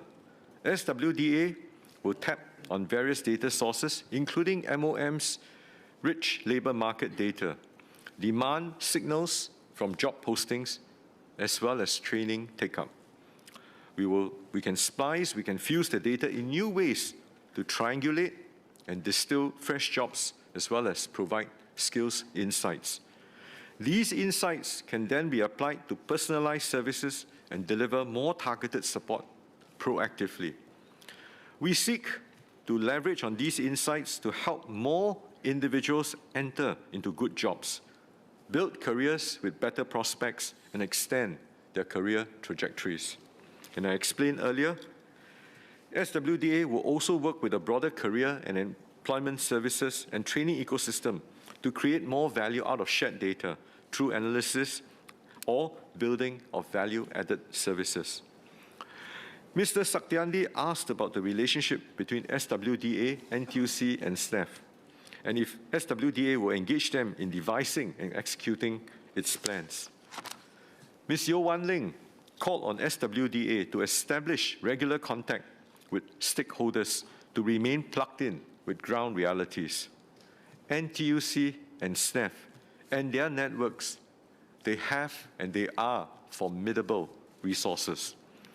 SWDA will leverage with their resources, their networks, to intervene more decisively ahead of upcoming disruptions or downturns. And this is also why we recently announced, just last week, on Friday, the setup of a tripartite jobs council, co-chaired by NTUC, SNAF, and MOM, to bring our collective capabilities to bear on the challenges and the opportunities brought by AI. Many members today also spoke about AI. Ms. Yeo Wan Ling spoke about the importance of treating workers as co-creators for AI adoption to ensure better outcomes. Ms. Eileen Chong spoke about making job redesign a priority when companies integrate AI into their workflows. Later this evening, depending on what time we end, or tomorrow, this House will discuss how we can work together in an era where AI transformation is increasingly pervasive. And I will speak about the importance of concurrent enterprise and workforce transformation in making AI adoption more human-centric. Moving on to the sixth point, which is on what measurements of success do we look at. So several members indeed ask us, how will we measure SWDA's success? For individuals, our ultimate goal is to help Singaporeans enter into good jobs and progress in their careers. We will measure SWDA's effectiveness in doing so through indicators such as time to placement and wage growth, in addition to training and placement numbers. We already track these outcome indicators today to measure the effectiveness of our interventions. For example, about 9 in 10 career conversion program participants remain employed 24 months after embarking on the program.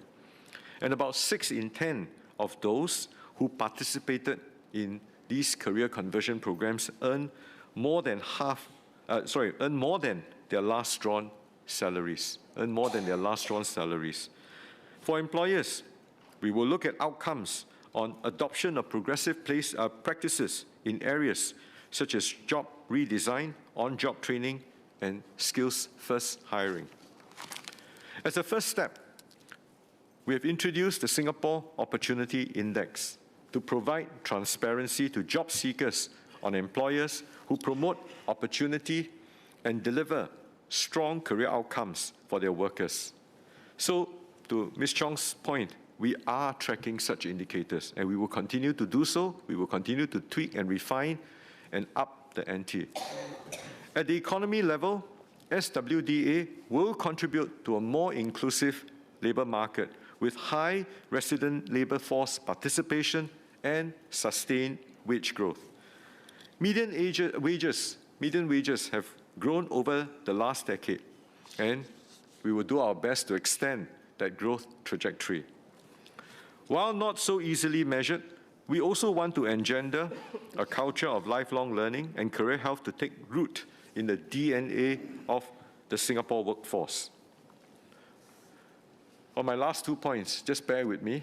The 7th point on governance. On the SWDA board, Mr. Saktiandi asked about its composition and the knowledge it will bring. Mr. Sanjeev Kumar Tiwari asked whether there will be worker representation. The board will draw from diverse backgrounds: public sector representatives, senior business leaders from MNCs and local enterprises across different sectors, and key partners such as NTUC, SNEF, and the TACs. Now, beyond the board, we also plan to engage international experts so that our labour market programs are informed by global trends and by effective interventions elsewhere. The composition of the board will be announced ahead of SWDA's establishment. Moving on to the last group, transition and continuity. Mr. Mark Lee, Ms. Elisa Chen, Ms. Jessica Tan, and Mr. Saktiandi have asked about the impact of the transition on existing schemes, applications, and commitments. I would like to assure members that SSG and WSG's operations will be fully undertaken by SWDA from day one. We will ensure uninterrupted service delivery, and the existing grant and employment assistance commitments will be honoured. To the concerns raised by Mr. Mark Lee, Mr. Sean Low, and Ms. Yeo Wan Ling about potential overlaps, over time, we will work to rationalise programs and streamline the touch points to simplify the user journey.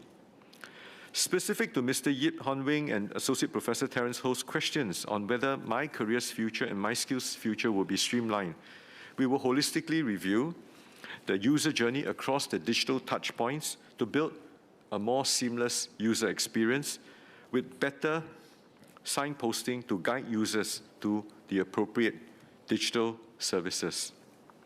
Mr. Saktiandi and Mr. Yip also asked about how the roles of SSG and WSG employees will change, while Ms. Elisa Chen asked how frontline officers will be equipped to adopt a holistic instead of scheme-by-scheme mindset.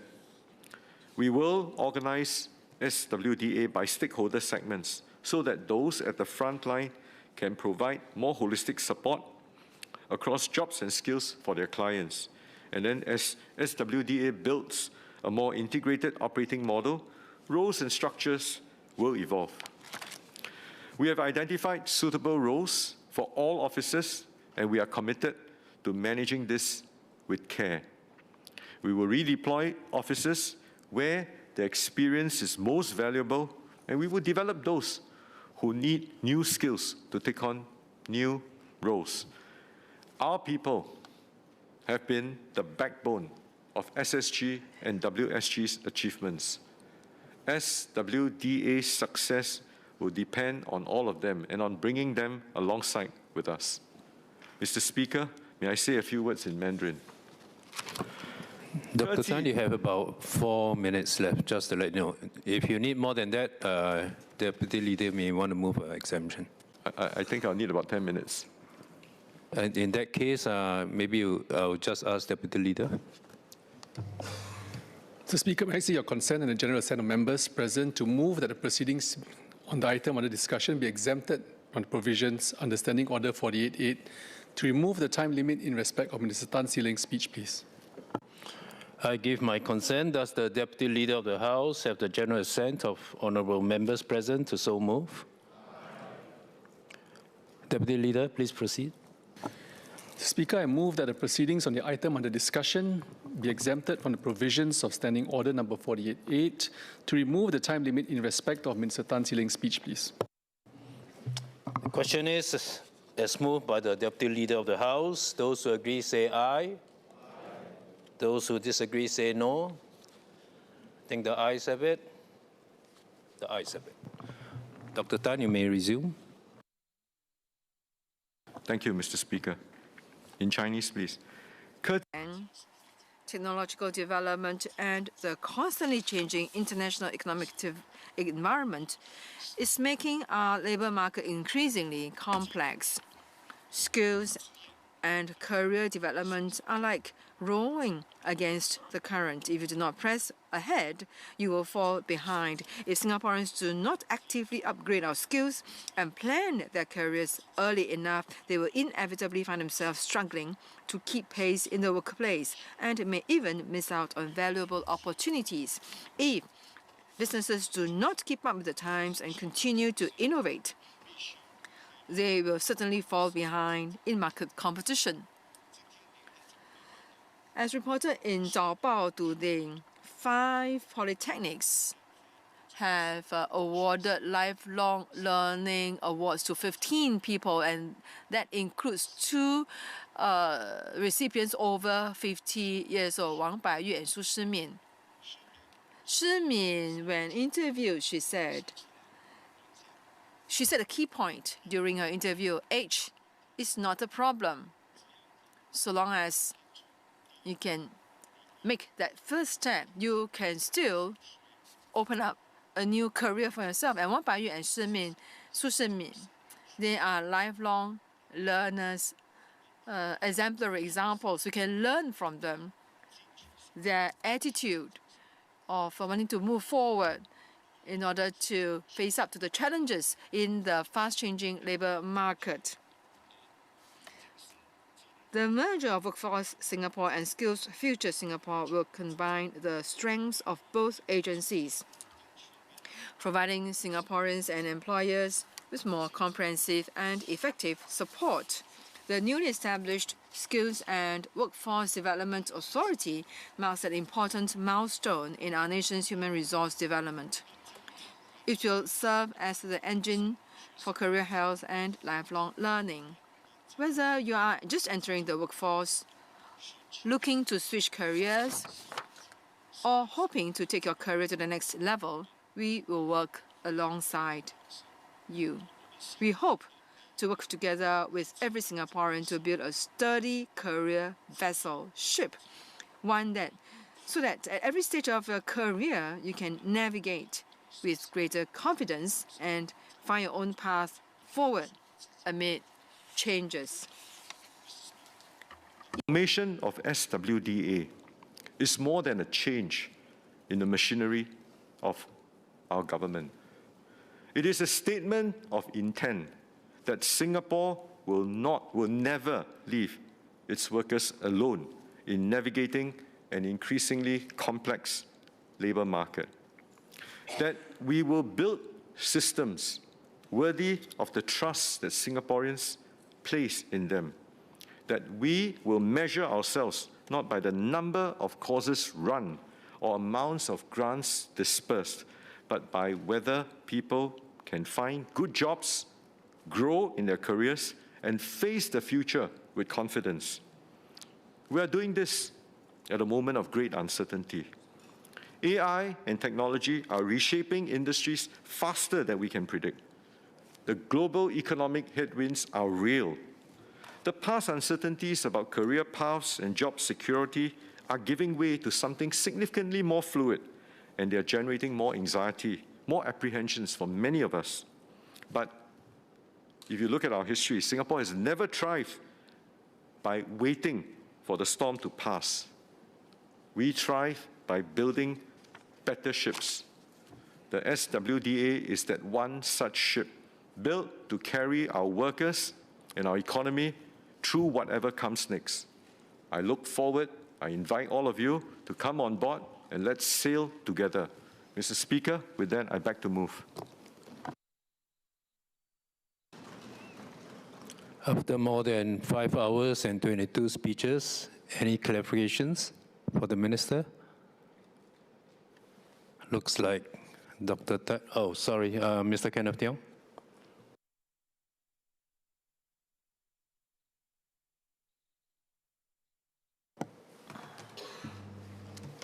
Thank you, Minister. Thank you, Speaker. Thank you, Minister. First of all, the Minister says that My Careers Future has 60,000 postings, aspires to 100,000. There's a widespread perception that job postings on My Careers Future is a compliance exercise rather than reflects genuine hiring channels. So how will the Minister ensure that more of these My Careers Futures postings are genuine vacancies? Second question, the Minister has not addressed my point on sectoral bargaining. Let me put the question more directly. The economic skill formation literature is quite clear that firms tend to underinvest in deep skills training when they face poaching risk. So they lose the worker the day after they've spent a lot of time training, putting through expensive training.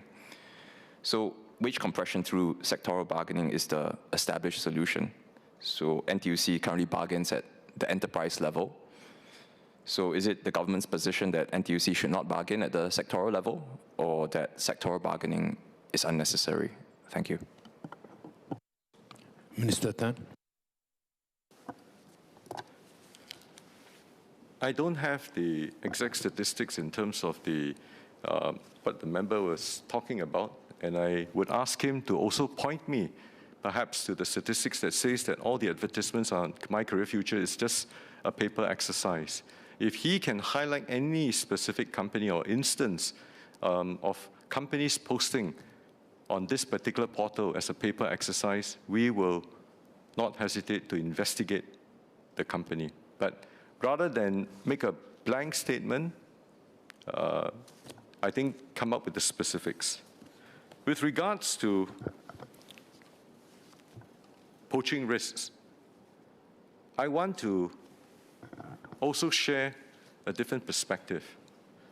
Companies that invest in the training of their workers, whether they work through the NTUC CTCs or they work through our job redesign package, work through WSG's career conversion programs, have seen better retention for their employees. And in fact, many of the companies that engage in this type of training tend to attract more talent into their companies against companies who don't.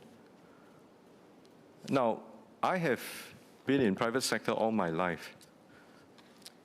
A certain amount of poaching exists, even amongst doctors, medical professionals. They move from groups to groups.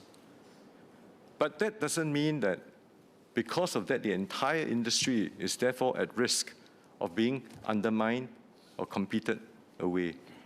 I think perhaps I can share more of these insights separately, perhaps inviting Mr. Tiong to file a separate PQ at another sitting, given the fact that we've just finished 5 hours of this debate. Thank you. Mr. Jerogam.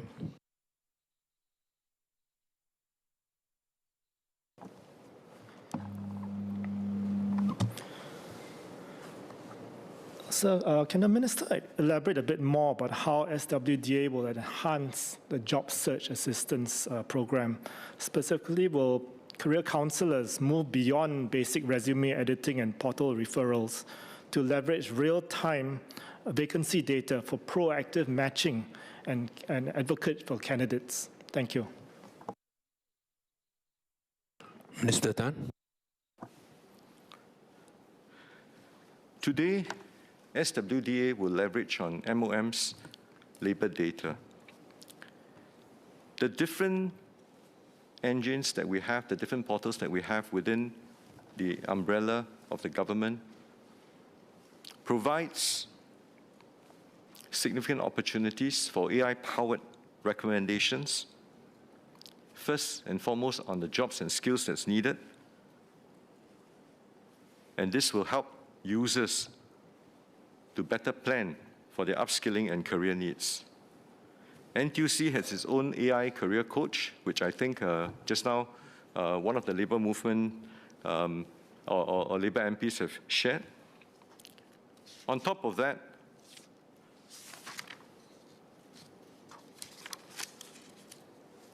the career and skills passports with the skills that's been recorded can be more precisely mapped to the different sectoral skills framework to allow for a more differentiated, a more precise matching.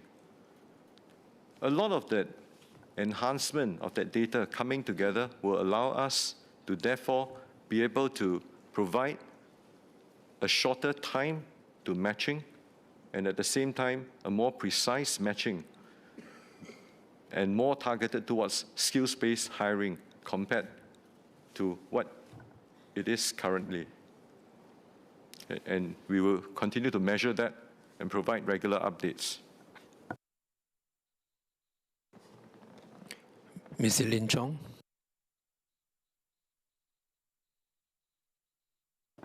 Thank you, Mr. Speaker. I thank the Minister for his clarification regarding measurements. I'm actually really heartened to hear that MOM is actively tracking the outcomes for individuals who undergo the career conversion programs. But I also would like to point out that the number of individuals covered by the career conversion programs are only a small subset of Singaporeans who do undergo many other kinds of career-related training under the Skills Future scheme. So I would like to ask if the Minister will also like to confirm then that the new agency will indeed also be extending the tracking of these outcomes and whether it is working for these other Singaporeans who are undergoing training, so that Singaporeans can have a clearer picture of what works well, what is not working. And I hope the Minister can agree that by collecting and publicizing data like that it will only help to further reinforce the importance of lifelong learning and upskilling among Singaporeans once they see the numbers for themselves. Thank you. Minister Tan. I think I provided just now in my roundup speech about the impact of the career conversion programs, which is organized by WSG. And I did not add NTUC's, CTC's success rates as well. I mean, I don't have it with me. Of course, the SecGen will be able to provide that. But suffice to say, I think, to further add on to your other colleague, Mr. Giam's earlier point, the SWDA's integrated intelligence function will provide forward-looking signals on what roles and what skill sets are in demand. So then this will allow students and even their families in the IHLs to make more informed decisions. Now, SWDA will also make the jobs and the skills intelligence accessible through its digital platform through the multiple career advisory touchpoints. And guidance is available at the point of decision making, not only after they have entered a particular job itself. So with that, I believe that matching should be even more pervasive, and I think it will reach out to a wider segment of the population. On top of that, we are not just focusing on the workforce, we are also focusing on the employers. I've also announced at budget this year, we are enhancing the enterprise workforce transformation package. And the grants will tie the companies to specific deliverables with regards to job redesign. The details will be further shared with once SWDA comes into existence in July. I hope that gives you that reassurance. Thank you. Mr. Giam. I thank the Minister for responding to my question just now. I'm actually glad to hear that there will be more precise matching with the help of SWDA's, what he calls the Integrated Intelligence Function. But can I ask if this function will be provided to all job seekers who approach SWDA or its agencies like E2Y to seek for job assistance? Because it wouldn't be helpful if only a small proportion of job seekers get to benefit from it, while the rest are just provided with resume touch-ups or referrals to portals. Minister Tan. I think core to the success of this entire exercise requires mindset change. And I did make that a very clear point when I first started my speech. We have, over the past few years, rolled out many initiatives, including career health. I think the base we encourage all of our Singapore residents to do is to really take an interest in their own career health, going into their own career health to update whether it is their own training, and look at what are the adjacencies in terms of the skills training that will be required to keep up with the latest development in the industry and economic development. When they continue to keep up, our portal will also be able to push courses to them, because we would have triangulated from the TACs, from the employers, from industry, as to how the industry is moving, in what directions they're moving, and whether, regardless of what we do, some sectors will face a sunset phase. This happens in all businesses. And for them, this would then allow them to decide whether they want to upgrade themselves in a different industry, allow them to pivot across. As long as they go on that career health, going on to Career Finder, SWDA will work with them every step of the way. All right, I believe all the clarifications have been addressed. The question is that the bill be now read a second time. Those who agree say aye. Aye. Those who disagree say no. I think the ayes have it. The ayes have it. Skills and Workforce Development Agency Bill. Committee stage what day? Now, sir, I move that Parliament will immediately resolve itself into a committee on the bill. The question is that Parliament will immediately resolve itself into a committee on the bill.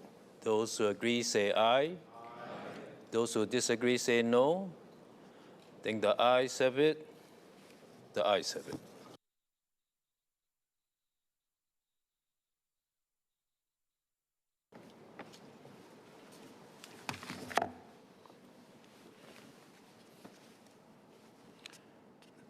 The question is that clauses 1 to 83 stand part of the bill. Those who agree say aye. Aye. Those who disagree say no. I think the ayes have it. The ayes have it. Bill to be reported.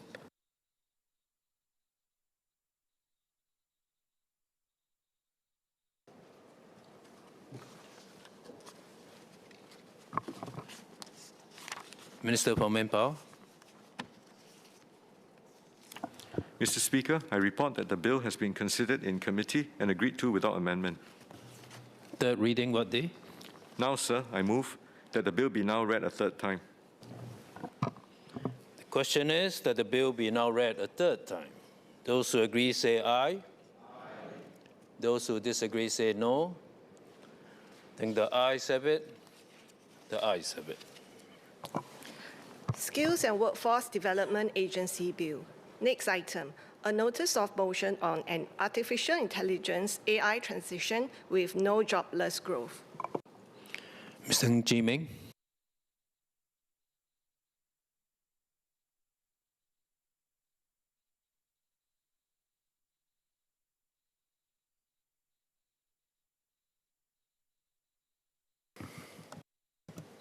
Mr. Speaker, I move that this House recognizes the transformative power of new technologies, especially artificial intelligence, to drive Singapore's next phase of economic development, emphasizes that Singapore's approach to AI-enabled growth must be anchored in fairness, resilience, and opportunity for all, resolves to equip and support workers and enterprises to seize new opportunities and advance together, and affirms that economic progress must remain inclusive and that Singapore must not have jobless growth because every worker matters.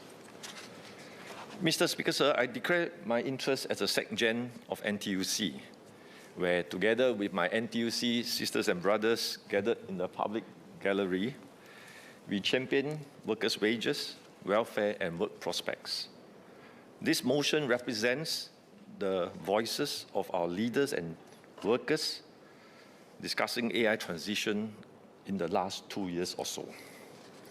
I want to speak today to the young graduates wondering if their skills will be enough, to the mid-career professionals asking whether their experience still counts, to the blue-collar workers worried if they will have good jobs in the AI-enabled economy.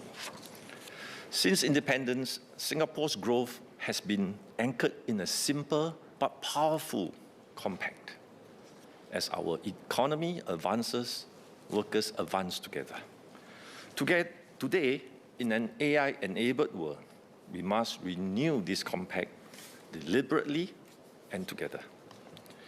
AI is no longer just a tool. It is reshaping how work is done, how we serve customers, and how value is created.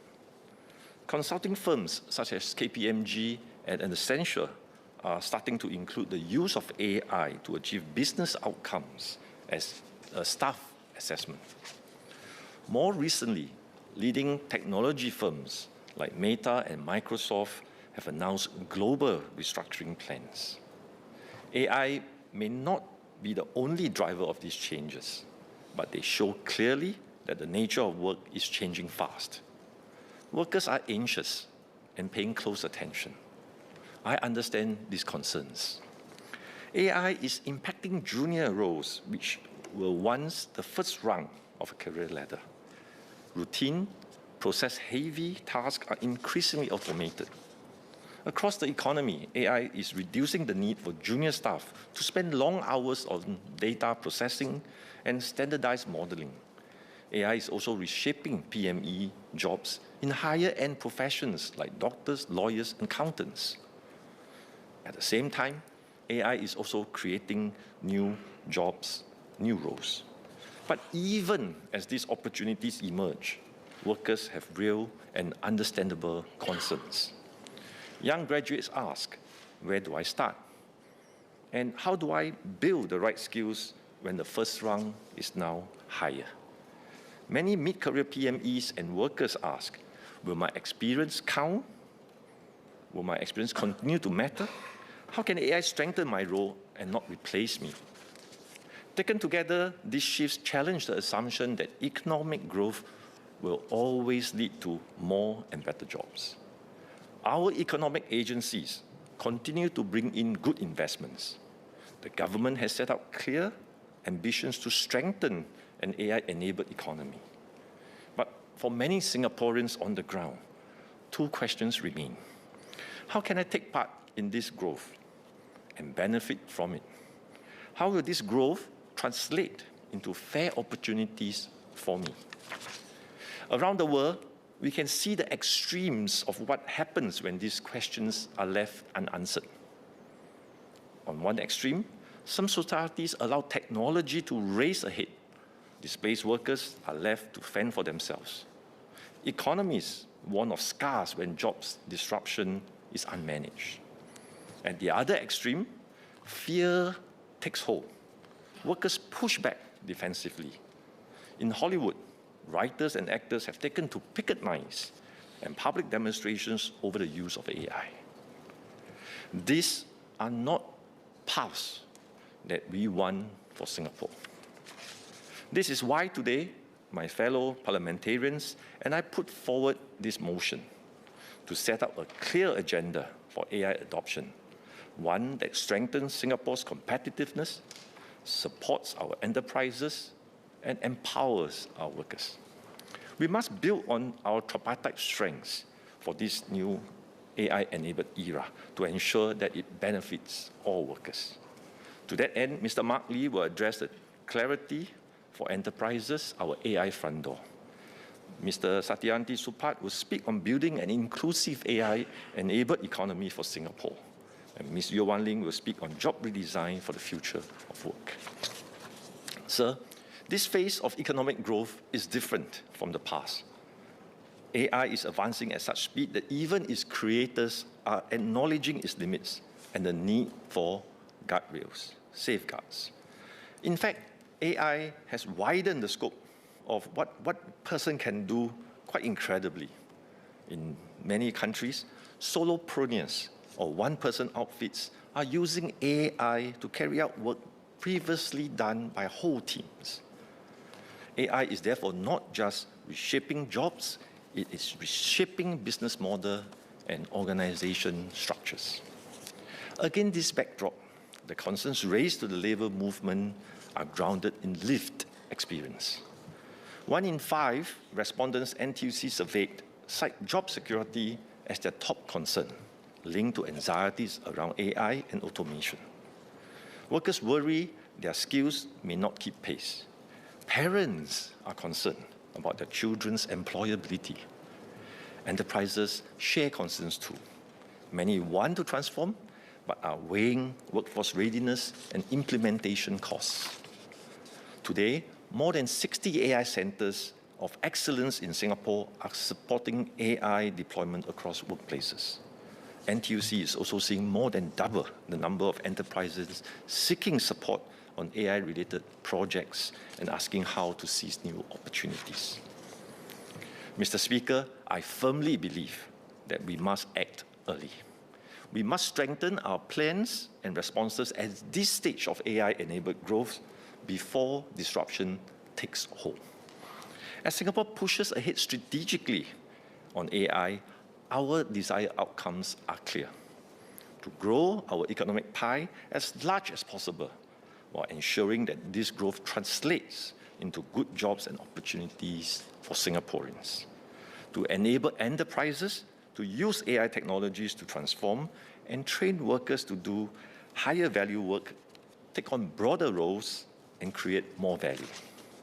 To invest in our workers and empower them, preparing them early to move into AI-augmented roles. This is the proactive AI future we must work towards because our people are our greatest strength.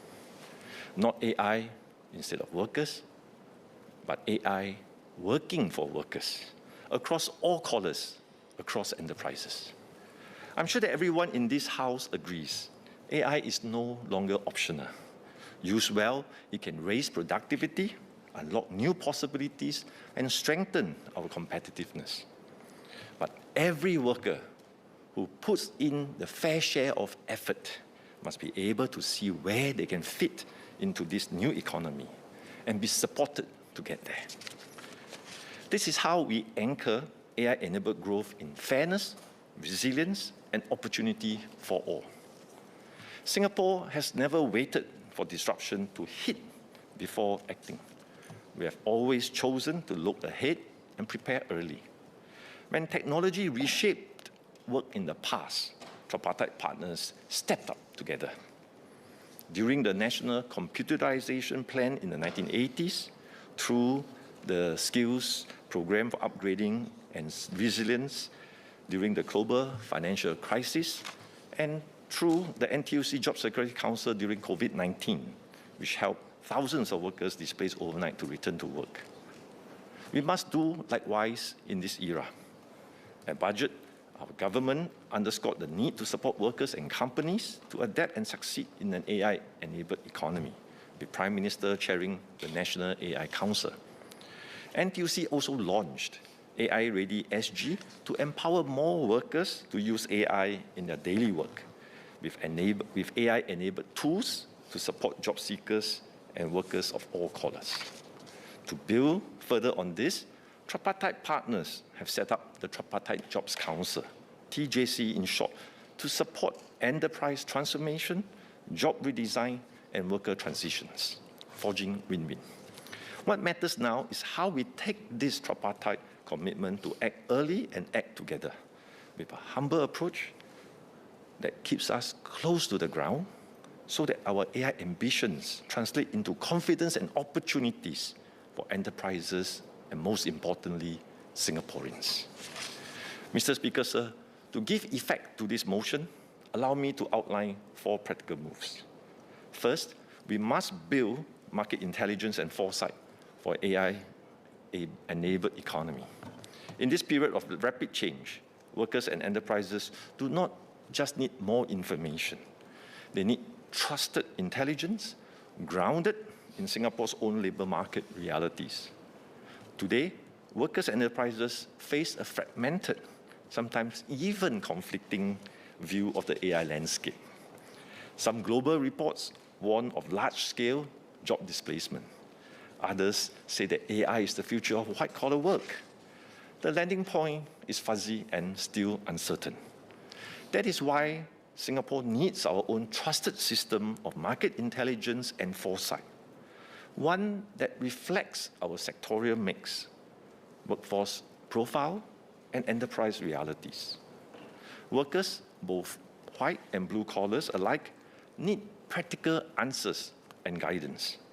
Which roles are evolving? Which ones are likely to disappear? Which skills will matter more? Where are the new jobs? What should I do next? For youth, this could mean clearer signals on which skills will open doors so that training pathways can be better designed to match labour demand. It also means a less anxious transition from school to work, even as entry-level roles change. For PMEs and blue-collar workers, this means early guidance on how to upskill, use AI to augment their roles, expand their job scope, and improve work prospects. With targeted reskilling, workers can raise their value and move confidently into new, redesigned, or adjacent roles. Good research can also help us avoid reactive policy making, because intervening only after displacement has occurred is far more costly, financially, economically, and socially. By reskilling workers before their roles diminish, they are also far more likely to stay employed and progress. This is why a market intelligence and foresight system tailored to Singapore matters. It brings together insights from trade associations on how industries are adopting AI, enterprise data on job redesign and productivity shifts, and union sensing on worker concerns, skills stress points, and what upskilling is actually working. This is foresight and intelligence that Singaporeans can trust, because it combines macro data on the one hand and ground realities on the other, from unions who know their workers as well as from employers navigating AI transformation. With such a system, tripartite partners can make better sense of how work is evolving. Enterprises and workers will not be left guessing. They will have clearer direction, more time to prepare, and better support to move into new opportunities. Second, We must enable enterprises to transform with AI and do so in a way that benefits workers. Enterprises must be empowered to adopt AI, with workers actively involved so that transformation delivers stronger business performance and better workforce outcomes. We can already see some possibilities of what can happen when AI adoption is intentional, phased, and paired with workforce upgrading. At PSA, supported by the Singapore Port Unions, I say that again, supported by the Singapore Port supported by SPW and the Port Officers Union, AI-enabled systems are progressively rolled out to improve operational planning and safety. At ST Engineering Land Systems, together with ST Engineering Staff Union and the former Skills Future Singapore, workers across more than 40 suppliers are being trained in AI and new precision engineering tools to meet the evolving needs of advanced manufacturing. But SMEs often face tighter constraints in resources, expertise, and bandwidth. This matters because SMEs employ about 70% of our workforce. Supporting more SMEs means more workers can benefit from AI-enabled transformation. Across enterprises, large and small, we must ensure that training, job progression, and wage outcomes are built into the transformation process from day one. This is how growth stays inclusive. Worker outcomes must be part of the business transformation plans, not left to chance or treated as an afterthought. This is why NTUC pioneered the concept of the Company Training Committee, CTC, so that transformation uplifts businesses and workers together.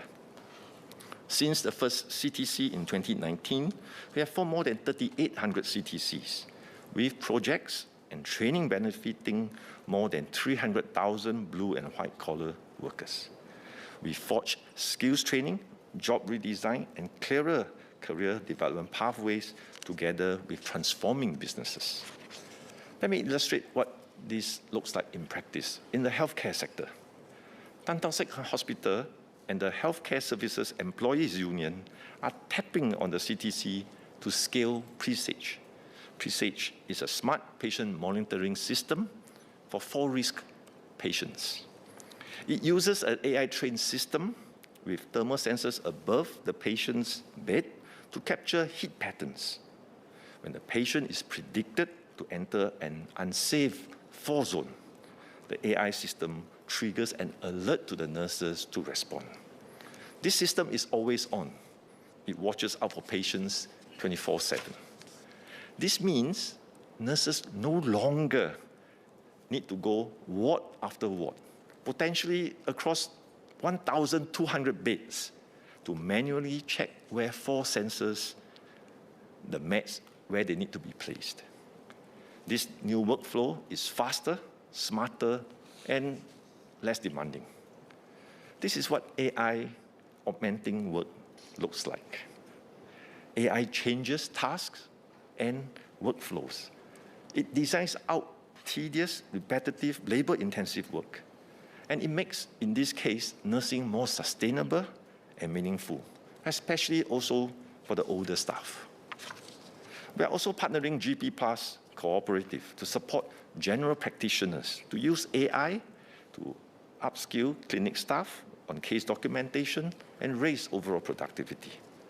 In this case, NTUC and our unions stand with GP doctors, not only as healthcare professionals, but also as small business owners navigating change. The CTC works because it is built on a win-win foundation. Enterprise transform and workers progress with them. Up to now, the labor movement has spearheaded the CTC initiative. Going forward, I propose that we do so together with the Singapore National Employers Federation as part of the new Tripartite Jobs Council. In other words, both NTUC and SNEF will work together to expand and scale the CTCs nationwide. Together with our networks, we can reach more enterprises and more workers. We can provide more focused AI-related support and achieve more win-win outcomes. And in that process, Minister Tan See Leng is just walking back into the chamber. We will likely need more resources for this new CTC implementation approach. NTUC will work through the details with SNEF and put up our request for funding when ready.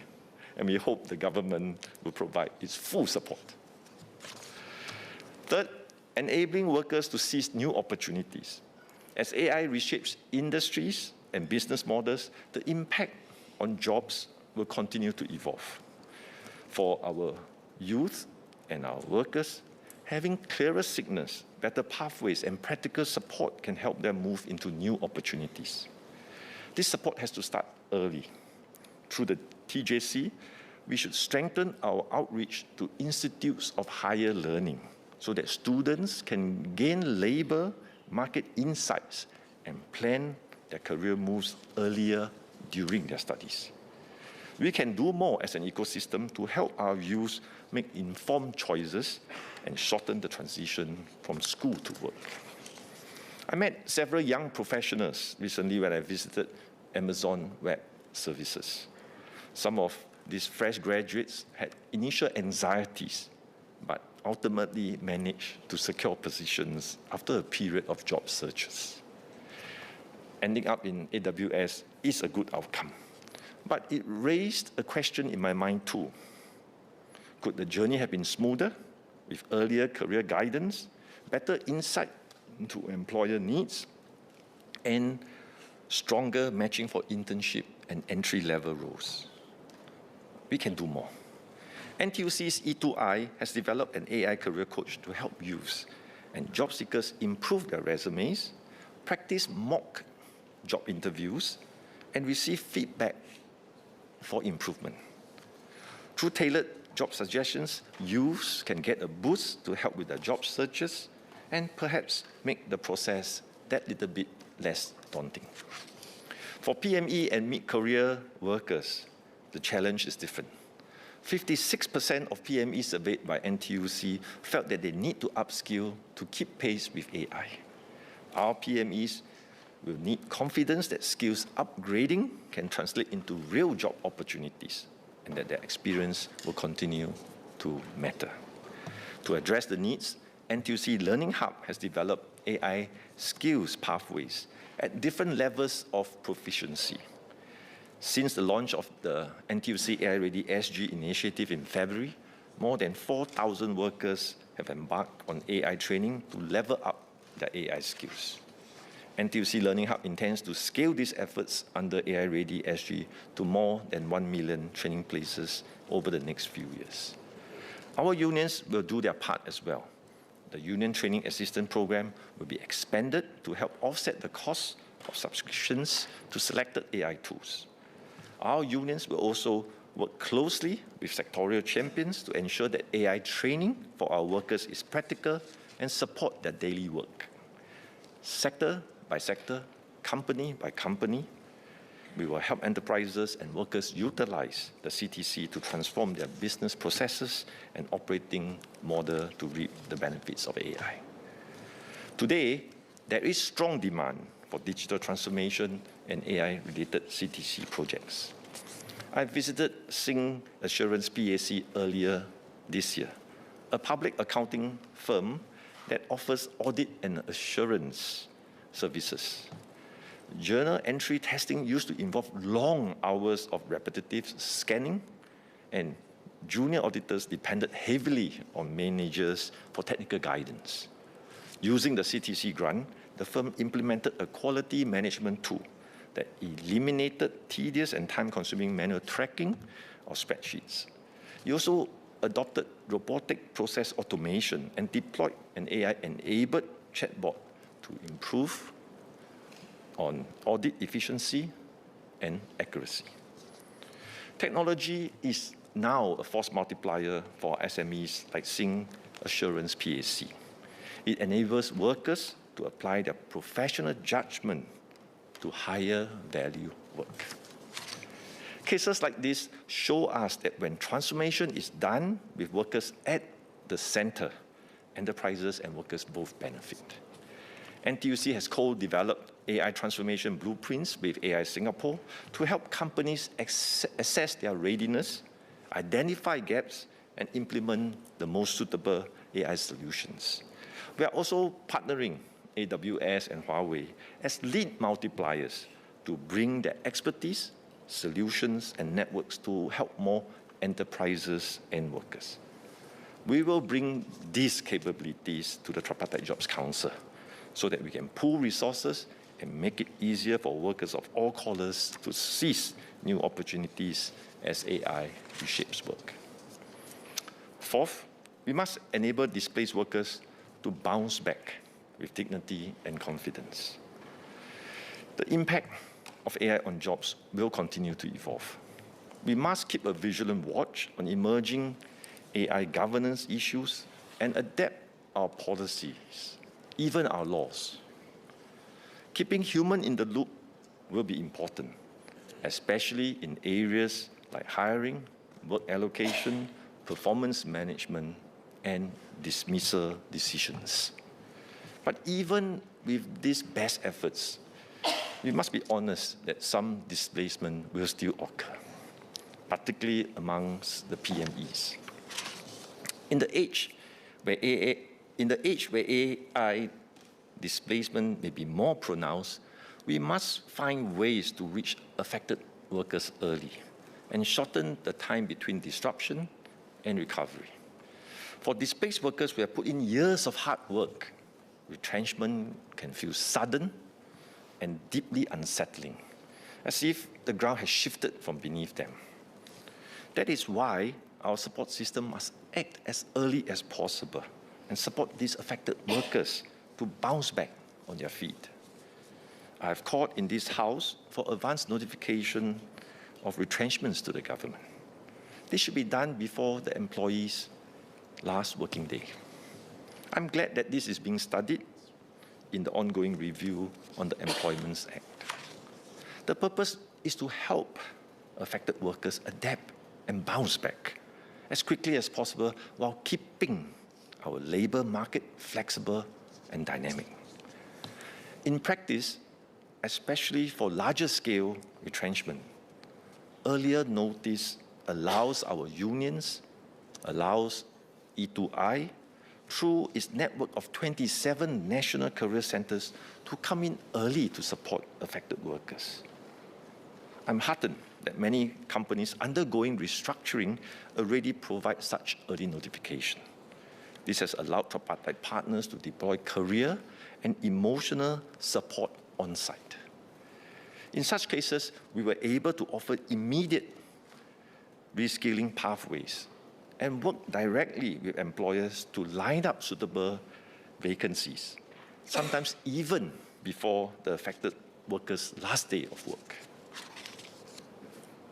But beyond job matching, displaced workers must be supported to bounce back too with dignity, with real opportunities to train, transit, and move to the next good job. Let me share one example. Mr. Hong, a mid-career IT manager in the retail industry, was retrenched when his company offshored its IT support. Despite 15 years of experience managing enterprise IT systems, his opportunities were limited. He felt dejected, lost, and unsure where to restart. Thankfully, with career guidance and coaching from NTUC's E2I, Mr. Hong was able to pivot to the healthcare industry as an IT manager within a short period of time. Like Mr. Hong, many workers feel vulnerable after retrenchment, especially after years of contribution to the same organization. For those with a mortgage, with school-going children, or with aging parents to support, the pressure to find a job quickly is very real. That is why financial support during transition matters. It is not welfare. It is an investment in worker outcomes. We are glad that the government has taken on board NTUC's suggestions to introduce the Skills Future Job Seeker Support Scheme. It provides time-bound support tied to active job searches and training. The Labour movement now proposes to expand the coverage of this scheme.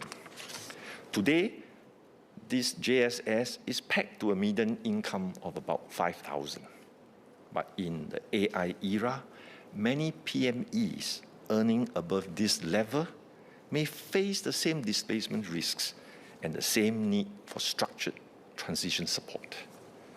Adjusting coverage closer to the PME median gross income levels would better reflect the realities of the AI-driven disruption. Our aim is not to preserve old jobs.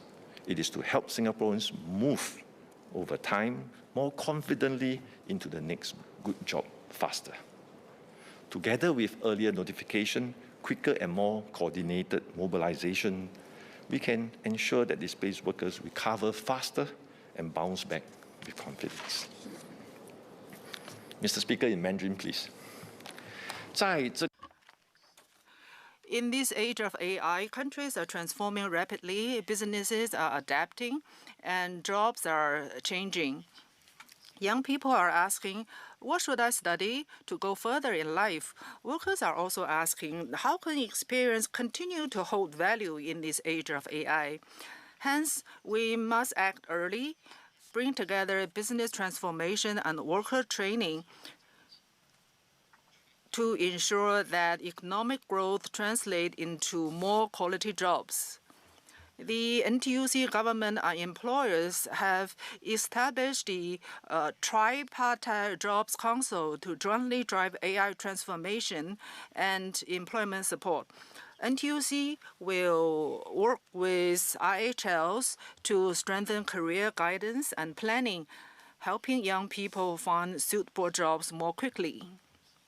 At the same time, we propose bringing together local businesses, unions, and academia to jointly examine the impact of AI on employment. And through NTUC's CTC grant, to increase support for businesses in adopting AI and seizing new opportunities. In doing so, white-collar workers will be able to harness AI and move towards higher value work. Blue-collar workers, too, can upgrade their AI skills and open up new pathways for growth. For those who need to switch careers, we will walk alongside them as they start afresh. Mr. Speaker, as long as we work together, we can ensure that the age of AI develops in a way that is steadier and reaches greater heights so that every Singaporean has a place in the age of AI. So let me conclude. I began this speech with the questions on many workers' minds. How can I take part in the AI growth and benefit from it? How can I translate into fair opportunities for me? Singapore has invested much in education and the skills of our workforce. As we enter the next phase of growth, we must review our steadfast commitment to support our workers. Young graduates, white-collar PMEs, younger or older, blue-collar workers alike. The 4 practical moves I've outlined are a call for collective action in this AI transition. Act early so we understand how jobs are changing and give workers and businesses better foresight. Support enterprise transformation while uplifting workers for win-win outcomes. Enable workers to seize new opportunities as jobs evolve. And when disruption occurs, ensure that workers bounce back with dignity and confidence. This renewed compact must be the foundation of our unique tripartism in the AI era, keeping enterprises competitive and workers firmly at the heart of our progress. Because in Singapore, every worker matters. Sir, I beg to move.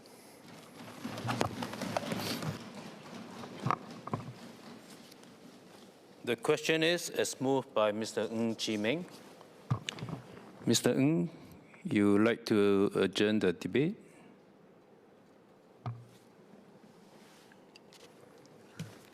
Yes, sir.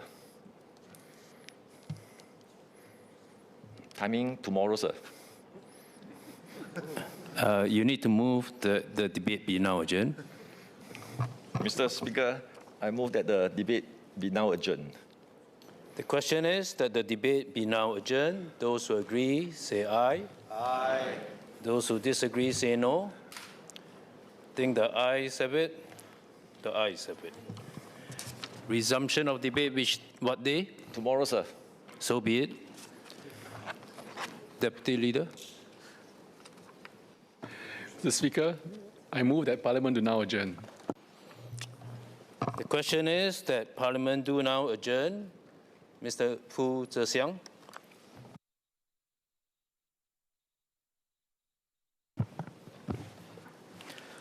Mr. Speaker, in 1971, Mr. S. Rajaratnam spoke about how we needed to build a democracy of deeds in Singapore, where an active citizenry works with the government to solve problems, rather than a democracy of words, mere political rhetoric, or adversarial debate. 55 years on, this concept of a democracy of deeds remains deeply relevant. Indeed, a we first society, which the Prime Minister has rallied us towards, is a society where the democracy of deeds flourishes. How would such a society look like? Sir, we are still at an early phase, but I hope Tanjong Pagar Tiong Bahru can serve as a living prototype. Through several initiatives, we have observed the democracy of deeds manifest in 3 ways. First, residents taking the responsibility to act and solve problems. Second, residents having the imagination to create shared spaces. Third, residents demonstrating the maturity to reach consensus through dialogue. I will illustrate each of these. First, civic responsibility. In August last year, a group of residents of Sengpo Estate in Tiong Bahru, led by Mr. Kelvin Ang, wrote to me. They had observed a worsening issue of the blue recycling bins in their estate being contaminated and becoming littering spots, which spoiled the environment of their beautiful neighborhood. They sought my support to try a different approach. Remove the blue bins, and they would organize regular recycling collection drives instead, to ensure that residents sorted and deposited clean recyclables. So I contacted NEA to give my support for the initiative and requested that they partner us too. What heartened me most was that our residents were stepping forth to take on responsibility for a shared problem, and that NEA was prepared to cede some level of control and test a different approach with us. Today, the Bye Blue Bins pilot in Sengpo Estate is ongoing. We have removed the bins for 3 weeks and have conducted 2 recycling collection drives. For the first event, we had 50 households turn up with about 200 kilograms of recyclables. For the second event, we had more than 100 households turn up with about 600 kilograms of recyclables. So it is growing. The residents who proposed the initiative have worked incredibly hard, not just to organize the recycling collection events, but to knock on doors, put up and distribute flyers all over the estate so that fellow residents know about the initiative and have avenues to provide feedback. They have also been working closely with the Town Council to coordinate enforcement. While the early results have been encouraging, it is early days yet. The team is collecting feedback and will continue to improve the approach. Second, civic imagination. In December last year, another resident, also from Sengpo Estate, Mr. Warren Wee, wrote to me as well. He is an art curator and wanted to organize a digital art exhibition at the Tiong Bahru Air Raid Shelter, where he would invite both local and international artists to present their works. I gave him my support as well. His exhibition ran for a week from 19 to 26 January this year, and I visited it 3 times. The first at his invitation for the opening reception, but the latter 2 on my own accord to bring the media and friends because I thought it was an excellent exhibition and I was very proud to share what our local boy had achieved.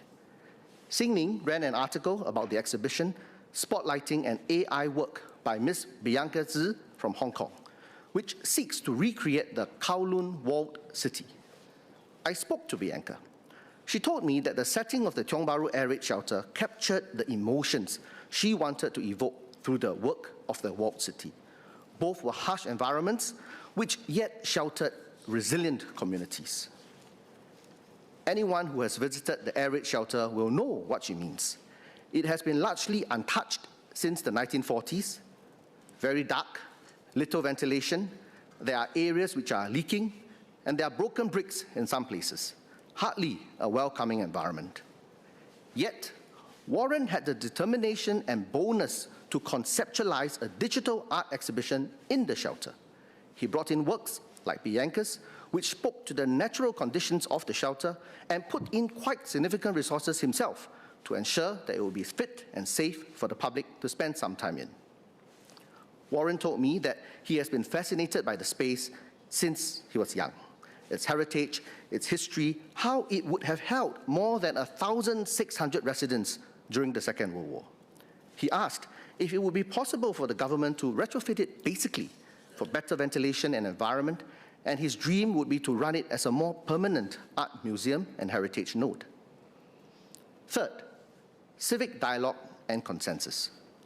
Just last month, I partnered the Institute of Policy Studies to conduct a participatory budgeting pilot in Spottiswoode Estate. The concept is simple. We set aside a budget of $200,000. Residents develop and pitch ideas on enhancements to their neighborhood. They sell the ideas to their fellow residents. The ideas are put to a vote, and those that fall within the budget get implemented. So ideas from residents, voted by residents, built for residents. When IPS approached me with the concept last year, I was enthusiastic to pilot it because I strongly believe in the potential of such a project in strengthening the sense of ownership and belonging of our residents, and that given the right resources and facilitation, our residents will be able to develop the best ideas for their neighborhoods. We completed the kickoff session for the pilot 2 weeks ago. Close to 200 residents turned up, a good range of ages reflecting the general demographics of their estate, and we collected more than 120 ideas. But that's only the beginning. Since then, IPS has worked with the residents to categorize the ideas into 7 areas. They conducted a deep dive with 25 residents last weekend. Residents volunteered to lead the work, set out detailed proposals based on the ideas in collaboration with the other residents. These residents will be hard at work over the next couple of weeks. And then the ideas will be put to a feasibility committee made up of the technical agencies before we proceed with an exhibition and voting. Mr. Speaker, these initiatives have had a catalytic effect on the rest of Tanjong Pagar, Tiong Bahru. Residents from other estates in the division have written to me, volunteering to lead similar bye-bye blue beans initiatives in their own estates. Others have asked, when can they introduce participatory budgeting in their estate as well? It is my hope and belief that some of these pilots we are conducting here can be scaled up to other parts of Singapore. But let me share some early reflections on the role of the government, citizens, and the MP in making the transition. First, the government. I want to acknowledge the significant effort and investments by the government in developing a suite of funds to spear and support community-led initiatives. These include the $50 million SG Partnerships Fund under MCCY, the MSE's $50 million SG Eco Fund to support community-driven sustainability projects, and the Lively Places Fund, co-run by URA and HDB. In fact, another of my residents, Ms. Diana Lau from Boon Tiong Estate, applied herself for the Lively Places Fund and led the painting of a beautiful community street mural at Eng Hoon Street, turning what was a relatively underutilized pedestrianized street into a vibrant community hub and Instagrammable location. I strongly support these funds. They help meaningful ground-up initiatives. However, my sense is that these initiatives are positioned to run alongside the government's infrastructure and planning approach. They are good to have micro-activations of public spaces, which otherwise do not interact with or influence the core of the government's plans and policies. But to build a democracy of deeds, I believe we should go much further and deeper to place citizenship engagement right at the heart of our infrastructure and planning approach in shaping our communities and our neighborhoods. And I will make 3 specific recommendations.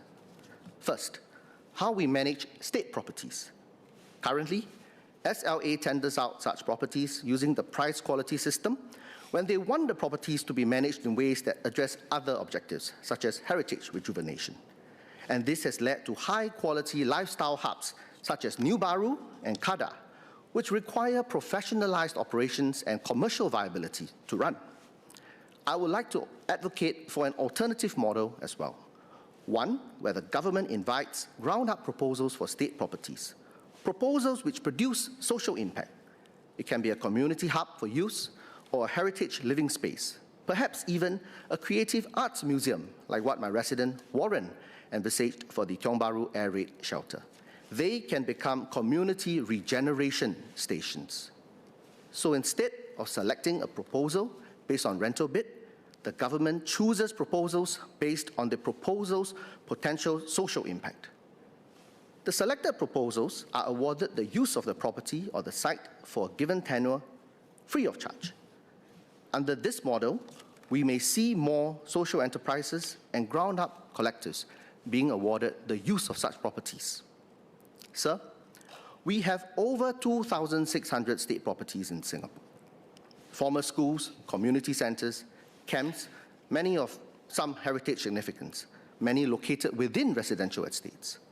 Imagine the energy that will be brought to our neighbourhoods if just a segment of them are converted to such community regeneration stations. Second, how we conduct Neighbourhood Renewal Programme, NRP. I'm very glad that HDB agreed to partner us for the participatory budgeting in Spottiswoode Park. I see this as the first step in seeing how we can potentially incorporate such a process into NRP. So we scheduled the PB pilot to run alongside the NRP process in Spottiswoode Park so that all the implementing agencies, as well as our residents, can experience how these can work side by side, and also experience the difference in the level of engagement and their appetite for each of them. With the findings from the Spottiswoode Park NRP plus PB, I hope HDB can consider enhancing NRP to also include a segment for PB, so that residents across Singapore have the base layer of NRP improvements, as well as a PB component where they can dream, propose, and vote for their own ideas.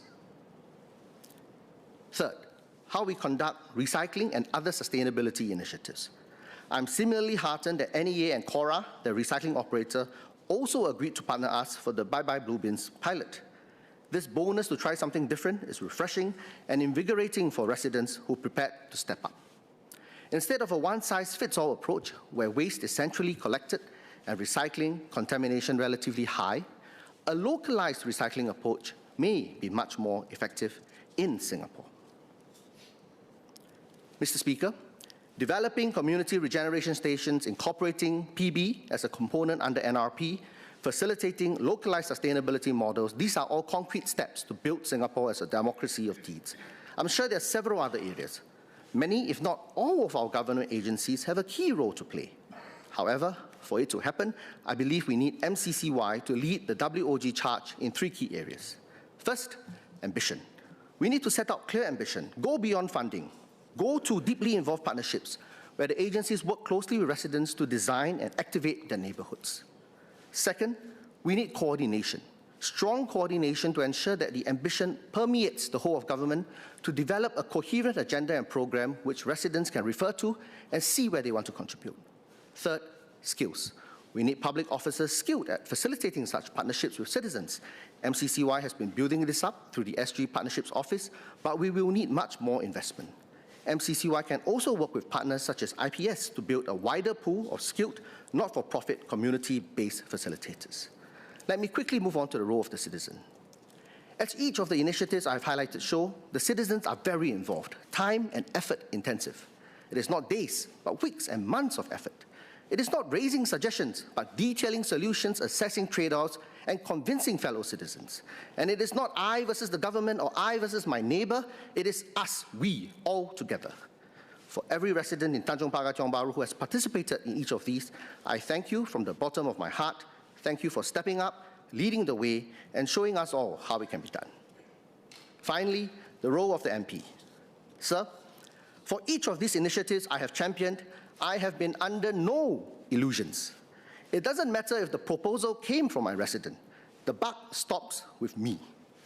When the residents came to me about removing the blue bins, a dozen scenarios of how it could go wrong crossed my mind. Residents complaining about being inconvenienced, the bins overflowing, the original blue bin locations becoming littering slots, low participation rate during the collection events, volunteers getting disillusioned and abandoning the pilot. The same for the PB pilot. With a great number of residents involved, much more could have gone wrong. What expectations would they have? Would a vocal minority dominate the room? Would they be able to agree on the process to find a way forward? I thought about each and every one of these concerns and decided to proceed. Not because I had all the answers, but because I trusted my residents. I trusted that they would recognize the heart and effort of their fellow residents, our community partners and the government agencies, that they would see that this is something special we are creating in Tanjong Pagar, Johor Bahru, and be prepared to give it a chance as we adjust and improve along the way till we get it. And that, Mr. Speaker, is what building a democracy of deeds is all about. It starts with trust and it ends with action. Thank you. SPS Gohanyan.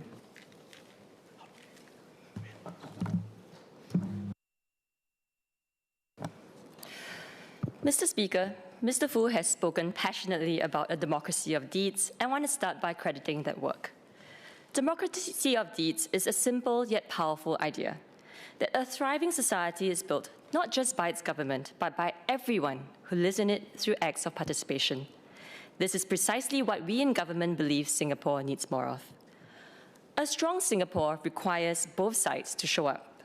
We need a society that sees shaping a shared future as something worth giving their time and effort to. And we need a government that meets the energy with equal seriousness, building structures and a culture to make genuine partnership possible. Now, people are already showing up, and we have seen that through Mr. Fu's examples, and we want to encourage them. We are on a journey to learn how to step back so that citizens can step forward to issues that matter to them. To shift the question from what can the government do for you to how might we partner together. This shift from government for the people to the government with the people is something we're actively leaning into across 3 fronts: deepening citizen participation in plans and policies, expanding volunteerism, and enabling citizen-led initiatives. The first is how citizens participate in shaping government's plans and policies. This calls for openness from government to share trade-offs and welcome diverse perspectives to shape outcomes. When people are trusted with real questions and agency, we believe the proposals that emerge are stronger, and so is the relationship between citizen and state. While the government has traditionally led in these areas, this has started to change in recent years. PUB's Our Coastal Conversations is an example where the public discussed how we can protect our land against rising sea levels. At a session for City East Coast, we listened to participants whose views shaped our recommendations for Changi Beach Park. We also agree with Mr. Fu that citizen engagement should be at the heart of infrastructure planning and are learning from ground-up trials. Today, HDB and Town Council already engage residents on neighbourhood upgrades.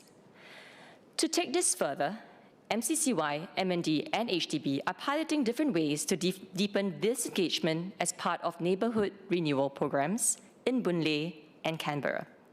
We will learn from these pilots to improve citizen involvement in the NRP consultation process. Likewise, we are open to resident-led efforts that strengthen our recycling ecosystem. For example, MSE is partnering Zero Waste SG's trial of dedicated recycling bins for clean stream recyclables in Pioneer. We're encouraged that Mr. Fu's residents have seen early success with their own collection drives and are looking forward to learning from their efforts. Mr. Fu also suggested an approach centered on social impact and ground-up proposals for state properties. We share this vision. Social and community value are already key considerations in how state properties are allocated. SLA will continue to engage social startups and NGOs to understand their needs and work with agencies to unlock more state properties with social impact. Beyond these areas, the spirit of collaboration is just as vital, if not more so, for the next generation. When you give young people real responsibility, they rise to meet it. In 2023, the National Youth Council introduced the youth panels for young Singaporeans to be co-authors of national initiatives and policies they're passionate about. We'll launch the next round of youth panels later this year for more youths to step forward and contribute. Now, the goal here is not consultation for its own sake. It is a government and its people thinking through hard problems side by side and arriving at better answers.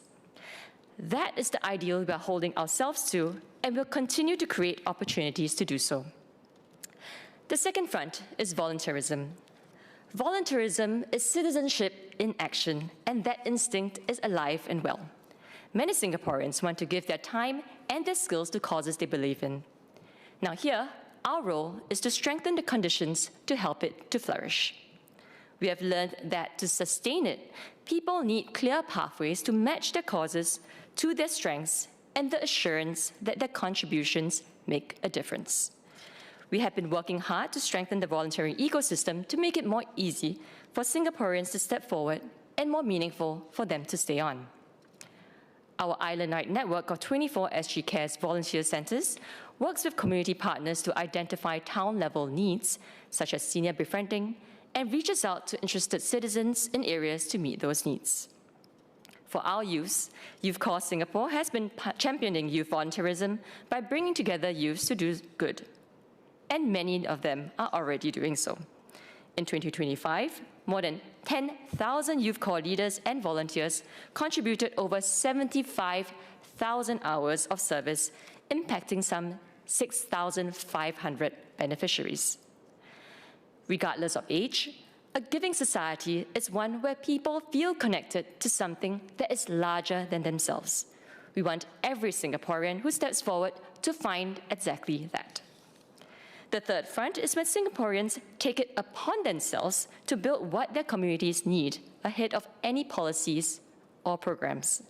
For these efforts to thrive, government plays the role of enabler and partner. That means providing funding that's accessible, processes that are responsive, and a willingness to hold space and follow the lead of citizens who are closest to the opportunity. The residents of Tanjong Pagar GRC are a great example of this. No one understands the community better than the very people who live in it. There are many other inspiring examples. Through the National Heritage Board's Heritage Activation Notes, community partners and residents in Katong, Juchet, Clementi, and Punggol have been creating heritage programs, mobilizing 460 volunteers and forging close to 120 partnerships since 2024. We'll be expanding these notes to more neighborhoods this year, including Tiong Bahru and Teluk Blangah. We are excited about the possibilities. Our young people are perhaps most willing to simply start, to see something their community needs and build it. What they need from us is access to resources and a system that backs them. This is exactly what we're doing through the National Youth Council's Young Changemakers Grant, where youths themselves are empowered to evaluate and approve government funding for projects by fellow Singaporeans. Earlier this year, I also announced that we will launch the Somerset Belt Youth Collab. A team of 15 youth leaders will be given dedicated spaces and funding to activate these spaces at Scape and the Somerset Belt. They are now working with youth communities to plan for the upcoming Youth Month in July. All that I have shared are proof of what is possible when Singaporeans step forward. We want to make it easier for more of this to happen. For starters, we formed the Singapore Government Partnerships Office as the first stop for any citizen who wants to partner government. Anyone can submit your ideas through the Partners portal. SGPO will open doors to the right partners, providing support from venues to volunteers and publicity to bring your ideas to life. If your idea isn't fully formed, SGPO Citizen Circles will offer a safe space for you to refine your ideas with agencies and fellow citizens. Finally, as Mr. Fu pointed out, we launched the $50 million SG Partnerships Fund this year to support citizens and grown-ups at any stage, from starting up to scaling up. Ultimately, the most enduring community efforts are those that belong to people who built them. We want to give those efforts the best possible start and will refine our measures to keep barriers low and support relevant. Finally, undergirding all three fronts is a commitment that we're making to ourselves, that partnering citizens well is a capability that government must build with intention, but investing in structures, skills, and the culture to engage citizens meaningfully. The formation of the SGPO, I mentioned earlier, is a signal of that commitment. MCCY has been facilitating the building of engagement capabilities across government and at all levels. We're training our officers and our leaders, sharing best practices, and providing more opportunities for ground learning. Our goal is to rally agencies to step forward and work closely with our citizens across all three fronts that I spoke about today. We'll continue pressing on to build a public service that is ready to partner citizens sincerely and wholeheartedly and become better partners that our citizens can count on. I thank Mr. Fu again for sharing what his residents have accomplished. He has reminded us that when government and people lean in jointly, the whole is far greater than the sum of its parts. That instinct and belief that we are stronger together is one of Singapore's greatest strengths, and it's one we must never take for granted. A democracy of needs is something we build iteratively, learning as we go, and always searching for a deeper partnership with our people. That is the work ahead, and we will take it on with conviction. Thank you. The question is that Parliament do now adjourn. Those who agree say aye. Those who disagree say no. I think the ayes have it. The ayes have it. Pursuant to Standing Order 2, Section 3A, I wish to inform honourable members that the sitting tomorrow will commence at 11 a.m. Order, order.